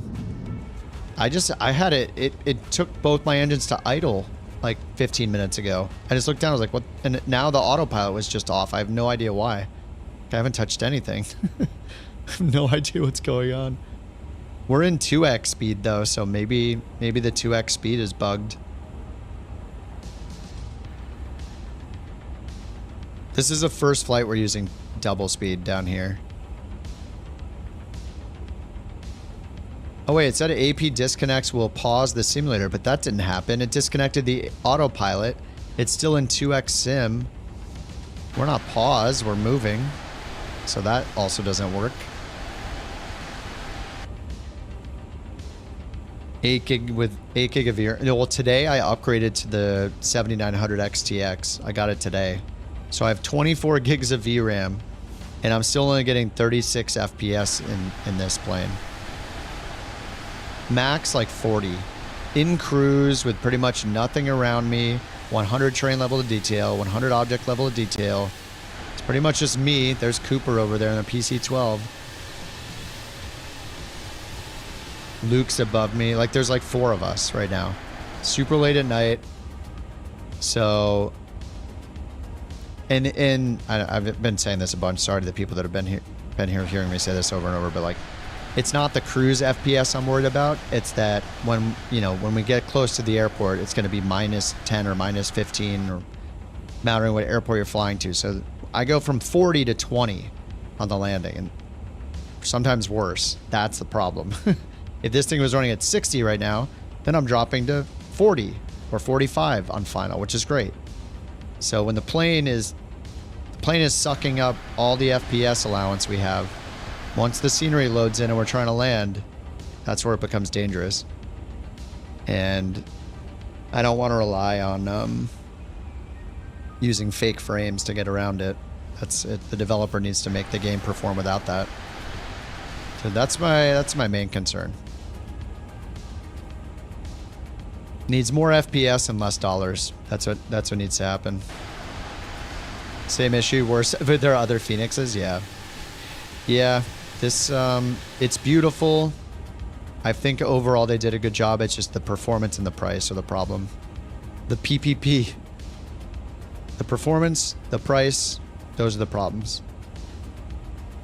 They're like, I'm sure they'll fix the other bugs, the bugs I found and stuff, and I don't think they'll ever adjust the cameras though. Like, I'm surprised they even made a proper overhead instrument camera view for the first time in any of the planes I've ever seen. Kudos, they finally figured it out. Like, that's crazy. They have, until this plane, have had the worst instrument camera presets I've ever seen. But for some reason, they added 0 showcase cameras. These are the 2. Sorry, these are like in every plane. There's no wing views. Like, all the wing view stuff they did is instrument cameras, which is not what instrument cameras are for. Like, this is supposed to be an instrument camera. Like, this should be looking at my nav radio or something. Instead, you're using it on the wing view. I can set that myself if I want to teleport through the plane. Like, they need to be using the cameras for what they're meant for. It's really frustrating. They seem to have, like, a lack of a fundamental understanding of what each camera's purpose is when they develop planes, and that's just, it's weird. Like, you're supposed to be an expert at developing a plane. Like, this isn't your first plane. It's probably like your 5th plane or 10th plane. I don't even know. But, like, come on. We don't even have an instrument camera preset that looks at this. We have to make our own. We have to sacrifice one of our custom cameras for this. You know, it's really annoying. There's no camera that even... What about all the people that are going to fly this long hauls on VATSIM, you know, for 10 hours or whatever? There's not even a camera that just looks just simply down at the radio. So you can change it, not worry about bumping around with your mouse cursor because of turbulence and stuff. Like, it's almost like they don't understand what the purpose of the instrument cameras are. Which is, it fixes it and is stabilized with your mouse cursor to click something. Yeah, they got look left and right. Yeah, apparently that was a problem in other planes. Like, come on. It works in the default Cessna 152 from 5 years ago. How does it not work in your plane? It's so crazy. Whenever I see things like that, just the little things, it makes me lose confidence in the important things, you know?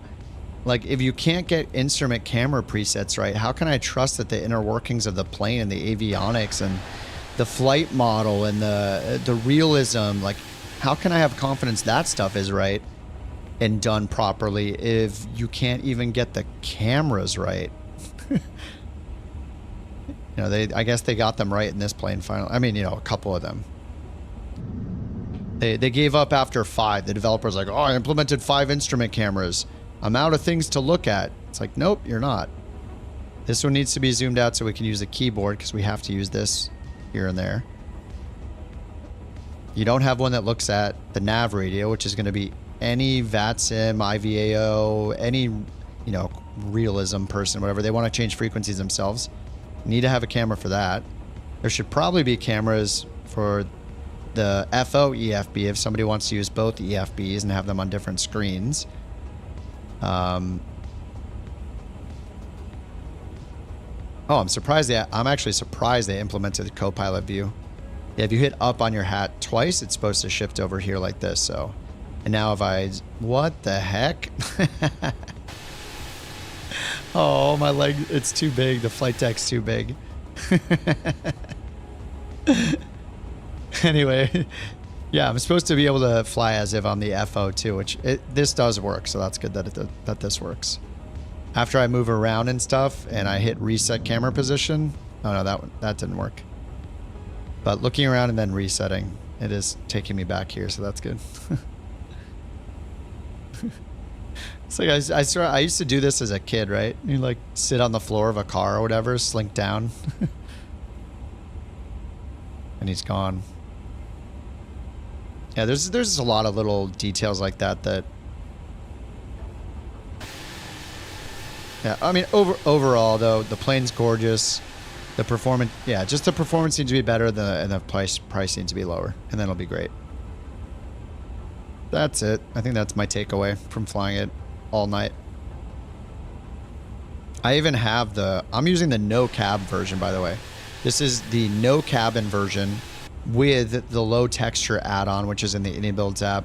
Thanks, Jewel, for showing me that. With the low textures, option on. And the smaller variant of it. And we're in the middle of nowhere. And I'm still getting 33 to 40 FPS. You know, like with the only better hardware I could really get is like a 5090 and a 9800 X3D. But the 5090, I don't know how much better it would even be. Anyway, yeah.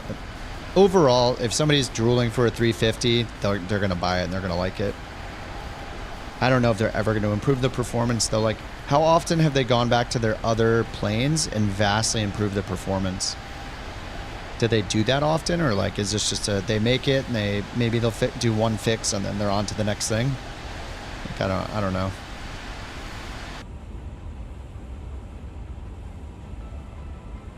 Did V1 say? No. Well, I didn't watch the whole thing. I had it on the background while I work, but that's part of the reason why I bought the plane, is because there's so many streamers that you don't hear them say bad things about the plane at all. Like, I found 5 bugs in the first like 30 minutes.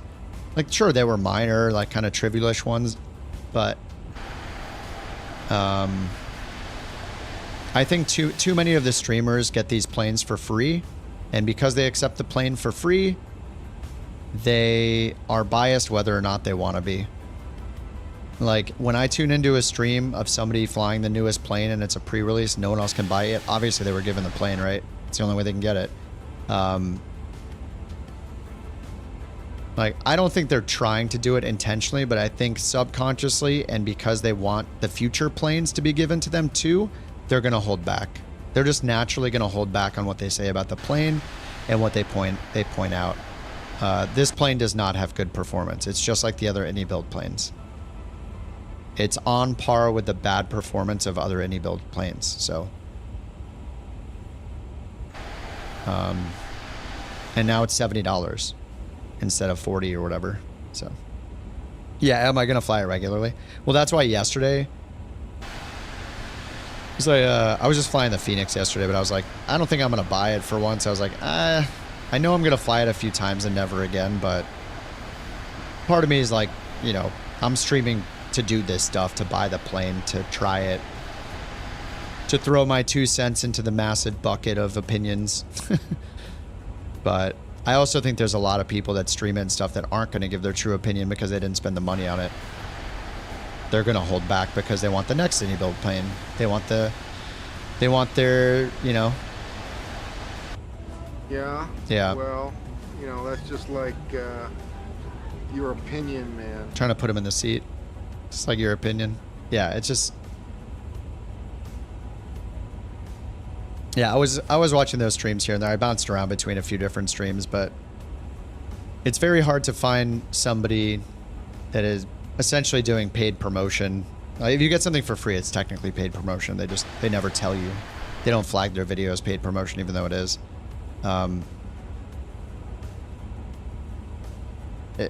The vast majority, like whenever you go to one of those streams where somebody's got the plane before everybody else, they're almost never saying anything bad about it, no matter which stream you watch. So it's, but overall, it's better than I thought it would be. It's just they need to fix the performance, and they need to lower the price. I feel like there's going to be a ton of people that don't get this unless it's on sale.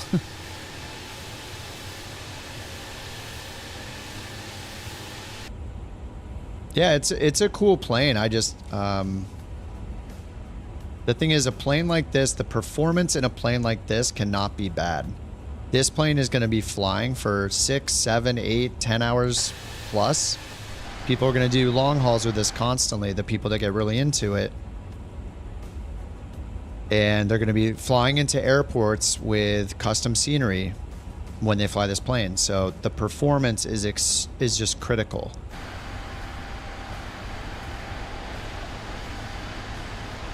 Yeah, I own them too.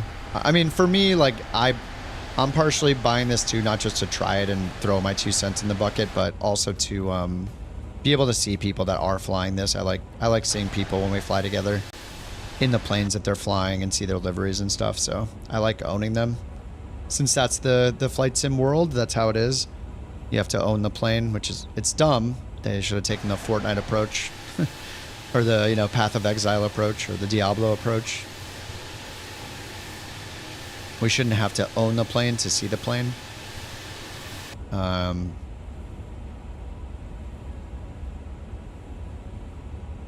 I paused right now? No, okay. How far is our top of descent? Alright, 97 miles, nice. Alright, let me go to the next frequency, 1185. This is, all the frequency stuff's been broken. Auto change frequency's broken. Johannesburg Control West, Delta 323 Is a heavy. quadrant necessary? Good day, crossing flight level 400. For flight level 410, direct EVOMO. Reduced LOD to help with performance? I haven't noticed that yet, Anderson. I don't know the answer to that yet. Is a quadrant necessary? I mean, generally, like, you should start with a stick. You can use the little, there's a little slider on the bottom of the stick you can use for your throttle on most of them. It just matters your budget and stuff, you know? Contact what is that? Radar 124.7, Delta 323 heavy. Made it sound like they were making the model matching better. Yeah, the model matching still sucks. Delta 323 heavy. Through flight level 400 for flight level 410. Yeah, I don't know how the model matching's still not good. Like, you still see a Bonanza instead of a helicopter. It's so weird. Like, everybody has multiple helicopters in every edition. How is there not a generic helicopter? How is it so hard to make a table? Like, I don't get it. It's just a simple table. If it's this, it falls back to this. Like, how? Yeah, like they did nothing. I don't think they did do anything. It seems like the only model match, it seems like the multiplayer model matching was not touched. The model matching for like their live traffic seems like it was better. The very brief, like, few days I used it or whatever.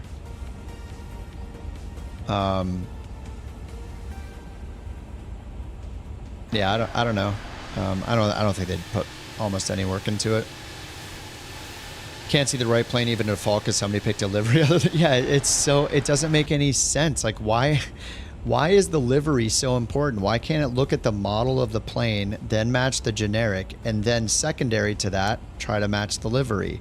Anybody would think it works that way. It just never has. It's so strange.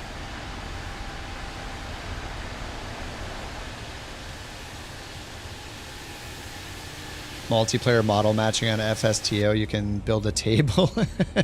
That's their job, though. That's the annoying part. It's like, come on, like, who? Then what are they doing? What are they doing with model matching if I need to download a program and do it myself? Top of descent 53 miles. We're running in 2x. Oh, so it didn't auto pause. Look, none of this works. I mean, the only thing that works here is when you turn it on, it goes to the compression. But look, I have pause at TOD. Yes. Pause at miles out 80. We're at 40 now. 48. So this, I'm not paused. We're still at 2x. It also said that it'll pause if the autopilot gets disconnected. It got disconnected. It didn't pause. None of this works. All right, I'm going to turn it off now. Yeah, like all this, the only thing that works is going to 2x. So that's more bugs. Like there's a lot of bugs and bad performance for $70.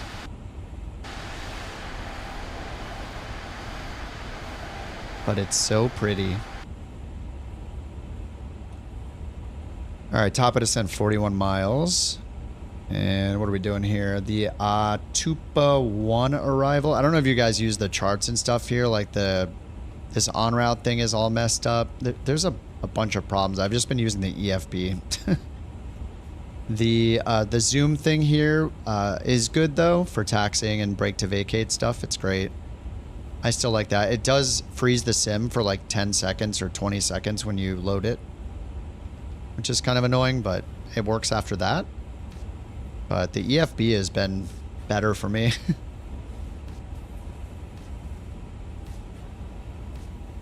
All right, so we're doing the Atupa 1 Alpha. Direct and then approach. It said runway 8. Alright, chose the RNAV 8. Alright, so now we got the RNAV. But it didn't pull in the arrival. FYWH arrival. Stars. I'm surprised my charts are still working. Alright, there's a Tupi Eglic Zabas 9500.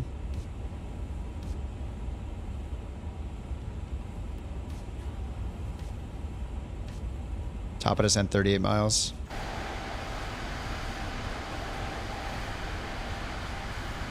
Jules in the long boy. Damn! Look at that thing.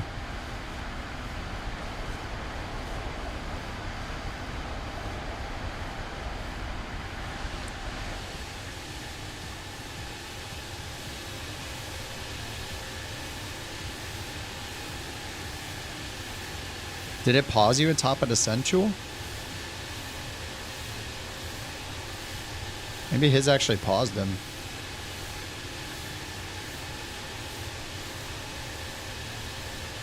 It's just like glitching.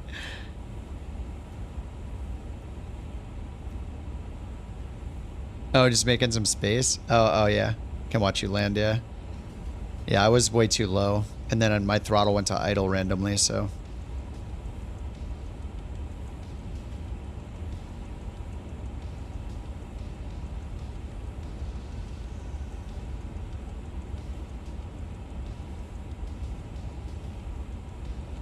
Runway 8.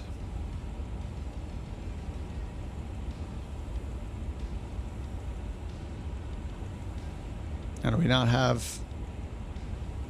I don't know why hitting tab brings up the keyboard. That's also really annoying. Yeah, I don't even need to use that. We're just gonna brake to vacate on runway 8 and down to 9500. Let me just make sure these are right. Zotec. Zabas 9600. 9500. I'll put in 95. Alright, good enough time to descend. Call for descent after the fact. Delta 323 heavy approaching our top of descent, ready for descent. High altitude, what do we got? Delta 323 heavy, a 2P1 Bravo. Bravo, 10,000. runway 26, descend to flight level 280. A 2P1 Bravo, runway 26. Windhoek, oh, descend to flight level 280, 5,000 Delta something? 323 heavy. 5576. Alright, destination data, let's put that in. Weather. Oh, there's no METAR available.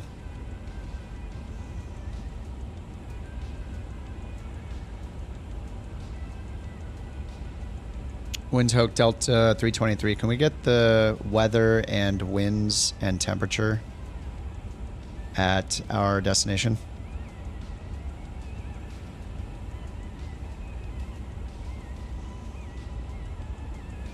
Delta 323 heavy, Hosea Kutako International wind 345 degrees at 10 knots, temperature 27 degrees, QNH 1021, visibility 10 plus miles.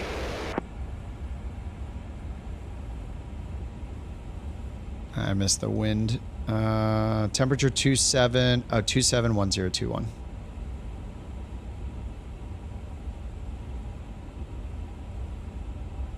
All right, 345 at 10, 271021. That's a 9 knot crosswind, 4 knot headwind, runway 8.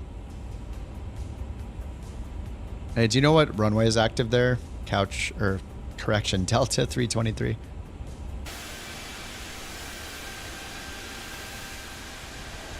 Delta 323 heavy active runway at Hosea Kutako International is runway 26. 26.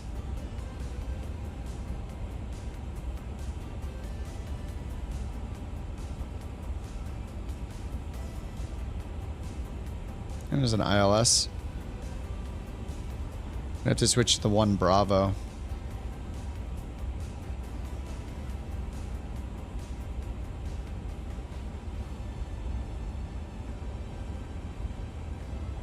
Alright, ILS 26, and then the 1 Bravo instead.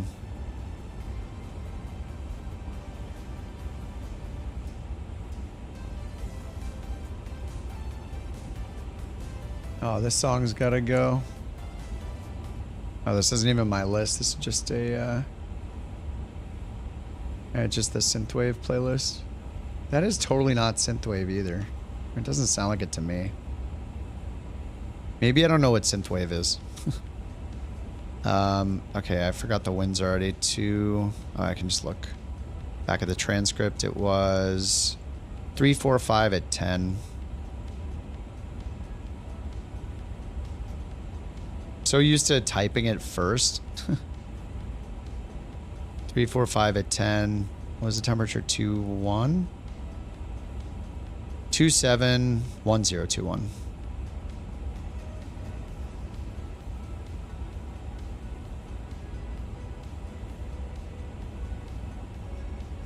Okay, now if we do the ILS 26 ILS. Okay, pin that for us. Aero minimums Cat 1 5730.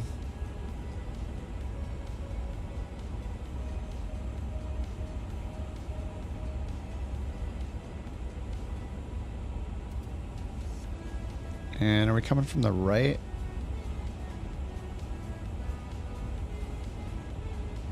We're making a right-hand turn. Sorry, left-hand turn to land. So we're coming from this way. So are we flying over the airport first?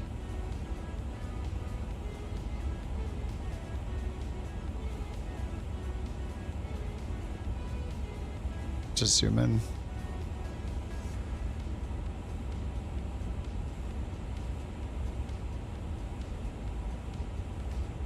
Okay, we're just turning around and going direct IMPEP. Okay, so this is actually a view. Yeah, okay. That'll work, I guess, because of the arrival. And then we just go the intermediate fix IMPEP 8000. And then 8000 for DME 8.8. ILS has DME. Let's double check. Navaid 1103254. See, this is like another one of those cases. Like in the sim, it thinks the final approach course is 254. It has the physical runway in the sim, and it knows the heading of the runway. So it's probably 254. Even though this says 256, I mean, this might be up to date or out of date. It's probably up to date. We're August 1st, 2024. So the sim is probably wrong by 2 degrees. So I'm just going to leave what's in there in. Whatever the sim thinks it is fine with me.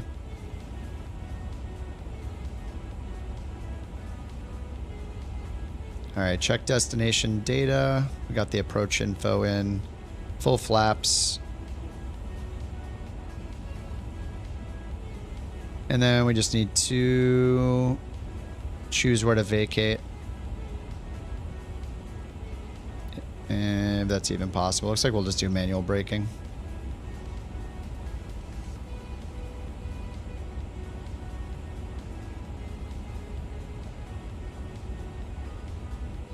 Not available.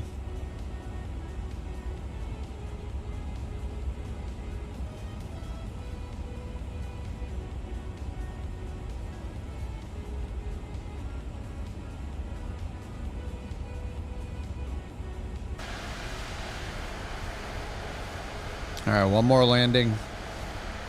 Oh, departed Cape Town. Yeah, yeah. Oh, you flew the RJ into there? Nice. Dude, the RJ is great. I got it. I flew it for like a day or two, and I loved it. And then I got distracted. It's just like squirrel, squirrel, squirrel. There's just like always something new to fly or somewhere to go. And yeah, the RJ is awesome. I'm at 47 FPS right now. I mean, this is just a little airport that doesn't even have airport diagrams available. I don't think so. This should be fine performance-wise. Just flying into major airports in this plane, though, is a little concerning.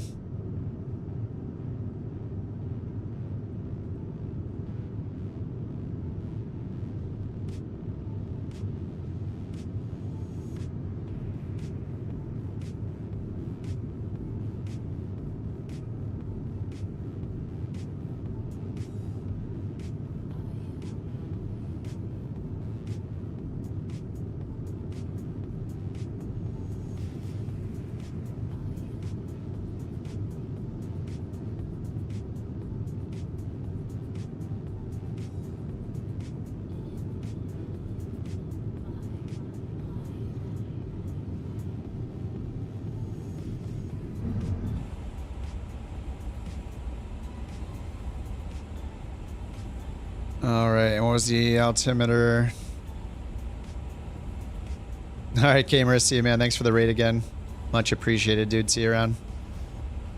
Thank you very much. Yeah, I'm up super late tonight. I'm usually in bed 2 hours ago.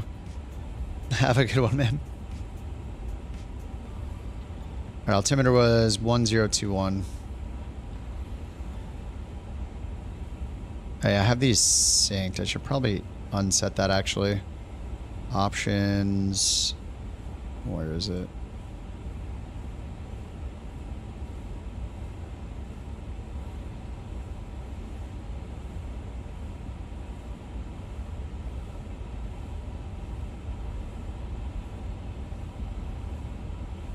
Where's the auto sync?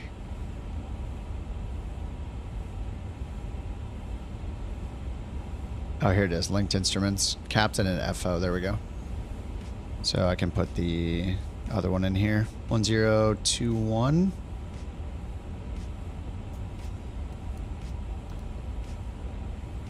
Just a little reminder.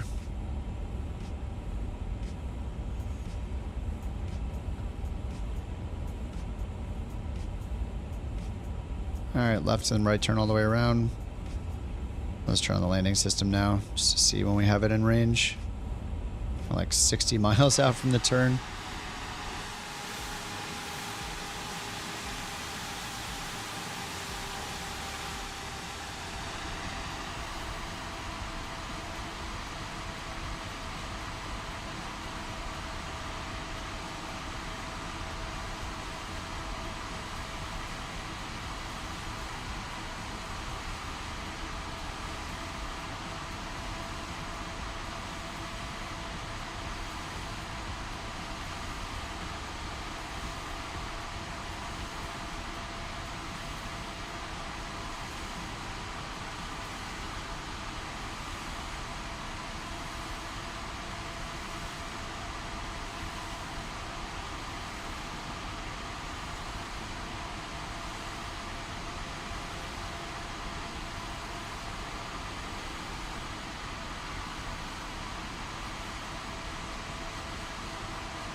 Delta 323 Heavy, descend to flight level 170.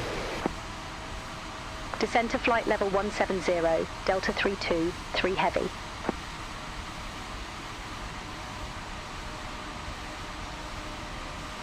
All right, 170. We're just going managed all the way down. What are these? Oh, is that... Wait, that's not my VFE. What is this? Wait, I don't know if I've seen... What is this?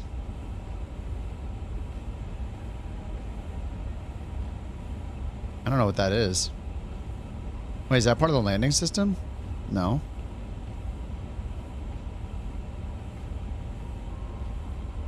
It's not an RA.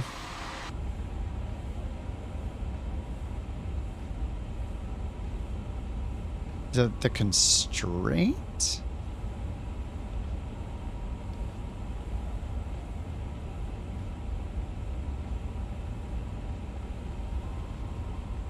Above 150. 250 knots coming up. Wait, you can click... What the... You can click stuff on the map? Huh. I didn't know that. Contact windhook approach 120.5. Contact windhook approach 120.5, Delta 323 Heavy. Windhook, Delta cool. 323 Heavy. Whoa, Flight thought it level was gonna crash. 234. We have Quebec. Data. Oh, it opens it up over here. That's cool. Oh, nice. ILS 26. 1021. Expect the ILS runway 26 Delta 323 Heavy. Alright, we're set up for 26. You can set custom waypoints and stuff. Oh, you can use the on-screen cursor instead. Custom wait. Like clicking over here?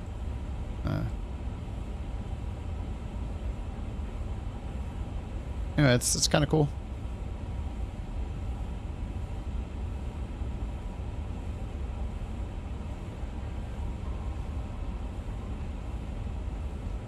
Oh, don't try to brake to vacate. Oh, I did that the last 2 flights, but yeah. Well, it didn't crash me or anything, so that's good. We're good. Barely.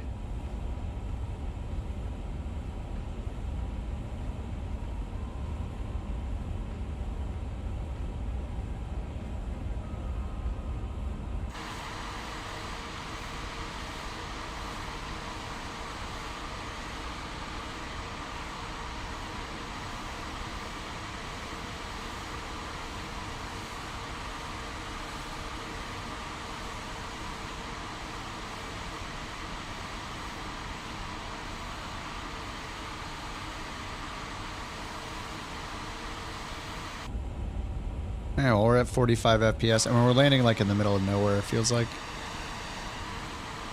So, performance-wise, should be okay.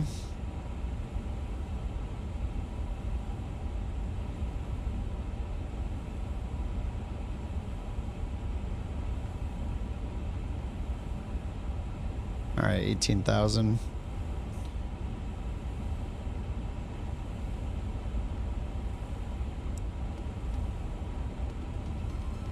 And 1021. It's a transition level. Transition altitude was 10,000.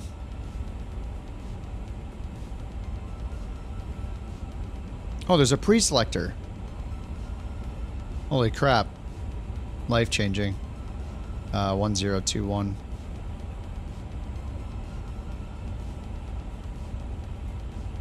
Delta 323 Heavy, descend to flight level 150. Descend to flight level 150, Delta 323 Heavy.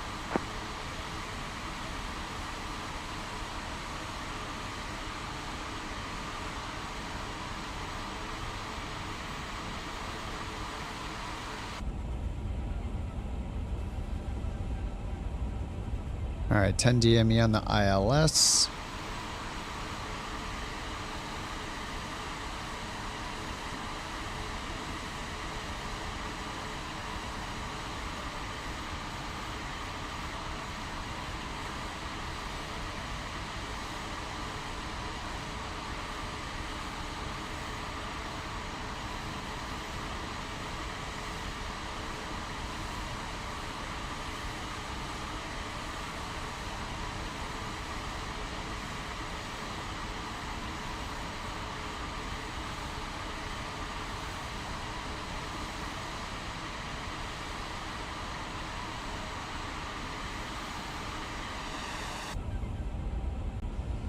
Auto descent.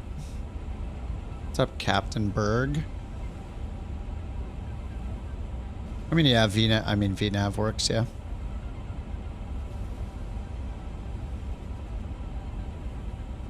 What's up, Brian?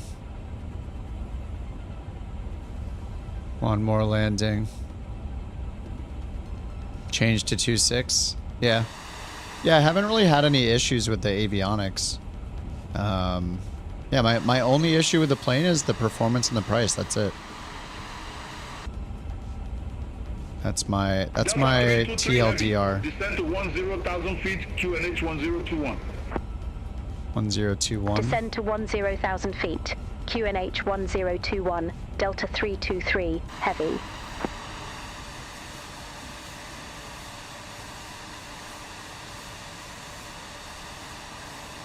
No, Marketplace won't come out till Sim Update 1's released. Same as it's been for the last month or so. Or I forget when they announced that it'll be out with Sim Update 1.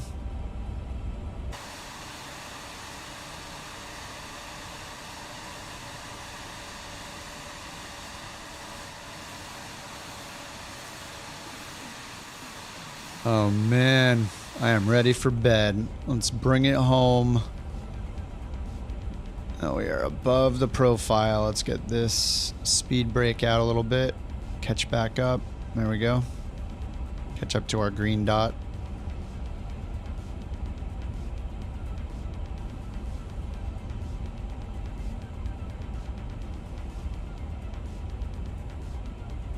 All right, let's get that arms.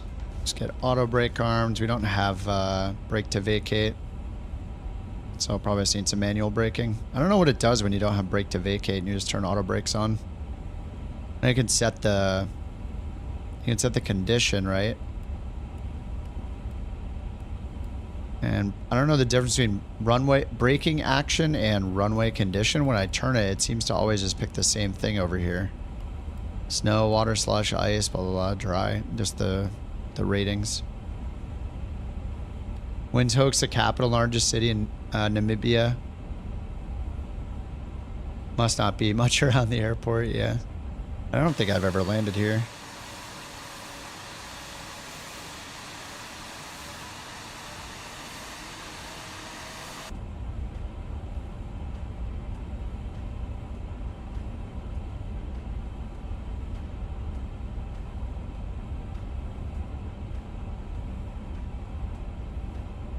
All right.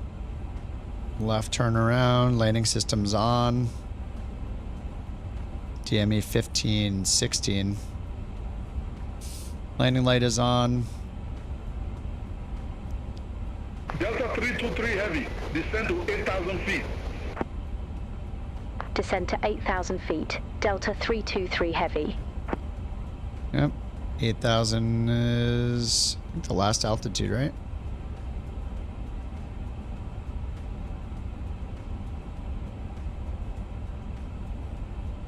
Yeah, 8,000 and then on the runway. All right, go around is going to be climb 8,000.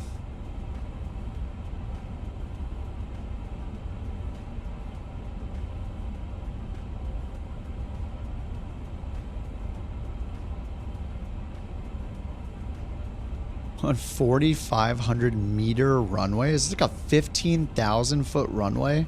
On 2.6? Yeah, 15,000 feet. Delta 323 heavy, 6 miles from impact on left, heading 305. Maintain 8,000 feet until established on the final approach course. Cleared ILS runway 26. Turn left, heading 305, 8,000 feet until established. Cleared ILS runway 26. Delta 323 heavy. All right, 305 Loke.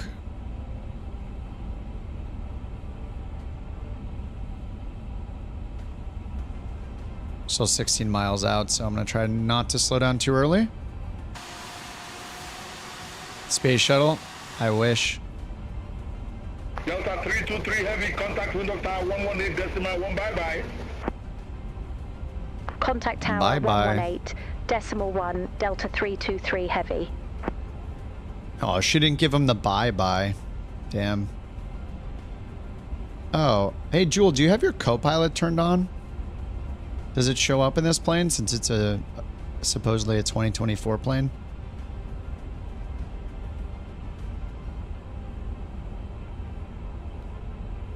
All right, Loke Star. Let's increase our vertical speed a little bit, catch up to the... Actually, I should turn approach off until we get a little bit below.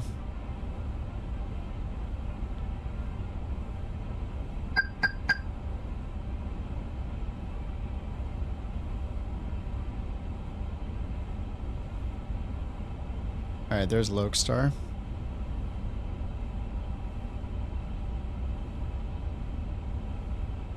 All right, let's get flaps 1.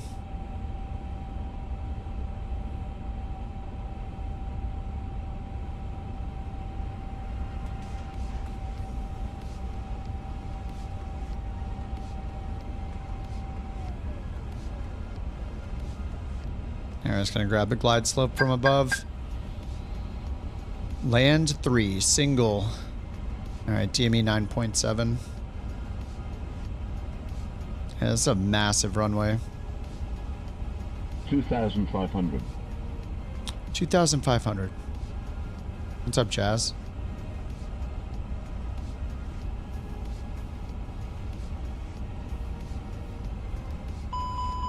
Rip.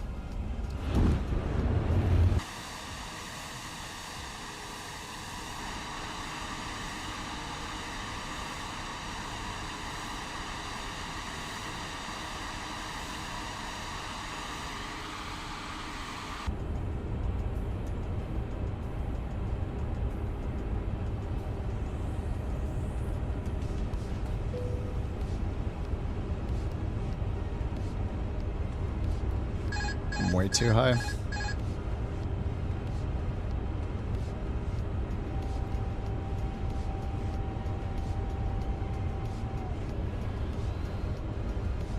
Uh-oh. Dive, dive.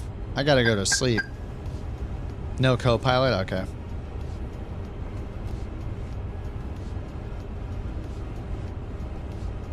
$1,000. We're just diving here. This will be fine. Sink rate.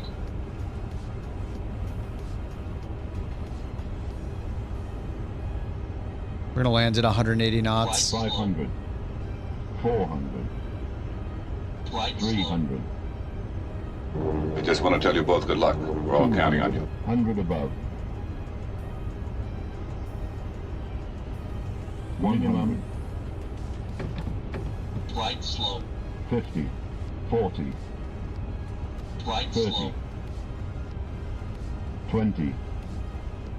10.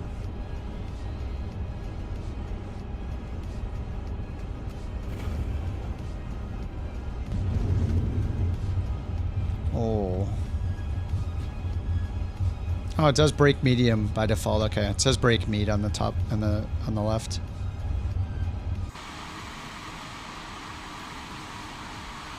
Brake med.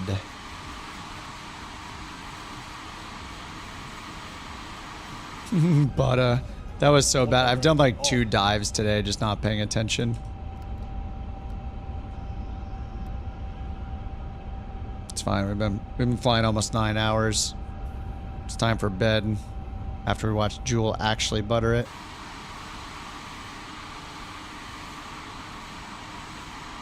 So this wasn't bad because like performance-wise, I'm still at 34 FPS.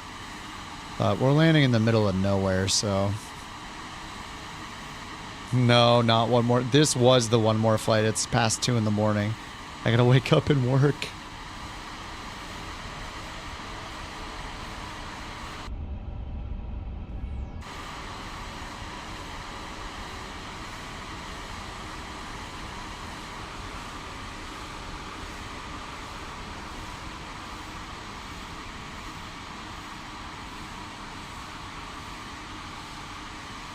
All right, Pinky, have a good one, dude. I'm gonna watch Jewel land.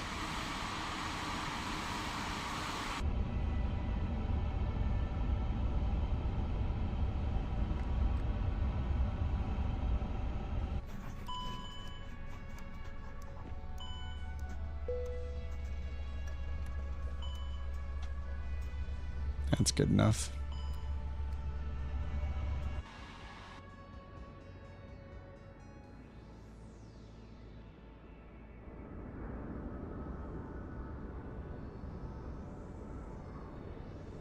Have I done Dubai to Australia? I don't think so, no. I don't really do long hauls.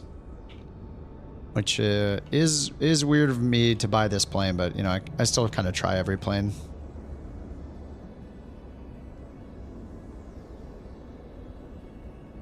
Alright, here he comes, landing number 2. He's actually, looks like he's on the glide slope, unlike me. Far away elevated viewpoint preset.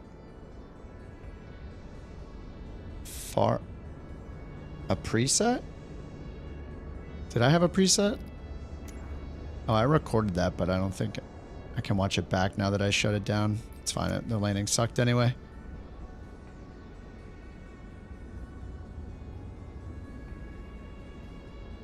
I'm just using the drone camera, just the regular cameras. Unfortunately, there's no chase plane out yet, but there's been some trailers for it by Parallel 42. I'm pretty stoked about that coming out. What is that like? What is that right there? What?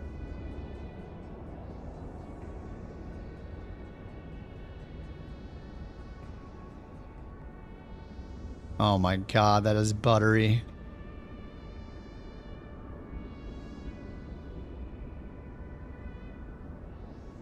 Super butter.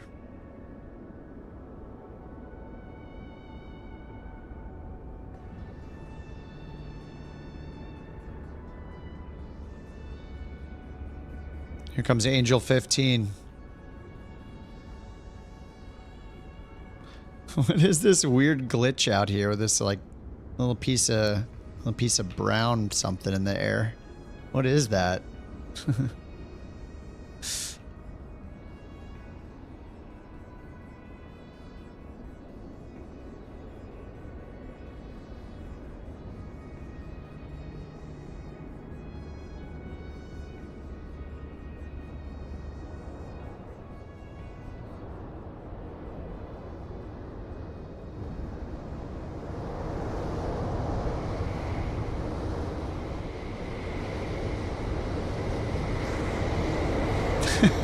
It's going so slow.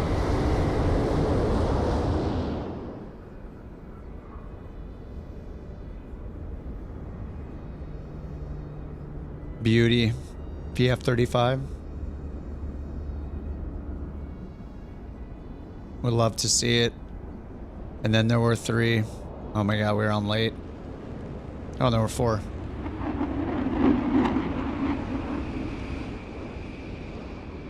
Where'd Jimmy go? Is that Jimmy?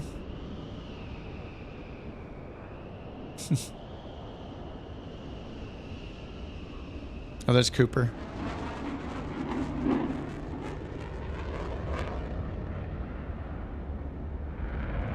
Gee, that thing sounds so awesome.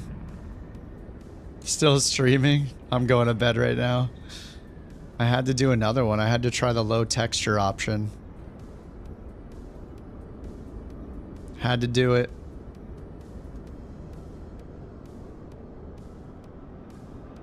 I mean, I'll probably fly this again at some point. I just have no idea when.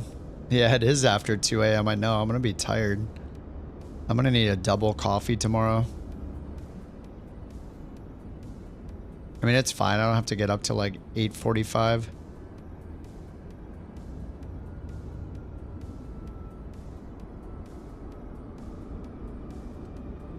All right, we did it. The TLDR is, it needs better performance. It needs to be a little cheaper. That's it. GG's, guys. Sim and Synthwave. Heck yeah. Thank you guys for all the bits today. From all the bit senders. Shillinos and Sawyer and Deadly. Raccoon. Shooter. Thanks for the bits today. Gamers, thanks for the raid again. Appreciate that, dude. Oz, thanks for the gifted sub. Panzaman for joining the Couch Club. And Deadly and Sawyer for their 2 months on the... Oh, and Ro as well. 2 months on Twitch. We've done 2 months of Twitch. Sweet. GG's, guys. The rest of you guys, thanks for hanging out. Thanks for flying along. Nice to see you, Jewel. And Cooper and Luke. Angel, thanks for the escorts. I thought I saw Jimmy flying with us. Maybe he took off a little earlier. All right, guys. GG's. It's super late. I'll see you guys tomorrow after work. The new video card is sweet. And the plane is like a... I don't know. What would we rate the plane? 6.5, 7 out of 10. I mean, it's not a Phoenix. It's too expensive. But it's beautiful. Needs better performance. It's pretty. It's a little too expensive. Alright, guys. GG's. I'll see you tomorrow. See you on the Discord. And wanting an XTX. I mean, the VRAM... It's really something you need just for this game. That's the problem, is like really buy a video card just for one game. Oh yeah, I'm at 26 FPS right now, by the way. Like this plane, I'll see how it goes tomorrow. I mean, this was day 1 with the XTX. I'm going to probably be flying the Phoenix tomorrow night, do a pilot's life again, and then compare the performance between the 350 and just being in the Phoenix standard, you know? Yeah, minus 20, plus 20, minus 10, plus 10. One of the two. Minus 20, plus 20 would be way better. Take what we can get, yeah. Alright, guys, have a good night. I'll see y'all tomorrow. Thanks for hanging out so long into overtime. Oh, look, it's Sawyer in the corner. Sawyer's on the wall now. Alright, guys, have a good night. Thanks for hanging out. Peace. Bye-bye. Good night.